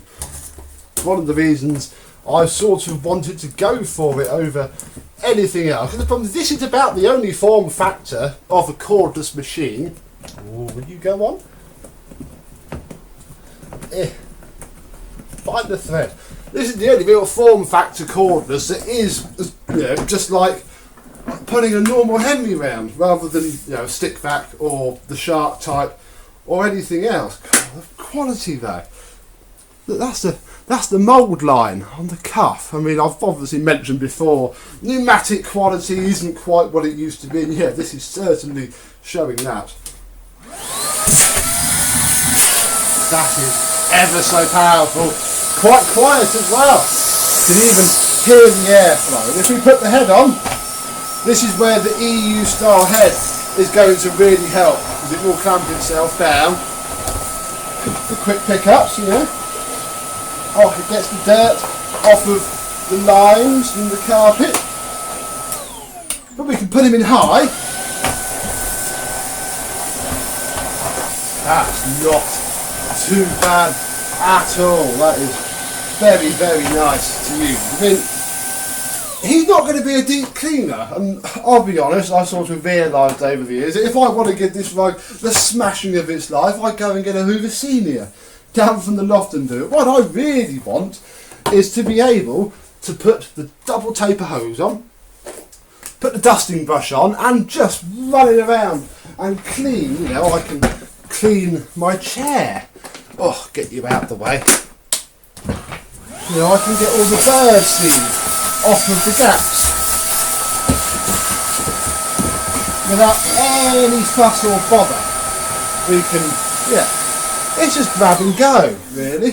£500 worth of grab and go, not going to lie, but grab and go nonetheless. Crikey, it's very quiet as well. Seems to be 200 sized. So, here he is, Numatic NBX. Doesn't really roll off the tongue very well. That is the slight issue with him. And of course, being the standard Henry at the back, we have space for our tools. And we can even dock the wand like so. I think it takes up about the same amount of real estate as the Dyson did when it was on its stand, and obviously you had to charge it on its stand. This will just sit quite nicely at the bottom of the stairs when the hose loosens up a bit. Should be okay. Not actually a tapered hose. I think I just realised from seeing it like that. It is the old style straight hose, which seems to be a little bit iffy, but who knows. We could try him with a tapered hose, because now I'm going to put a bit of dirt down and we'll see how he picks it up. Although it's going to be more than he usually does, because obviously I can just push him round when I've got 5 minutes here and there, take him out to the car, take him out to the shed, and it's all just really good. Let me get all of this stuff out of the way and I'll get some other stuff down and we'll have a bit of a play with him. Before we get into chucking some muck down and having a proper go with Mr. Numatic, I got some of his friends round that I happen to have to hand. Yes, my 2 of the 3, because I do have another one which I don't think you've seen yet, so I'll be quiet, are down. And I think looking at him, he's certainly 200 sized, not 160 sized. I mean, if we take off the top, so light. Don't open it up yet, we will do one day, but I can't do it when he's this new. Oh gosh, yes. Can't actually take that off, but yeah, it's certainly not 160 size, so we can put Mr. RGB Henry over there, but he is 200 size, so if we take my NV200, look, with his red filter, it drops straight on and clicks into place, and look, we can certainly make him look a little bit different. Yeah, they think it's the same. They've obviously redesigned the bin. We could put the NV200 head on the bin and yeah, have hilarious fun with that. But we won't. That was only just to prove the point that yeah, size wise, I thought these were 160 size. I think I was getting a bit confused with the Henry Cordless, who has 160 in his name, but that's fine. I mean, not going to notice too much.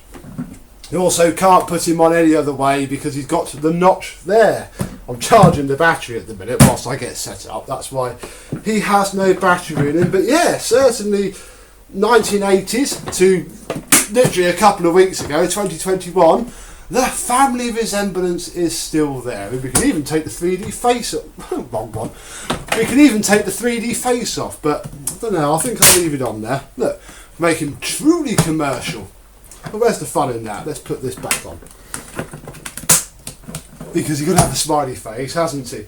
Yeah, right, where was I? Oh yeah, I was going to chuck a bit of muck down. That's why I got this out, mainly so you can see it a bit more. And yeah, we'll see how the Numatic NBV 190 copes with normal dirt that I might have, and a bit more, of course. First thing I'm going to do is something very dear to me and Phoenix's heart. Come on then. Millet. Yeah, we go for a fair bit of millet. He's up there already. And seed in general. And the problem with millet is that when the bird starts to eat it, come on, look, step up. Do you want some? Yeah. There you go. Look. I know you're not, it's all different, isn't it? Look, it's only your millet. As soon as you hang it up and you know the bird starts to go at it, it all just falls off. And normally it goes into the bird's mouth. So yeah, it's terribly messy. And we get this with millet, we get it with nutriberries. We had one of those somewhere. Where's your nutriberry gone that I had laid out ready for you? Have you eaten it? Oh, Phoenix wanted to scrunch one up. We go get another nutriberry. Oh no, here it is. Look, yeah, these things, little balls of stuff, and you know, as soon as the bird starts to pick it apart, they just fall down. This is what I get all over the desk, all over the TV unit. Let's get that really gone. All over the TV unit, everywhere. One of these hangs up somewhere. This is what the floor looks like literally minutes later, isn't it, you little feathered nightmare? So, come back to the Numatic.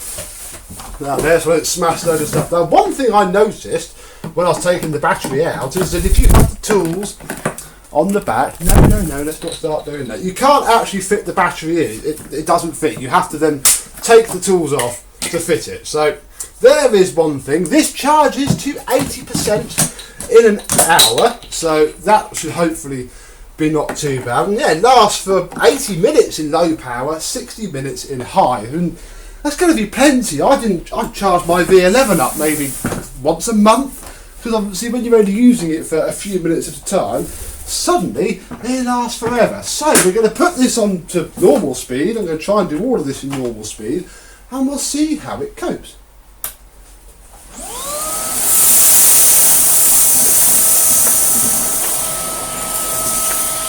Come on, we're going to take that bit. And that's more the head. There we go, straight up. That's not bad at all. I mean, again, it's probably not deep cleaner, but bar this rug, I don't really have anything deep to clean. That is just perfect. And of course on high power, it does glow itself down quite well indeed with its modern floor tool. But of course it's 32 millimeters, which opens you up, as he says, getting some more head, you know what's coming, for everything. So we could use a older style head, but don't think it's going to be quite as good in terms of, actually it is, sticks itself down actually better than the newer head. Oh, would you look at that. Blasting round, you know, picking up some bits. Oh, I forgot these ones stick. That is pretty cool. But what I know a fair few people are going to want to know, especially my good friend and yours, Mr. Loki Tab, is what does it spin an aero brush like? So, on setting 1, not bad, although it's spinning slowly. On setting 2,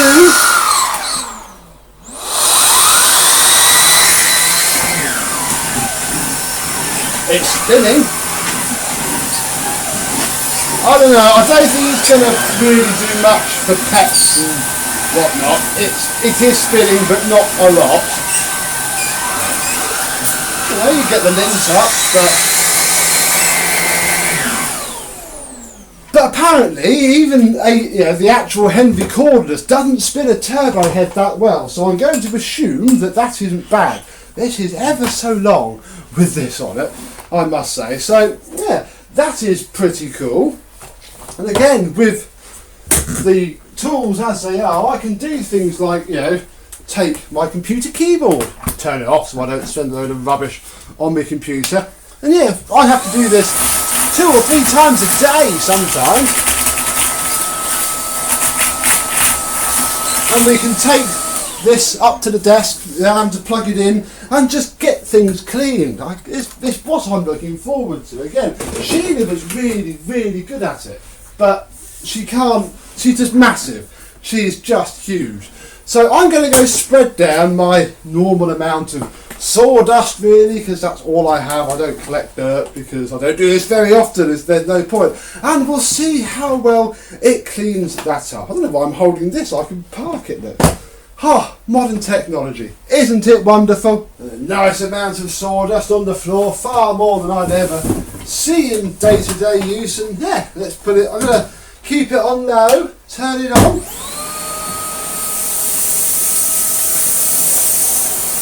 It did about as well as I'd expect it to. A couple of passes backwards and forwards. Let's knock it up.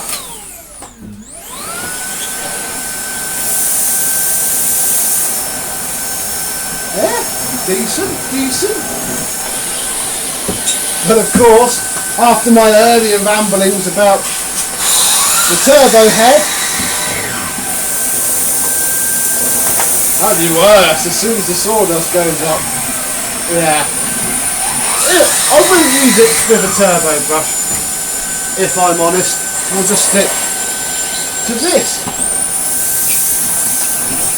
You can feel the sawdust clogging up the wand.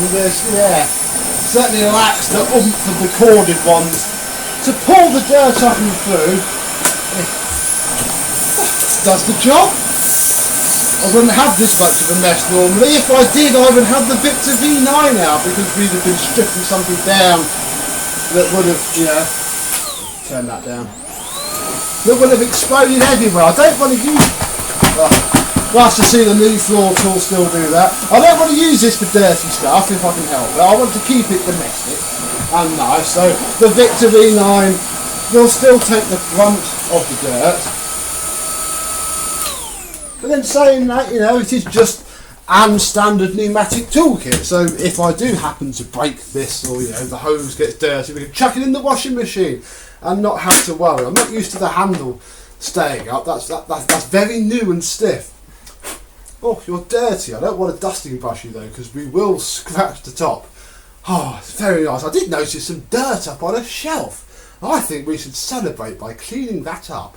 This is Phoenix's playground, really. We'll take the stones off that I use for him to sit on and, you know, wear his claws down. Yeah, he plays with these little plastic drawers. I put Nutri-Berries in them.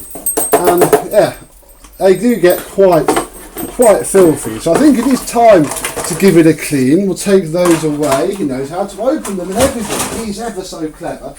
And then, yeah, we can get our dusting brush. This is always a horrible place to clean with the Dyson because obviously because of the angle you have to hold the whole thing up, whereas with just our normal pneumatic stuff I can just come around and dust it very nicely indeed. No fuss, no drama, no bother. And this is what I do a lot, you know. I mean, if I turn you around here, look, and point you right down, you will see yourself, because I use my TV as a viewfinder. And yeah, again, wouldn't be able to do this very well with the Dyson. I'd have to move everything in order to do it. Let's bring you down. Yeah.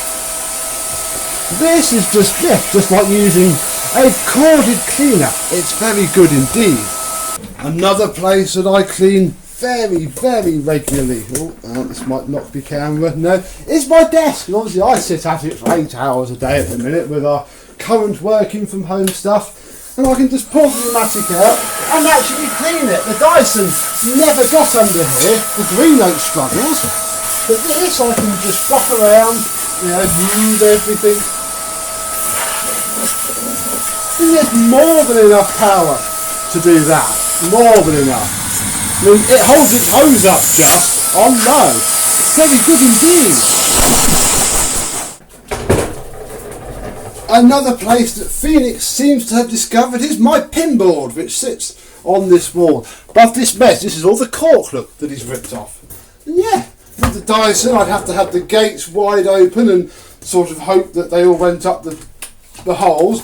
But with this, straight up, zero bother at all, by the hose getting caught. Well, here's the plastic base plate, but you know, one wash, up it comes.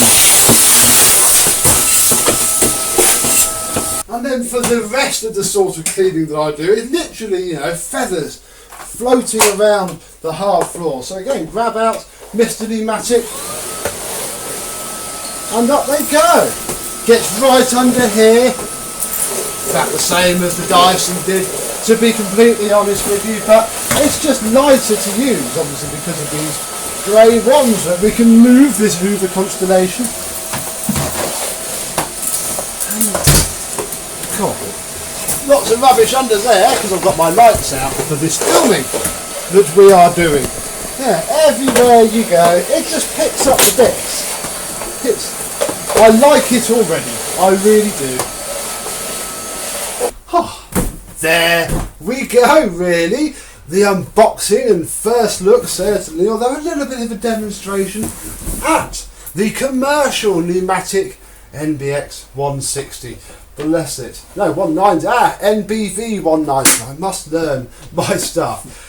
Do I like it? Yes, I do. I think it's going to fit my circumstances really well. Just being able to grab a crevice tool and a hose, pick up the bits, put them back. You know, I think this floor head, whilst being new and modern and scratchy, that's not the machine's fault. This is just what Numatic give out nowadays. I think it'll be alright. I'm certainly going to keep using it because, you know, if it fails, I want to be able to tell you. But all in all, very happy indeed. Do I recommend one over a heavy cordless? I can't, because I've only ever used a heavy cordless once, and that was Mr. Hoover Luxon. That was a fair while ago now, so it probably is better simply because it's, you know, digital motor, more suction power, but it's £500. And although again, happily go and chuck more than that at Loop, some of the Shark robots are, or any robot vacuum cleaner with the self-empty seems to be way over 650 quid in the UK. And obviously Dyson will happily chuck out £600 worth of vacuum cleaner that they just make obsolete in 3 years and basically use us as beta testers. Numatic may be doing the same. I don't know. This has its full warranty with Numatic, even though I'm sure Mike at MK Cleaning Services Sheffield will help me out. I did say, where does it go? Because obviously if it's going to fail, it's going to fail because, you know, it's just a battery powered cleaner. Numatic or not, there's still plenty of small tiny components dotted around that could pop off and kill it. So I'll keep you posted. I can't say it's going to be plain sailing, but certainly from this little demonstration I do like it. I do wish the hose was a bit looser, although it is brand new. Couldn't find a conical hose, it wasn't with Henry 160, so I might fish it out and have a go, because I don't know, it makes more airflow on the corded ones, but then they have a lot more airflow anyway. This probably hasn't got that much in order to need it really. Oh look, it's dusty already. Bag hasn't popped off, has it? Wouldn't that be funny? Oh, take this off. Take the filter off. No, our HEPA flow is still there. And then, thank you very much, Mike, for. I think that was the payment. I sent him a Hoover Turbo Power wheel in the machines box. Because yeah, I did. We did have a little part exchange for this. I now no longer have the new in box Hoover Turbo Master that Mr. Ibrasiak very kindly gifted to me, because quite frankly I was scared stiff of it going yellow in my storage, and yeah, Mike expressed an interest. So this didn't cost me £500 because of that, be honest with you, but it is £500 worth of Henry, which is still blowing my mind a little bit, but hey, that's the price you pay for modern technology. Oh yeah, you got to take the tools out. That's a slight pain, yeah. Most of that £500 goes on this, the NX300 battery, which should last me for weeks if I'm only going to use it for 10-15 minutes max at a time. Shouldn't be too bad, but time will tell. I think it's coming in static. And who knows, I think one day when it's not quite so new and shiny, we will have them apart and see. But yeah, I'm not going to do it now because we've only had it out of the box for half an hour. Doesn't want that yet. So, there we go. My new daily, my new cordless daily. Is it going to be better than the Dyson? I think the Dyson only lasted a month before the floor head broke that thing that they all did before they very quickly redesigned the whole thing on the quiet. And the trigger lasted about another 7 months after that. I'd imagine that the V15s are probably tick-tocking their way down to having exactly the same issues with them, because I know the trigger's the same part for a start. So yeah, I'm out of the Dyson game. I tried it. It was very good when I had all carpet, but now I've got a mixture of floor types. I only used the one head, which is why I discounted the V15 straight away, because obviously I wouldn't really ever get to use the new style fluffy head with all of its laser glory. What are you doing, Bird? So yeah, complete change in the Beko household. We shall continue with 12 vacuums in 12 months for now, even though maybe a little bit pointless now, but I like to use the machines, so we'll stick with that. Normal service will be resumed. We're having 3 videos a week at the minute, just because getting on rather well with doing stuff and don't want to keep scheduling stuff later and later in the year. So you'll see this pop up in a couple of months' time in the usual videos possibly. If there's any updates to have, you'll have it, and yeah, when it's not peeing down the rain, we'll take it out to the car, because that's probably going to be a question. Well, I'm not. But I think it will be very, very good, especially when we fit the crevice tool, which, you know, does the suction even more, especially when it's on max. Oh. It is very, very good.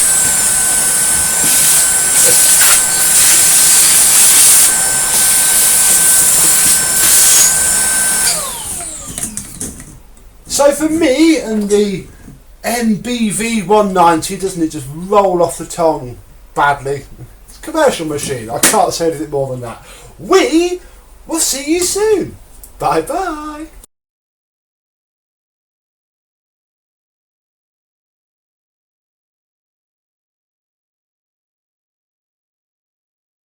I went for a walk the other day. Went into town, didn't I? Yes. And walked, as I usually do, walked up house of my street, up for a car park. And in this car park, there used to be an electrical waste skip. And we have had a lot of great finds in this car park. And walked up into town, got me stuff, and was walking back, and I was approaching it from a different angle, tucked away. In the corner was this NRV 200. Just sat there with his little hose sat over himself, looking very sorry for himself. So, didn't think, picked him up, carried him home. Oh yeah, and I got old, and now I have to wear glasses. So, let's have a look.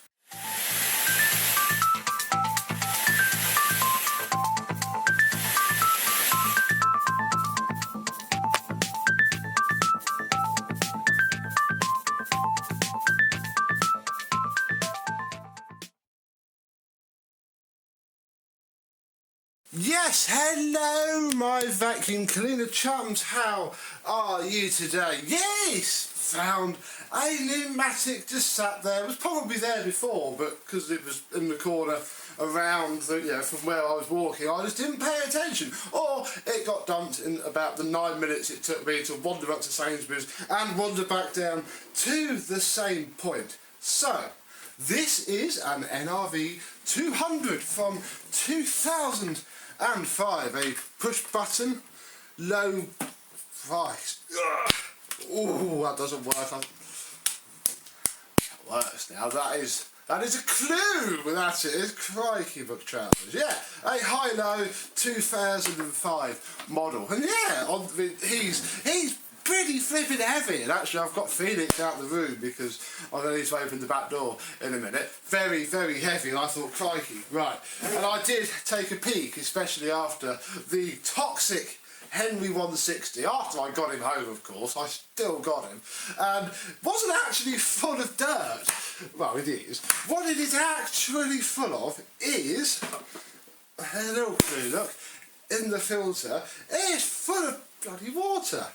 Look, it has literally been used as a wet vac and then discarded like a used tissue. So, I'm going to, here is the filter. Look, I think there's actually hope for it. I think, get the worst of everything off and it'll be okay. So there is the filter.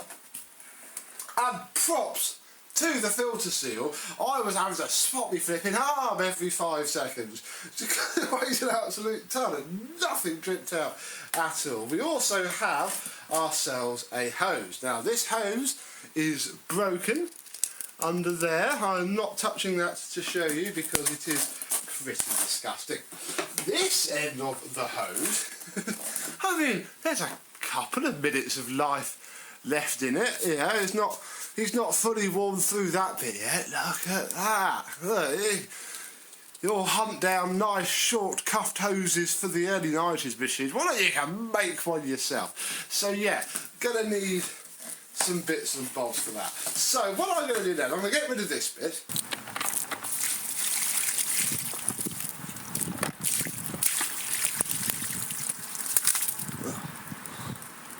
No, wait, we were wrong, look, it was full of rotting, stinking, horrible rubbish. Yeah, I'm presuming that this black's just going to come off. I think it will, but crikey. And we can have a closer look at the machine itself. Now, the second thing that I noticed when I was taking photographs, actually, to post up in a couple of Facebook groups, is this. Look at him, he's he looks like me anyway, bless him. I don't know, actually, the writing's not too bad. Yeah, it ain't going to be a minter, folks, but yeah, I think it's had, don't think that's come from the inside, because that bit would be pretty destroyed as well. So I think it's been put near something hot, but yeah, he is a bit wet, and I do not know if it died whilst being used as a wet vac. It may not be dead at all, but that high-low switch sticking, I hadn't touched that until we just did it then. That switch, I think, is barely clicking. I'm wondering if, maybe something just rusted up. I don't know. So, what are we going to do? Well, we're going to get to the Makika And God, I need to. If you know where to get long but decent bits from, do let me know. The Torx bits aren't too bad. It's just the crosshead with this sort of stuff. Let me know. Oh look, we got a slug. Hello, Mr. Sluggy. Make sure Felix doesn't eat you. Right, so let's see what the damage is, because yeah, actually we may as well start with the plug, which seems okay. I mean, it's obviously trashed, but it's not too bad. Yeah, we ain't gonna plug this in for nothing. Oh goodness. Oh, the water has been flowing through this. Yes, look, that's happened from the outside in, so there we go. Look, whoops. Yeah, that is. Oh god, the cord reel barely works. I don't even know they're living in here. Yeah, that is soaked. It hasn't rained here for ages. This is literally all thanks to it picking up water. Bless it. Wow. That's pretty impressive. I'm a little bit sceptical of what we're about to find, if I'm honest. Oh, this one's very rusty. Uh-oh. Oh, it moved. Thank you. Oh god. Yeah. That is a fairly crusty, rusty, smushy motor. Everything has been wet and I think it's been stored. Saying that though, the motor does turn. Crikey. Oh, hello. 1, 2, I don't know actually. That doesn't look bad at all. It's not immediately kaboomed itself either. That, oh, what have we got? We have a lamb. Well, I don't know, folks. We might actually be in with I'm not plugging it in now. No. We might be in with a chance here of resurrecting this poor thing. I mean, there is a spider in there. Oh, hang on, let's get rid of that.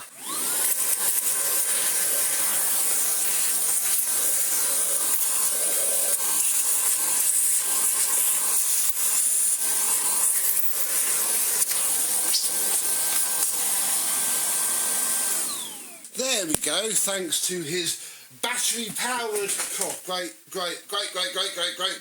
great grandson, what, twice removed sheep of the family.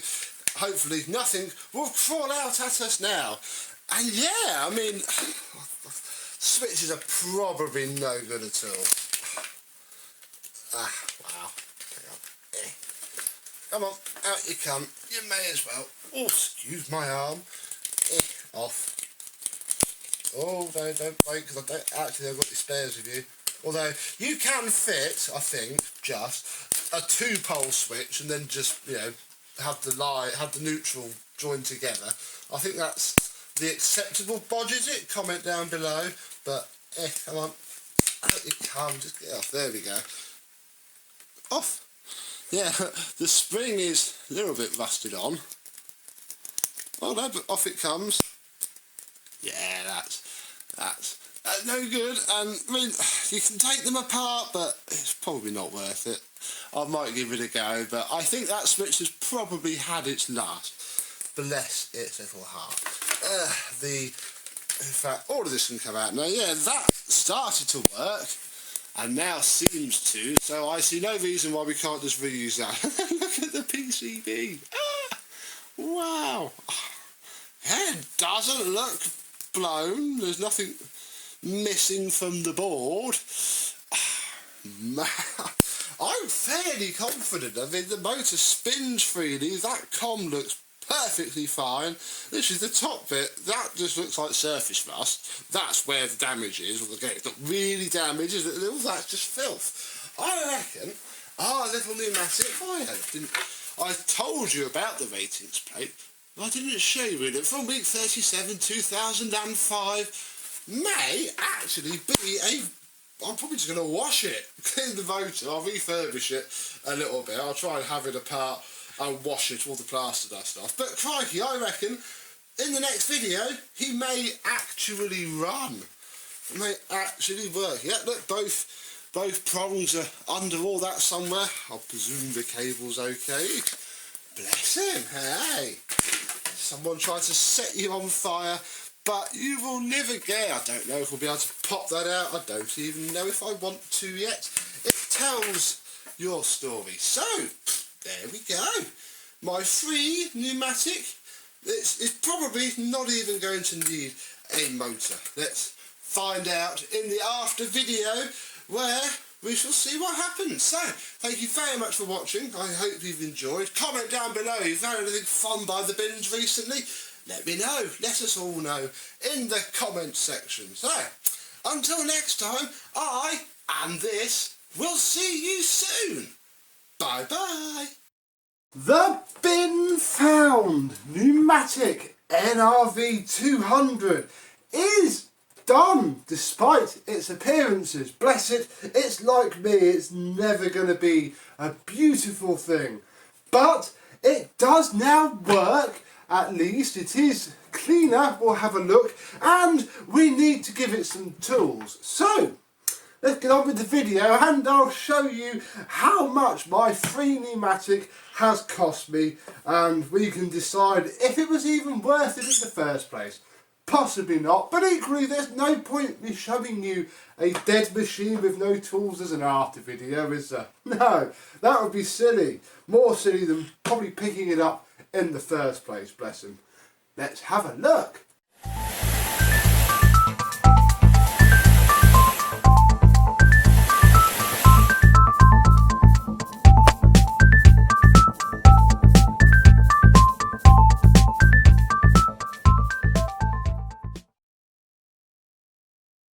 Yes, hello, my vacuum cleaner chums. How are you today? Yes, the Numatic NRV 200 is all done and ready to show you how it looks now. Not even Phoenix wants to go near him, bless it. But equally, you've seen him apart quite a lot, haven't you? Yes, because it hasn't been terribly plain sailing. But let's start with the exterior and then progress inside. First major issue that I had is that yes, it has all been washed and polished, as in I've sifted the worst off, and crikey, this Numatic logo probably going to come off just with some spit on my hand, let alone a cloth full of sift to do the rest, and I brushed it over, and yeah, you can see it pretty much instantly started to take off the Numatic writing. So normally this would be a bit of a pain. I've certainly near ruined Henry's doing that. This, not quite so bad, because yeah, he's still got the burn mark on him there, and the whole rest of it is fairly scuffed up. The bin came up quite nicely. Obviously the wheels have seen a phenomenal amount of use, but there's only so much you can do. Let us open the top, and immediately things look a lot better. Inside there is pretty clean, and yes, the first new part is this filter, which I was actually saving for something else, but hey ho, that something else is going to have another new filter, I think. But since I haven't even done this something else, comment down below if you'd like me to have a look at the other Numatic that I have that's probably far more exciting than this. Let me know, but hey ho, filter is a filter, and better than the one that was in this, which was quite ripped apart. Then we have the bag, then we have the bin, which looks like this, a lot better than it did before when it was full of rotten, horrible, stinking water, although I think that black is to do with it, because it was there, a lot of it washed off, but it hasn't fully gone. But yeah, that's the I haven't been able, this is as good as I've been able to get it without, you know, going too far, and by too far I mean wet sanding the entire thing, etc. Onto the cable, and quite annoyingly the cable isn't in bad nick, bar there's a little bit, if I can get a focus on it, of a nick in the cable there. And annoyingly, my heat shrink that I have is the same size as this cable, so I couldn't feed it all the way up. I did try to cover this up a bit nicely, so I've just super glued that little bit down there like so, and yeah, everything worked in that regard. Let me plug him in and show you what he sounds like.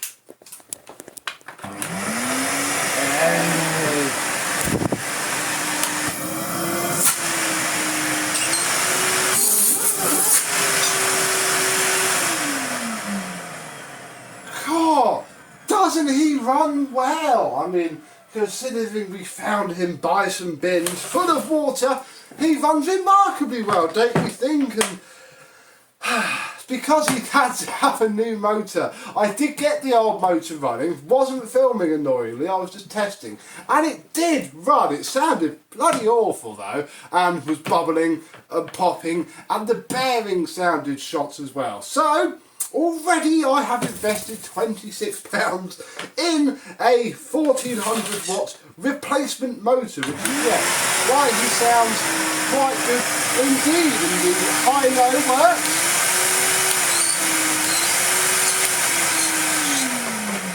The high-low works, the switch sorted itself out with a bit of contact cleaner. We also have £3 invested in a new switch. So already he's cost me nearly £30. Blimey, I am a bit silly. But, you know, needed to show you him afterwards. I do this because I enjoy it, not because it makes financial or any sense. So here we go. Oh, the ice cream van is here. Really isn't ice cream van weather though. It's probably going to stop coming soon. So yes, this is the machine. We then have the hose, which has been through the washing machine twice and still looks like that. I also splashed out another £3 and then found that I already had one, but equally I've got other hoses that are in bits / need it. And the one that I have is a genuine one. In fact, it's here, look, I found it whilst looking for something else and could have saved the bother. But equally, it's probably nicer to keep this for an actual pneumatic that I care about. So we have this cheapy, nasty hose end on there. And then I went and found in my stash this, which is again cheap pattern, you know, whatever. And yeah.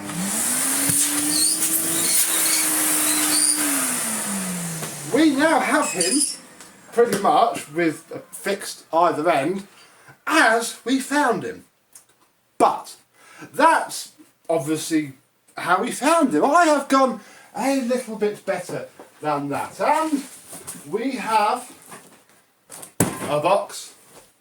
And over here, which I didn't prepare too well, so I didn't get it out, a bag.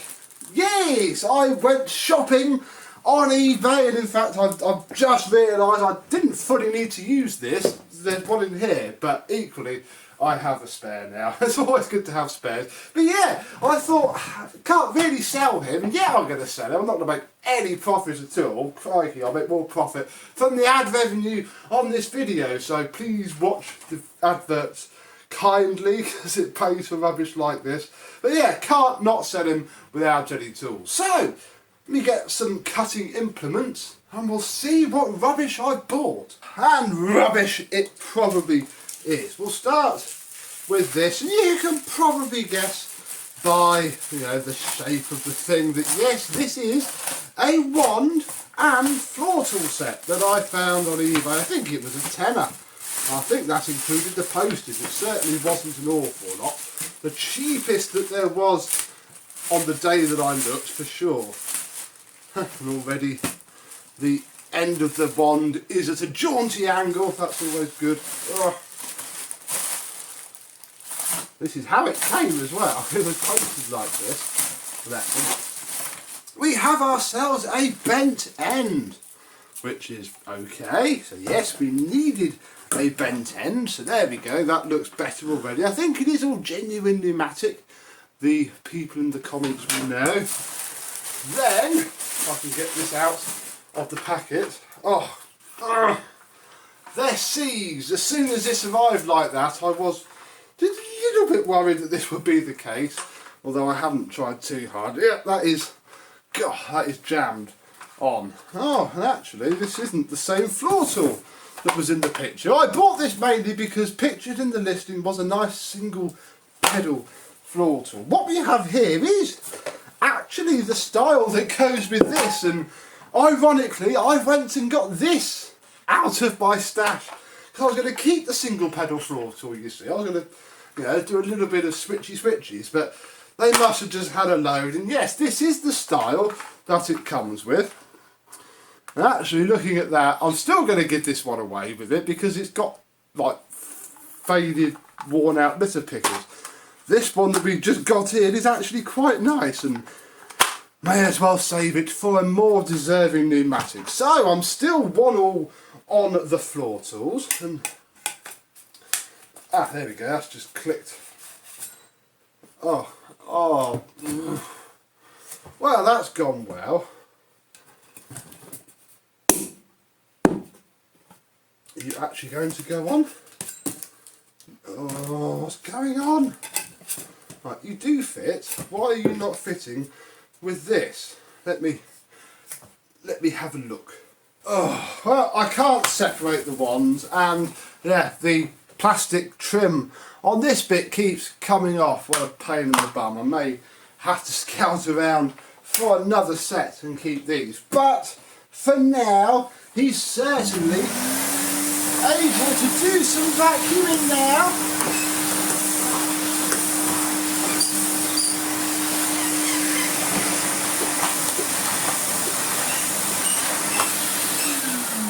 For the first time, well, I say for the first time in a while, obviously, he's probably done lots of vacuuming just with that nub of a hose. Then we have this box, which is actually looking a little bit pointless now, but I think there's some other goodies in it that we can use to make this vacuum cleaner a more attractive proposition to a potential new owner. Hello. Sort of forgotten what was in here. Well, already that's a little bit annoying because this wasn't in the picture, all of these, so that actually helps rather a lot, and we'll take these off. I'll chuck them in the shed, and hey, we have them in there. Look, they more match the cleaner look. They're all bent, but hey, they actually fit. Okay, so problem solved. What else do we have? Well, we have a double tapered adapter. We have a very long crevice tool. It seems very nice actually, but it's very, very long. We then have a Vax 2-in-1 tool, a Dyson DC01/02 very worn out dusting brush. Oh, we have a pattern, not genuine, sort of Dyson DC16 through to whenever double tool. Then we have an upholstery set, a dusting brush, and it is an extension hose. Is that everything? Yeah, okay, no more surprises. Yeah, got an extension hose, and I actually got this hose for, look, another double taper, for its ends and the fact that it came with it. But looking at these ends, that's a nice short end, which is again going to be a lot nicer, better for the older cleaners. This end's scrap, it's got a big split down it, as they all do, so yeah, not too bad. I'll have that end off and chuck it back in the abyss that is the shed. And yeah, I think we'll certainly keep this crevice tool with it because it's nice and long, good for the car. And yeah, comment below, is this actually a genuine pneumatic long crevice tool? Because it's the same sort of plastic as the actual pneumatic tools, and I'm going by the extension hose, which I know was an optional extra. Part of me thinks that this might actually be a special. Oh, we'll keep that double taper adapter as well. So we do now have, for our pneumatic NRV 200, a full and more importantly postable because I can take the sodding ones apart now. Toolkit, which is marvellous really. Oh yeah, we've got 2 Bentrons. Which one's nicer? This one's nicer, so I should keep that one. And we'll get rid of this one. Yeah, there we go. Really? Probably about £40 sat here, which, looking at it in the cold light of day, I'm thinking, why the heck did I spend £40 on it? And I cannot really tell you why, but it was fun. And I'm sure you've all done worse, especially you pneumatic collectors. But equally, for our under £40, I'd imagine, we saved it. It is now a fully working, with a complete set of tools, pneumatic, ready for car use, DIY use, probably not domestic use, let's be honest. But yeah, certainly ready to go. And am I going to pick up another free pneumatic from the bins? Well, possibly, because it's a bin find. You cannot be specific with one of those. You sort of get what you get. It is roulette, and we've had enough cool stuff from those bins, as you've seen before on my channel, and occasionally the dice rolls you a slightly bum hand, but equally we got something out of it. We have a working machine with a brand new motor, which is probably going to work massively in its favour, and lots of tools, and I should at least break even on the whole thing. So there we go. Really, what's been your worst pneumatic find? Not the best, the worst, the one you probably didn't bother with, even though I bothered with this. Comment down below, and yeah, thank you very much for watching. I hope you've enjoyed, and but probably not this, hopefully not this, we'll see you soon. Bye bye.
Place up the other day, rather like you see me doing now, and I thought, oh, I know what looks a little bit like the BX.BX, if it isn't my pneumatic Basil. Look, Basil and the BX.BX look quite good indeed. And then I thought, oh, we've got the NV200, haven't we? We've got him. What else have we got? We've got RGB Henry. Look, I have RGB Henry. We have the pneumatic wizard. Look, here he is, all wizened and wise. We have the V8 powered Henry. And I thought, what a cracking idea for a video. Look, we even have USB powered Henry as well. So I thought, why don't I get all of my pneumatic vacuum cleaners and every single tool, pneumatic parts, thing that I have for them out, and we'll see what my pneumatic collection as of Q1 2022 looks like and what it does. Let's have a look.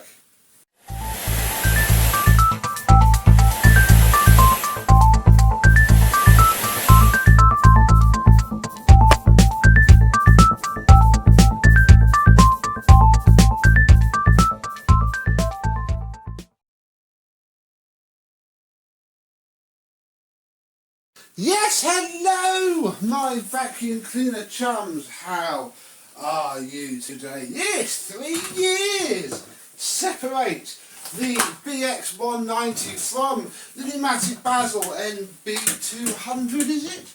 Yes, you are an NB200. Basically what you see here is the recycling of a design you see by 1997 when old Basil here was produced. Numatic had pretty much, I think, given up on the BX.BX lineup completely, and the range was roughly as it is today, you know, with little things like Basil here and there. But yeah, they are, I mean, you'll have to ignore the tools, I suppose, because I don't think either are particularly correct, but they are one and almost the same. Basil has the now pretty much standard hump on the rear wheels in order that it doesn't tip back, but everything else is pretty much identical. Mwah. They even work pretty much the same. I mean, oh, Basil, look.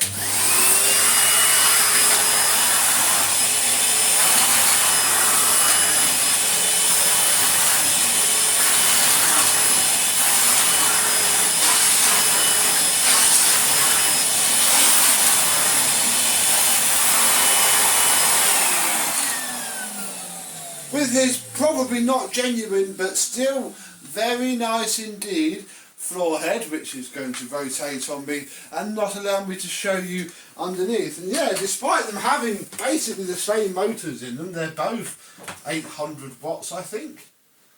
Oh, Basil's 850.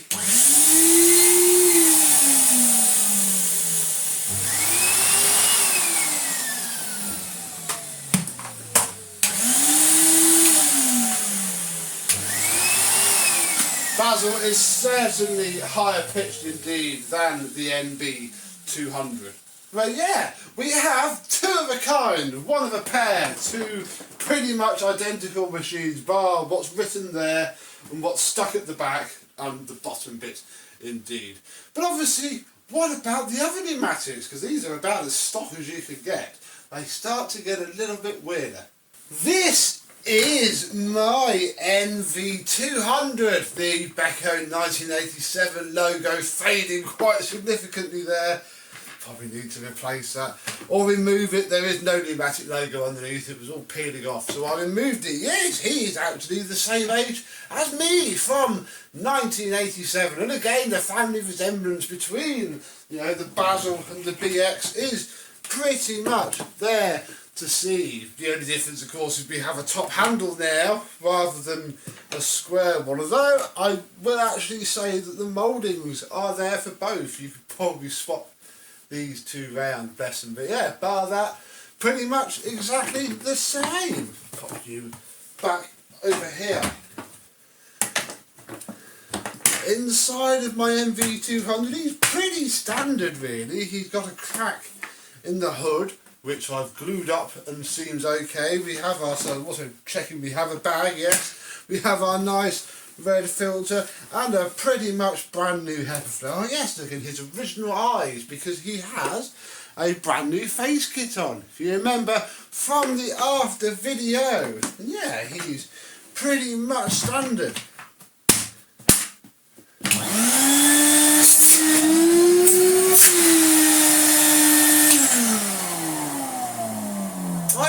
But he's got Bench's motor in it. He's got these nice old school Numatic stickers and the motor from Benchington, the old bench vac, bless him.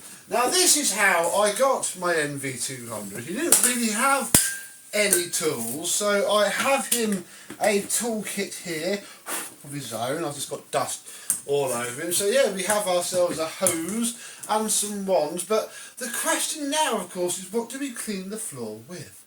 Because one of the cool things about buying a vacuum cleaner without a floor head sometimes, assuming it's a fairly simple affair like ye old Numatic here, is you can use whatever floor head you like. Look, we could use this brand new Numatic head that I acquired along with some tools. I'm sure I did a video of it.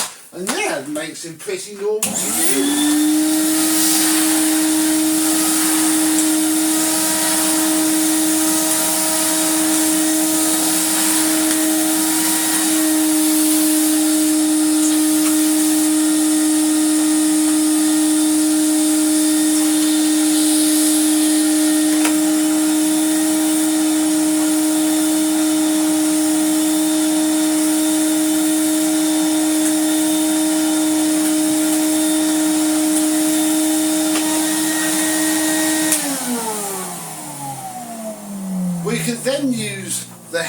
that Numatic chuck out on certainly their commercial cleaners. This is the head that came with the MBV, and you know what?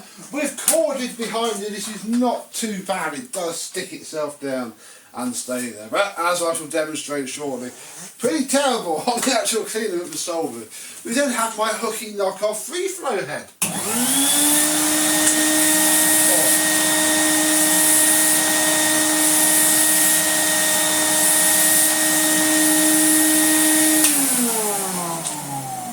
Which is very nice indeed, and basically with the old Beko 1987 I can take roughly whatever the heck I want and use it and have some fun with the machine. Right, so that is my three oldies. Let's start to get just a little bit more modern now.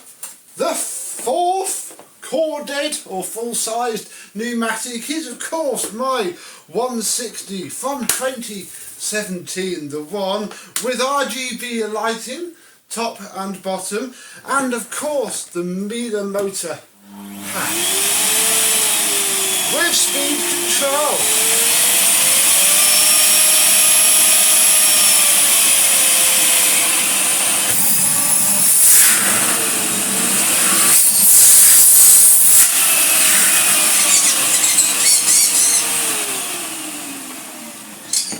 An old Henry 160 is a little bit of a beast indeed, and he does now have some tools. Because whilst RGB Henry did have a hose, in fact here is the hose that I got with him, I had borrowed it for the NBV 190, and today cleaning up I found him his own conical hose. That's absolutely amazing. I can have a toolkit back for the 160 once more, but never actually got a floor head with him. In fact, no he did. This might be where the Henry Corders floor tool I had came from. Yes, I think it is. But never fear, because 2017 is about the time, I think, where these hateful floor tools came out with the plastic base plate. This is actually the one that came with the rotten Henry that ultimately put a Dyson DC41 motor in and gave to a friend. So yeah, fun fact, this is the floor head he should have. Adorable. Ooh, ooh. We'll probably check that he has a bag in him. Yeah, there's a bag in there. It's not too full. Marvellous. We crank the on low. Where's low? It's not too bad actually. If we go up to high.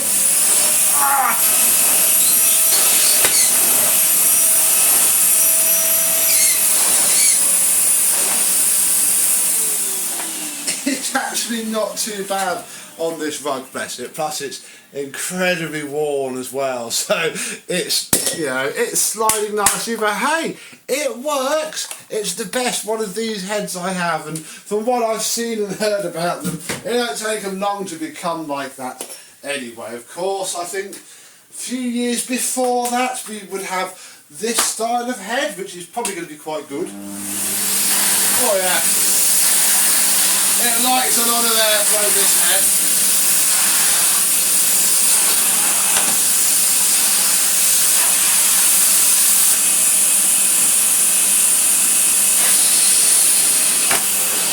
Oh my, that's a bit clampy. Shall we? Oh, oh my.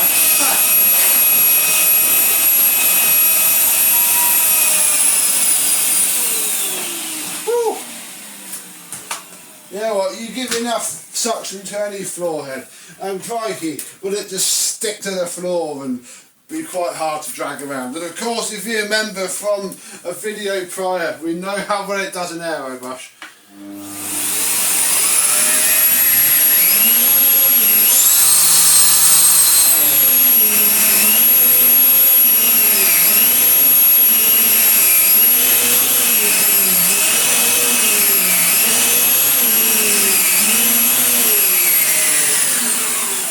I struggled to to get uprights to groom this rug as well, as this turbo head does with this floor head. But since we have our age appropriate floor tool, we can now park the wands, as long as we be sure to not rip off the link wire to the RGB strips on the bottom. And yeah, little RGB Henry finally has his own toolkit home and back with him, possibly forevermore, I don't know. But hey ho, it's another one done. That's it for the plug-in ones now. God, what outdated, terrible technology that is.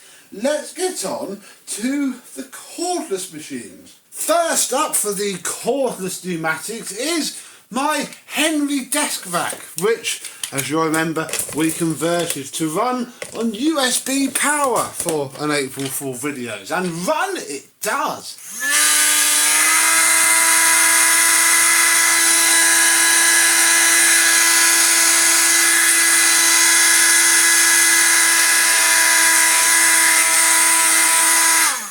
Ah. Oh, it's getting warm. Yeah, run it does, run well, it does not, but it is a thing that exists, and yeah, you can sort of put him along.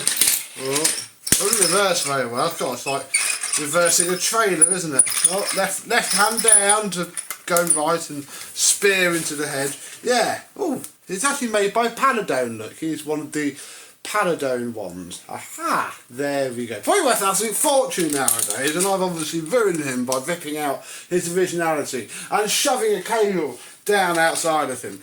Never mind. Speaking of other toy vacuums that I've ruined, we have our Kasdan toy Henry look that I bought myself for Christmas. Completely bone stock look. You do the little hose there. Ha ha ha, isn't it funny? Look, we can even, if we pull this other pneumatic look, we can plug him in. Look at that look. Ha ha ha, aren't toys fun? And then do some vacuuming.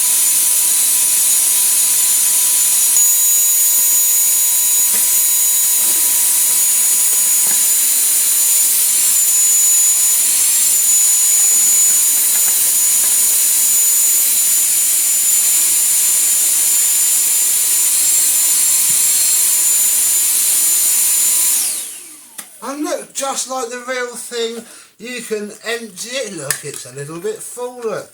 Dot, dot, dot, dot, dot. It's pretty alright indeed. Let's just clear it through because it sounded like it was getting a little bit blocked.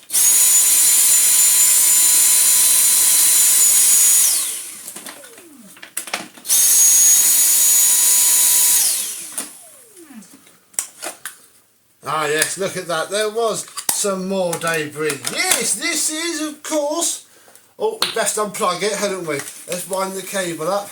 This is my V8 Henry. Still-ish version 0.1. I suppose it's the start of version 0.2. Because, as you can tell, I've made a little filter look. Because having that clog up instantly was not fantastic. And that seems to work a lot better. We do have more work to do, mainly to the tools, so there is an episode in the works for that. I'm awaiting some tools, and basically we've got to seal this up because, well, we've got to put the top on. If I block it up underneath,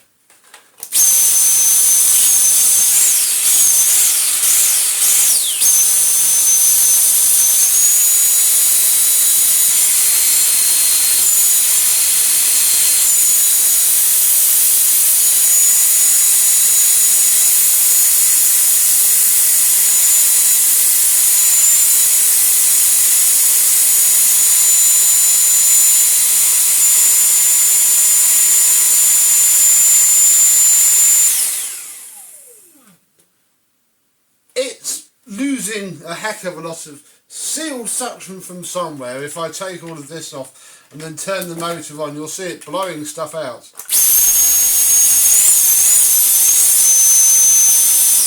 Oh, there's actually a bit of paper stuck in there. That won't be helping. So yeah, plenty more to do on this. I am summoning up the motivation and waiting for some tools at the time of filming this in order to progress that on.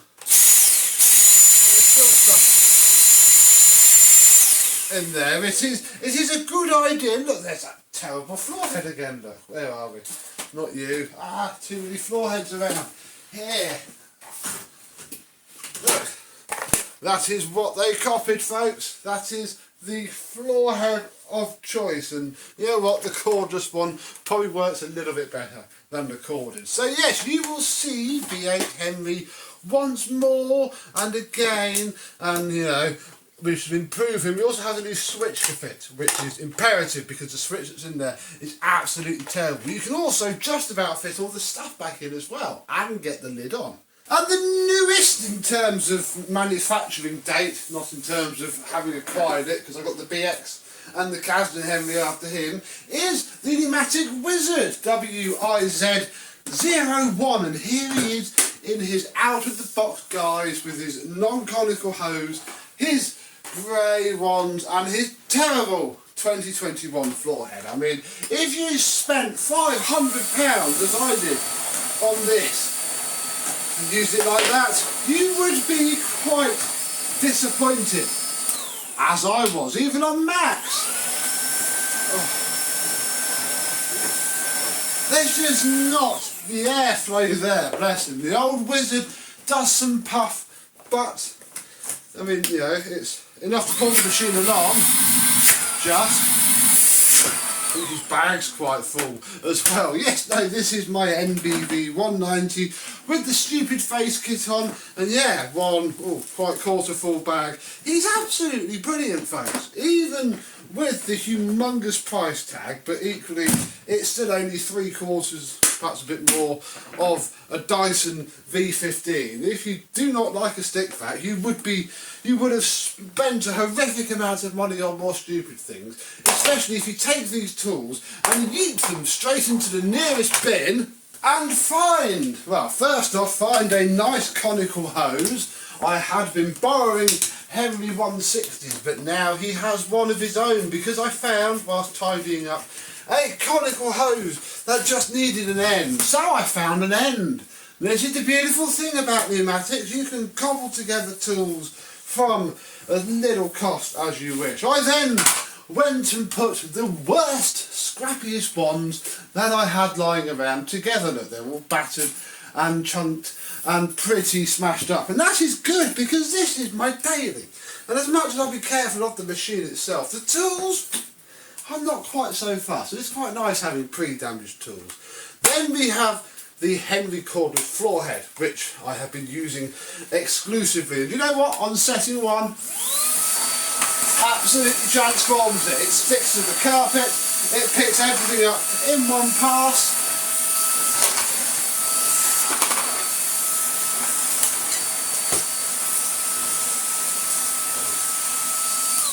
It makes using other vacuum cleaners a chore, and something that I almost have to make myself do nowadays, because it is so much easier to grab this and use him ever so easily.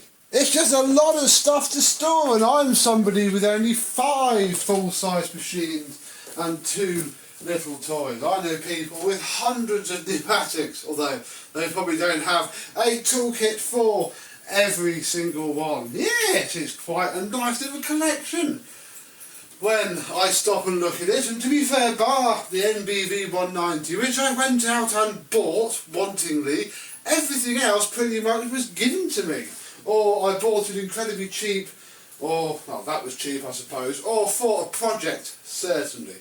So yeah, it just goes to show you can have a pretty good collection of anything as long as you hunt them out, or just get very lucky. A lot of this was luck. Facebook Marketplace did a fair few of them, and obviously the tools you can pick up as long as you're not especially worried about age appropriateness, you'll be alright. So yes, this is the time of filming this video, my pneumatic collection. Have you got a favourite?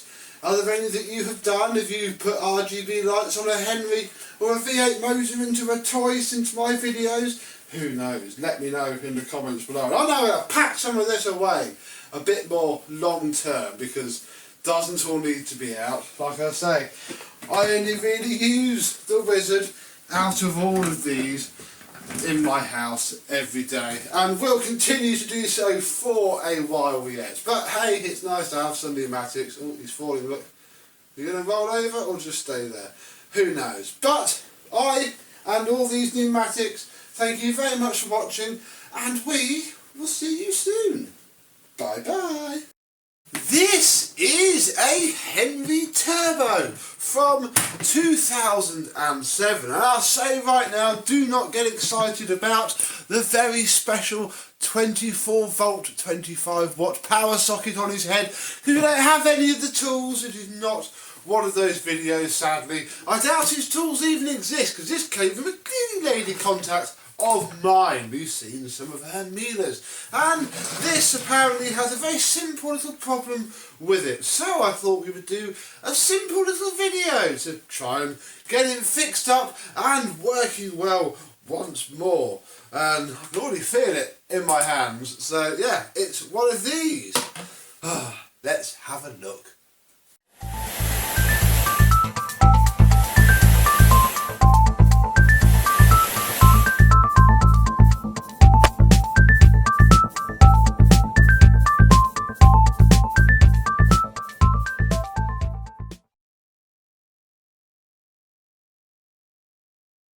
Yes, hello, my vacuum cleaner and pneumatic chums. How are you today? Yes, we actually have something of a potential rarity. Oh, if only it had its toolkit. But equally, it would have been the same toolkit that came with the Henry Hound. I had one of those and it was fun, but I didn't like it really. But hey, you know, we have a top button, zero uppy downy control, the first of the generation that Numatic started to do cool things with their range, as opposed to nowadays where it's, you still get Henry with stupid names, but you don't get nice power heads.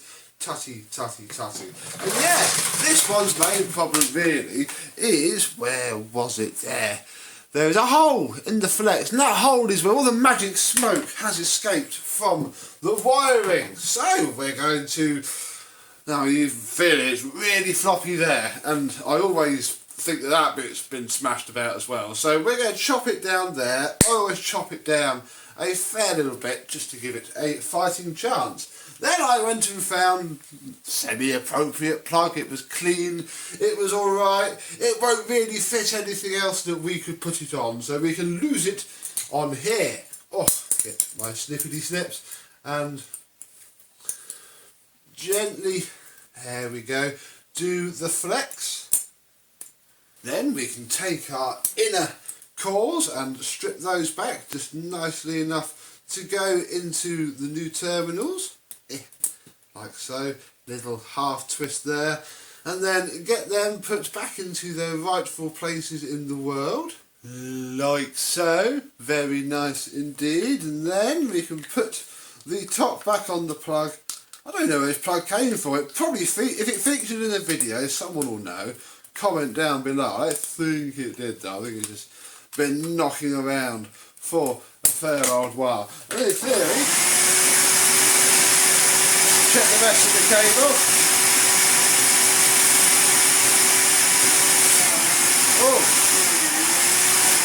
Oh my goodness. Well, he runs, but wow, that was two of the, so both of the ends of this, oh my goodness, are screwed. So we have to almost do the same again in here. Just a little bit more exciting. I best go get the different screwdriver out. So let's, alright, thank you. Let's undo the outer screws and go a level deeper. Problem is, it's where they tug at the cable when they do their work. I think when this goes back, I shall tell her that if it happens again, we might fit a longer lead to the machine. Right, flip that over, then we can lift the top off.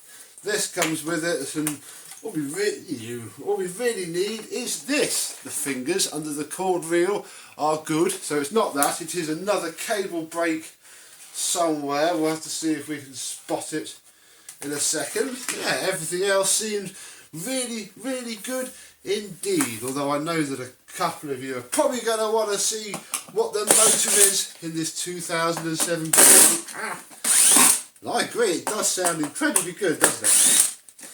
So it would be silly to not have a little look inside Oh yes, look, there's the inverter for the power socket. Oh, very nice. I can leave it in there as well, look, very nice double fan case motor indeed. Righty dokie, let's get this bit to be looked at.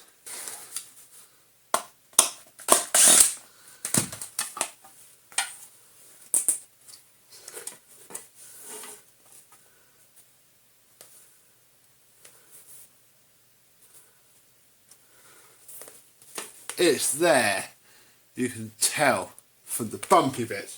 I think, where's the snips of truth? Ooh yes, very blackened charred, where are you? There you are, blackened charred wires on both sides indeed. I think, again, I'm going to make it shorter than it should be, but I'm going to knock it back a little bit more as well. Yeah, I think I might talk her into putting longer cables. If they need it, who knows, could be fine for years. So another thing to add to the scrap pile then, best fit this cable sort of there, like that. Marvellous. Just like that. Then we can feed the cable back around the retaining framework of the device, and then a little bit I always showed it. There's a little blue star, look. You leave it on there. This is also the bit that I struggle with dramatically, because you've got to line up the 3 holes, and it only really goes on one way as well, like by design. And I always get it wrong first time, but that's those holes lined up. Oh no, I've got me drill behind me. The torque is way too high as well. We'll just pop these in a little bit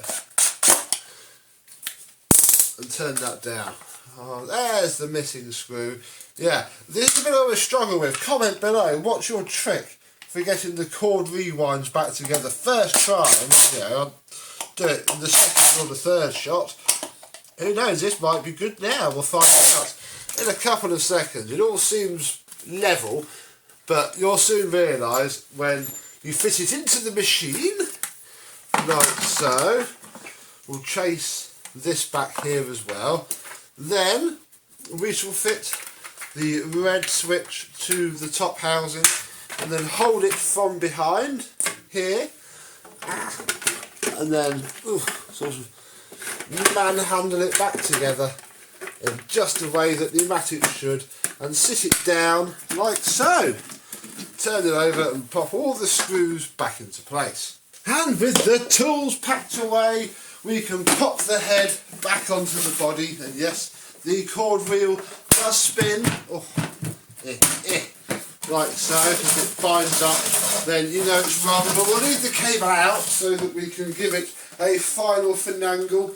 Oh dear, it's all tangled up. No, don't do that now. Won't be as easy to wind you back up in the closing shots of the video, and I'm going to keep it plugged into my RCD socket down here, because who knows, but not too bad.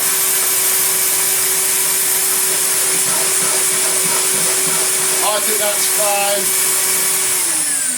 I think that is not too bad at all. Let's clean this rug up and give him a go, but first, because I never like a vacuum cleaner to leave Becco Towers with a pretty full paper bag in it, especially one that is full of grit and nastiness and isn't actually a genuine bag, I don't think.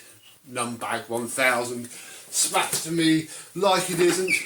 So hey, we'll give this poor thing a treat and upgrade it to a genuine brand new paper bag that I have a fair few of. Never gonna use the damn thing on otherwise.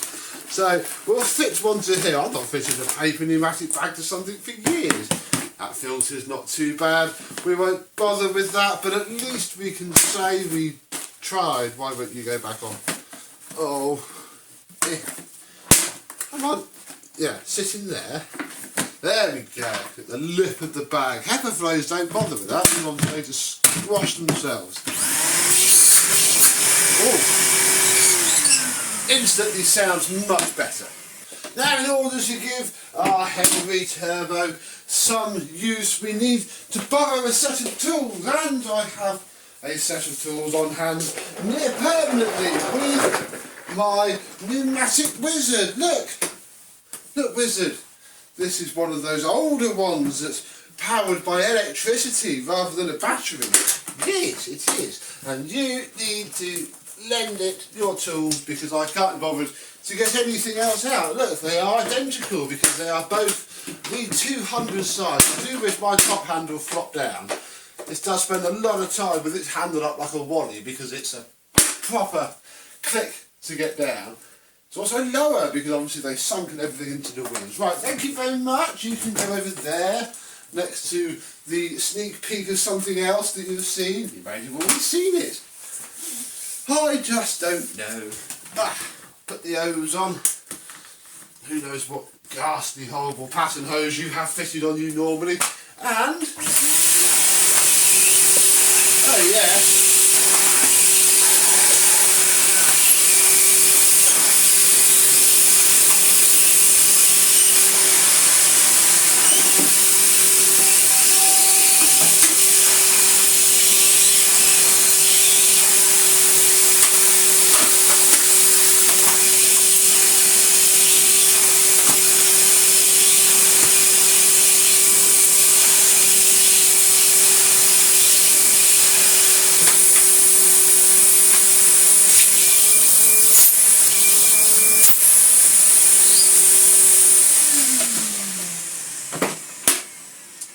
Very nice indeed. So, there we go. I have to say, I knew that the flex was broken when it had entered the machine because she sent me a video of it doing it. I then saw the plug end when we were going through it filming, and there's nothing new at all. It's what happens, folks, when you just want an extra inch of cable and you give it a flipping good yank repeatedly.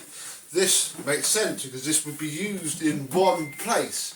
So it's going to happen again because that one place is just going to need a little bit of extra tug, and that's what snaps the cable at both ends. And obviously we've made it a lot shorter as well now, so whoops a daisy, but it is done, another one fixed and repaired. So there we are really. Thank you very much for watching. I hope you've enjoyed, and I will see you soon. Bye bye. Do you remember my Christmas special in this V8 powered pneumatic toy vacuum? Well, time has passed and I think it's time now to move on to phase 2. We have mechanically got a Dyson motor fitted with a power supply, and it's about as far as we got. I have found some other things that we need to tweak on this, so I'm hoping that at the end of today's video we'd have sorted out 2 of its big issues and made a lot of improvements to try and get this little toy working a bit better than it currently does. Let's have a look.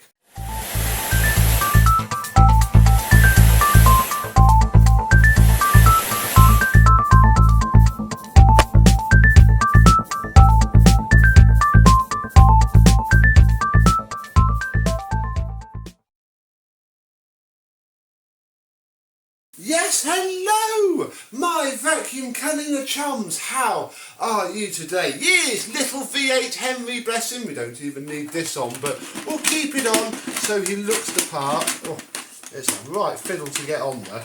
The battery has to be sat just so in order to clear everything. But there we go. Yeah, he runs. He has some suction, but as you can see, barely blocks it off. You know, there's a lot of air leaking everywhere in here because obviously this wasn't designed to have actual suction through it. Now, one of the things I have done, and I've got to show you this because I've already done it. Oh look, we can tip this bit of paper out here. Is I have improved the filtration because this is all we have to work with, and as I tried to make a little bag, didn't fit, so I made, using a bottle cap and some hot glue and a bit of HEPA flow bag, I've made this little filter, so it stands a better chance of catching all of the dirt. And in fact we can we can get the tools out, put the hose on, and I'll show you. Look, you can pick up these bits of paper again.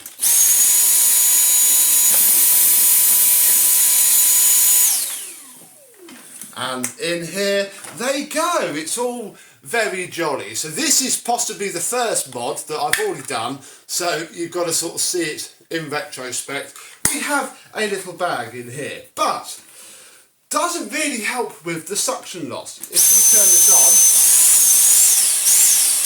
there's a lot more airflow coming out of the motor that's then lost, because there's no seal, so to speak. There's just a plastic base in there that sits on there. This bit sits on another bit of plastic, and it's all just not sealed. So the first thing that we're actually going to do is take off the battery and put that to one side, and then we're actually going to take all of the innards out to get to the inner tube bit that runs underneath all of here.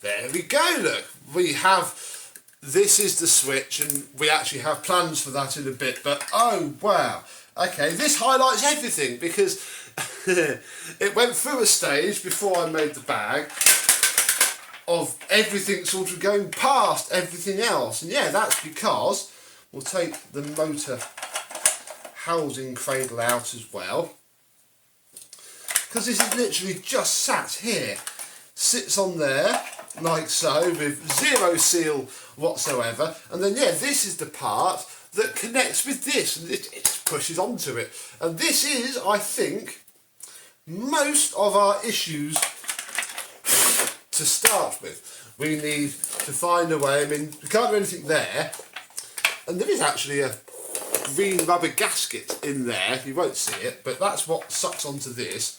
So the first order of business is going to be to glue this more into place so that that bit is completely sealed in there.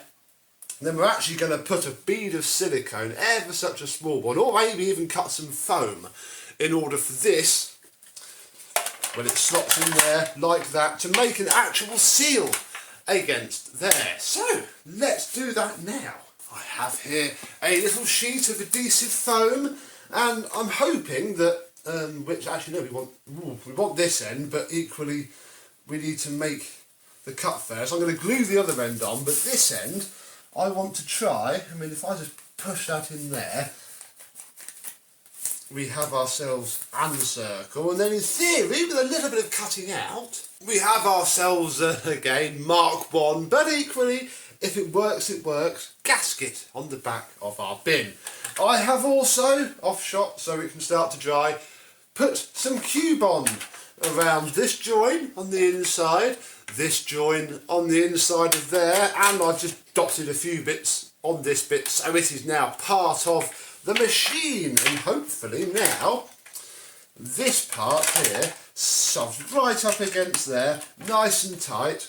I mean, it wants to be a bit tight, that's fine, and hopefully that will do, although that gasket's easy enough to replace if it turns out to be rubbish. This bit's the bit that's going to be a bit of a pain otherwise. So there is that part there. Now, this is the underside look of what I was talking about earlier. This is the piece that this slots into like so. And yeah, there is nothing there, it's all loose, it's all wobbly, nothing there at all. So with our sheet of foam, we're going to actually cut it quite big, and I'm going to cut out this part, try and get this bit a bit more sealed. There we are. I need one of those punches that stamps out this foam stuff, but equally we don't often play with this foam stuff, so I guess this will do. Again, all we've got to do is provide a hole for the airflow, and now we have, and it will be once it's all clamped down, a nice seal here. So in theory, with that fitted in there, pushing up against the back seal, I think this is the right way it goes, this way, fitted there, once it's all screwed down, I'm hoping that this is now going to make at least this part, you know, inside, airtight. And that's going to be fantastic because, yeah, this little Dyson motor does keep ingesting quite a lot of dust, which isn't going to be fab for it. It seems to be coping fine. I suppose it was in a bagless Dyson. It's got to be able to cope with dust going through it as much as it can. But yeah, that is now, as far as I'm concerned, this bottom bit done. And we'll wait for the Q-bond to dry. What is next on the agenda? Well, we're going to replace this horrible switch, which again was only ever sort of to test the theory, and it keeps jamming because it's such a stupid angle and is a pain in the bum. So I went onto the E of Bay and bought this little 5 to 24 volts, so it'll work fine, just a little push on off switch. Just going to work out which of these terminals is the ones to use. I shall do that in a second, but I'm hoping, oh look at that, look, it'll just sit in there. Oh, we're going to need to pack that out a little bit. I wonder if I've got another one of these big old flat washers from another old switch, because that's sort of what it needs there, or indeed a big washer. But either way, we're going to fit this to here, and I'm hoping then it'll all sit out of the way. I mean, we did chop the housing apart a little bit, which is a bit of a shame, but equally this is only a toy vacuum that we are messing around with. But once this switch is fitted and hooked up, I'm hoping it's just going to be a lot nicer to use. Let me go do that now, because you don't want to see this. Fiddly, fiddly, fiddly. And the glue can dry whilst we do it. There we go! Using, this is actually a bearing cap from the old Hoover Turbo Power brush rolls. And yeah, it sits in there very nicely, little push button switch, so it's not going to jam up like the other one. All I've got to do now, look, it's a bit of a pain, we did cut that because this would have fitted fine. I guess one day I'm going to have to buy a second one and redo this. But equally, I'm going to now, I'm not going to use these crimps, we're going to solder to the 2 pins on the switch that work, rather like so. And a bit of soldering and heat shrinking later, we have, I think, a new switch. Oh. Marvellous. Fab. So, the key parts of the modifications that we need to do to the main bit are done. Let's just put it together. And we'll be looking a little bit more like this. We have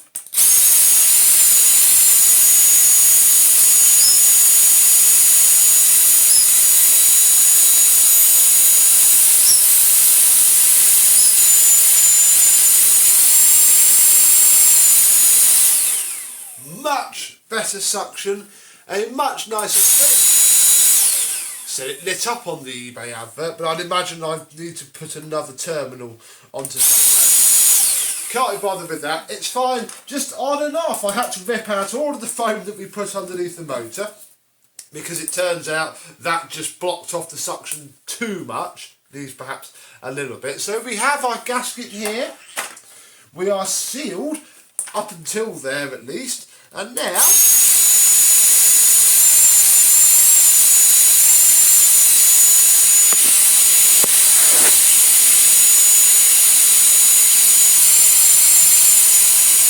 don't know how much of that you felt, but we have some suction.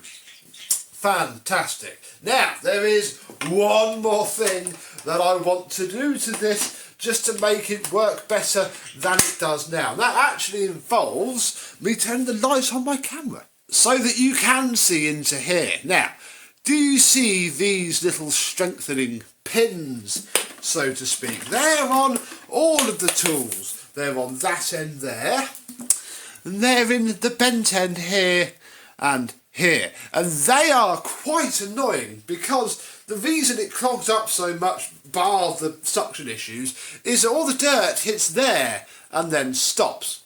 So, what I plan to do is take some needle files and basically get rid of all of that, and we might have to re-Q bond these. I don't know if this is also glued, you know, or sonic sonic glued, and that was just there to aid in the assembly. If not, our good friend Q-Bond is here to do the rest of it. And there's some there. There's any more of it. There's some in the floor head as well. Yeah, in this Ben 10 here. So I'm going to get those opened out. And with those few things taken care of, our little toy Henry is now, kinks out the hose annoyingly, but is now working a lot better than he did before.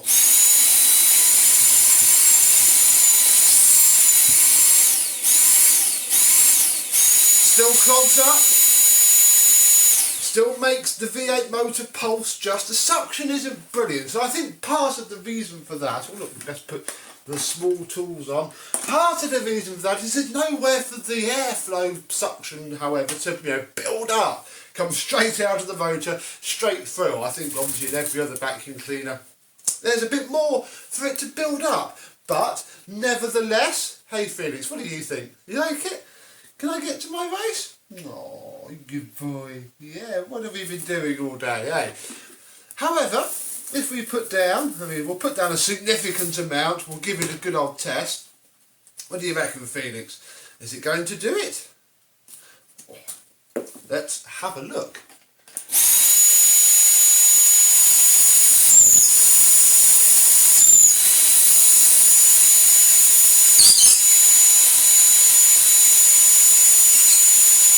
All of it straight up. No problem at all. If we empty the machine, we should find that, yes, look, our little filter has done okay. Let's pop this open. The only slight problem is it's a bit of a pain to clean any dust that goes on the filter out. So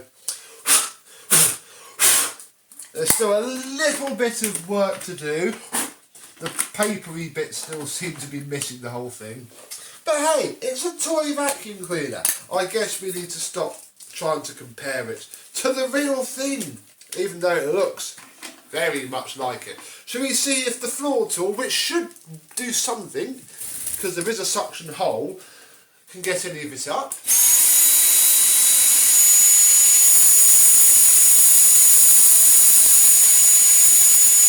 Yeah.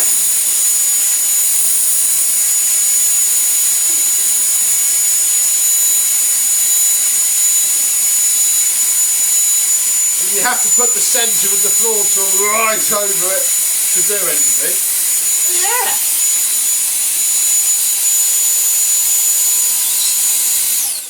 We can even pretend, this tub might do it. Look, we can even plug him in as if he were a real vacuum. There we go, look, we'll plug him in and yeah, you can indeed clean up with the toy Henry. Let's do it one more time because it is fun. I don't think the version with the D-cell batteries could do this at all. We'll use the crevice tool. See if that concentrates the suction a bit more. Hey Felix, what are we doing?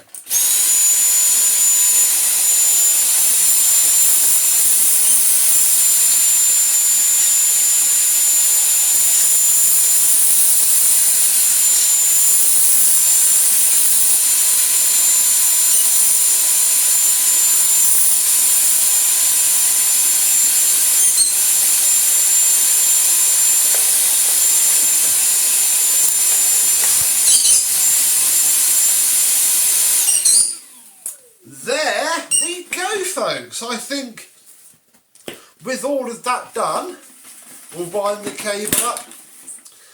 We shall put the small tools away. I think this is certainly as far as I wanted to go with it. We have done the obvious things that were making it just not fantastic as it was. What else can we do with it? I have something in mind, although it is very silly and I'm nowhere near being ready to do it yet. Where would you go now? Would you leave it as it is, just as, a toy Henry with a parking bracket works about as well as it does on the real thing? When the hose pulls it.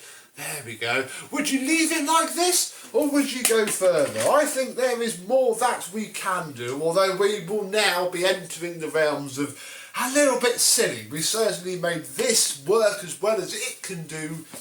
Anything we do now is just going to be a little bit silly, isn't it, boy? What do you think, eh? You've been watching us do this. Do you like it? Who knows? We'll never know. But yeah, has this inspired you to make a cordless vacuum cleaner toy? Wonder what other vacuum cleaner toys we could do this to as well, though a lot will depend on being able to fit the motor inside of it and it having a suction channel at all. We got very lucky with this Kasdan V8 powered Henry. So, there we are really. Thank you very much for watching part 2 of my V8 powered Henry creation. I and Henry and probably Phoenix will see you soon. Bye bye.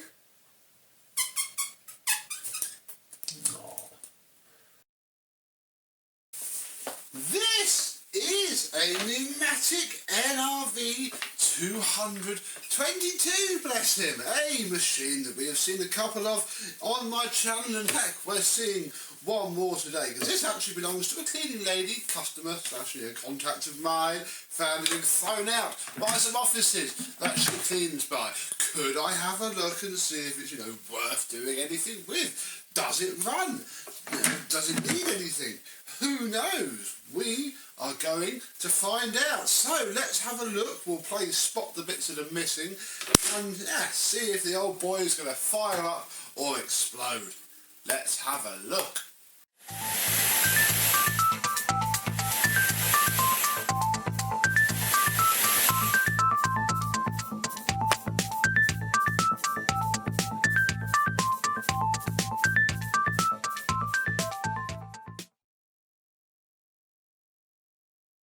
Yes, hello my vacuum cleaner and pneumatic chums. How are you today? Yes, this old boy, bless him, who knows? Could be a nice easy turn on, it could be an absolute horror show, who knows? We have ourselves a 2004, oh can you read that? 2004 pushy button, which seems to be clicking, you can hear it, and a high-low which has probably never been off high since it came out of the box, and we're going to leave it on high now. We have the remains of some sort of asset number, slaps on the top as they often do, and then underneath here it's not got a filter and hasn't had one since before it was last used apparently, which is where we come in because she's not turning on yet. We have the remains of the filter cage, very nice, but yeah, then all we have is a big oval bucket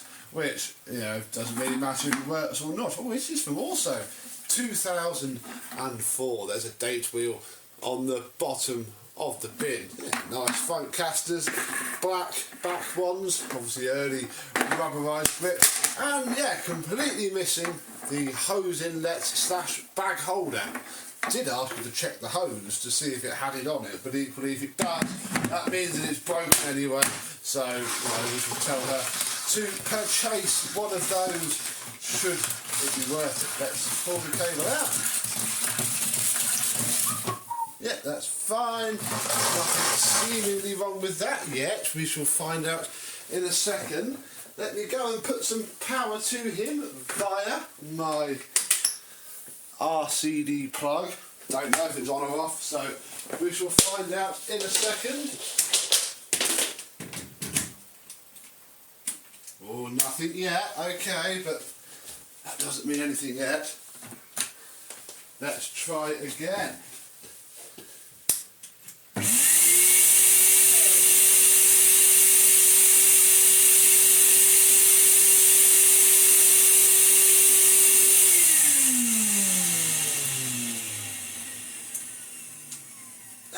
Sounds alright, doesn't it? Full of dust, which is to be expected if it doesn't have anything, in there. But yeah, he runs very well indeed. So yeah, there we go. He runs, found by some offices and runs fine. I would imagine what probably happened is that snapped, as they often do. He was then, battered around, broken, stuck on him, until eventually somebody nicked the filter out for another pneumatic and popped him out to the trash, which is where my lady came in and picked him up. So yeah, he runs. I don't quite see there's much point in doing anything else to him. She doesn't really mind him being dirty, I don't think. He just needs to be used in the cheapest way possible. So for now, this is it. But yeah, I thought I would show you a nice pneumatic because it's always good to see them. We always like to see pneumatics. So tell me in the comments, what was your most recent pneumatic find? Bin find, skip find, street find, tree find, gutter find. You know the sort of thing I'm on about. Tell me down below. But yeah, until next time, we'll get this back to its owner and I will see you soon. Bye bye. A couple of days later, it's always a couple of days, isn't it? The actual job only takes half an hour, but always ends up being a couple of days. I managed to turn him into a little job, because crikey, it was no fit state to use before. It was utterly filthy. Been used, I'd imagine the filter was probably damaged, judging by the dust in there. If they then parted ways and he got put out for scrap. So he's been apart, washed and put back together. I got rid of the horrible sticker on the top, although it wasn't really hiding anything, nice under there. It's just clean now. The bucket has been washed, it's been siftish on the outside, inside is stained and never really going to do anything, and it's now got bird poo in it because Phoenix sat on the edge of it at some point. So yeah, okay, we'll have to sort that out in a minute. So yeah, managed to tidy the old thing up a bit. In here we have a supposedly brand new, it cost me a tenner, so whatever, and it is brand new, supposedly genuine. We'll never know, but equally one of these, because the problem is, you see, she may have had this bit on the end of the hose, but the problem with having this bit on the end of the hose is that means it's broken. And one of these two tabs has snapped off, so not really much use anyway. And for the sake of these small amounts of money that it costs, I just thought, I told her this, and she ordered a new one. So fit this on. There we go. Clickety, there we go. Clickety click, and we now have a threaded bag holder inserty thing. Now we don't have a filter, and that's fine. We're not buying one, so we're going to quickly borrow the Wizard's filter, which is still pretty spotless after 4 or 5 bags. Few little marks, but that's fine. The bag that's in it's quite full, so yeah, we'll put that to one side. We can fit this. I won't bother with the bag for now. Then we can plug him in.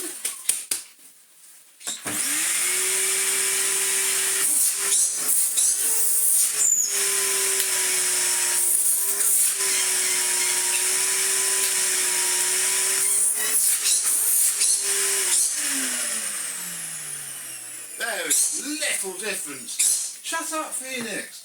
There is little difference between low and high, but it runs, it works. This NV, it works. He wasn't together properly. This NVR 200-22 is ready for probably a lifetime of being smashed around another office block somewhere. But he runs. He'll have a better filter. We'll have that back. Thank you very much indeed.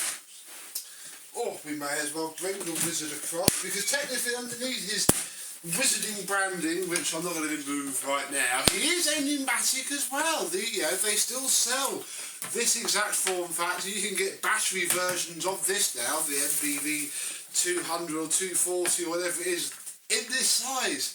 It's like this, and crikey. The finish is getting quite the same on the pair of them as well. This is picking up some scuffs. This already hasn't. So yeah, the cleaning duo team are... it's not done, is it? Will you? Go away.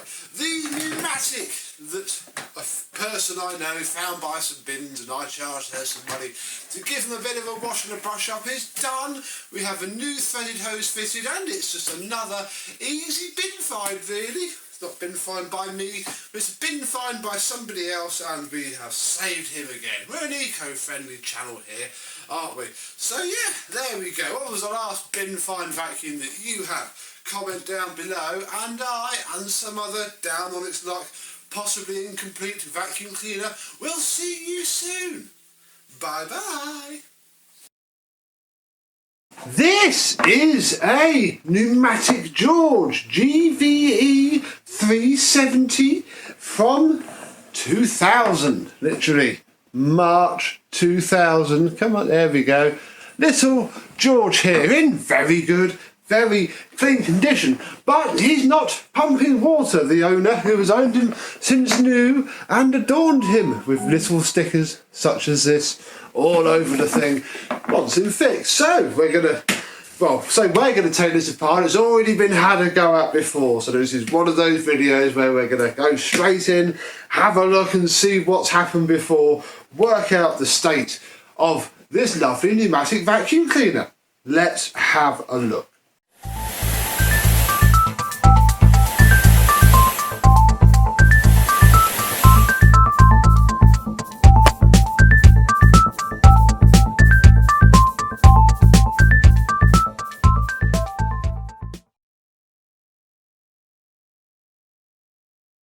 Yes, hello, my vacuum cleaner chums. How are you today? Yes, this is what is known as a one owner, low mileage, very well taken care for Numatic George. I mean, look at it. It's minty mint. And I'll be honest, as soon as the guy messaged me, I thought it's just seized up its pump. The same problem that we ultimately had with the CDT. But he then said, his son had a go. I mean, his son's probably my age, so hopefully, you know, there's nothing too bad lurking in here. But yeah, if somebody's been in here before, I don't just want to go plugging it in and checking. So yeah, straight in. Look how clean it is. You got one of these from the car boot for a tenner at the weekend, it would be destroyed.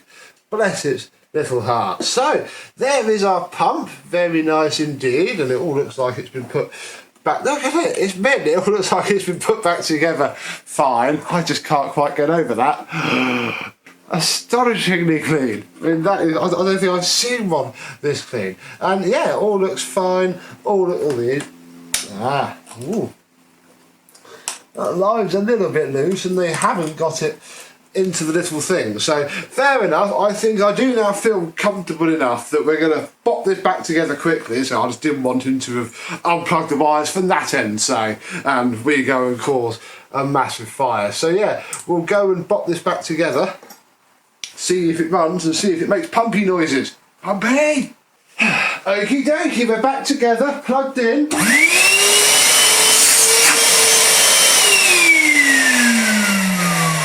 That is the cleanest George I've ever heard.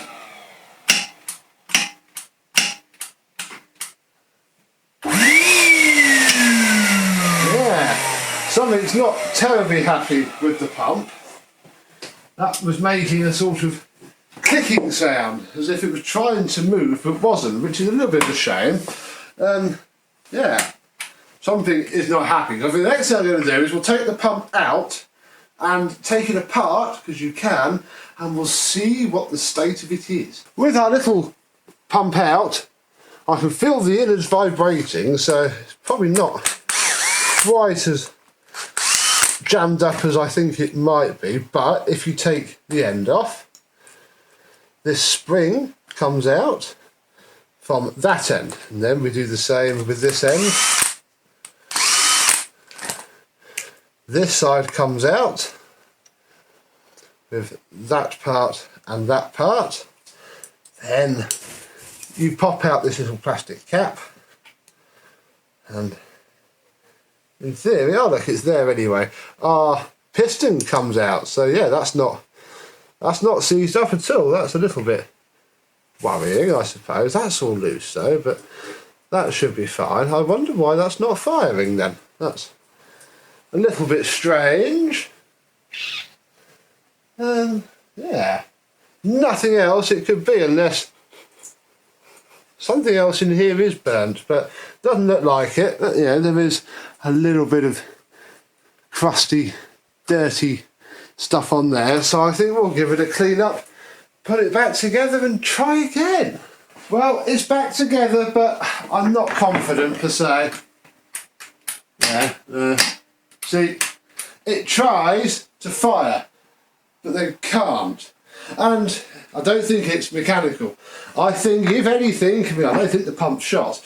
There is a diode that sits in here somewhere that I'm now going to obtain, procure, buy, and when it's delivered we shall have a look and see if that fixes this problem. A couple of days later we are on to option C. Our wiring was fine. Our pump was not seized at all, so a bit careful. This is a new diode for the pump, something I've read about online, something I found on eBay. Here is the old one. Don't know if I'll be able to show you the measurements. I'll have to try and remember to put a link into, yeah, look, it's not even focusing on it. Bless you, little heart. Anyway, little tiny diode, and the result is we have pumpy noises. It alters the wavelength between the two. So what we'll do is we'll put the lid back on, make this electrically safe, and test it. Check it actually does pump some water.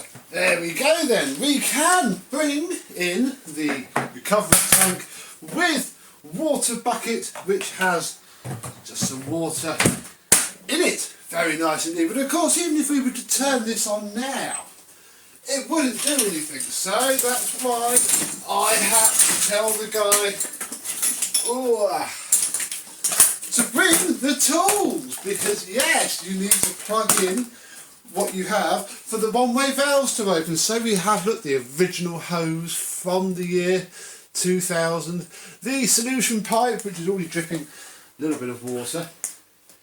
We had that water in it for a very long time. Click that into place there. I think, yeah, that was clicked in. Crikey, pump's got a lot of pressure behind it now. We'll fit the hose just because. And yeah, I can pick this up, squeeze the trigger, and in theory water should now come out.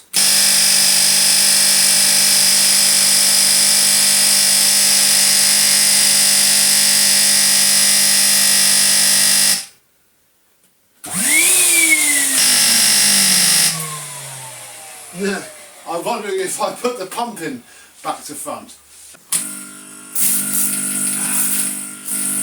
One quick reprime of the pump later by basically sucking through it as if it was a straw. We have ourselves a working, functional pneumatic George once more, and the owner can continue to use him and have his pleasure and service, because he was going to throw him away if I couldn't get it working, although I'm very flipping sure we got hold of it if I couldn't have fixed it, just with a £7 diode. So yes, if your wet and dry pneumatic vacuum cleaner stops working and you don't think it's the pump, check your little diode. They all seem to have it. And this 22-year-old young man, or middle-aged, yeah, he's still young, he's only 22, can go back to being used 2 or 3 times a year, if that, with his lovely little labels. Look, there's even some on the wands, look, to push together and then release, which, yeah, you do have to do. So, there we go, really. Hope you've enjoyed a bit of pneumatic content. I'm not going to shampoo with it. I don't want to get filthy for the owner. We don't need to either. That's all we had to do. Just needed the tools to be able to do it. Thank you very much for watching. I hope you've enjoyed, and that won't be very fun. And this, and not this pneumatic George actually, because he's done now. He can go home. We'll see you soon.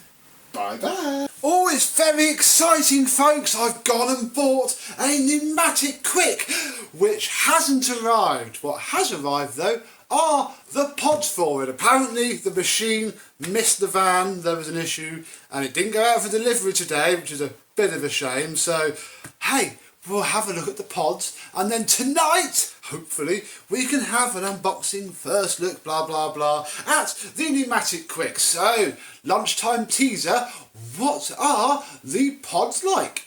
Let's have a look.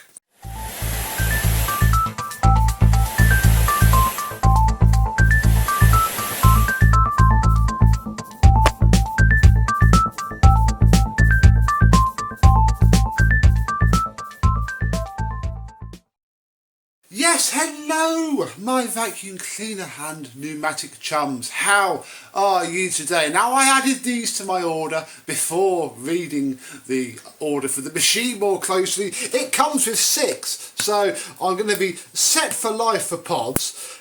This is my issue with the machine, really. This is what I'm not too sure about, because obviously these aren't biodegradable, and I know that's a big thing amongst the environmentalist among us. And you know, when you're talking a big 10-litre non-biodegradable bag, it's not too horrific really. It sort of justifies it a bit more. But these are very small. It's going to be a bit interesting to see how long they last. But this is the pods.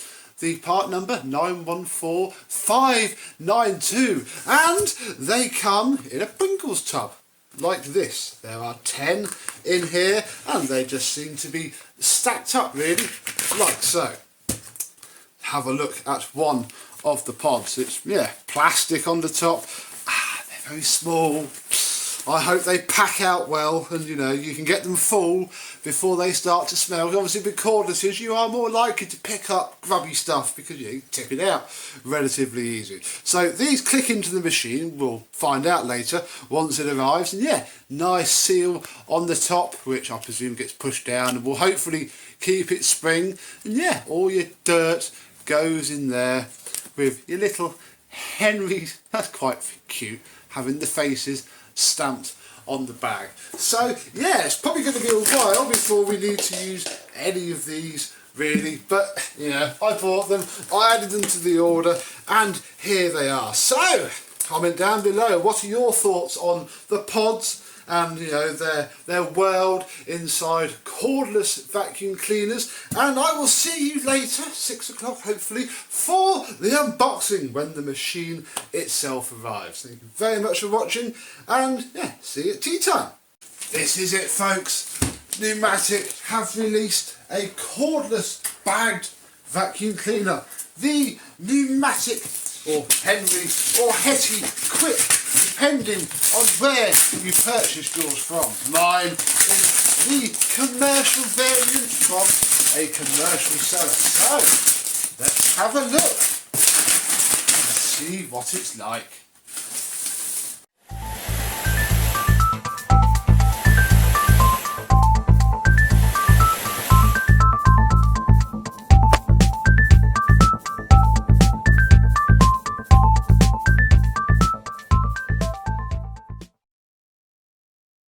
Yes, hello my vacuum cleaner and pneumatic chums. How are you today? It's finally arrived. Can't even buy these on the My Henry website yet, so I don't know if this is the retail packaging. Part of me thinks it possibly is, because you know, they do list a grey version on the My Henry website. But yeah, this is the commercially version, which should come with some bits inside the box which isn't taped up. Interesting. Well, it is, but it's been opened. Peel back the stickers, and inside we have the machine itself. We have the manual with various manually things in it. We'll have a read of that shortly. Doesn't look like it's been stapled together properly. Oh no, there is a loose page. There we go. Keep the battery dry. Yes, you must do that. So we have ourselves a battery. In here will be the wand. Fairly nice feeling lightweight wand. Oh, the Numatic logo embossed into the end.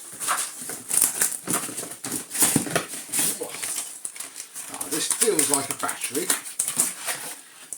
There we go. There is the first of our 2 batteries. This one has 2. Ooh. What's in here? The floor head. Ooh, the controversial looking floor head. Stiffish bristles. We shall see how that works shortly.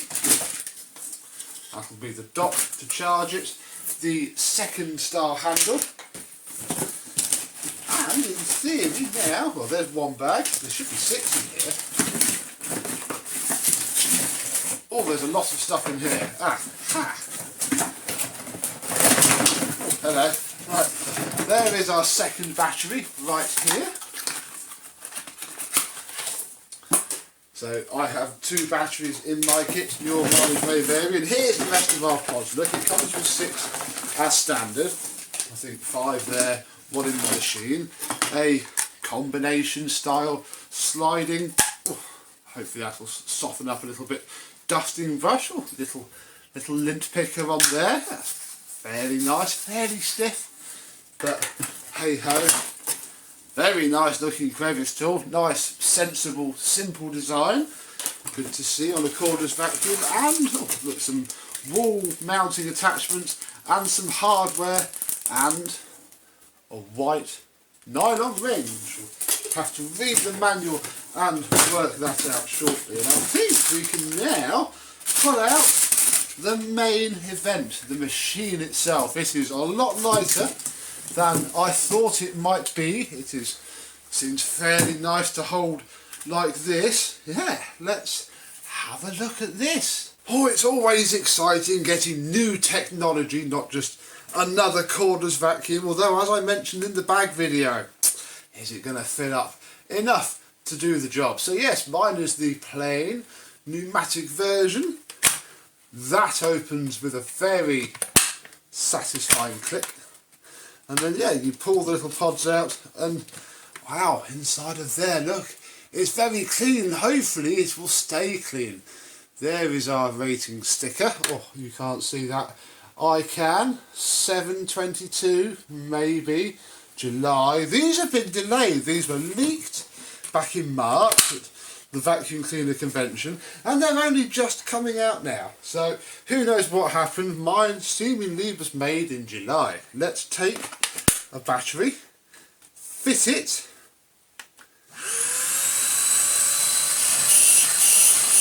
and turn it on. Oh. Okay, so 2 settings.